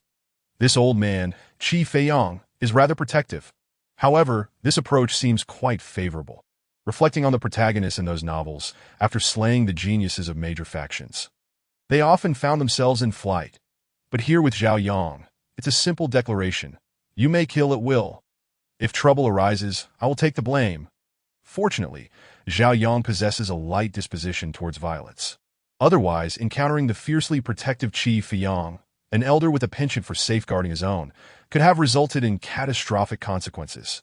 Generally, Zhao Yang prefers to avoid provoking conflict. However, should someone dare to encroach upon his territory, He would not let the matter rest that if a kill is warranted, then a kill must be executed. To do otherwise would be a disservice to oneself. The second round involves an illusion, akin to a phantasmagoria. And Zhao Yang pondered whether his reincarnation would prove effective against such illusions that if it were indeed effective, he would undoubtedly be the first to emerge unscathed. Zhao Yang mused, his anticipation growing. Imagine stepping into the illusion only to emerge moments later. Surely, the onlookers would be left in awe. During the first day's preliminary matches, aside from Zhao Yang's captivating bout, the remainder offered little in terms of entertainment. Many were knocked unconscious, yet none were slain. As the clock struck midnight, the first day's preliminary matches drew to a close, and the spectators began to disperse, just as Zhao Yang and his companions rose to leave. The followers of Li Yongyan approached, taking their seats where Zhao Yang and the others had just vacated. Their task was to maintain vigilance and remain there throughout the night. The city lord certainly knows his duties well. Zhao Yang could not help but feel a twinge of admiration. The location was prime, nestled in the front row. Upon returning to the villa, all but Qi Feiyang succumbed to slumber. This Xintian sacred step is profoundly intricate. Upon turning to the first page, Qi Feiyang was astounded. The Xintian sacred step was unfathomably profound. What a jest! The agility of the fantastical realm, when transposed to the realm of advanced martial arts, is indeed formidable. Moreover, the Xintian sacred step stands as the pinnacle of agility in the fantastical world. Old bull, your time is up. Once Qi Feiyang mastered the Xintian sacred step, he was confident he could vanquish Niu Yanghua. The long-standing stalemate in their battles was destined to reach a conclusion. Soon after, Qi Feiyang delved into the study of the Xintian sacred step, and with each revelation, he found himself increasingly astonished. This was akin to wielding an extraordinary advantage. The Xintian sacred step not only transcended the speed of sound, but could also surpass the speed of light. To exceed the speed of light, what a staggering velocity! It was akin to compressing vast distances into mere inches. No, such a feat could hardly be encapsulated by mere words. Why would such a technique appear in the hands of my disciple? At that moment, Qi Feiyang realized that the Xintian sacred step was likely not a creation of this world. As for how Zhao Yang came to possess it, that remained a mystery to him. You could simply hand over something of such magnitude to me. Qi Feiyang felt a tumult of emotions within him. Chapter 61. Brother, did you bring me any candy today? In Qi Feiyang's eyes, Zhao Yang was the rightful master of the Xintian sacred step. He could not possibly be unaware of its significance and rarity. Their acquaintance had barely spanned half a month, with only a few days of genuine interaction. Yet, under such circumstances, Zhao Yang entrusted the Xintian sacred step to him. What an immense trust! Without dwelling on how Zhao Yang acquired the Xintian sacred step, regardless of its origins, it was Zhao Yang's fortune. Zhao Yang clearly harbored secrets, yet if he chose not to divulge them, Qi Feiyang would refrain from prying. Everyone has their secrets, Qi Feiyang included. However, what troubled Qi Feiyang now was how to relate to Zhao Yang moving forward. After studying the Xintian sacred step, a glimmer of understanding flickered in Qi Feiyang's mind. Perhaps in the not-too-distant future, he would find himself stepping into that realm with both feet. This was the promise of the Xintian sacred step. Qi Feiyang's inability to ascend to the martial emperor realm stemmed from deficiencies in his martial techniques. Now, having glimpsed the Xintian sacred step, he recognized the shortcomings in his own methods by refining his techniques. He could undoubtedly break through to the martial emperor level. The Xintian sacred step had a monumental impact on him. Moreover, Zhao Yang's trust left Qi Feiyang momentarily bewildered. In truth, Zhao Yang was unaware of just how precious the Xintian sacred step truly was. Initially, he assumed that the Xintian sacred step would attract covetous eyes, yet he never anticipated its extraordinary potential. The system had not informed him, and thus he remained oblivious. The first martial technique Zhao Yang encountered was the original sword cannon. Aside from that, he had no familiarity with other techniques or martial arts. His understanding of the martial arts of this world was limited. Had Zhao Yang compared the advanced martial techniques of this world to the Xintian sacred step, he would have recognized its immense value in the eyes of martial artists. However, juxtaposing the original sword cannon with the Xintian sacred step revealed a significant disparity, leading Zhao Yang to undervalue the latter. Nevertheless, receiving such a disciple was indeed a blessing. Why dwell on trivialities? After coming to terms with this, Qi Feiyang felt a sense of relief that A.S. Zhao Yang's mentor. He would treat him as he ought to. Such simple matters can sometimes become perplexingly complex. The following day, after breakfast, Zhao Yang and his companions made their way to the venue of the 100 Cities tournament that Qi Feiyang returned the Xiantian sacred step to Zhao Yang. After a night of study, if he couldn't recall the entirety of the technique, then he, a martial saint, might as well be dead that I am handing it back. Qi Feiyang cautioned Zhao Yang to keep the contents of a Xiantian sacred step hidden from prying eyes. Zhao Yang merely nodded in acknowledgement, offering no further words. Upon arriving at the venue, they arrived just in time that A.S. Zhao Yang and his companions settled into their seats. The representatives of Li Yongnian departed, and the host's voice resonated through the air. Contestants whose names are called, please enter the arena. Contestant number 1, Zhao Yang. Hearing his name, Zhao Yang leapt from the audience into the arena that moment. The prepared illusions within the arena activated. Upon entering, Zhao Yang found the environment shifting, and no longer was he in the arena of the 100 Cities tournament. He was back on Earth, in his home. Within the familiar walls, he saw his parents and his younger sister. "Welcome back, come eat." Zhao Yang's mother Lu called affectionately. "Brother, did you bring me any candy today?" Zhao Yang's sister, Zhao Ling, exclaimed, rushing toward him with excitement. Hearing her words, Zhao Yang instinctively glanced at his hands, where he indeed found several packets of spicy strips. Although he recognized this as an illusion, at that moment, he hesitated to activate his reincarnation eye, having traversed 18 years. Zhao Yang missed his family dearly. Even in this illusion, he wished to linger a while longer. "Here, this is what your brother brought for you today," Zhao Yang said, handing the spicy strips to his sister and affectionately ruffling her hair. Gazing at her, he realized this was a scene from before he entered university in his previous life. After graduating, his sister had blossomed into a graceful young woman. Then Zhao Yang turned to his father and mother. "Dad, Mom, I'm back." Over the past 18 years, Zhao Yang had often envisioned reuniting with his family. However, he never anticipated doing so within an illusion.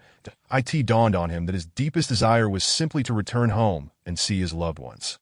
In that moment, he recognized what he had yearned for most over the years. Meanwhile, at the venue of the 100 Cities tournament, as Zhao Yang entered the illusion, nearly all eyes were fixed upon him. Even the host, after announcing Zhao Yang's name, failed to call upon the next contestant. Those aware that they would be the first to enter the illusion bore no resentment.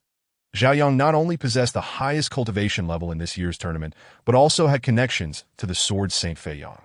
They were eager to witness how long it would take Zhao Yang to unravel the illusion. From the audience's perspective, they could observe Zhao Yang's actions, but not the scenes he beheld. Initially, they saw Zhao Yang halt upon entering the illusion.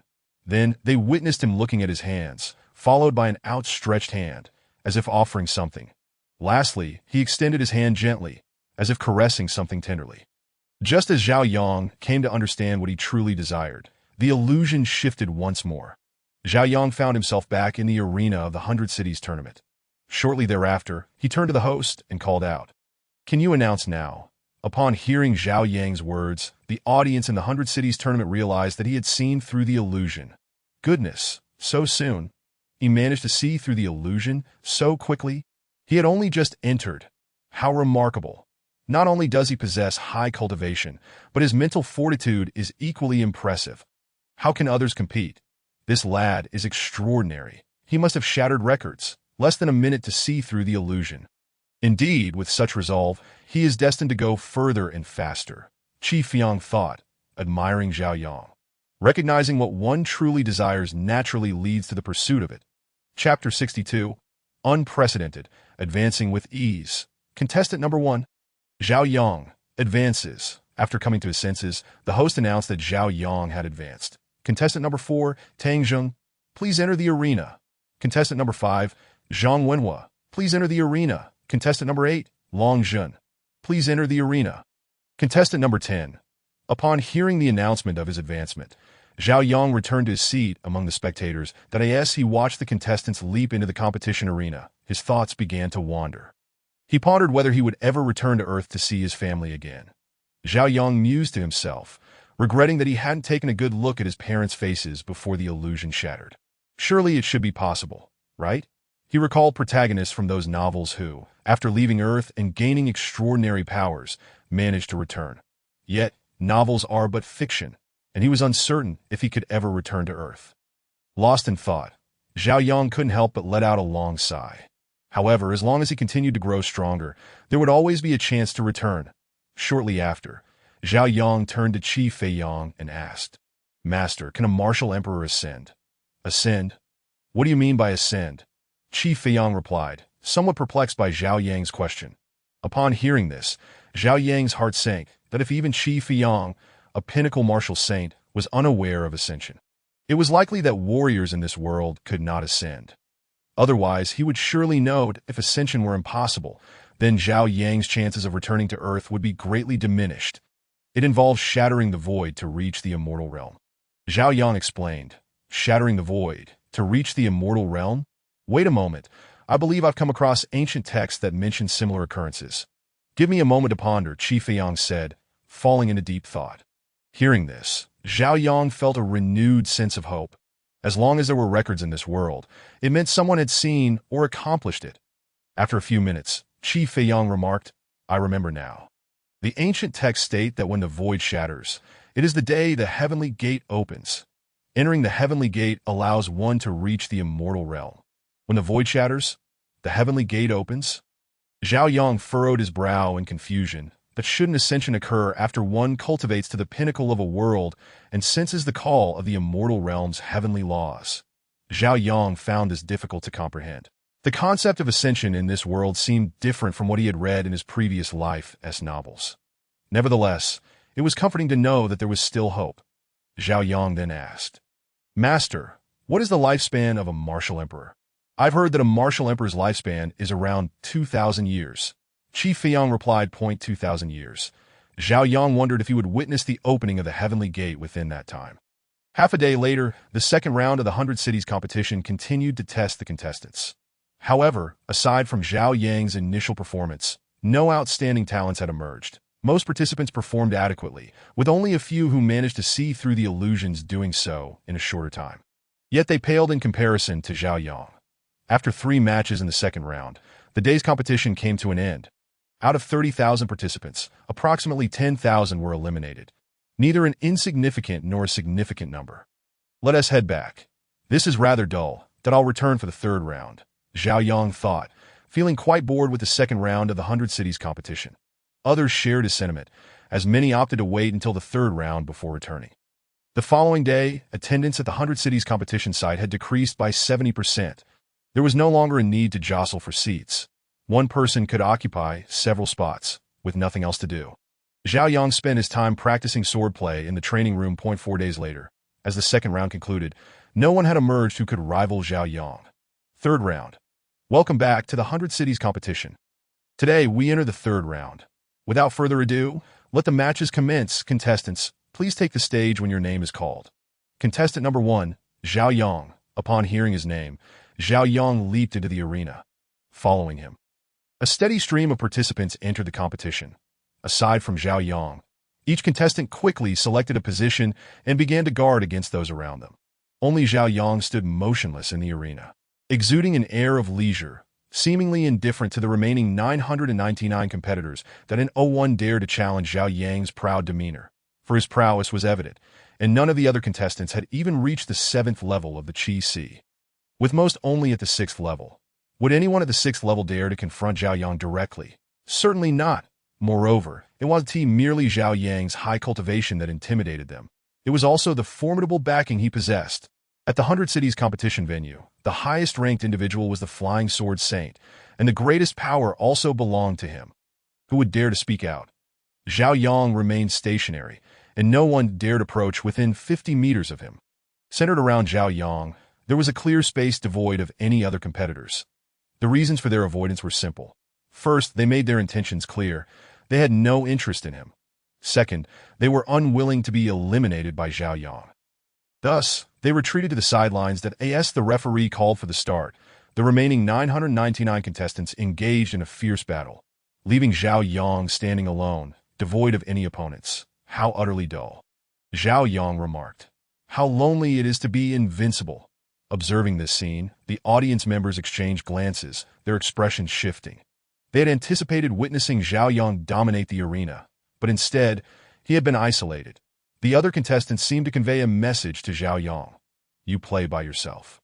We won't join you. Unsurprisingly, Zhao Yang advanced to the fourth round without lifting a finger during this match that ended the first match of the third round. The qualifiers are contestant number 1, Zhao Yang. Contestant number 8, Long Jin. Contestant number 13. Upon hearing Zhao Yang's name called for advancement, the audience erupted into discussions once more. Good heavens, what the hell? This is an unprecedented situation. It's as if he S1 without even trying. If only I could do the same. They mused about how entertaining it would be if Zhao Yang could coast all the way to the finals. That in truth, they could empathize with the contestants facing Zhao Yang. If they were in their shoes, they too would refrain from making a move against him. After all, no one wished to be eliminated by Zhao Yang. If one were to engage and others did not follow suit, it would spell disaster. Indeed, in this chaotic battle, each individual only cared about their own survival. Chapter 63, The 10 Great Sword Intentions. What is it like to win without effort? Qi Feiyang smiled as he welcomed Zhao Yang back. He was also somewhat surprised that Zhao Yang had managed to advance without engaging in combat. This was truly an unprecedented occurrence. It's so boring. There isn't even a single worthy opponent. Zhao Yang sighed, expressing his desire for a challenger of value. In this 100 cities competition, no one stands as your equal, Qi Feiyang reflected, although he did not wish for Zhao Yang to become arrogant. The truth remained that in this competition, there was no one capable of matching Zhao Yang. Meanwhile, in Changshan of the Great Dragon Kingdom, an elderly gentleman over 70 years old was shown a video of a rising star in this year's 100 Cities competition by a middle-aged man. A dark horse? Unfortunately, the Zhao family has lost its former glory. Such a dark horse. It seems unlikely that he would choose to ally with my Zhao family. He likely has better options, the elderly man sighed after glancing at Zhao Yang on the screen.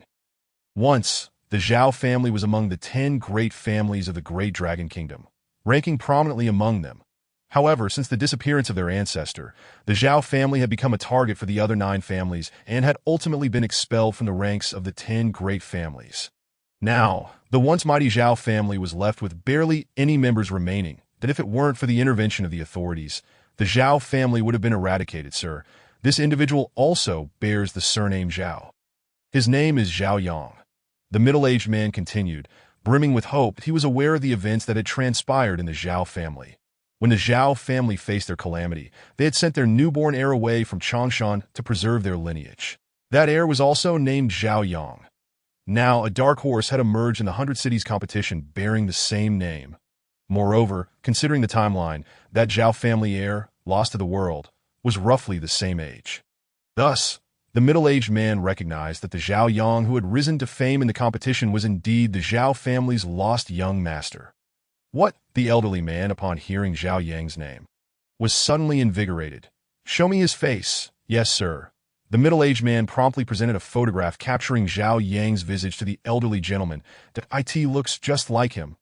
Astonishingly similar. Too much like my Lua, the elderly gentleman referred to Lua, his son Zhao Tianlu. If Zhao Yang were present, hearing the name Zhao Tianlu would surely ignite a spark of recognition within him. Zhao Tianlu, who was also Zhao Yang's father in his previous life on Earth. Immediately, the elder, who had surpassed 70 winters, continued, Do not disturb him just yet. At this moment, he will undoubtedly be on the radar of other clans, but if we intervene, those powerful factions will surely assume he is the young master of the Zhao family. This would inevitably cause unnecessary trouble for both him and our Zhao clan. Rest assured, my lord, in this world, there are hardly few who would dare to lay a hand on Zhao Yang, replied a middle-aged man with a smile. The next photograph revealed Zhao Yang sharing a light-hearted moment with the renowned sword Saint Feiyang. Given their close rapport, it was indeed true that very few would dare to provoke Zhao Yang. Oh, what do you mean? The elder inquired. My lord, you will understand upon viewing the next photo, came the response. Upon hearing this, the elder, in his 70s, scrolled through his phone. This is Senior Feiyang? He exclaimed. Although he had never met the illustrious sword saint in person, he was well aware of his appearance. That if the opportunity arises, you should engage with him, if possible. Conduct a DNA test that Lure has been missing for quite some time. I am uncertain if the Zhao family still possesses any of his biological tissue. I shall go and search, the elder declared, rising to seek Zhao Tianlu's bodily remnants. As evening descended, Zhao Yang remarked, "Today's matches conclude here, that IT has been exceedingly dull. There wasn't a single worthy opponent, after a day of observation." Zhao Yang had yet to encounter anyone formidable, which significantly dampened his spirits. The following day, Zhao Yang chose not to attend the matches, nor did Sword Saint Fei Yang and the others. Instead, he dedicated himself to practicing swordsmanship at home. Under the guidance of Qi Feiyang, Zhao Yang's swordsmanship advanced rapidly, that he had already brushed against the essence of sword intent, though he had yet to fully master it. Primarily, Zhao Yang was still uncertain about which sword intent to select. Sword intents are categorized into various types. Each possesses its own unique characteristics that a sword practitioner may cultivate multiple sword intents simultaneously or focus on a single one, that while mastering multiple intents may take longer. Concentrating on one allows for swifter progress. Master, which sword intent is the most powerful? Zhao Yang inquired, taking advantage of having an experienced mentor. The strongest sword intent. That is not easily determined. However, there are 10 supreme sword intents in this world, each surpassing the other 3,000 intents by a considerable margin. Mastering even one of them would designate one as a formidable sword practitioner, he explained. The 10 supreme sword intents are Chaotic Sword Intent, Destruction Sword Intent, Life Sword Intent, Slaughter Sword Intent, Space Sword Intent, Time Sword Intent, Yin-Yang Sword Intent, Five Elements Sword Intent, Light Sword Intent, and Dark Sword Intent. Upon concluding, Sword Saint Feiyang suddenly grasped the gravity of the situation and promptly asked, "You have already touched upon sword intent?" "Indeed, mastered. I am simply unsure which sword intent to choose. Hence my inquiry." Zhao Yang replied with a smile that Tio touch upon sword intent at the 9th level of Qi Si. "Unbelievable. This is simply astounding. It must be due to your supreme sword bone, correct?" After some contemplation, Qi Feiyang deduced that this extraordinary ability stemmed from Zhao Yang's unique endowment. However, he remained unaware that Zhao Yang was currently at the 1st level of spirit refinement, not the 9th level of Qi Si. With Qi Feiyang's presence, Zhao Yang refrained from further elevating his cultivation. Otherwise, he might have reached the rank of Martial King or even a half-step Martial King by now. With the World Tree branch at his disposal, Zhao Yang need not fear falling into madness or the toxicity of elixirs. For the past few days, he had consumed only the essence of the World Tree-infused water, which had purged his body of any toxic residue. Indeed, otherwise I would not have touched upon sword intent so early, Zhao Yang affirmed. "Haha. With your swordsmanship, the disciple of old Niu will stand no chance against you." Qi Feiyang laughed heartily that as Zhao Yang's master. Qi Feiyang naturally felt elated at his pupil's growth.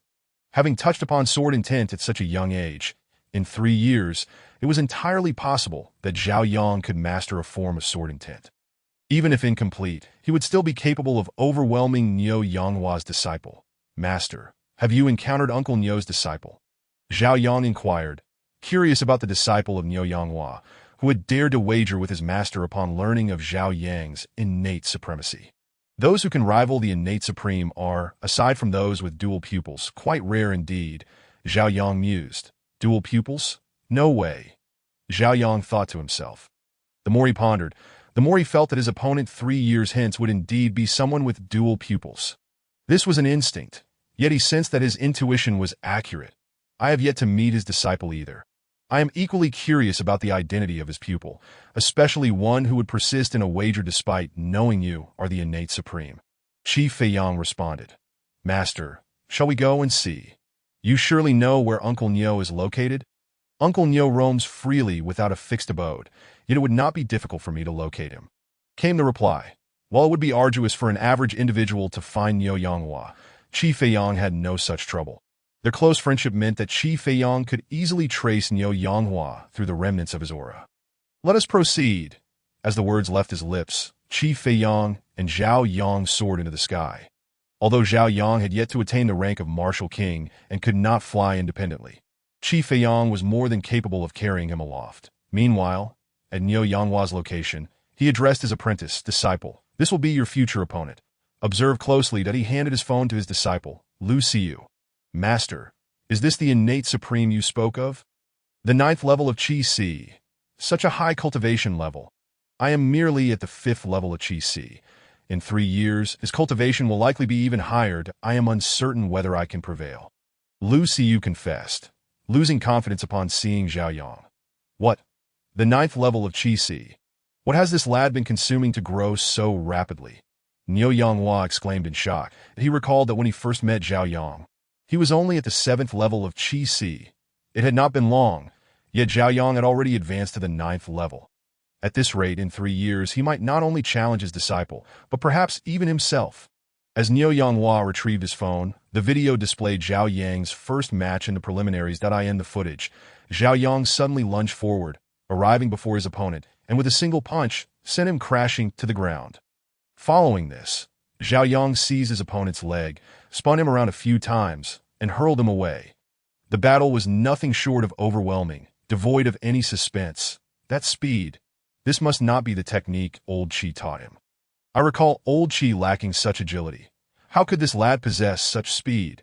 Niu Yanghua muttered to himself before turning to his disciple. Lu Xiyu, disciple, you are in grave danger. Although Niu Yanghua was reluctant to accept this reality, he understood it to be true that he was well aware of his disciple's capabilities, and against Zhao Yang, victory seemed impossible. Master, is it truly beyond my reach to defeat him? Lu Xiyu asked, her spirits dampened. Your eyes. I sense they are not ordinary. Perhaps when you awaken a remarkable ability in 3 years, you may still stand a chance against him. For now, there is no need to rush. We have time. Niu Yanghua reassured her. Very well, Master. I shall strive to unlock the potential of my eyes. That Lu Xiyu's mood lifted upon hearing Niu Yanghua's words, though she still harbored doubts. These eyes had accompanied her since birth, and her only ability thus far was to slow her opponent's movements.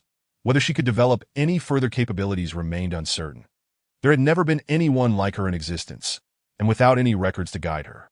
She felt lost that if she were to explore this on her own, it would take far too long. With only 3 years remaining before the competition, time was of the essence. Haha, old Niu, is this your disciple? Qi Feiyang's laughter echoed as he and Zhao Yang flew directly into Niu Yanghua's courtyard unannounced. Apologies for the intrusion, Master Niu, Zhao Yang greeted, clasping his fists in respect. Upon gazing at Niu Yanghua's disciple, he was taken aback that a female. This revelation was unexpected for Zhao Yang. Given Niu Yanghua's domineering nature, he had assumed his disciple would be equally formidable. Before arriving, Zhao Yang had mentally prepared for a confrontation, only to discover he was facing a woman. Then, Zhao Yang caught sight of Lu Xiyu's eyes and was instantly struck dumb. What the hell? She is truly a dual-pupil wielder. What are the odds? Who is orchestrating this? After traversing realms and gaining the supreme bone, I encountered a dual-pupil wielder. Moreover, this dual-eyed individual happens to be his opponent. The dual-eyed path is inherently invincible. Why should one rely on the bones of others? Zhao Yang is well aware of the prowess possessed by the dual-eyed beings. Anyone who has witnessed the perfect world understands this. Were it not for the fact that the Emperor of Desolation is the protagonist, it would indeed be uncertain whether he could surpass him. Why is this lad still in a daze? Could it be that he has taken a liking to my disciple? Haha. Well, that might not be so bad. If that were the case, my disciple might very well emerge victorious in 3 years. Niu Yanghua mused inwardly. Disciple, women will only impede the swiftness of your sword draw. Noticing Niu Yanghua chuckling at Zhao Yang and Lu Xiyu, Qi Feiyang also turned his gaze toward Zhao Yang, only to discover his current state of anomaly. Instantly, he understood the reason behind Niu Yanghua's laughter. He actually intends to employ such a tactic? That won't do. Thus, Qi Feiyang uttered his earlier remark. Under Zhao Yang's persistent gaze, Lu Xiyu felt a tinge of shyness, unable to meet his eyes directly. After all, Zhao Yang was exceedingly handsome, and moreover, he was a disciple of Qi Feiyang. Were it anyone else gazing at Lu Xiyu in such a manner, she would have long since exploded in fury. Master, what are you thinking? I merely found myself contemplating certain matters upon seeing her eyes. Zhao Yang replied, Have you encountered such eyes before? Upon hearing Zhao Yang's words, both Niu Yanghua and Lu Xiyu were taken aback. If Zhao Yang has indeed seen dual-eyed individuals akin to Lu Xiyu, then he might possess some insights. For instance, how to harness the abilities of the dual eyes, or what capabilities the dual-eyed beings hold. Upon hearing Zhao Yang's statement, Qi Feiyang also scrutinized Lu Siyu's eyes, and upon doing so, he felt as if his very essence was slipping away. He suddenly realized that Lu Siyu's eyes were anything but ordinary. Chapter 65. The left eye of vitality, the right eye of destruction. No wonder old Niu persisted in the wager after discerning that Zhao Yang is a natural-born supreme. It turns out this young girl is no simple character either. However, merely this knowledge still falls short. Qi Feiyang pondered himself to know, are you not aware? Zhao Yang countered Niu Yanghua. Logically, everyone in this realm should be aware of the existence of natural-born supremes. They ought not to be ignorant of the dual-eyed beings. Surprisingly, that is indeed unknown to us that if you possess knowledge regarding it, do share, Niu Yanghua chuckled. There has never been a dual-eyed being in this world. Zhao Yang inquired. Only this explanation makes sense. Otherwise, Niu Yanghua and the others could not possibly be oblivious. Upon hearing Zhao Yang's words, Qi Feiyang, Niu Yanghua, and Lu Siyu stared at him in shock. Observing their expressions, Zhao Yang's heart sank. This was not a good sign. The implication of his words was quite evident. He was not from this world. Moreover, he was aware of the dual-eyed beings. The courtyard fell into an immediate silence, after a few minutes of stillness. Zhao Yang spoke. Ahem, let us be candid. I am not from this world. The situation has escalated to this point, and continuing to conceal it serves no purpose. It is far better to speak openly and receive leniency. Simultaneously, Zhao Yang silently prayed that Qi Feiyang and Niu Yanghua would refrain from taking him for research. So that is the case. No wonder you possess such agility, that if you were not from this world. Then it is hardly surprising. Upon hearing Zhao Yang's words, Qi Feiyang had much clarity. However, I was quite surprised that you could demonstrate that agility to me. Mentioning agility, Niu Yanghua and Lu Siyu realized that the technique Qi Feiyang referred to was likely the one Zhao Yang had showcased during the Grand City competition. An almost instantaneous speed. Such a technique is indeed hard to find in this world. Indeed, the Xintian sacred step is certainly not of this realm's origin. Zhao Yang nodded, acknowledging this truth. Having such a technique and bringing it into this world implies that you must be a significant figure in another realm. Right? Here I am, a mere martial saint, having taken you as a disciple. It seems rather presumptuous of me to Qi Feiyang sighed deeply to have accepted a disciple from another realm. One who is likely extraordinary in that world. This left Qi Feiyang with a myriad of emotions that was uncertain whether it was a boon or a bane. Upon hearing this, Zhao Yang's eyes lit up. Indeed, before my reincarnation, I was indeed a great figure in my world. I wonder if I can impress Qi Feiyang and Niu Yanghua. If so, that would be splendid. Very well, let our master-disciple relationship conclude here. I am unworthy. From now on, let us interact as equals. Qi Feiyang declared. If we cannot be master and disciple, we can still be friends. Earlier, Zhao Yang had inspired Qi Feiyang with the Xintian sacred step, a favor that cannot be erased. Subsequently, Qi Feiyang added with a smile. Henceforth, do not address me as senior. Simply call me Old Qi or Feiyang. Given your prowess in the other realm, it would be quite demeaning for me that in Qi Feiyang's eyes, the world Zhao Yang hails from must undoubtedly possess a higher martial prowess. Otherwise, such techniques as the Xintian sacred step would not exist. Zhao Yang, is it possible to play this way? Zhao Yang mused inwardly. Very well, from now on, I shall call you Old Qi. Zhao Yang smiled. This outcome is rather favorable. At the very least, I am not being subjected to dissection. I kindly ask the three of you to keep this secret for me. Zhao Yang clasped his fists toward Qi Feiyang and the others. No problem. I derived inspiration from your Xintian sacred step, so naturally, I will keep this secret for you. I believe old Niu and his disciple will also remain silent. Qi Feiyang nodded. Rest assured, I will not speak of it either. I implore you to share with us about the dual-eyed beings, Niu Yanghua said, bowing respectfully to Zhao Yang. Since Qi Feiyang has resolved to engage with Zhao Yang as an equal, Niu Yanghua naturally intended to do the same, thus referring to Zhao Yang as a fellow Taoist. Very well, then let me tell you about the dual-eyed beings. When the dual eyes emerge, even the immortal king shall perish. The left eye brings forth vitality, while the right eye heralds destruction. One yin, one yang. So formidable. Upon hearing Zhao Yang's description, Niu Yanghua exclaimed in astonishment. Indeed, how could an existence rivaling the natural-born supreme be weak? Zhao Yang replied. Were it not for the fact that I already possess the Byakugan and the Rinnegan, I would have sought the dual eyes as well. The abilities of the Byakugan and Rinnegan are, in fact, not necessarily inferior to those of the dual eyes. Upon hearing Zhao Yang's words, Lu Xiyu too fell into contemplation. Simultaneously, the four pupils of Lu Xiyu began to emanate a terrifying aura. Upon witnessing this, Zhao Yang, Qi Fiyang, and Niu Yanghua all realized that Lu Xiyu was likely on the verge of fully mastering the dual eyes. Previously unaware, now enlightened, Lu Xiyu had found a direction. With a clear direction, the task of developing the abilities of the dual eyes became significantly simpler. At present, Lu Xiyu was actively engaging in the development of her dual-eyed capabilities. The left eye of vitality, the right eye of destruction, one yin, one yang, one black, one white. After a considerable duration, Lu Xiyu's eyes brightened, transforming into the form Zhao Yang had described.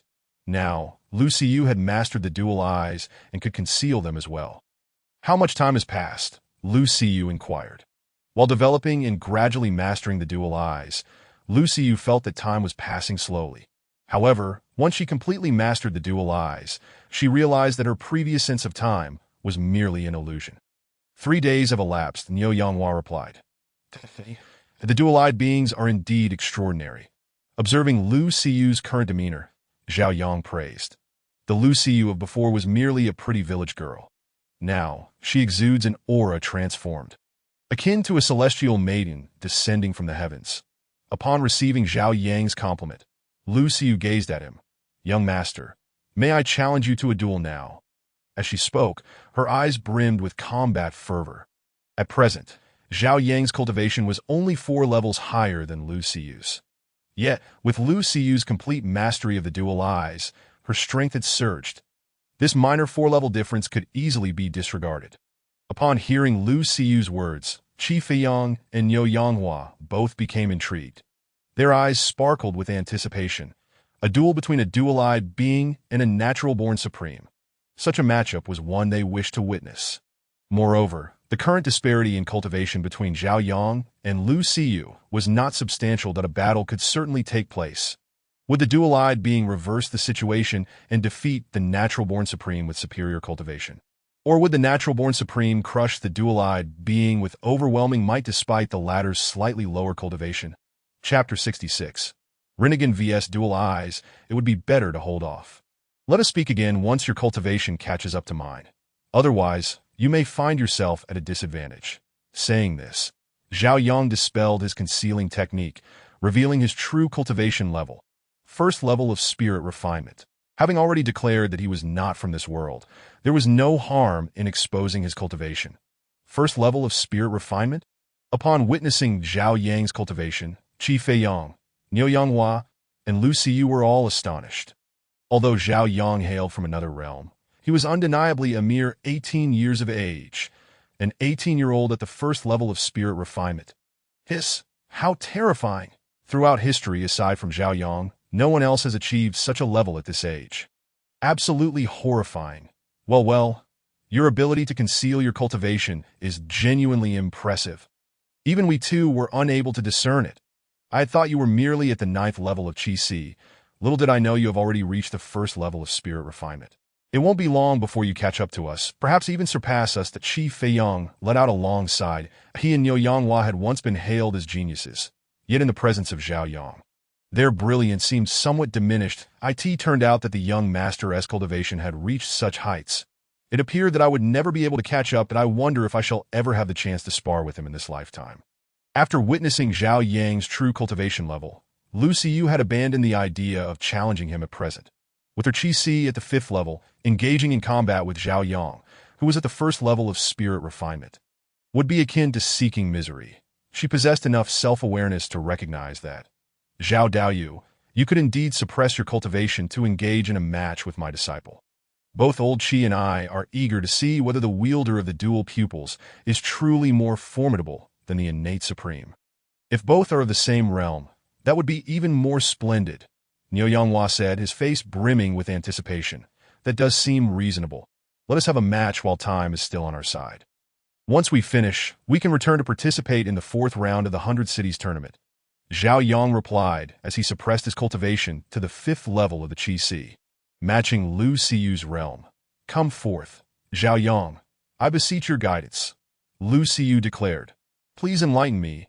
Lu Siyu, just as Zhao Yang and Lu Siyu prepared to begin, Niu Yanghua interjected, wait, let us change locations.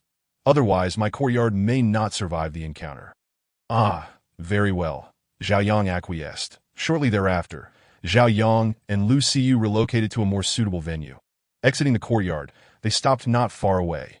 This will do, Zhao Yang announced. Perfect, let us proceed here. With that, Lu Siyu drew her blade. Observing her, Zhao Yang also unsheathed his exquisite azure edge sword of the mystic rank. Glancing at Zhao Yang's sword and then at her own blade, Lu Siyu turned to Niu Yanghua. Master, my sword does not match Zhao Gongzi's quality. Could you provide me with a superior one? Upon hearing this, Niu Yanghua produced a fine sword of the mystic rank and tossed it to Lu Siyu. Catching it, she declared, Zhao Gongzi, we may begin. Very well, Zhao Yang replied, and in an instant his left eye glowed, transforming into a vibrant purple. Witnessing this, Niu Yanghua, Qi Fiyang, and Lu Siyu were momentarily stunned. Zhao Yang possesses ocular techniques as well? He has concealed this far too well. What other hidden cards does this fellow hold? They thought to themselves. Immediately, Zhao Yang extended his left hand towards Lu Siyu, intoning Earth Explosion Star. In the next moment, the ground erupted with countless clods of earth and debris, which enveloped Lu Siyu closely. As she became encased in the soil and rubble, Lu Siyu began to ascend into the sky. The sight left Niu Yanghua, Qi Feiyang, and Lu Siyu dumbfounded. You draw your sword but do not strike. How treacherous, truly cunning. Yet, Niu Yanghua and Qi Feiyang withheld further commentary. The principle of deception in battle was universally acknowledged, and Lu Siyu was no exception. In the heat of combat, enemies would not adhere to martial ethics. Lacking experience in confrontation, Lu Siyu suffered a significant setback right from the outset, falling under Zhao Yang's control. As time passed, the clods and stones enveloping Lu Siyu multiplied, forming a sphere around her. She was ascending ever higher, yet the pressure she felt was intensifying. Zhao Daoyu, pray tell, you wouldn't truly mean to endanger my disciple, would you? Niu Yanghua began to feel anxious. Should Lu Siyu perish at Zhao Yang's hands? It would be most embarrassing. Rest assured he will not. Besides, your disciple is not so easily vanquished. Qi Feiyang replied calmly that if a wielder of the dual pupils could perish so easily, they would not be the dual pupils. Within the confines of the soil and debris, as Lu Siyu faced imminent danger, her eyes suddenly radiated a terrifying aura. The left eye emanated life, while the right eye signaled destruction. The rubble began to fall away, and Lu Siyu gradually descended. Is this the power of the dual pupils? The force of annihilation? Quite intriguing. Zhao Yang, who controlled the earth and stones, was acutely aware of the situation within the sphere. Surrounding Lu Siyu, the soil and rubble had vanished. Not only had the external debris fallen away, but the internal stones had also ceased to exist, evaporating into nothingness. This was the essence of annihilation, obliterating all. It seems I must take this seriously. After all, she is a wielder of the dual pupils. As he spoke, Zhao Yang was enveloped by a purple aura that expanded, ultimately taking the form of a colossal warrior clad in armor, brandishing a long sword and sporting wings. Upon witnessing this, Niu Yanghua and Qi Fiyang were once again left speechless. Is this the ability of Zhao Yang's purple glowing eye? Such a power is not to be underestimated. Just the aura of this Susanoo suggests it is anything but ordinary. Qi Feiyang remarked, this immense figure could eradicate countless demons with a single step. It is universally acknowledged that the physiques of demons are generally more robust than those of human warriors. If everyone could transform as Zhao Yang does, what matter are the spirits and demons? One could slay them all. With Susanoo activated, Zhao Yang swung his sword down upon the sphere of earth and stone. The sphere was instantly cleaved, and inside, Lu Siyu hastily raised her blade to block. Yet, she was still sent flying by Zhao Yang's strike, crashing to the ground and spitting blood several times. She quickly fell into a state of near unconsciousness. However, this state did not last long, as Lu Siyu soon recovered, vibrant once more. The power of the dual pupils in her left eye granting her rapid recovery from her injuries. Rejuvenated, Lu Xiyu charged at Zhao Yang, who was still in his Susanoo state. Chapter 67. One Strike Victory. Hiss, your disciple's recovery speed is truly terrifying. Seeing Lu Xiyu's astonishing rate of recovery, Qi Feiyang inhaled sharply. Zhao Yang's eyes are formidable indeed. They may not pale in comparison to the dual pupils. Niu Yanghua also recognized that Zhao Yang's purple giant was exceptionally powerful, and he had effectively subdued Lu Xiyu, the wielder of the dual pupils. Indeed, Lu Xiyu is now at a disadvantage. As Lu Xiyu, freshly healed, charged at him, Zhao Yang unleashed another sword strike. Observing the enormous blade descending toward her, Lu Xiyu had no choice but to raise her sword in defense. Yet, she was once again struck away by Zhao Yang's overwhelming force, unable to withstand his might. Time and again, she healed, only to be struck down again, unable to even approach him, let alone inflict any harm. Even without utilizing the innate Supreme's power, Zhao Yang had already subdued Lu Xiyu to in truth. An innate Supreme who had not awakened their precious technique was akin to an ordinary top-tier genius. The innate Supreme's greatest strength lay in their supreme technique. The dual pupils were not merely for enduring blows. I hope you can comprehend this, Zhao Yang stated. Zhao Yang felt a twinge of cruelty as he relentlessly battered a female opponent. Time and again, he reduced Lu Xiyu to a state of near defeat, only for her to recover and be struck down once more. Alas, it is not that the dual pupils are weak. Rather, Zhao Yang's eyes are simply too powerful. Niu Yanghua sighed deeply that I suspect Zhao Yang's eyes are on par with the dual pupils. His strength lies in his deeper understanding of his ocular powers compared to your disciple's grasp of the dual pupils. Qi Feiyang evaluated. Upon hearing Zhao Yang's words, Lu Xiyu fell into contemplation. Noticing that she had not charged at him again, Zhao Yang refrained from attacking, wishing for her to reflect on how to utilize the power of the dual pupils for their next encounter. That would indeed make things more interesting. At present, Lu Xiyu's power was activated autonomously. Rather than being controlled by her, but if she could master the control of her dual pupils, then the match would take on a far more engaging tone. Moments later, Lu Xiyu lifted her head once more, locking her gaze upon Zhao Yang's eyes. Hiss! Zhao Yang gasped sharply, instantly activating his white eye. In that fleeting moment, he felt as though he were on the verge of losing consciousness. What in the world is happening? Why is my eye turning white? Seeing Zhao Yang's eyes roll back, Niu Yanghua was equally perplexed to know this is likely not a simple eye roll. Observe, the veins at the corners of Zhao Yang's right eye are bulging.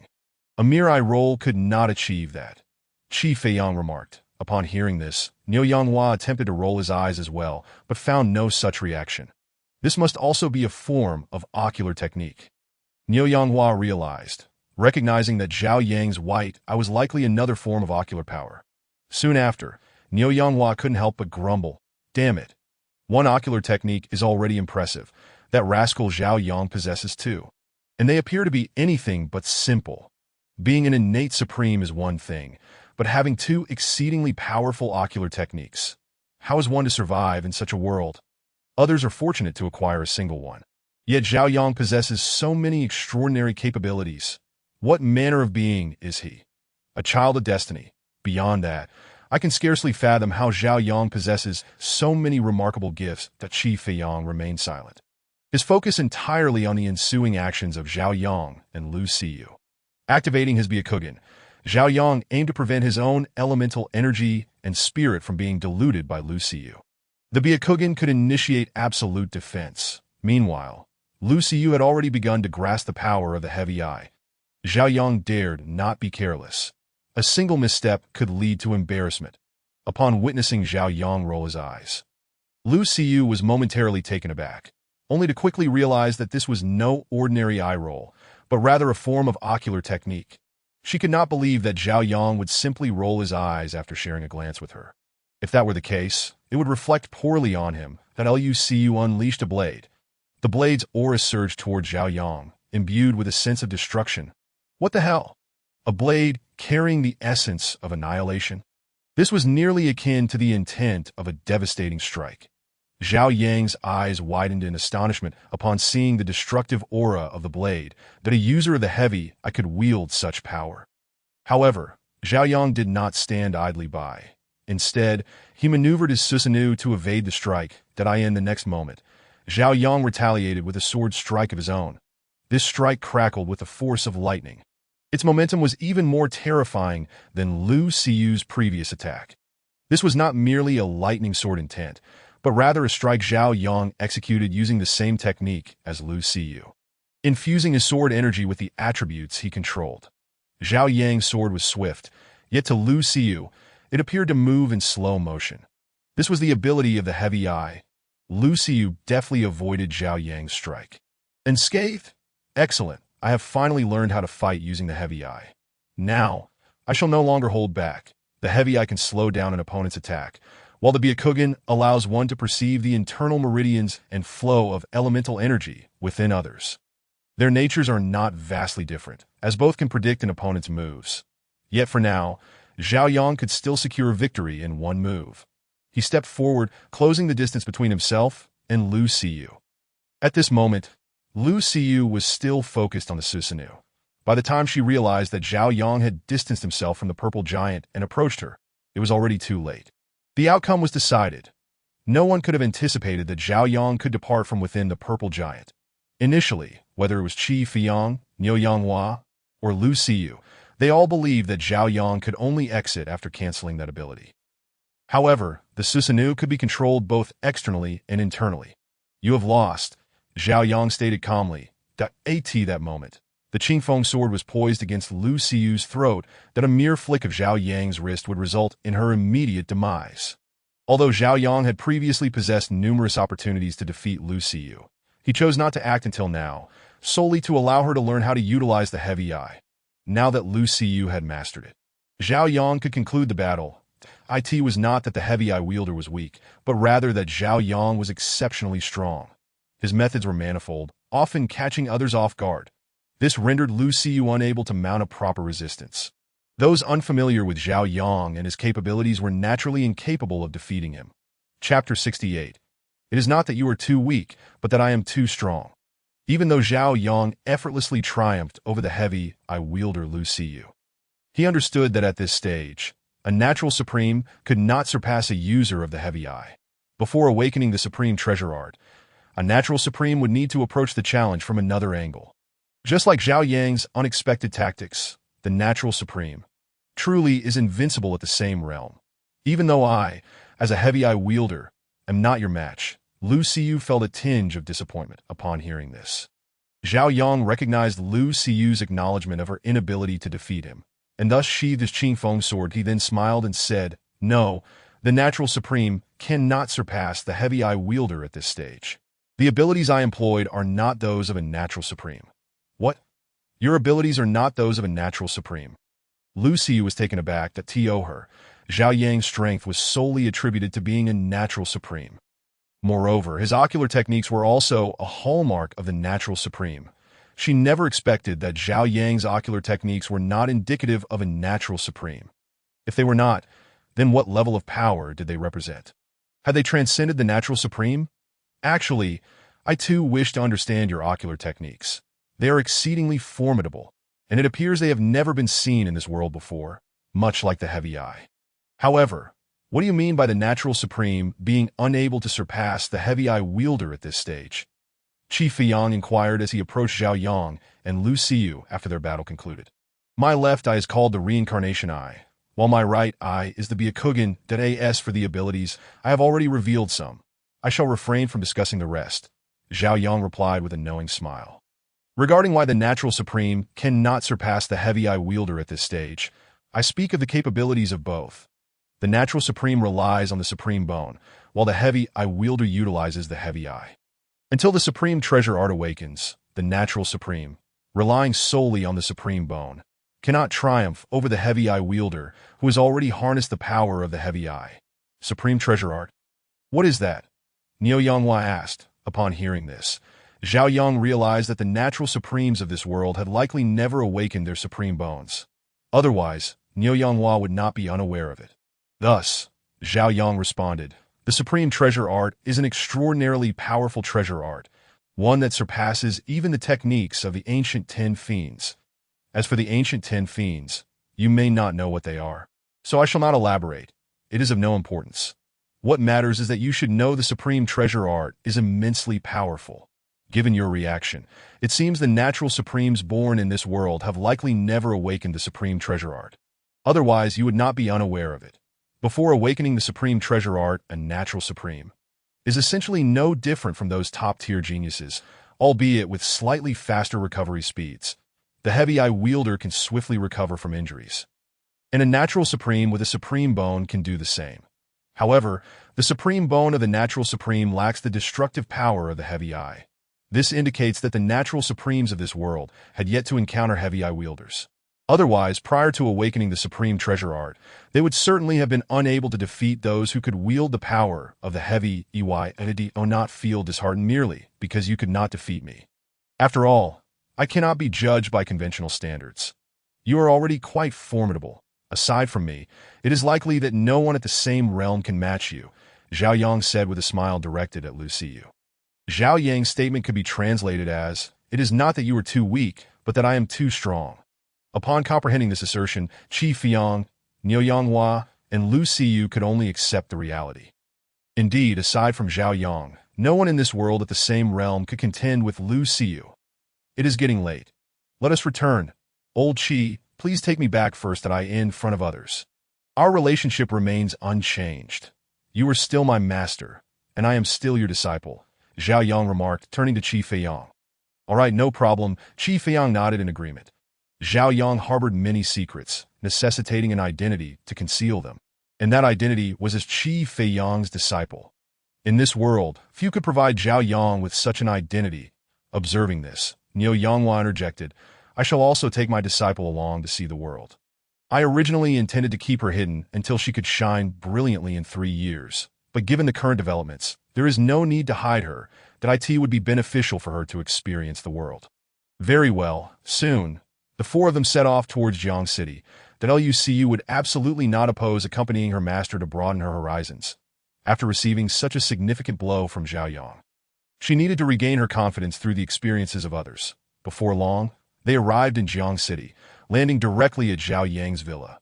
This villa could easily accommodate both Niu Yanghua and Lu Xiyu, as there were plenty of rooms. Zhao Yang had been away for 3 days, yet Su Xiuming and the others had not worried about him. What trouble could he encounter while following his master, especially with the renowned Feiyang Sword Saint as his mentor? Welcome back, young master. Upon seeing Zhao Yang and the others return, Wu Wanxiu and the others immediately stood up. Greetings, Senior Feiyang, Senior Yanghua, and greetings, Miss. After first bowing to Zhao Yang, Wu Wanxiu and the others then saluted Qi Feiyang and Niu Yanghua respectfully. They still understood the hierarchy. Had Niu Yanghua been unaware of Zhao Yang's identity as an outsider before, he would have felt somewhat displeased by this situation. However, upon realizing Zhao Yang's significant background, Niu Yanghua no longer held such sentiments that, of course, prior to discovering Zhao Yang's identity, Niu Yanghua would have been somewhat astonished to see the presence of martial lords and martial kings in the villa, all of whom showed great respect toward Zhao Yang. Yet upon learning of Zhao Yang's identity, he was no longer surprised by this occurrence. Zhao Yang's background was vast, and with so many methods at his disposal, how could he not recruit some martial lords and kings? Wasn't that to be expected? What Niu Yanghua did not know was that Zhao Yang's ability to gather these individuals relied entirely on the reputation of the Feiyang Sword Saint. Otherwise, he would have truly struggled to gain their allegiance. Everyone, please take your leave. Attend to your own matters, Zhao Yang instructed. Zhao Yang casually remarked, Master Uncle, Junior Sister, allow me to show you around inside. You may also take the opportunity to select your rooms. He almost inadvertently called out to Niu Yanghua as Old Niu. Fortunately, he managed to restrain himself in time and opted for Master Uncle instead.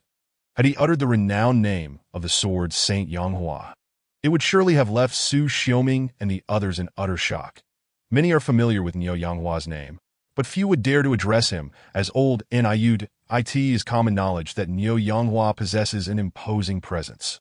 Chapter 69. This is what is termed as dominance. Very well, let us venture inside, Niu Yanghua replied. Shortly thereafter, Zhao Yang and his companions entered the villa, allowing Niu Yanghua and Lu Xiyu to choose their respective rooms. Once they had made their selections, Zhao Yang proceeded into the training room. Having reached an understanding with Qi Feiyang and the others, he felt assured that everyone in this villa was trustworthy. At this moment, Zhaoyang could leisurely devote himself to enhancing his cultivation. It had been a while since he earnestly unsheathed his sword. Tonight, he aimed to see if he could break through to the half-step Martial King. Achieving a breakthrough from the first level of spirit refinement to Martial King in a single night was implausible. Had Zhaoyang prepared medicinal pills in advance, it might have been feasible, but as it stood, he had nothing at his disposal. He would first need to unsheath his sword to gather resources. Drawing forth the Qingfeng sword, Zhaoyang began his practice. Ding! The host has unsheathed his sword 257 times. Reward: 5 hours of comprehension time for the source of destruction. Good heavens! Good heavens! By all that is holy! Zhaoyang exclaimed. Initially, he had been deliberating on which sword intent to choose, but now the system had granted him the opportunity to comprehend the source of destruction for 5 hours. It seemed the system was urging him to select the destruction sword intent. With his current level of cultivation at only the first stage of spirit refinement, and given the limited time for comprehension, he knew that his grasp of the destruction sword intent would be minimal. Thus, he resolved to first elevate his cultivation before delving into comprehension. Otherwise, it would be somewhat of a loss. Upon further reflection, Zhaoyang deemed it unnecessary to rush into comprehending the source of destruction. For now, it would be more prudent to focus on enhancing his own cultivation. Ding! The host has unsheathed his sword 258 times. Reward: 3 spirit nourishing pills. Ding! The host has unsheathed his sword 259 times. Reward: 1 heavenly origin pill. Ding! The host has unsheathed his sword 260 times. Reward: 10 barrels of yuan water.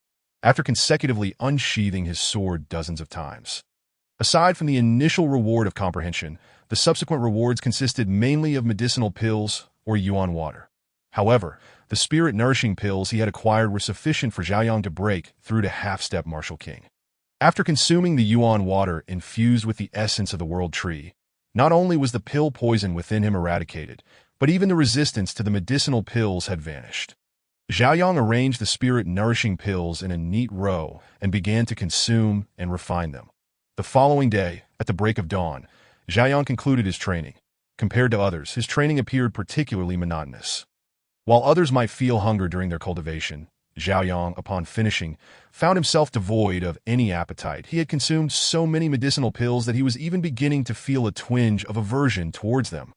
Having had my fill, Zhaoyang remarked, patting his stomach. At this moment, Zhaoyang's cultivation had successfully advanced to half-step Martial King.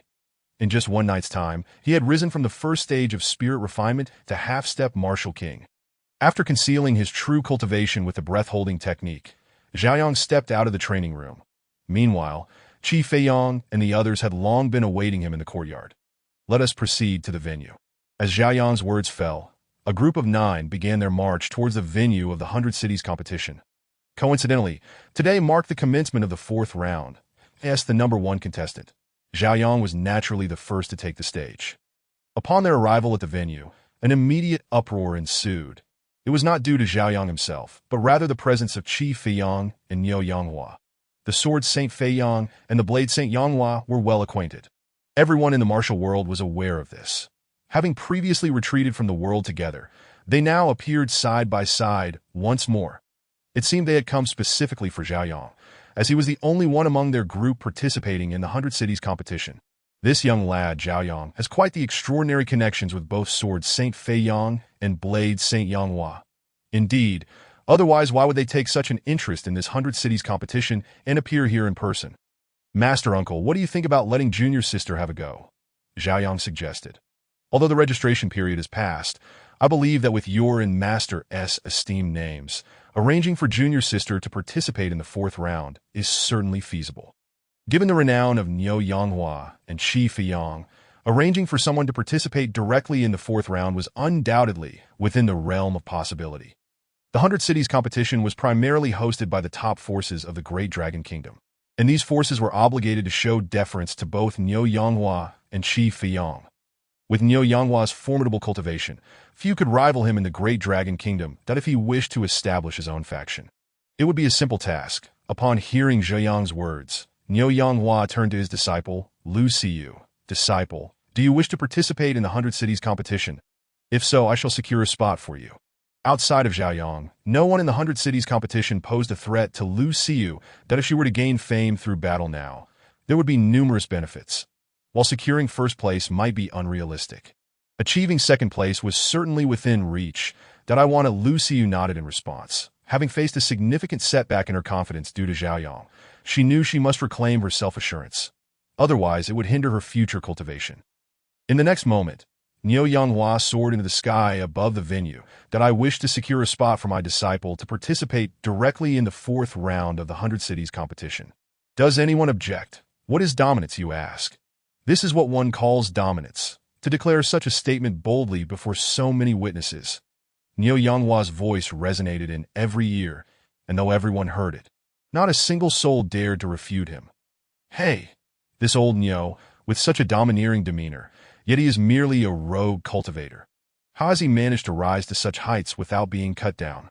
Observing the utterly domineering Niu Yanghua, Zhaoyang found himself perplexed. Logically, someone of Niu Yanghua's temperament, as a rogue cultivator, should have long been met with a tragic end. Yet, not only had he survived, but he had also thrived.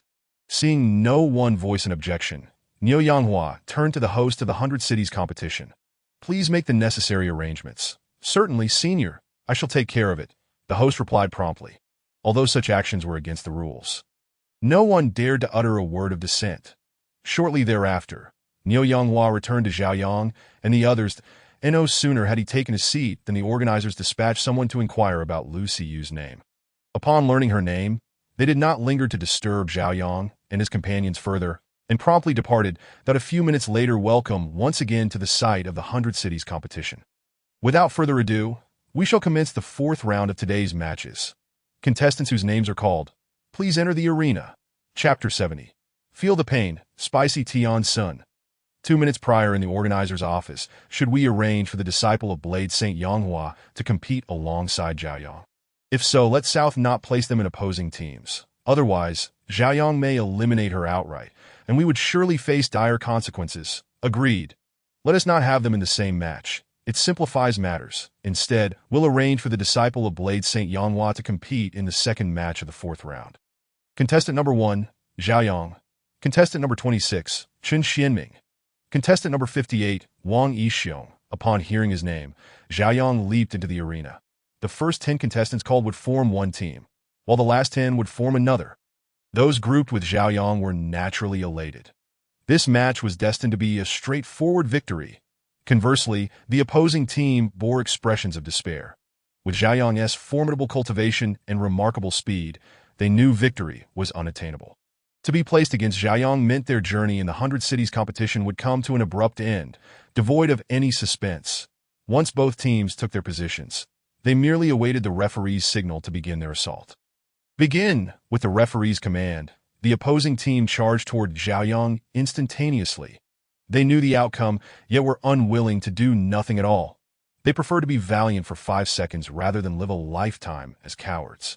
In that moment, their focus was solely on Zhaoyang. Disregarding his teammates entirely, that AS-10 opponents rushed towards him. Zhaoyang's lips curled into a subtle smile. His left eye shimmered with a violet glow as he began to recite the familiar incantation.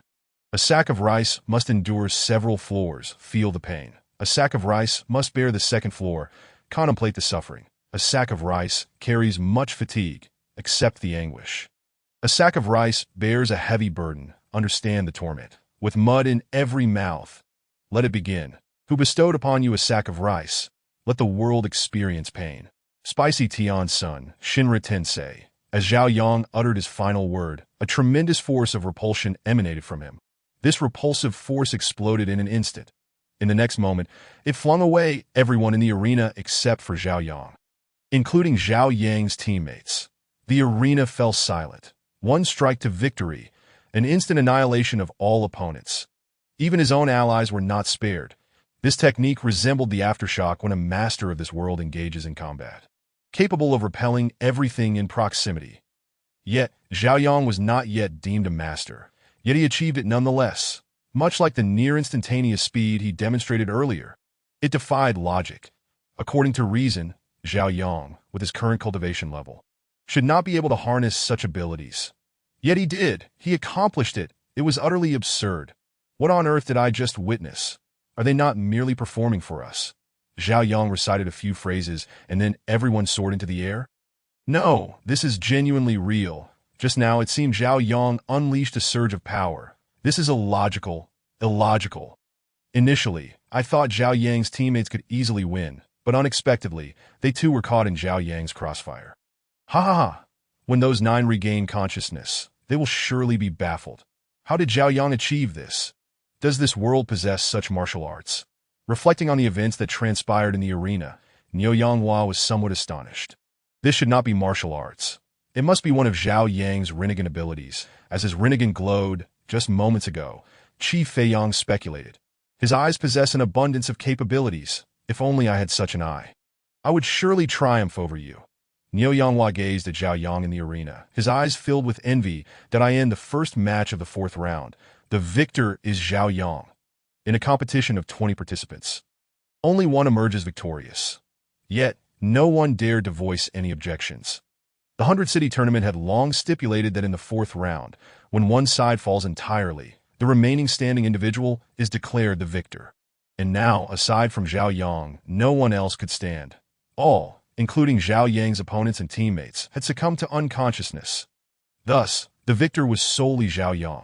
After Zhao Yang exited the arena, the staff promptly carried away the unconscious contestants. Shortly thereafter, the host announced the list of participants for the second match. That I end the second match, Lu Xiyu. Upon hearing her name, Lu Xiyu leaped into the arena. The host continued to announce the names of the other 19 participants.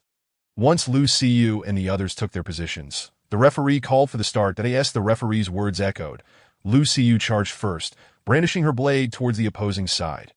With a single slash, the blade's aura enveloped in a sense of destruction, aimed at the 10 opponents. Witnessing this terrifying blade aura, the 10 swiftly evaded. Should they be struck by this blade aura, they would either perish or be gravely injured. No one dared to withstand it head-on. After evading this strike, the 10 began to act cautiously as Niu Yanghua's disciples. They were acutely aware of Lu Xiyu's prowess. After all, she was a disciple of the renowned Yanghua Blade Saint. How could she be anything less? Hiss. Is this the intent of destruction in her blade? No, this is not the intent, merely the aura. Yet given its appearance, it is only a matter of time before Lu Xiyu comprehends the intent of destruction. TSK to say, a disciple of the Yanghua Blade Saint is indeed remarkable at such a young age. I wonder who is more formidable, Lu Xiyu or Zhao Yang. Hey, now that you mention it, I too am curious. Both Zhao Yang and Lu Xiyu are not simple figures, and in the future, they could each become dominant forces. But I wonder who is slightly stronger. That I genuinely hope that on the day of the finals, they will face off against each other. That I in the arena, Lu Xiyu's 9 teammates stood frozen in place. The 10 opponents remained preoccupied with evading Lu Xiyu's relentless onslaught, leaving no room for their involvement. However, this was fortuitous. They could simply lie back and advance to the finals. Reflecting on Zhao Yang's 9 teammates, they felt a sense of sorrow for them. They could have comfortably secured victory, but were unexpectedly felled by Zhao Yang's indiscriminate attack.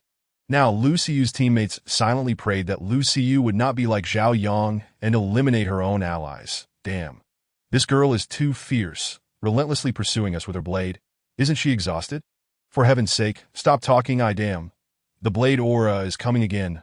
Fortunately, she lacks Zhao Yang's speed. Otherwise, we would be unable to escape. Chapter 71. Special Administration. Accepting tasks. What now? We cannot continue being chased by her like this. We must devise a plan. In the face of absolute power, all schemes become futile. What do you suggest we do? Surrender. Against Zhao Yang, he would likely show mercy, but this girl is far too ruthless. Just look at that blade aura. If we were struck, we would be gravely injured. Then let us surrender. With my abilities, I could not make a significant impact in the finals. Preserving my life is paramount. Though unwilling to concede so easily, surrender is the only option. The 10 exchanged glances, nodded in unison, and collectively shouted, "We surrender." Upon seeing the 10 surrender, the referee promptly blew the whistle. Battle concluded. Victor, Lu Xiyu. E.g. Mo Yinbin Wang. How utterly dull. Not a single worthy opponent to face. After voicing her dissatisfaction, Lu Xiu turned her gaze to Zhao Yang seated in the audience to TO her. Only Zhao Yang was worthy of being her opponent. Yet she was still too inexperienced to challenge him. I will undoubtedly catch up to you. Lu Xiu silently vowed as she looked at Zhao Yang. With Lu Xiu's battle concluded and her successful advancement, Zhao Yang and the others felt no need to remain and watch the ensuing matches. Boring, the fights lack excitement. Each battle is filled with flashy moves, yet causes minimal damage. Such fights are hardly worth watching. I think I'll take a stroll. You all can return on your own. After exiting the 100th City Tournament venue, Zhao Yang addressed the group. Where are you going, young Master Zhao? May I accompany you? Lu Xiu inquired as the saying goes. Know thyself and know your enemy, and you will never be defeated. Currently, Lu Xiu knew little about Zhao Yang, and her cultivation level was significantly lower than his. Naturally, she sought to understand him better. The quickest way to learn about someone is to follow them, observing their preferences and skills. That I plan to visit the special administration. Are you certain you wish to accompany me? Zhao Yang replied with a smile. Having been employed for a while, he had yet to report to the special administration. Now that he had the time, it was only fitting to pay a visit and explore the available tasks. Previously, Zhang Qing mentioned that Zhao Yang only needed to undertake 3 tasks a month, yet he had not completed any thus far. Let us go. Lu Xiu responded. As Lu Xiu turned to inform Niu Yanghua. She found him smiling, saying, Then you should accompany Zhao Yang, that if Zhao Yang and Lu Xiu were to grow closer, Niu Yanghua would be more than happy.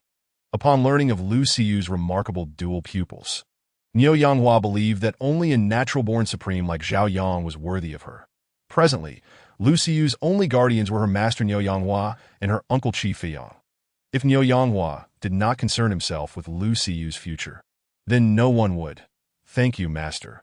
Having expressed her gratitude, Lu Xiu followed Zhao Yang to the special administration. Special administration. Hello, I am here to report. Here is my identification. With that, Zhao Yang presented his work credentials. A genius like Zhao Yang naturally possessed credentials that were distinct from those of ordinary individuals.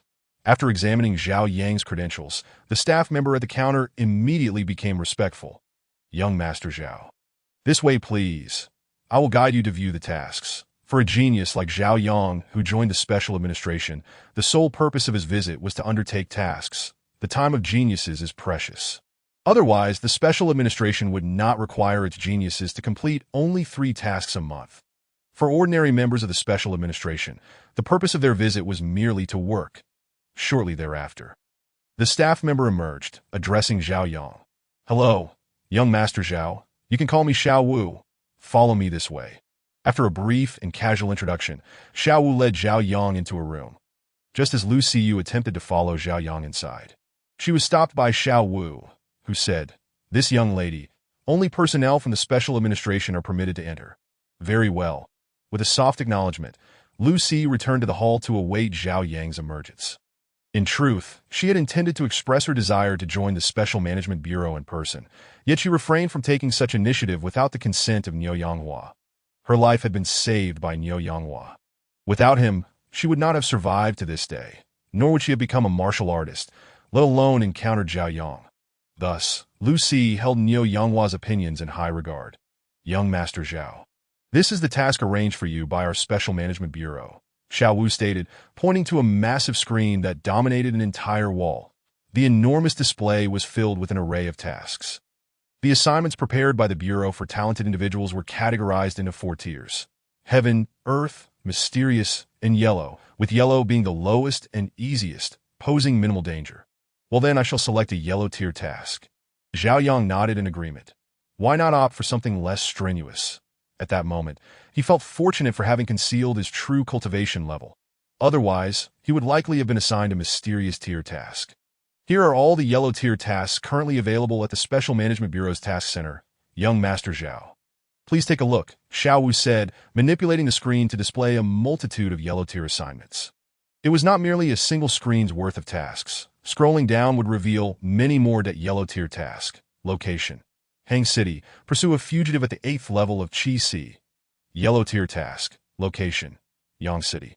Eradicate a cult. Yellow tier task. Location: Monster City. Capture an international fugitive at the 9th level of Qi Si. Yellow tier task. Could you search for tasks in Jiang City? The others are just too far away. Zhao Yang requested, "Oh right. I almost forgot that young Master Zhao has yet to attain the rank of Martial King." Xiao Wu chuckled sheepishly before assisting Zhao Yang in searching for yellow tier tasks located in Jiang City. Yellow tier task. Location: Jiang City, East District Residential Building. A case of rape murder involving a minor female victim. The perpetrator beast. Upon seeing this task, Zhao Yang exclaimed in outrage. What manner of beast would perpetrate such an atrocity against a minor? It was utterly inhumane. This criminal must be slain. I will take this task, Zhao Yang declared, pointing at it. Excellent. I will retrieve the details of this task for you, young Master Zhao. Please hold on a moment. Xiao Wu replied, commencing the operation to gather the necessary information, which he subsequently sent to Zhao Yang. After reviewing the details, Zhao Yang exited the room. Chapter 72. What? Zhao Yang intends to challenge a martial king. Let us go. Where to? East District. With those words, Zhao Yang led Lu Si toward the East District. The task had only been published a few minutes prior, indicating that the incident had occurred not long ago. Recently, Jiang City had been hosting a grand competition among cities, and Zhao Yang never anticipated that such audacious criminals would commit heinous acts at this time. Moreover, the crime was of a capital nature. Before long, Zhao Yang and Lu Si arrived at the scene of the crime, which was already cordoned off with police tape.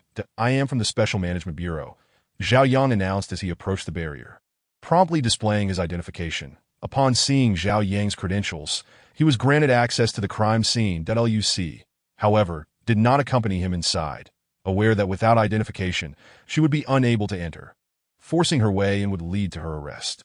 "Greetings, young Master Zhao.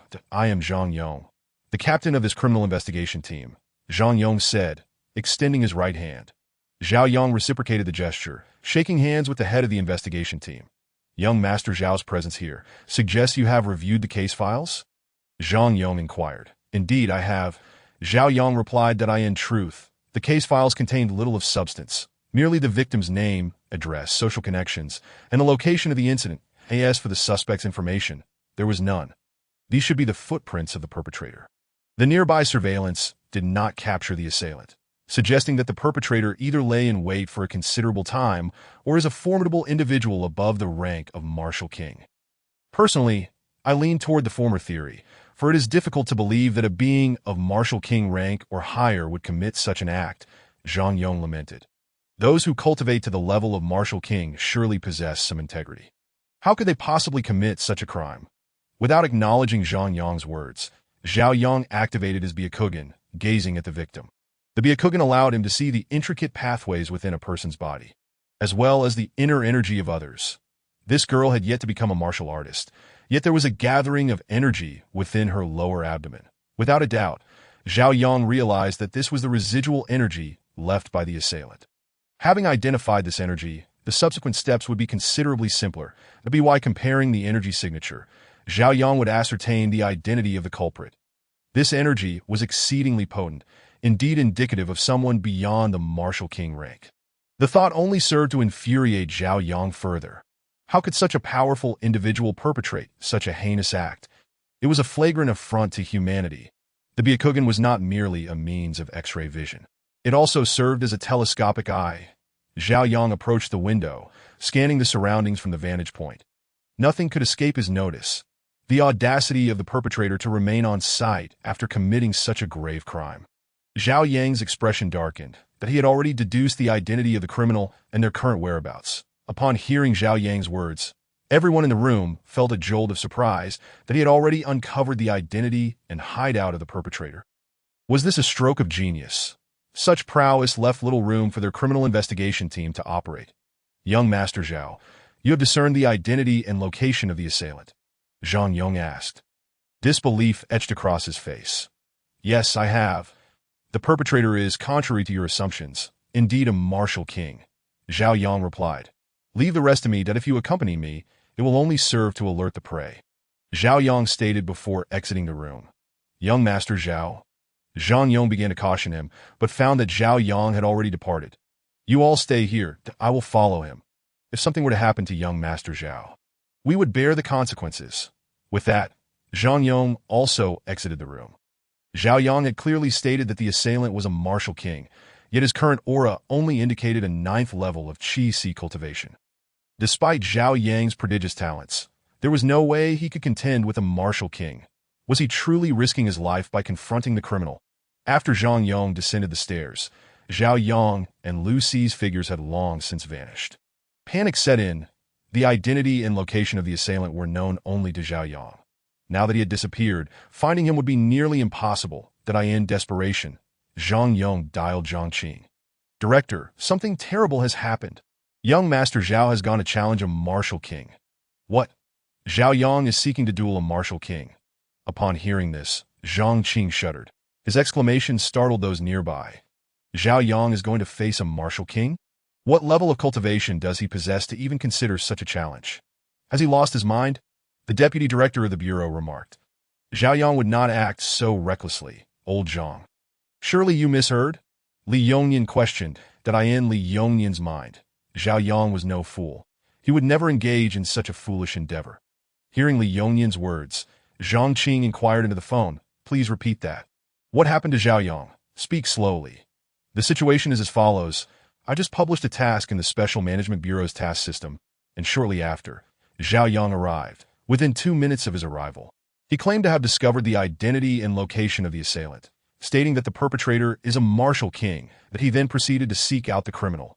Zhang Yong explained as Li Yongnian and the others leaned in closely. Upon hearing Zhang Yong's account, Li Yongnian and the others felt a wave of relief. Then you need not worry about him. He will be fine. Just remain where you are and await his return. Zhang Qing replied. It turned out that it was merely a task and not an actual challenge to a martial king. They believe Zhao Yang intended to summon his allies to apprehend the assailant. After all, Zhao Yang had many powerful individuals at his side. With 3 martial kings, 1 martial venerable, and the peak martial saints Qi Feiyang and Niu Yanghua in his entourage, it was clear that Zhao Yang was well protected. With that, Zhang Qing hung up the phone and resumed watching the grand competition among cities. Will he truly be all right? This young man is rather peculiar. Can he really handle a martial king? Regarding Zhao Yang, Zhang Yong is not well informed and is unaware of the many formidable individuals surrounding Zhao Yang. This leads Zhang Yong to believe, after hearing Zhang Qing's words, that Zhao Yang truly possesses the capability to eliminate a martial king. It is important to note that Zhao Yang's current cultivation level is merely at the 9th stage of the Qi. For someone at this level to genuinely defeat a martial king would indeed be extraordinary. Never mind, since the director is unconcerned, I shall simply await Zhao Yang's return. Chapter 73. Die for me. Earth Explosion Star, where are we headed?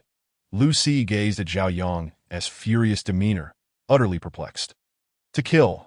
Just watch. I intend to personally slay this beast. Zhao Yang gritted his teeth as he spoke. Since arriving in this world, Zhao Yang had never been this enraged. Very well, Lu Si nodded in agreement. Although she was unsure what had provoked Zhao Yang's fury, she would refrain from asking as he chose not to divulge. Upon entering a hotel with Lu Si, her expression shifted dramatically. However, upon hearing Zhao Yang's words, her countenance returned to normal. The Special Administration Bureau is conducting an investigation. All irrelevant personnel, please vacate immediately, Zhao Yang declared, sword in one hand and Special Administration Bureau credentials in the other. Upon hearing this, the front desk attendant hastily exited the establishment. She was merely an ordinary person, and the last thing she wanted was to be inadvertently harmed. Retrieving his credentials, Zhao Yang ascended the staircase with his sword drawn. At this moment, Zhao Yang's Byakugan was activated, allowing him to discern the location of the assailant. Arriving at the door, he forcefully kicked it open. Beast, with a curse, Zhao Yang charged towards the perpetrator. Seeing a mere 9th-stage Qi practitioner kick open his door and curse at him, the assailant was instantly incensed. You dare to disrespect me?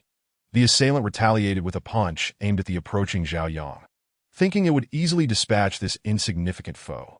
However, in the blink of an eye, the assailant's fist was severed by Zhao Yang's blade. Ah, you're not merely at the 9th stage of the Qi.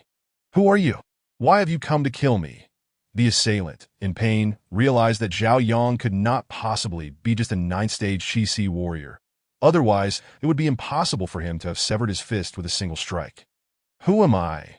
Do you not have the slightest awareness of the heinous deeds you have committed today? You are truly unworthy of being called a martial king. Creatures like you deserve to die." Upon hearing Zhao Yang's words, the assailant suddenly comprehended. Ordinary people are merely here to serve us warriors, right? Zhao Yang's aggressive demeanor caused the assailant to doubt his chances of overcoming him. So he attempted to twist Zhao Yang's reasoning. "Ordinary people? Huh. Weren't you once an ordinary person yourself? She is but a child. You should die." With those words, Zhao Yang launched another assault against the assailant. Lu Si, standing outside the door, was left agape at the scene before her. In her mind, Zhao Yang was merely at the first stage of spirit refinement. Yet now this Zhao Yang, at the first stage of spirit refinement, was overpowering a martial king. Could he be a born supreme, truly formidable? In reality, Zhao Yang's cultivation level had already reached the threshold of a half-step martial king. Otherwise, he could not possibly dominate a martial king in combat. The battle raged from the room to the street. At this point, the assailant was battered and bruised, a pitiful sight. His weapon had long been shattered by Zhao Yang's Qing Feng sword. "Die for me."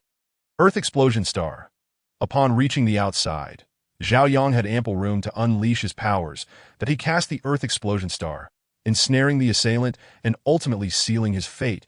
Countless stones and earth surged towards the assailant, enveloping him completely. This assailant was no Lu Si, nor did he possess her destructive power. Thus, he could not escape the Earth Explosion Star's confines. The earth and stone sphere grew larger and ascended higher. Gradually, more and more people in Jiang City witnessed the suspended and ascending sphere of earth and stone, gazing up in awe, aside from those on the street where Zhao Yang was situated. Nearly everyone else was oblivious to the origin of this phenomenon. Even Qi Fiyang and Niu Yanghua in their villa noticed the floating and continually rising sphere. Only Qi Fiyang and Niu Yanghua recognized that the sphere was a manifestation of Zhao Yang's abilities. Exchanging glances, they vanished from their location in an instant, reappearing beside Zhao Yang. "This is true teleportation." "Who is inside?" Qi Fiyang inquired. "A beast. He dared to target a minor girl. What a disgrace for a martial king." Zhao Yang exclaimed. "A martial king? A martial king is so easily subdued by you. Are you sure you are merely at the first stage of spirit refinement?" At this moment, Qi Fiyang and Niu Yanghua began to doubt Zhao Yang's claimed cultivation level. After all, Zhao Yang had a knack for concealing his true strength, and they could not discern what level he actually was. However, this was not the time to dwell on such matters. Upon hearing Zhao Yang's words, the domineering and quick-tempered Niu Yanghua bellowed, "Damn it, such a thing exists? I'll cleave him in two." With that, Niu Yanghua drew his dagger and unleashed a strike, instantly shattering the earth and stone sphere with a single blow. The assailant within had long since ceased to breathe, and at that moment, he was bisected by Niu Yanghua's blade. Countless stones and the severed remains of the assailant plummeted from the sky. Witnessing this, Qi Fiyang waved his hand, redirecting the falling debris and body parts away from the city. "All right, I shall submit the report. You two head back for now." With that, Zhao Yang stepped forward and returned to the scene of the incident. "This is the blood of the assailant. He has been slain, and the body has been sent beyond the city." Zhao Yang's Qing Feng sword still bore traces of the assailant's blood. Upon hearing Zhao Yang's words, Zhang Yong understood his intent. After wiping the blood from Zhao Yang's Qing Feng sword with a white cloth, Zhang Yong replied, "Very well, I shall proceed with the analysis and submit the report once completed. Do remember to report the repair costs as well." With that, Zhao Yang took a step forward and vanished from Zhang Yong's sight. Zhang Yong had no objections to Zhao Yang's earlier statement. The Special Administration Bureau was responsible for any damages incurred during investigations. Zhang Yong was surprised to learn that a martial king had indeed been killed. Similarly, the two formidable auras that had erupted earlier left those present in the room feeling apprehensive. The individuals in the room did not connect the two terrifying presences that had recently manifested with this case. After all, how could such a minor incident provoke two fearsome entities? However, the individuals involved in the 100 Cities competition reacted quite differently to the auras emitted by Niu Yanghua and Qi Feiyang. Is that the aura of the blade Saint Yanghua and the sword Saint Feiyang? What transpired just now? Those at the 100 Cities competition had been utterly focused on the ongoing matches and had not noticed the floating sphere of earth and stone until it was shattered by a single strike, prompting them to turn their attention to its origin. Chapter 74. Supreme immortal record. Who could it be? The auras of swords Saint Fei Yang and blades Saint Yanghua were becoming increasingly fearsome. It appeared they were on the verge of breaking into the realm of martial emperors. If both swords Saint Fei Yang and blades Saint Yanghua could attain martial emperor status, it would indeed be splendid, for then our great dragon nation would boast 3 martial emperors to safeguard it, solidifying our position as the foremost nation in this world. The foremost nation. Even if the Western countries united, they might not stand a chance against us. By the time Qi Fei Yang, Niu Yanghua, and Lu Si returned to the villa, Zhao Yang had already arrived ahead of them, having dived into the training room. His encounter with the martial king had made Zhao Yang acutely aware of his insufficient arsenal. Upon reflection, he realized he had very few tools at his disposal. Aside from the sword techniques from the original sword classic, he possessed only the Xiantian Sacred Step, the Reincarnation Eye, and the Byakugan's abilities. Upon further contemplation, he truly lacked sufficient means. System, I trust you comprehend my intentions. Do not be ungrateful. Shortly thereafter, Zhao Yang began to unsheathe the sword. Ding. The host has drawn the sword 310 times. Reward in 55 main battle tank. Zhao Yang, did I ask this what I requested? What use is this? Can it contend with those demons and monsters? Can it face martial artists? In this world, aside from nuclear weapons, other firearms are largely ineffective against demons and monsters. They might work against those of lower cultivation. But once one reaches the spirit refinement realm and beyond, a bullet cannot even graze them. Should humanity unleash a significant number of nuclear weapons, it would spell doom for our kind that I end this world. The martial prowess of the 4 demon clans surpasses that of humans, only fearing our nuclear weapons. Otherwise, humanity would have been eradicated long ago. That if humanity were to resort to such extremes, the demon clans would retaliate in kind. In a scenario where both sides escalate, humanity would still be at a disadvantage, though the demon clans would undoubtedly suffer severe losses. At least 80% must be exterminated. Ding. The host has drawn the sword 312 times. Reward, demon-slaying Buddhist spell. Ding. The host has drawn the sword 313 times. Reward, blood dragon profound technique. Ding. The host has drawn the sword 314 times. Reward, 10,000 fathom thunder array diagram. Ding. The host has drawn the sword 315 times. Reward, starry sky underworld array diagram. Witnessing such a plethora of martial arts techniques and formations, Zhao Yang's motivation soared. The speed of his sword draws intensified. The system, a product of excellence, is undoubtedly not of ordinary quality. Have you not seen the Xiantian Sacred Step? A single step nearly akin to teleportation. Have you not beheld the Reincarnation Eye, Susanoo Earth Explosion Star? Shinra Tensei, have you not observed the Byakugan? X-ray vision, an advanced technological marvel. As time passed, Zhejiang system space filled with an ever-increasing array of treasures that asked for the origins of these items. Zhejiang need not concern himself. Meanwhile, in the North Ming mystical domain, Star Chaser Immortal. Hand over the supreme immortal record without delay. Do not underestimate the situation. You think I'll let you off easily? The supreme immortal record is not in my possession. Star Chaser Immortal bellowed. Stop feigning ignorance. We all witnessed it. Be honest. Good things must be shared. Share? Why don't you offer your wife to entertain everyone? Besides, the supreme immortal record truly is not in my hands. Faced with the onslaught from the crowd, Star Chaser Immortal showed no sign of fear. Let them curse. Let them spit. In his earlier days, he was a notorious figure from Zuin. Even after crossing over to this realm, he retained his old habits and would lash out at anyone. Even in the face of death, he would not yield. Worst case, he would simply return stronger in 18 years.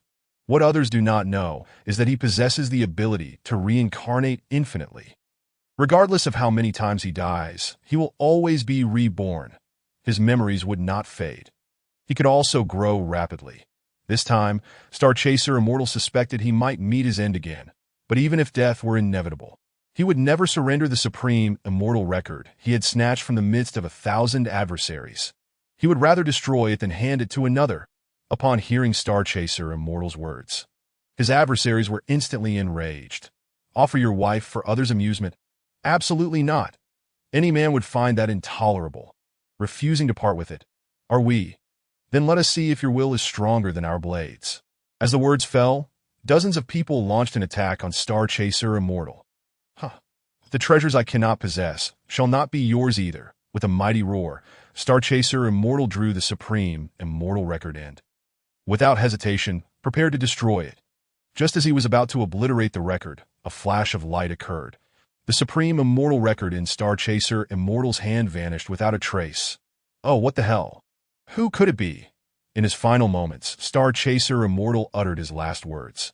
Even in his next reincarnation, he would never forget the scene of the supreme immortal record disappearing before his very eyes. Ding!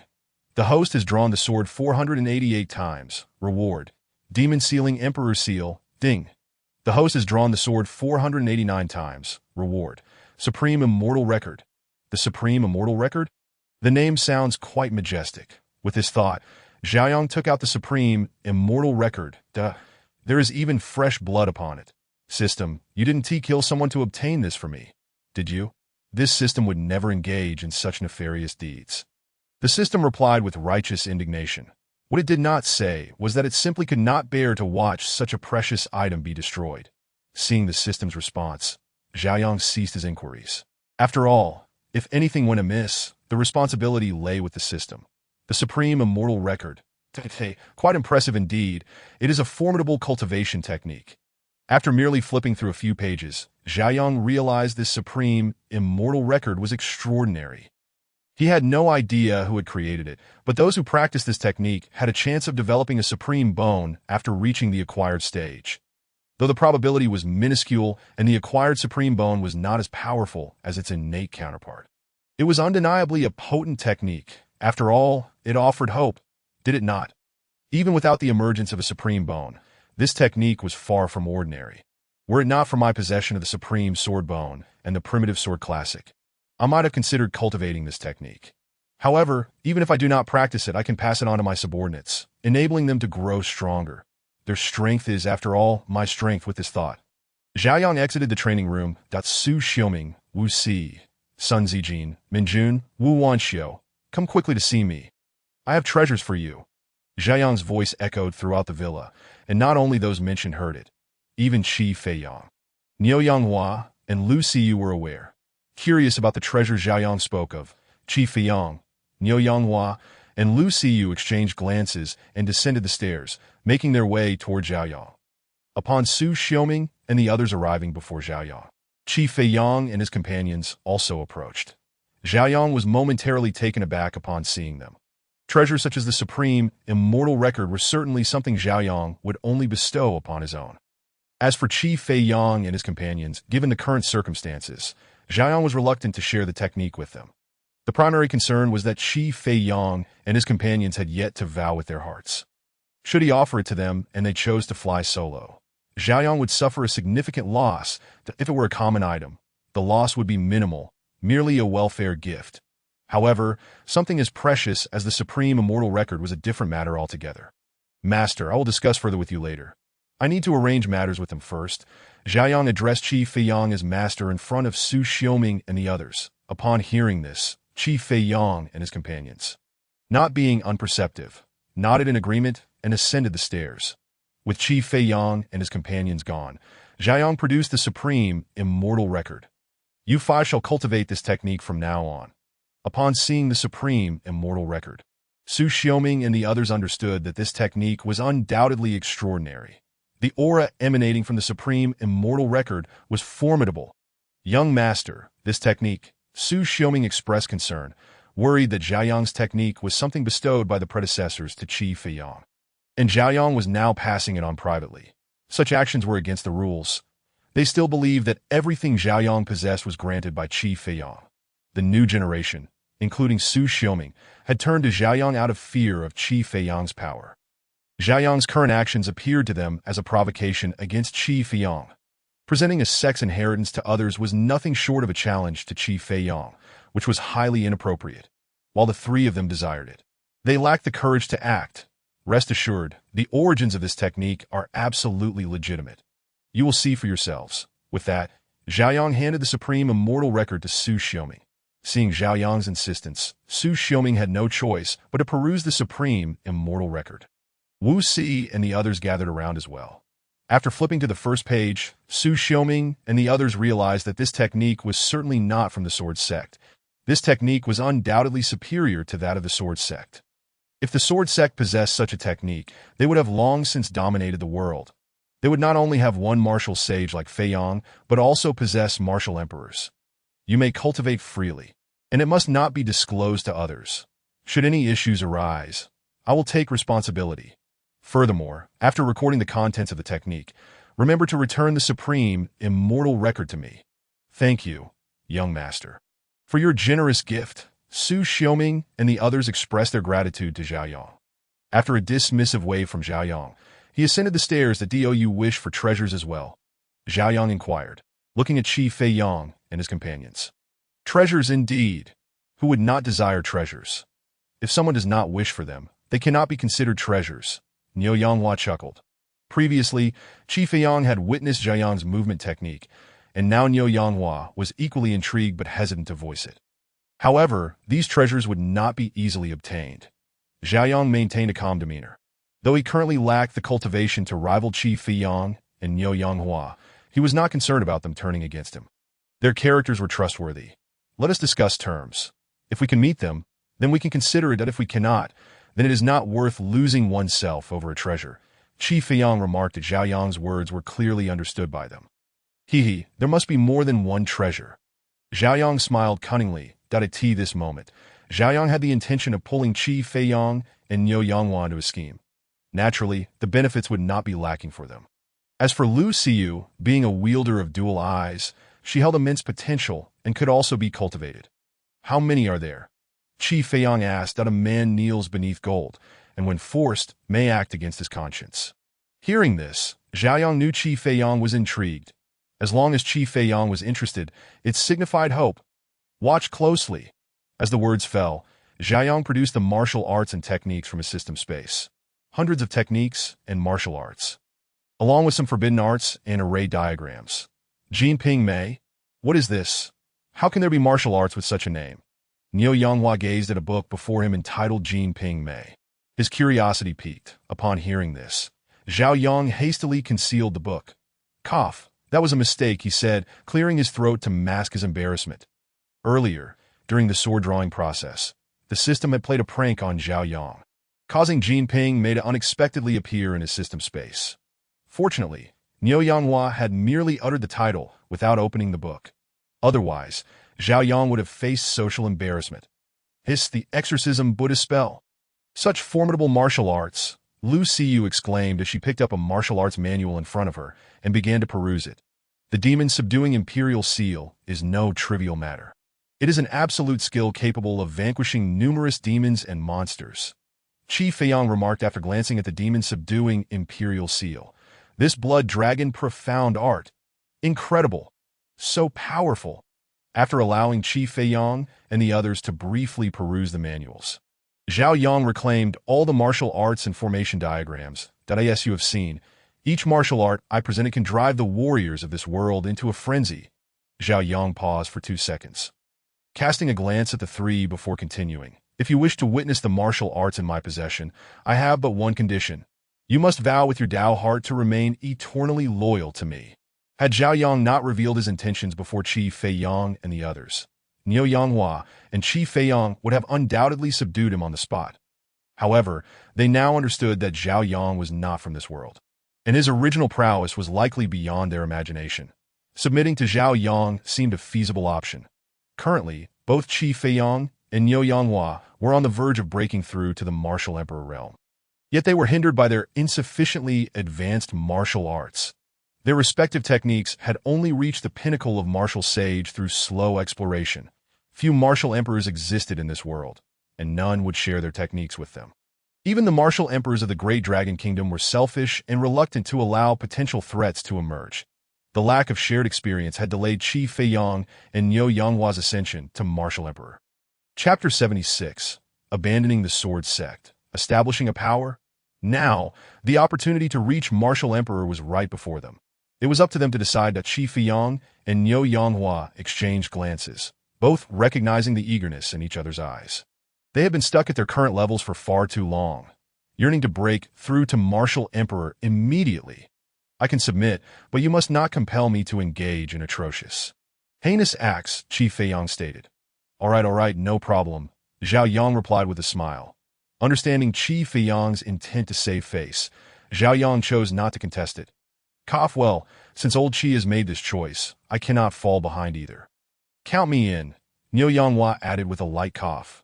Were Zhao Yang to appear as a figure of great authority, Niu Yanghua might have felt different.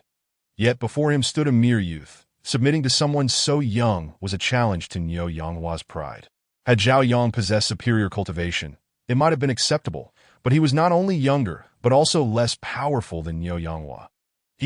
Since my master has made this choice, as his disciple, I cannot lag behind, Lu Xiu chimed in, mimicking Niu Yanghua's formality. Soon after, the three of them swore their oaths with their Dao hearts. Excellent.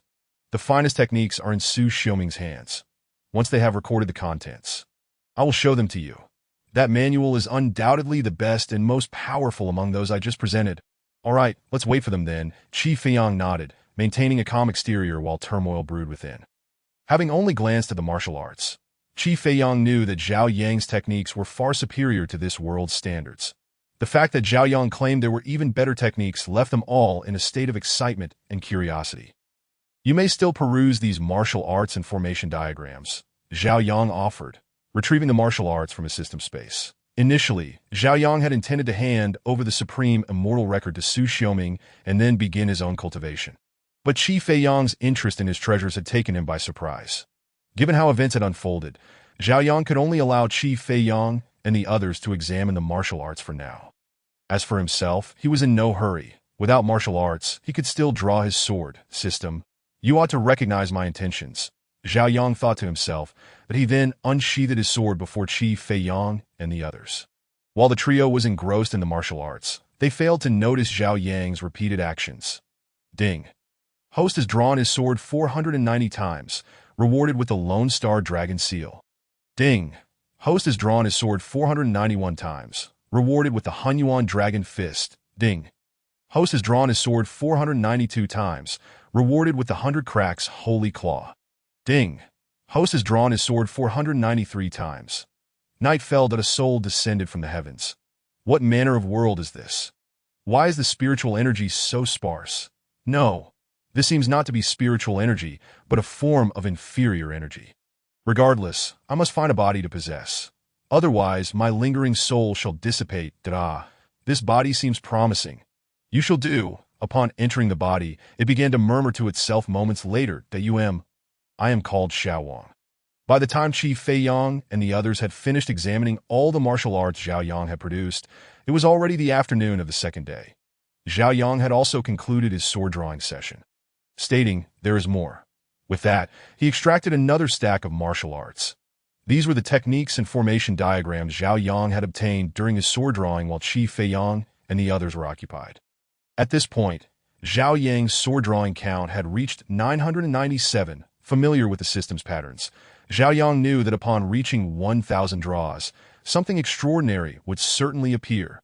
Now he needed to prepare himself mentally. The last time the Supreme Sword Bone had caused such a stir, he wondered if this time would attract the attention of a martial emperor.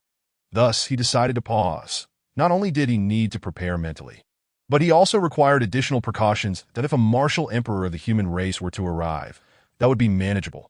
However, should a martial emperor from the demon or monster clans come, it would pose a significant problem. A prodigy like Zhao Yang would find it difficult to escape the clutches of a martial emperor from those factions, unless he had a martial emperor to protect him, present. Zhao Yang had two excellent candidates, Qi Feiyang and Niu Yanghua. Both were peak martial sages, nearly stepping into the realm of martial emperor. Once they switched their techniques, they were sure to break through. Once both Qi Feiyang and Niu Yanghua ascended to martial emperor, Zhao Yang would no longer need to worry about threats in this world. After all, he would then have two martial emperors as his subordinates. In this world, who else could boast such a formidable lineup? Wait, you didn't empty an entire sect's worth of martial arts and formation diagrams, did you? Qi Feiyang and the others were astonished as they watched Zhao Yang produce yet another stack of martial arts. An ordinary person would not carry so many martial arts and formation diagrams, would they? Empty an entire sect? Not at all. These are merely what I collected from my world. Zhao Yang replied. With these martial arts and techniques, any clan in this world could establish a superpower. It seems the people from your previous world are quite formidable, Qi Feiyang remarked. Establishing a power? That is indeed a splendid idea. Old Qi, why not set aside your sword sect and join me? Together, we shall grow strong and create a new legacy. Zhao Yang exclaimed eagerly, looking at Qi Feiyang with anticipation. Abandon the sword sect. To be honest, letting go of the sword sect is somewhat difficult for me, as I have spent many years there and formed attachments. When Qi Feiyang spoke, Zhao Yang thought he had lost Qi Feiyang's support in establishing a new power, but then Qi Feiyang's tone shifted.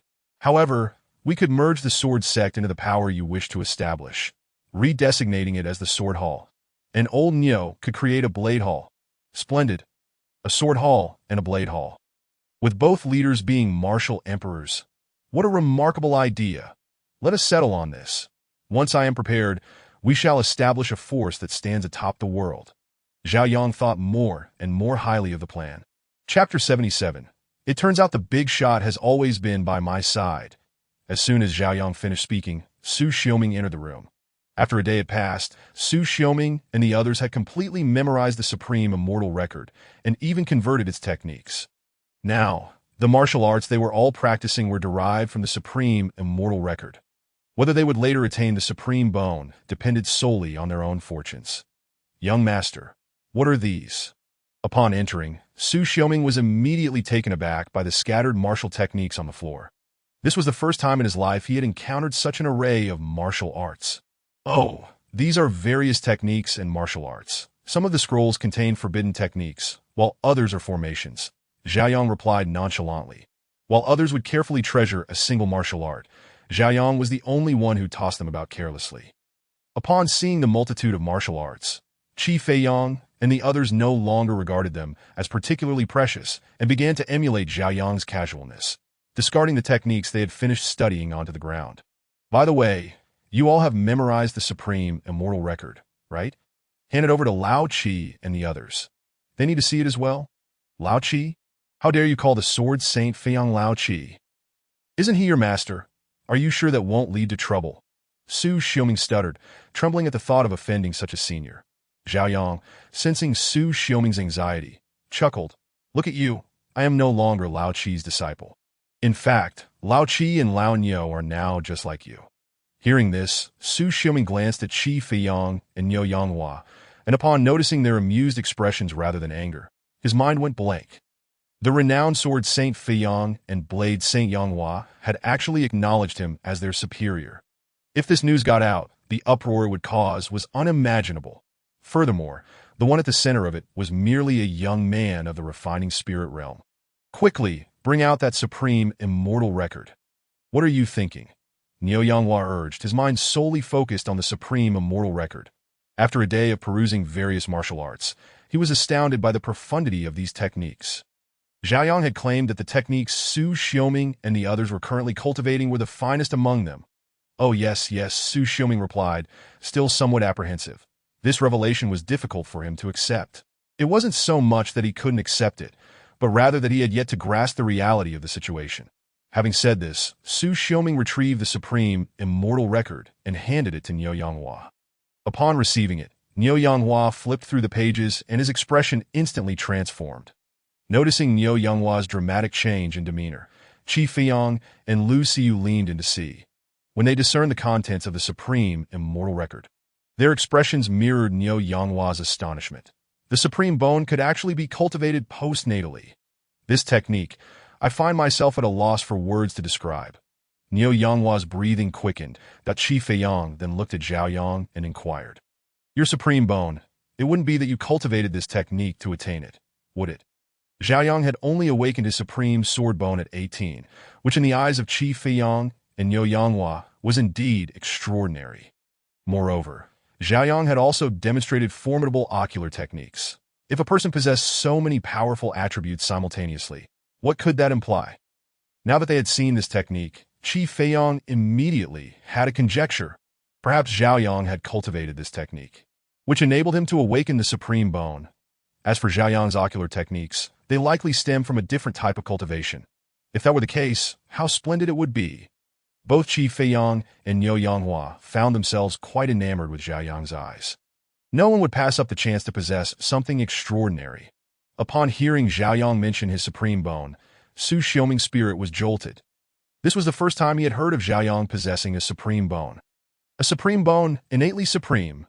Ah, that's not quite it to him. Why supreme sword bone is innate, just like my eyes. Naturally, a postnatal supreme bone cannot compare to an innate one. Zhao Yang explained with a chuckle. I see. I had thought your eyes were also the result of cultivating some technique. Niu Yanghua laughed. However, it seems we won't have the fortune to possess them. Even without ocular techniques, having a supreme bone is still quite remarkable, Qi Feiyang remarked. Some things you can only dream of possessing. Qi Feiyang had a clear understanding of this. Now, with this technique in hand, he felt confident in his ability to cultivate a postnatal supreme bone. Study it carefully, then convert your techniques and swiftly break through to martial emperor. At that time, I may need your assistance. With that, Zhao Yang turned to Su Xiuming and said, call Wu Si and the others in. You can all take a look at the martial arts scattered on the ground. If you wish to learn, feel free. Yes, young masters, Su Xiuming replied before departing. Hearing Zhao Yang's words, Qi Feiyang and Niu Yanghua did not inquire further.